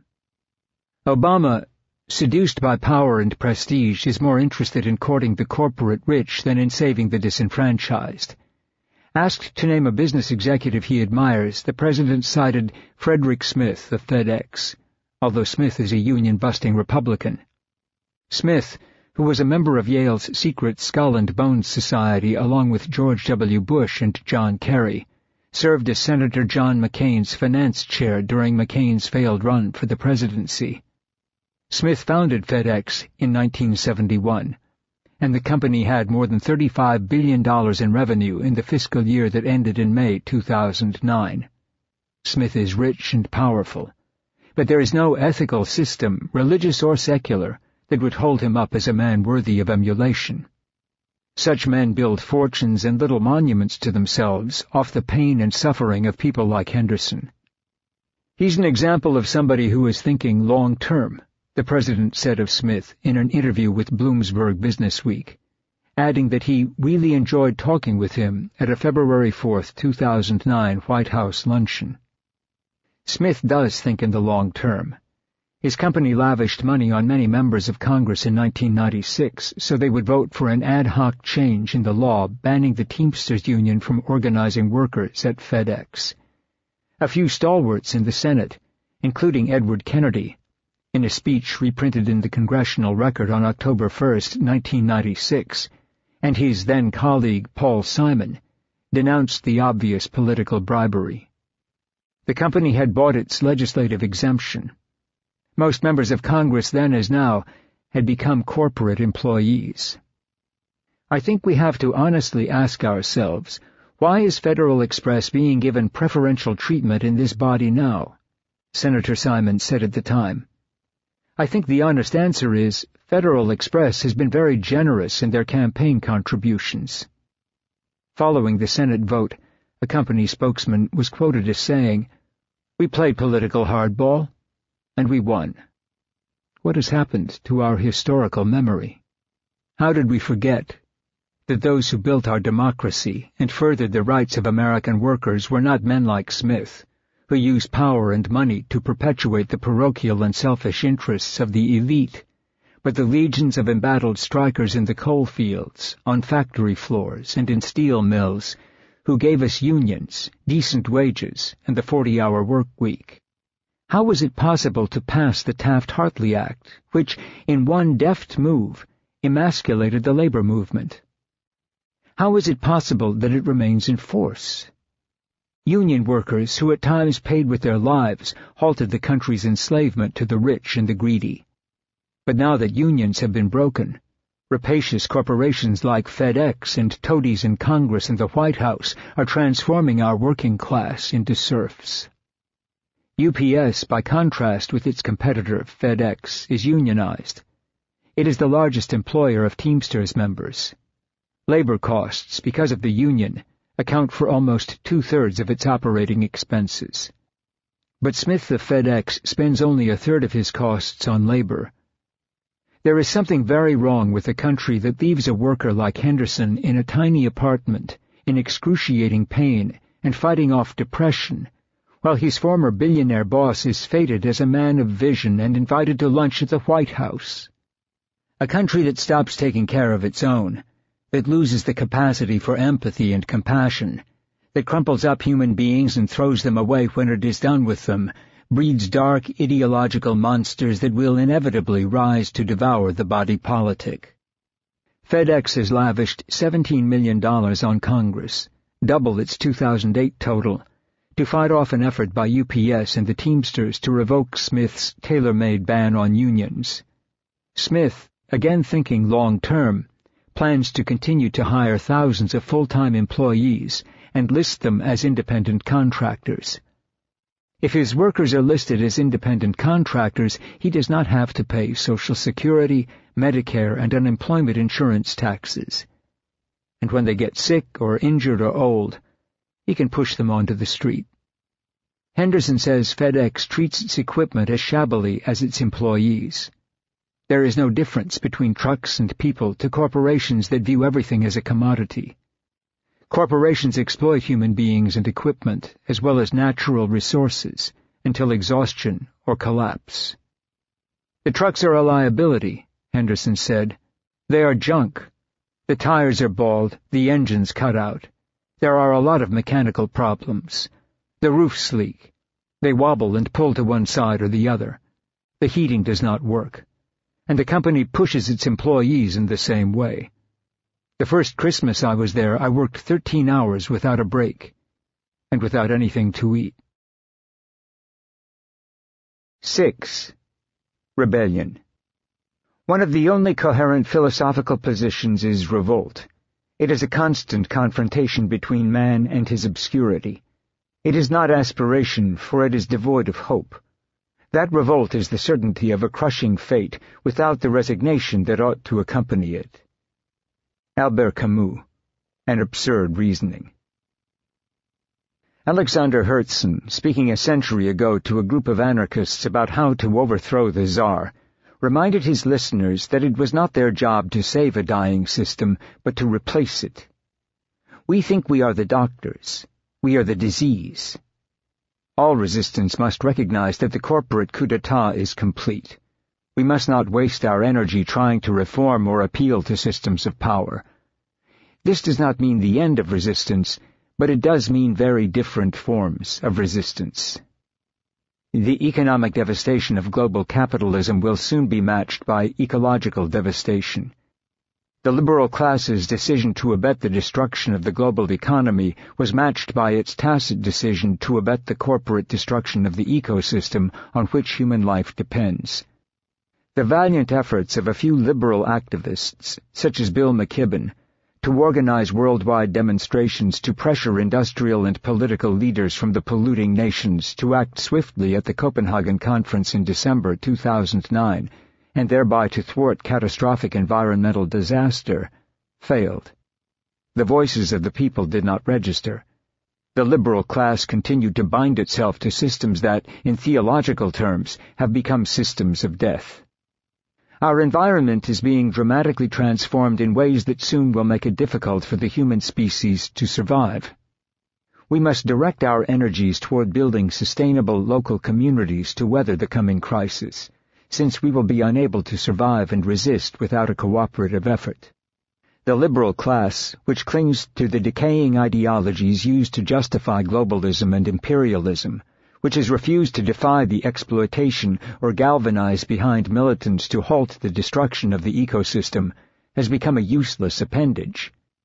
The decimation of our manufacturing base, the rise of the corporate state, and the contamination of our environment could have been fought by militant movements and radicals, but with these voices banished, there were no real impediments to the self-destructive forces of corporate power. The liberal class, which sought consensus and was obedient when it should have fought back, continues to trumpet a childish faith in human progress. It continues to peddle the naive belief that technology and science will propel us forward into greater eras of human prosperity and save us from ourselves. But Enlightenment rationality does not and will not dominate human activity. The human race is about to be abruptly reminded of the fragility of life and the danger of hubris. Those who exploit human beings and nature are bound to an irrational lust for power and money that is leading to collective suicide. The liberal class assumed that by working with corporate power it could mitigate the worst excesses of capitalism and environmental degradation. It did not grasp, perhaps because liberals do not read enough Marx, the revolutionary and self-destructive nature of unfettered capitalism. American society, although it continues to use traditional and sentimental iconography and language to describe itself, has in fact been so radically transformed by liberal gullibility and unchecked corporatism that it bears no resemblance to its self-image. Corporate forces, whether in Copenhagen or the U.S. Congress, ignore the needs and desires of citizens. Corporate interests have seized all mechanisms of power, from government to mass propaganda. They will not be defeated through elections or influenced through popular movements. The working class has been wiped out. The economy is in ruins. The imperial expansion is teetering on collapse. The ecosystem is undergoing terrifying changes unseen in recorded human history. The death spiral, which will wipe out whole sections of the human race, demands a return to a radical militancy that asks the uncomfortable question of whether it is time to break laws that, if followed, ensure our annihilation. The corporate state is now as cornered as the rest of us. The decimation of the working class and, increasingly, the middle class means that corporations must employ ever greater levels of corruption and coercion to continue to increase profits. Human misery is being compounded. Indeed, it is itself viewed as a source of profit. Corporations such as Bechtel are attempting to buy and control the world's supply of clean water. All essential elements for existence offer corporations the potential for profit. The demand for capitalist expansion, in a time of growing scarcity and environmental collapse, means we will endure harsher forms of abuse and repression. By silencing those who clung to moral imperatives, the liberal class robbed itself of the language and analytical means to make sense of the destruction. Liberals assumed that the engines of capitalism could be persuaded to exercise a rational self-control and beneficence, a notion that would have gotten anyone who proposed it laughed out of old militant labor halls. The liberal class, seduced by the ridiculous dictum that the marketplace could be the arbiter of all human political and economic activity, handed away the rights of the working class and the middle class. Even after the effects of climate change became known, the liberal class permitted corporations to continue to poison and pollute the planet. The liberal class collaborated with these corporate forces and did so with a stunning gullibility. The short-term benefits of this collaboration will soon give way to a systems collapse. The true militants of the American 20th century, including the old communist unions, understood, in a way the liberal class does not, the dynamics of capitalism and human evil. They knew that they had to challenge every level of management. They saw themselves as political beings. They called for a sweeping social transformation that would include universal health insurance, subsidized housing, social reforms, deindustrialization, and worker-controlled factories. And for this they were destroyed. They were replaced by a pliant liberal class that spoke in the depoliticized language of narrow self-interest and pathetic Buy American campaigns. Our collapse, economic and environmental, might not have been thwarted by anarchists and others, but at least someone would have fought against it. The liberal class was useless. The coup d'etat we have undergone is beginning to fuel unrest and discontent. With its reformist and collaborative ethos, the liberal class lacks the capacity or the imagination to respond to this discontent. It has no ideas. Revolt, because of this, will come from the right, as it did in other eras of bankrupt liberalism in Nazi Germany, Fascist Italy, and Tsarist Russia. That this revolt will be funded, organized, and manipulated by the corporate forces that caused the collapse is one of the tragic ironies of history. But the blame lies with the liberal class. Liberals, by standing for nothing, made possible the rise of inverted and perhaps soon classical totalitarianism. As communities fragment under the weight of internal chaos and the increasingly dramatic changes caused by global warming and economic despair, they will face a difficult choice. They can retreat into a pure survivalist mode, a form of primitive tribalism, without linking themselves to the concentric circles of the wider community and the planet. This retreat will leave participants as morally and spiritually bankrupt as the corporate forces arrayed against us. It is imperative that, like the monasteries in the Middle Ages, communities nurture the intellectual and artistic traditions that make possible a civil society, humanism, and the common good. Access to parcels of agricultural land will be paramount. We will have to grasp, as the medieval monks did, that we cannot alter the larger culture around us, at least in the short term, but we may be able to retain the moral codes and culture for generations beyond ours. As those who retained their identity during slavery or the long night of 20th century fascism and communism discovered, resistance will be reduced to small, often imperceptible acts of defiance. Music, theater, art, poetry, journalism, literature, dance, and the humanities, including the study of philosophy and history, will be the bulwarks that separate those who remain human from those who become savages. We stand on the verge of one of the bleakest periods in human history, when the bright lights of civilizations will blink out, and we will descend for decades, if not centuries, into barbarity. The elites, who successfully convinced us that we no longer possessed the capacity to understand the revealed truths presented before us, or to fight back against the chaos caused by economic and environmental catastrophe, will use their resources to create privileged little islands where they will have access to security and goods denied to the rest of us. As long as the mass of bewildered and frightened people, fed images by the organs of mass propaganda that permit them to perpetually hallucinate, exist in this state of barbarism, they may periodically strike out with a blind fury against increased state repression, widespread poverty, and food shortages. But they will lack the ability and self-confidence to challenge in big and small ways the structures of control. The fantasy of widespread popular revolts and mass movements breaking the hegemony of the corporate state is just that, a fantasy. Radical anarchists often grasp the extent of the rot in our cultural and political institutions. They know they must sever the tentacles of consumerism, but many also naively believe it can be countered with physical resistance and violence. There are debates within the anarchist movement about acceptable degrees of violent resistance.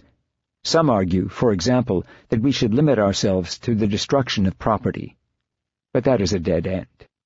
Once you start using plastic explosives, innocent people get killed.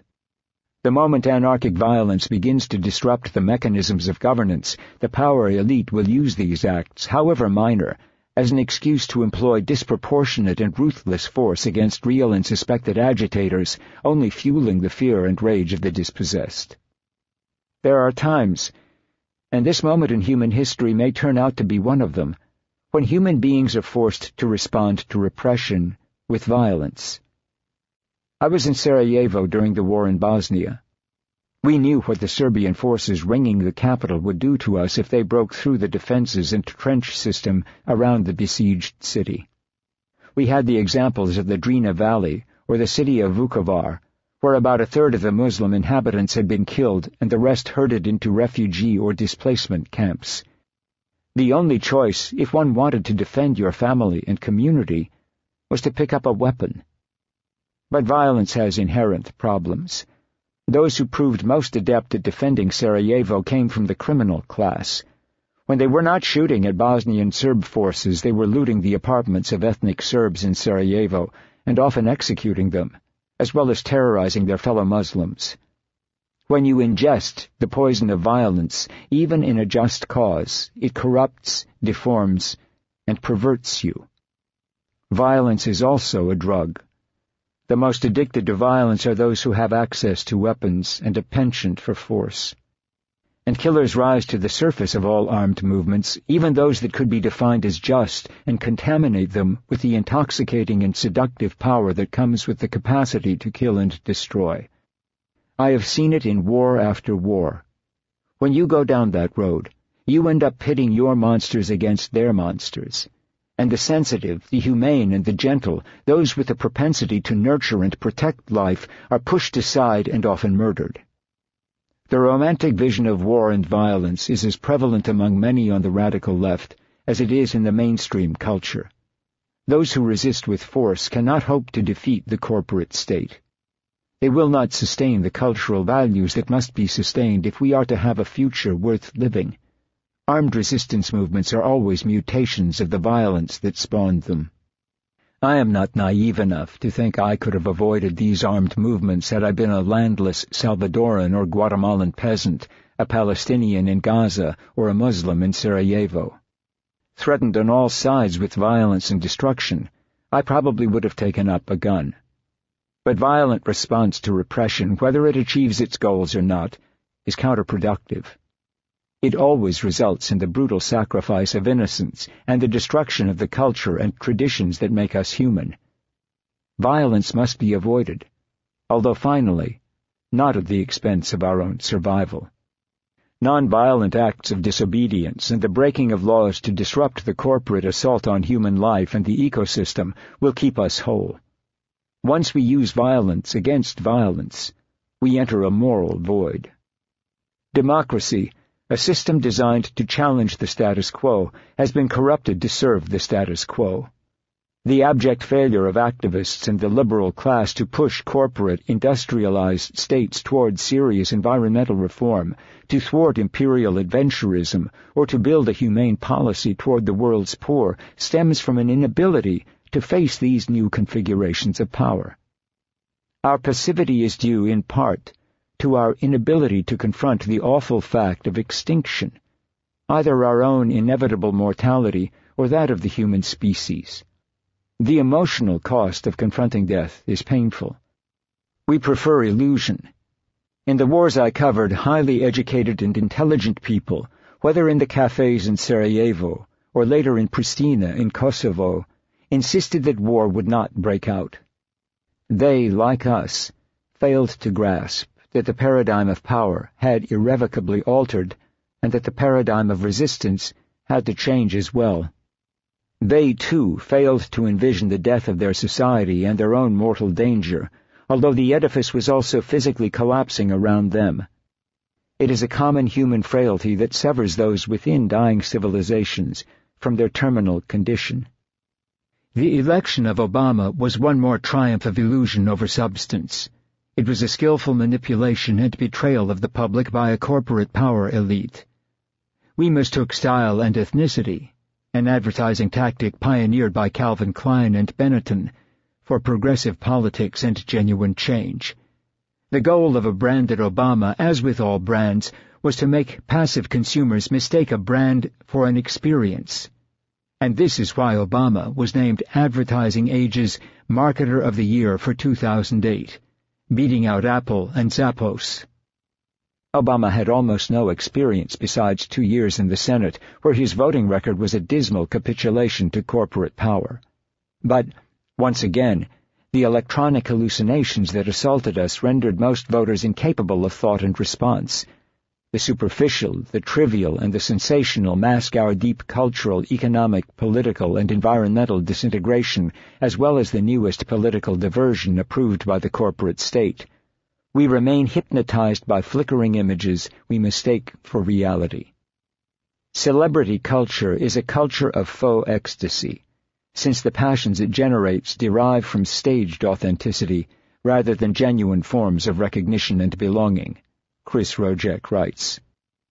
Materialism and the revolt against materialism are the only possible responses. Neither is capable of engineering the unifying beliefs and practices relative to sacred things that are essential to religious belief.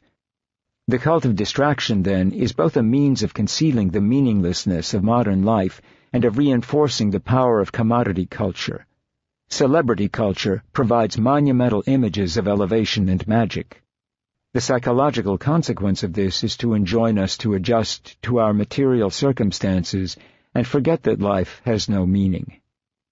The belief that we can make things happen through positive thoughts, by visualizing, by wanting them, by tapping into our inner strength, or by understanding that we are truly exceptional, is peddled to us by all aspects of the culture, from Oprah to the Christian right. It is magical thinking. We can always make more money, meet new quotas, consume more products, and advance our careers. This magical thinking, This idea that human and personal progress is somehow inevitable leads to political passivity. It permits societies to transfer their emotional allegiance to the absurd, whether embodied in professional sports or in celebrity culture, and ignore real problems. It exacerbates despair. It keeps us in a state of mass self-delusion. Once we are drawn into this form of magical thinking, the purpose, structure, and goals of the corporate state are not questioned. To question, to engage in criticism of the corporate collective, is to be seen as obstructive and negative. And these cultural illusions have grossly perverted the way we view ourselves, our nation, and the natural world. This magical thinking, coupled with its bizarre ideology of limitless progress, holds out the promise of an impossible, unachievable happiness. It has turned whole nations, such as the United States, into self-consuming machines of death. We can march in Copenhagen. We can join the International Day of Climate Action and its worldwide climate protests. We can compost in our backyards and hang our laundry out to dry.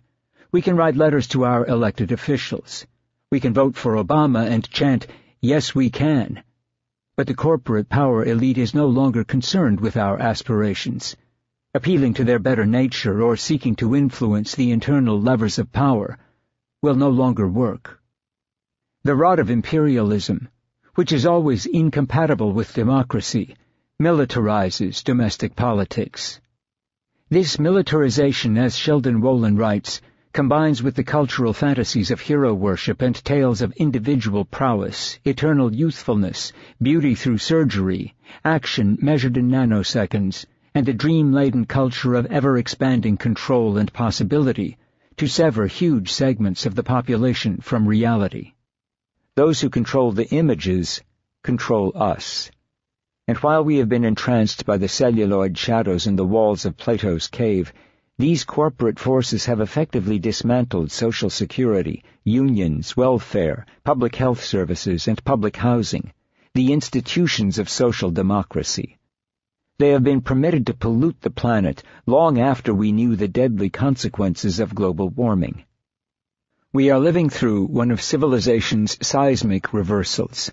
The ideology of globalization, like all inevitable utopian visions, has imploded. The power elite, perplexed and confused, clings to the utopian dreams and outdated language of globalization to mask the political and economic vacuum. Massive bailouts, stimulus packages, giveaways, and short-term borrowing, along with imperial wars we can no longer afford, will leave the United States struggling with trillions in debt. Once China and the oil-rich states begin to walk away from our debt, which one day has to happen, interest rates will skyrocket. Eventually the Federal Reserve will become the buyer of last resort. The Fed has printed perhaps as much as $2 trillion new dollars in the last 2 years. Forcing the Fed to buy this much new debt will see it, in effect, print trillions more. This is when inflation, most likely hyperinflation, will turn the dollar into junk. And at that point, the entire system, beset as well by environmental chaos, breaks down. Our mediocre and bankrupt elite, concerned with its own survival, spends its energy and our resources desperately trying to save a system that cannot be saved. Once credit dries up for the average citizen, once massive joblessness creates a permanent and enraged underclass, once the cheap manufactured goods that are the opiates of our commodity culture vanish, once water and soil become too polluted or degraded to sustain pockets of human life, we will probably evolve into a system that closely resembles classical totalitarianism, characterized by despotic fiefdoms. Cruder, more violent forms of repression will be employed as the softer mechanisms of control favored by inverted totalitarianism prove useless. And, as with collapsed civilizations in the past, the huge bureaucracy that sustained empire will cease to function as communities collapse into localized enclaves. The great monuments of capitalism, like the abandoned temples at Tikal, will stand as deserted relics of a lost age. During its brief time on Earth, the human species has exhibited a remarkable capacity to kill itself off. The Cro-Magnons displaced or dispatched the Neanderthals. The human colonialists, with the help of smallpox and firearms, decimated the native populations in the Americas. Modern industrial warfare in the 20th century took at least 100 million lives, most of them civilians. And now we sit passive and dumb, as corporations and the leaders of industrialized nations ensure that climate change will accelerate to levels that could mean the end of our species. Homo sapiens are the future eaters, as the biologist Tim Flannery points out in The Future Eaters, An Ecological History of the Australasian Lands and People. In the past, when civilizations went belly up through greed, mismanagement, and the exhaustion of natural resources, human beings migrated somewhere else to pillage anew. But this time the game is over. There is nowhere else to go. The industrialized nations spent the last century seizing half the planet and dominating most of the other half. We giddily exhausted our natural resources, especially fossil fuel, to engage in an orgy of consumption and waste that poisoned the earth and degraded the ecosystem on which human life depends. Collapse this time around will be global. We will disintegrate together. The 10,000-year experiment of settled life is about to come to a crashing halt. And humankind, which thought it was given dominion over the earth and all living things, will be taught a painful lesson about the necessity of balance, restraint, and humility. There is almost no human monument or city ruin more than 5,000 years old. Civilization, Ronald Wright notes in A Short History of Progress, occupies a mere 0.2% of the 2.5 million years since our first ancestor sharpened a stone. We view ourselves as rational creatures. But is it rational to wait like sheep in a pen as oil and natural gas companies, coal companies, chemical industries, plastics manufacturers, the automotive industry, arms manufacturers, and the leaders of the industrial world, as they did in Copenhagen, steer us toward mass extinction? It is too late to prevent profound climate change, but why allow our ruling elite, driven by the lust for profits, to accelerate the death spiral? Why continue to obey the laws and dictates of our executioners? The news is grim. The accelerating disintegration of Arctic sea ice means that summer ice will probably disappear within the next decade. The dark open water will absorb more solar radiation than reflective white ice, significantly increasing the rate of global warming. The Siberian permafrost will disappear, sending up plumes of methane gas from underground. The Greenland ice sheet and the Himalayan Tibetan glaciers will melt. Jay Zwally, a NASA climate scientist, declared in December 2007, "The Arctic is often cited as the canary in the coal mine for climate warming. Now, as a sign of climate warming, the canary has died. It is time to start getting out of the coal mines." But reality is rarely an impediment to human folly. The world's greenhouse gases have continued to grow since Zwally's statement. Global emissions of carbon dioxide, CO2, from burning fossil fuels since 2000 have increased by 3% a year. At that rate, annual emissions will double every 25 years. James Hansen, the head of NASA's Goddard Institute for Space Studies and one of the world's foremost climate experts, has warned that if we keep warming the planet, it will be a recipe for global disaster. The safe level of CO2 in the atmosphere, Hansen estimates, is no more than 350 parts per million, ppm. The current level of CO2 is 385 ppm, and climbing. This guarantees terrible consequences even if we act immediately to cut carbon emissions. For 3 million years, the natural carbon cycle has ensured that the atmosphere contained less than 300 ppm of CO2, which sustained the wide variety of life on the planet. The idea now championed by our corporate elite, at least those in contact with the reality of climate change, is that we will intentionally overshoot 350 ppm and then return to a safer climate through rapid and dramatic emission cuts. This, of course, is a theory designed to absolve the elite from doing anything now. In his book Requiem for a Species, Why we resist the truth about climate change, Clive Hamilton warns that even if carbon dioxide concentrations reach 550 ppm, after which emissions fell to zero, the global temperatures would continue to rise for at least another century.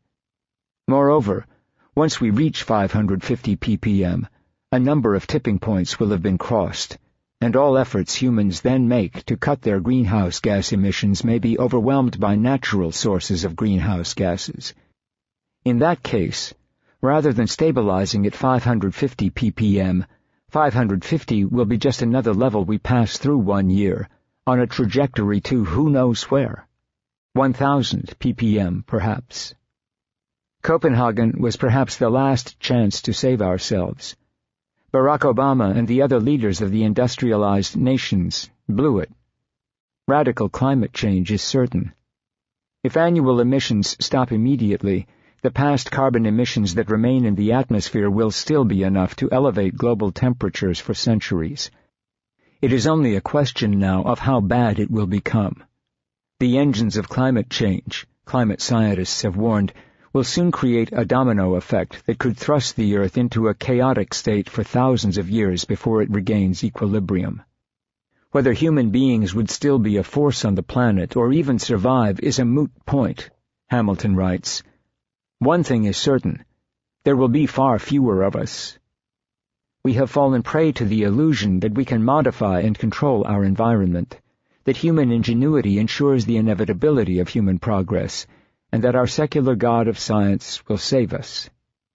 The intoxicating belief that we can conquer all has come up against a greater force, the Earth itself, Hamilton writes. The prospect of runaway climate change challenges our technological hubris, our Enlightenment faith in reason, and the whole modernist project. The Earth may soon demonstrate that, ultimately, it cannot be tamed, and that the human urge to master nature has only roused a slumbering beast. We face a terrible political truth. Those who hold power will not act with the urgency required to protect human life and the ecosystem. Decisions about the fate of the planet and human civilization are in the hands of moral and intellectual trolls such as BP's former chairman, Tony Hayward. These political and corporate masters are driven by a craven desire to accumulate wealth at the expense of human life. They do this in the Gulf of Mexico.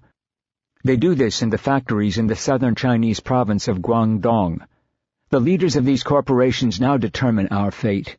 They are not endowed with human decency or compassion. Yet their lobbyists make the laws. Their public relations firms craft the propaganda and trivia pumped out through systems of mass communication. Their money determines our elections. Their greed turns workers into global serfs and our planet into a wasteland. As climate change advances, we will face a choice between obeying the rules put in place by corporations and rebellion. Those who work human beings to death in overcrowded factories in China and turn the Gulf of Mexico into a dead zone are the enemy. They serve systems of death. They cannot be reformed or trusted. The climate crisis is a political crisis. We will either defy the corporate elite, which will mean civil disobedience, a rejection of traditional politics for a new radicalism, and the systematic breaking of laws, or see ourselves consumed. Time is not on our side. The longer we wait, the more assured our destruction becomes. The future, if we remain passive, will be wrested from us. If we build small, self-contained structures, ones that do as little harm as possible to the environment, we can perhaps weather the collapse. This task will be accomplished through the creation of communities with access to sustainable agriculture, able to sever themselves as much as possible from commercial culture and largely self-sufficient. These communities will have to build walls against the electronic propaganda and fear that will be pumped out over the airwaves. Canada will probably be a more hospitable place to do this than the United States, especially given America's undercurrent of violence. But in any country, those who survive will need isolated areas of farmland distant from urban areas, which will see food deserts in the inner cities, as well as savage violence spread outward across the urban landscape, as produce and goods become prohibitively expensive, and state repression becomes harsher and harsher. Acts of resistance are moral acts. They take place because people of conscience understand the moral rather than the practical imperative of rebellion. They should be carried out not because they are effective, but because they are right. Those who begin these acts are always few. They are dismissed by those in the liberal class who hide their cowardice behind their cynicism. Resistance, however marginal, affirms the sanctity of individual life in a world awash in death. It is a supreme act of faith, the highest form of spirituality. Those who have carried out great acts of resistance in the past sacrificed their security and comfort, often spent time in jail, and in some cases were killed. They understood that to live, in the fullest sense of the word, to exist as free and independent human beings, even under the darkest night of state repression, means to defy injustice. Any act of resistance is its own justification. It cannot be measured by its utilitarian effect. And the acts of resistance that sustain us morally are those that disrupt systems of power but do not violate the sanctity of human life, even, finally, the lives of those who enslave us. When in April 1945, the dissident Lutheran pastor Dietrich Bonhoeffer was taken from his cell in a Nazi prison to the gallows, his last words were, "This is for me the end," but also the beginning. Bonhoeffer knew that most of the citizens in Germany were complicit through their collaboration or silence in a vast enterprise of death. But however hopeless it appeared in the moment, he affirmed what we all must affirm. He did not avoid death. He did not, as a distinct individual, survive. But he understood that his resistance and even his death were acts that nurtured life. He gave, even to those who did not join him, another narrative. His defiance and his execution condemned his executioners. Significant structural change will not occur in our lifetime. This makes resistance harder.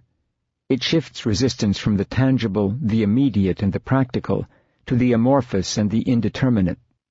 But to stop resisting is spiritual and intellectual death. It is to surrender to the dehumanizing ideology of totalitarian capitalism. Acts of resistance keep alive another way of being. They sustain our integrity and empower others, whom we may never meet, to stand up and carry the flame we pass to them. No act of resistance is useless, whether it is refusing to pay taxes, fighting for a Tobin tax, working to shift the neoclassical economics paradigm, revoking a corporate charter, holding global internet votes, or using Twitter to catalyze a chain reaction of refusal against the neoliberal order. We must resist and trust that resistance is worthwhile. Our communities will sustain us emotionally and materially. They will be the key to a life of defiance. Those who resist, who continue to practice moral autonomy, will become members of the underclass. The remnants of traditional liberal institutions, including the media, labor, the church, the universities, the arts, and political parties, will merge with the instruments of corporate oppression. As long as they collaborate with the power elite, liberal institutions will continue to offer a few collaborators positions of comfort and privilege. But all those who seek to work as artists, journalists, professors, labor organizers, dissident politicians, or clergy will increasingly struggle without adequate health insurance or reliable incomes. They will be unable to send their children to elite colleges. Their mortgages will be foreclosed. They will be denied credit cards. Their salaries, if they get any, will be miserable. They will no longer be members of the liberal class. The death of the liberal class has been accompanied by a shift from a print-based culture to an image-based culture. The demise of newspapers, along with that of book publishing, coupled with the degradation of our educational system for all but the elites, has created a culture in which verifiable fact, which is rooted in the complexity and discipline of print, no longer forms the basis of public discourse or our collective memory. It has been supplanted by the blogosphere, the social media universe, and cable television. Print-based culture, in which fact and assertion could be traced and distinguished, has ceded to a culture of emotionally driven narratives where facts and opinions are interchangeable. This is a decline and a degradation that has crippled the reality-based culture, in which fact was the foundation for opinion and debate, and ushered in a culture in which facts, opinions, lies, and fantasy are interchangeable. This shift has denied many citizens the intellectual tools for critical thought and civic dialogue, the discourse that creates informed citizens. Images and words defy the complex structures of print when isolated from context. Language, as the cultural critic Neil Postman pointed out, makes sense only when it is presented as a sequence of proportions. Meaning is distorted when a word or sentence is, as we say, taken out of context. When a reader or a listener is deprived of what was said before and after. Images, while giving the appearance of reality, distort it. The image dismembers reality.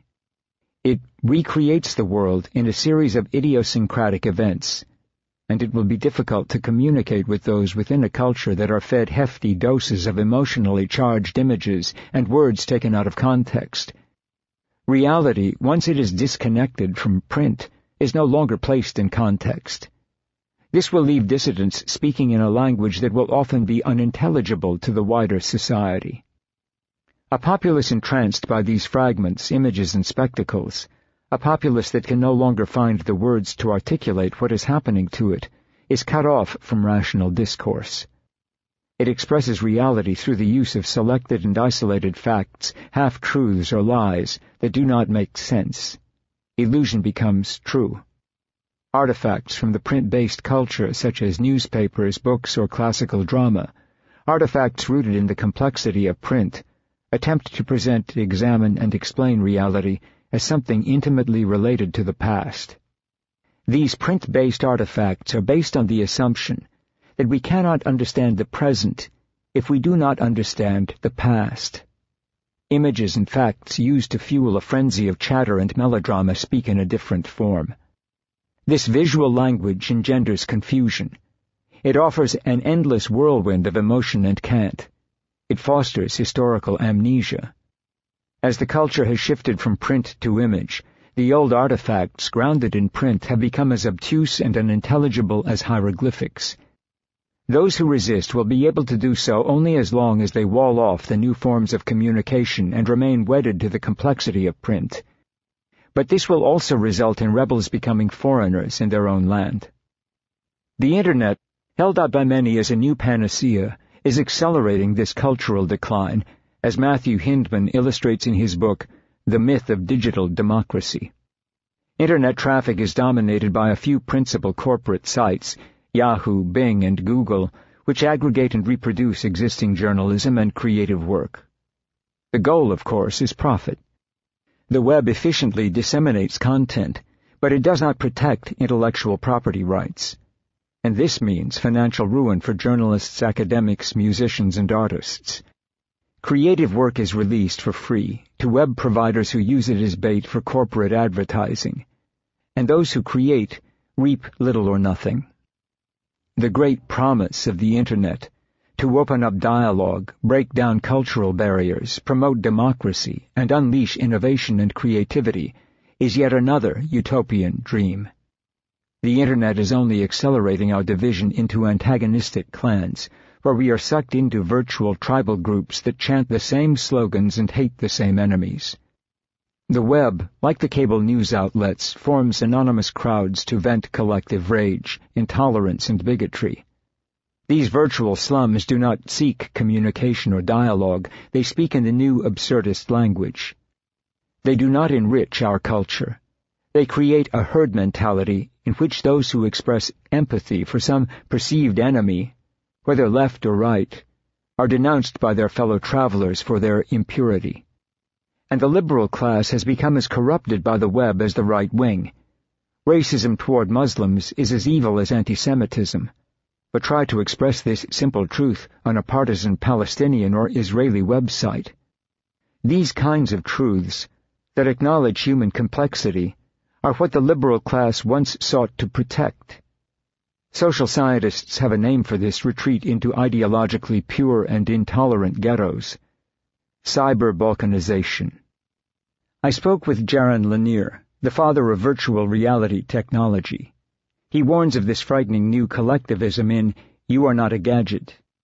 He notes that the habits fostered by the Internet have further reconfigured how we relate to one another. He writes that the philosophy behind terms of art such as Web 2.0, open culture, free software, and the long tail have become enablers of this new collectivism. He cites Wikipedia, which consciously erases individual voices, and Google Wave, which permits users to edit what someone else has said in a conversation, as well as watch others as they input, as technologies that accelerate mass collective thought and mass emotions.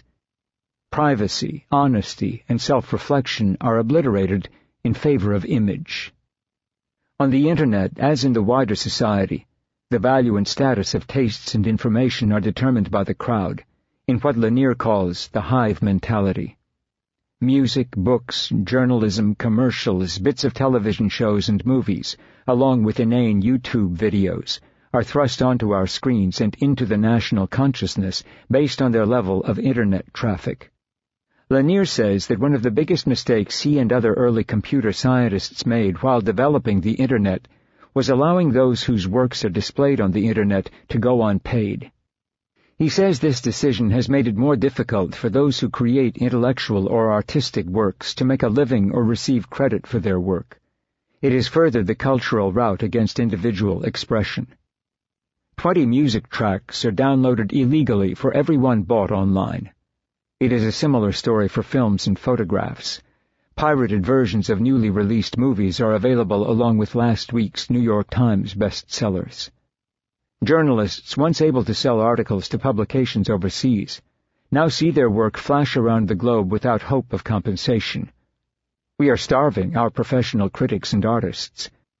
We are turning culture and art over to part-time amateurs, and as creative artists and journalists vanish, so do the editors and producers who distill and give focus to creative and journalistic expression.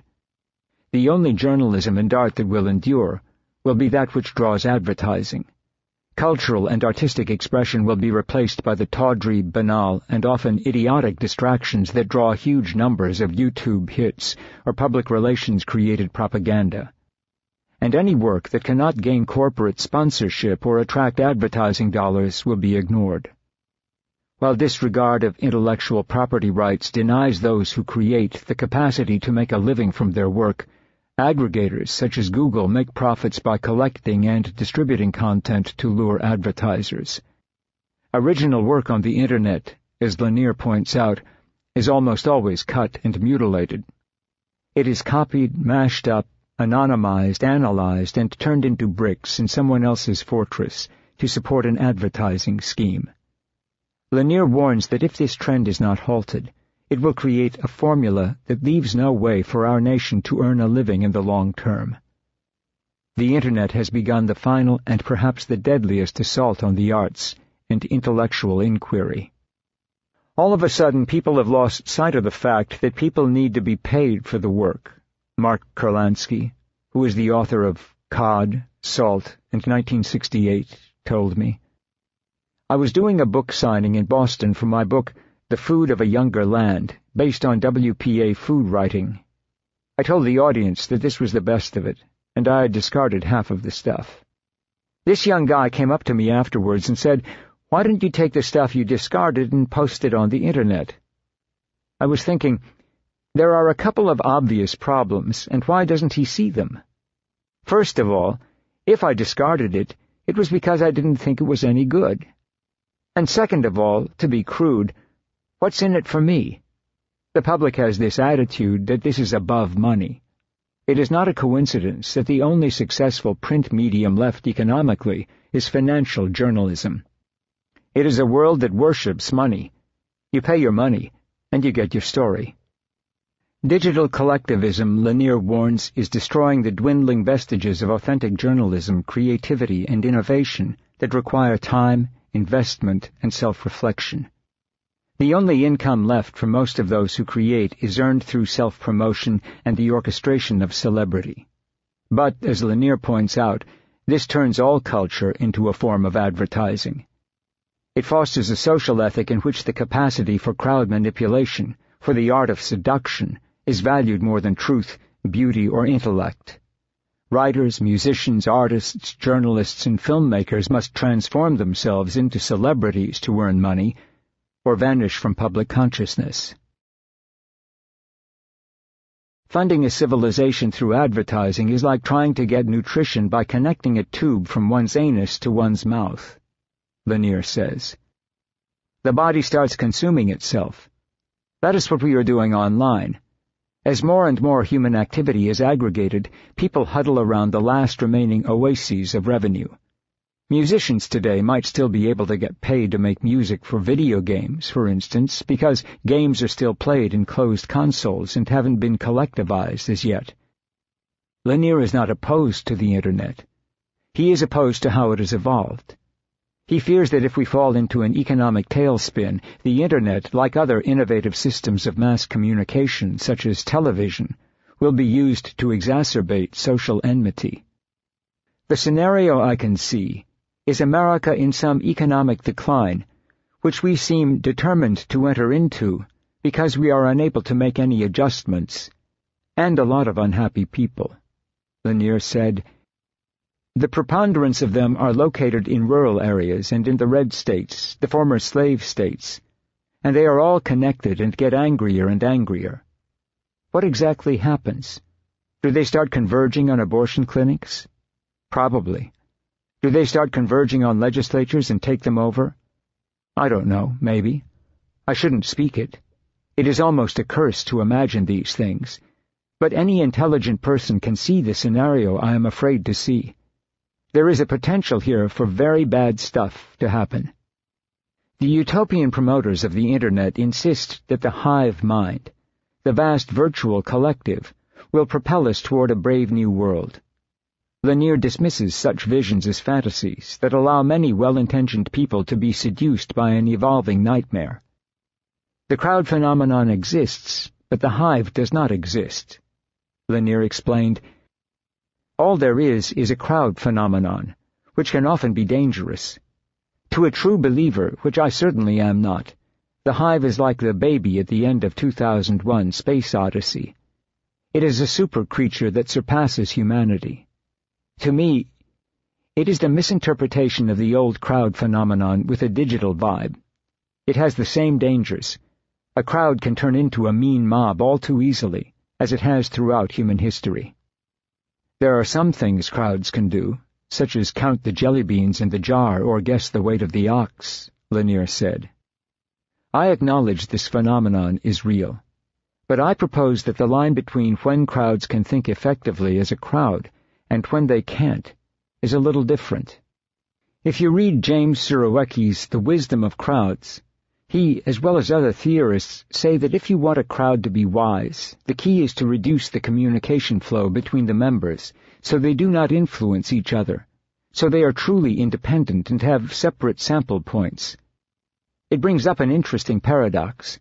The starting point for online crowd enthusiasts is that connection is good, and everyone should be connected. But when they talk about what makes a crowd smart, they say people should not be talking to each other. They should be isolated. There is a contradiction here. What makes a crowd smart is the type of question you ask. If you ask a group of informed people to choose a single numeric value, such as the weight of an ox, and they all have some reason to have a theory that is not entirely crazy, they will center on the answer. You can get something useful. This phenomenon is what accounts for price-fitting in capitalism. This is how markets can function. If you ask them to create anything, if you ask them to do something constructive or synthetic or engage in compound reasoning, then they will fail. Then you get something dull or an averaging out. One danger of the crowd is violence, which is when they turn into a mob. The other is dullness or mundaneness, when you design by committee. Humans, like many other species, Lanier says, have a cognitive switch that permits us to be individuals or members of a mob.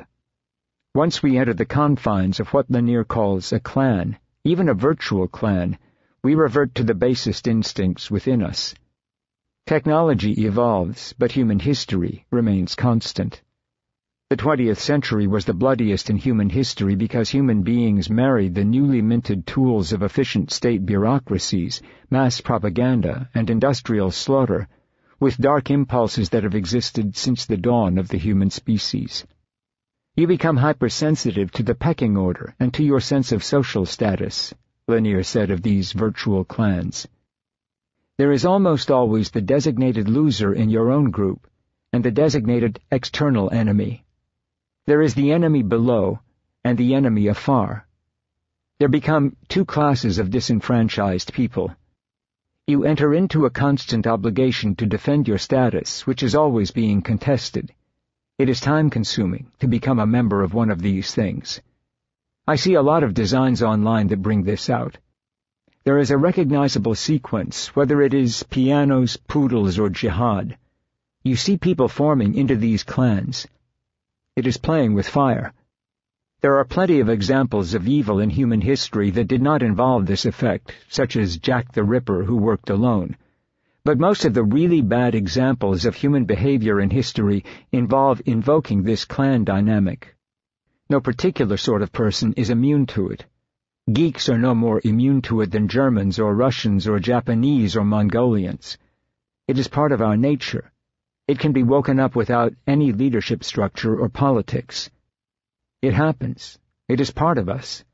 There is a switch inside of us waiting to be turned, and people can learn to manipulate the switch in others. The Machine Stops, a story published by E.M. Forster in 1909, paints a futuristic world where people are mesmerized by virtual reality.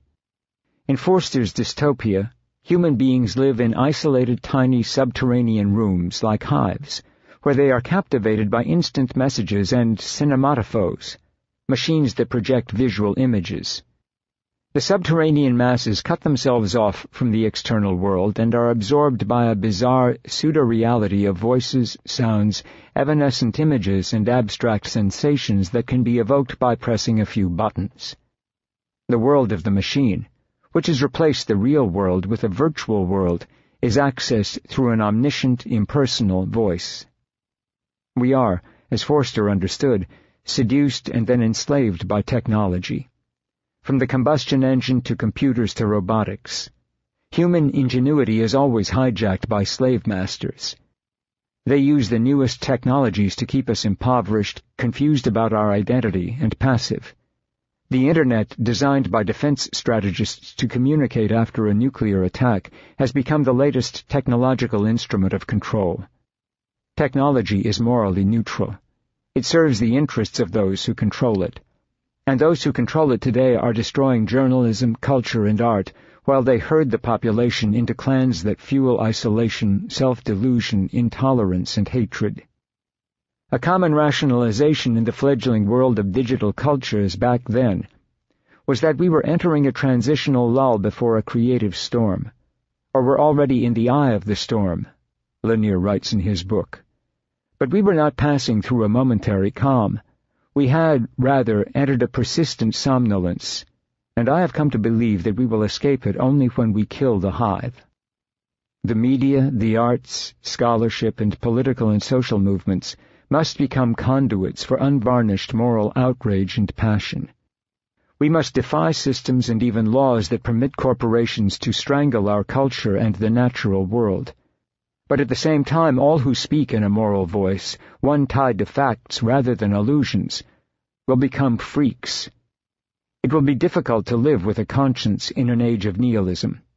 Journalism will reach tiny audiences just as the plays of Aristophanes or Racine attract very small crowds in obscure theaters.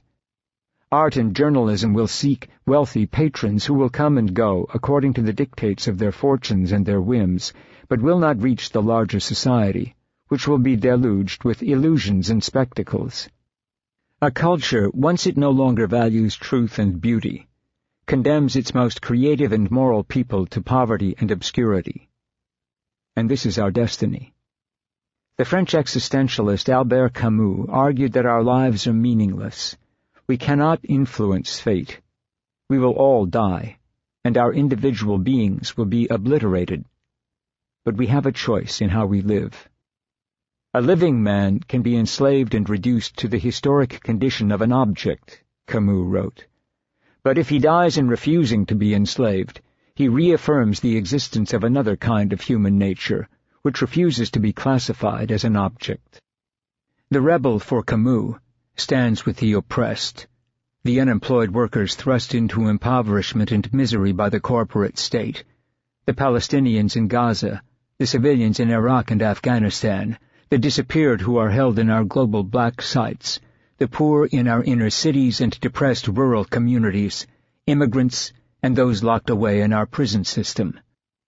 The elites and their courtiers in the liberal class always condemned the rebel as impractical. They dismissed the stance of the rebel as counterproductive. They chastised the rebel for being angry.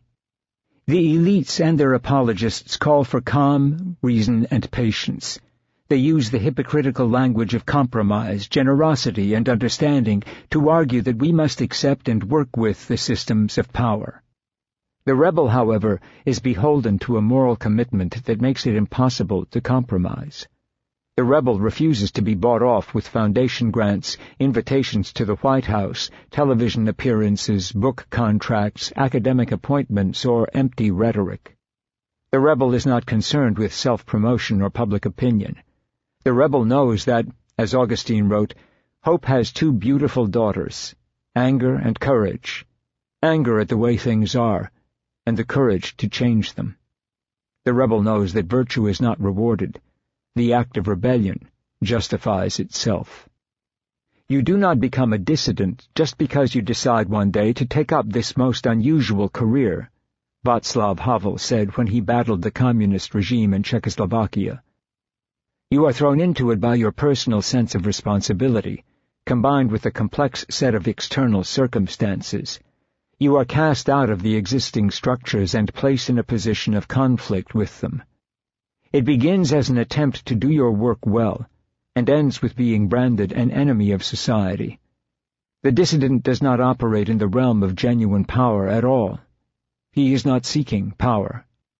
He has no desire for office and does not gather votes. He does not attempt to charm the public. He offers nothing and promises nothing. He can offer, if anything, only his own skin, and he offers it solely because he has no other way of affirming the truth he stands for. His actions simply articulate his dignity as a citizen, regardless of the cost. The corporate elite does not argue that the current system is just or good because it cannot, but it has convinced the majority of citizens that there is no alternative. But we are not slaves. We have a choice. We can refuse to be either a victim or an executioner. We have the moral capacity to say no, to refuse to cooperate. Any boycott or demonstration, any occupation or sit-in, any strike, any act of obstruction or sabotage, any refusal to pay taxes, any fast, any popular movement, and any act of civil disobedience ignites the soul of the rebel and exposes the dead hand of authority. There is beauty and there are the humiliated, Camus wrote. Whatever difficulties the enterprise may present, I should like never to be unfaithful either to the second or to the first. There is a time when the operation of the machine becomes so odious, makes you so sick at heart, that you can't take part. You can't even passively take part. And you've got to put your bodies upon the gears and upon the wheels, upon the levers, upon all the apparatus, and you've got to make it stop, Mario Savio said in 1964 during the Berkeley free speech movement. And you've got to indicate to the people who run it, to the people who own it, that unless you're free, the machine will be prevented from working at all.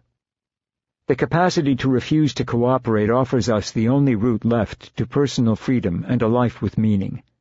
Camus is right about the absurdity of existence. He is also right about finding meaning and self-worth in acts of rebellion that eschew the practical for the moral.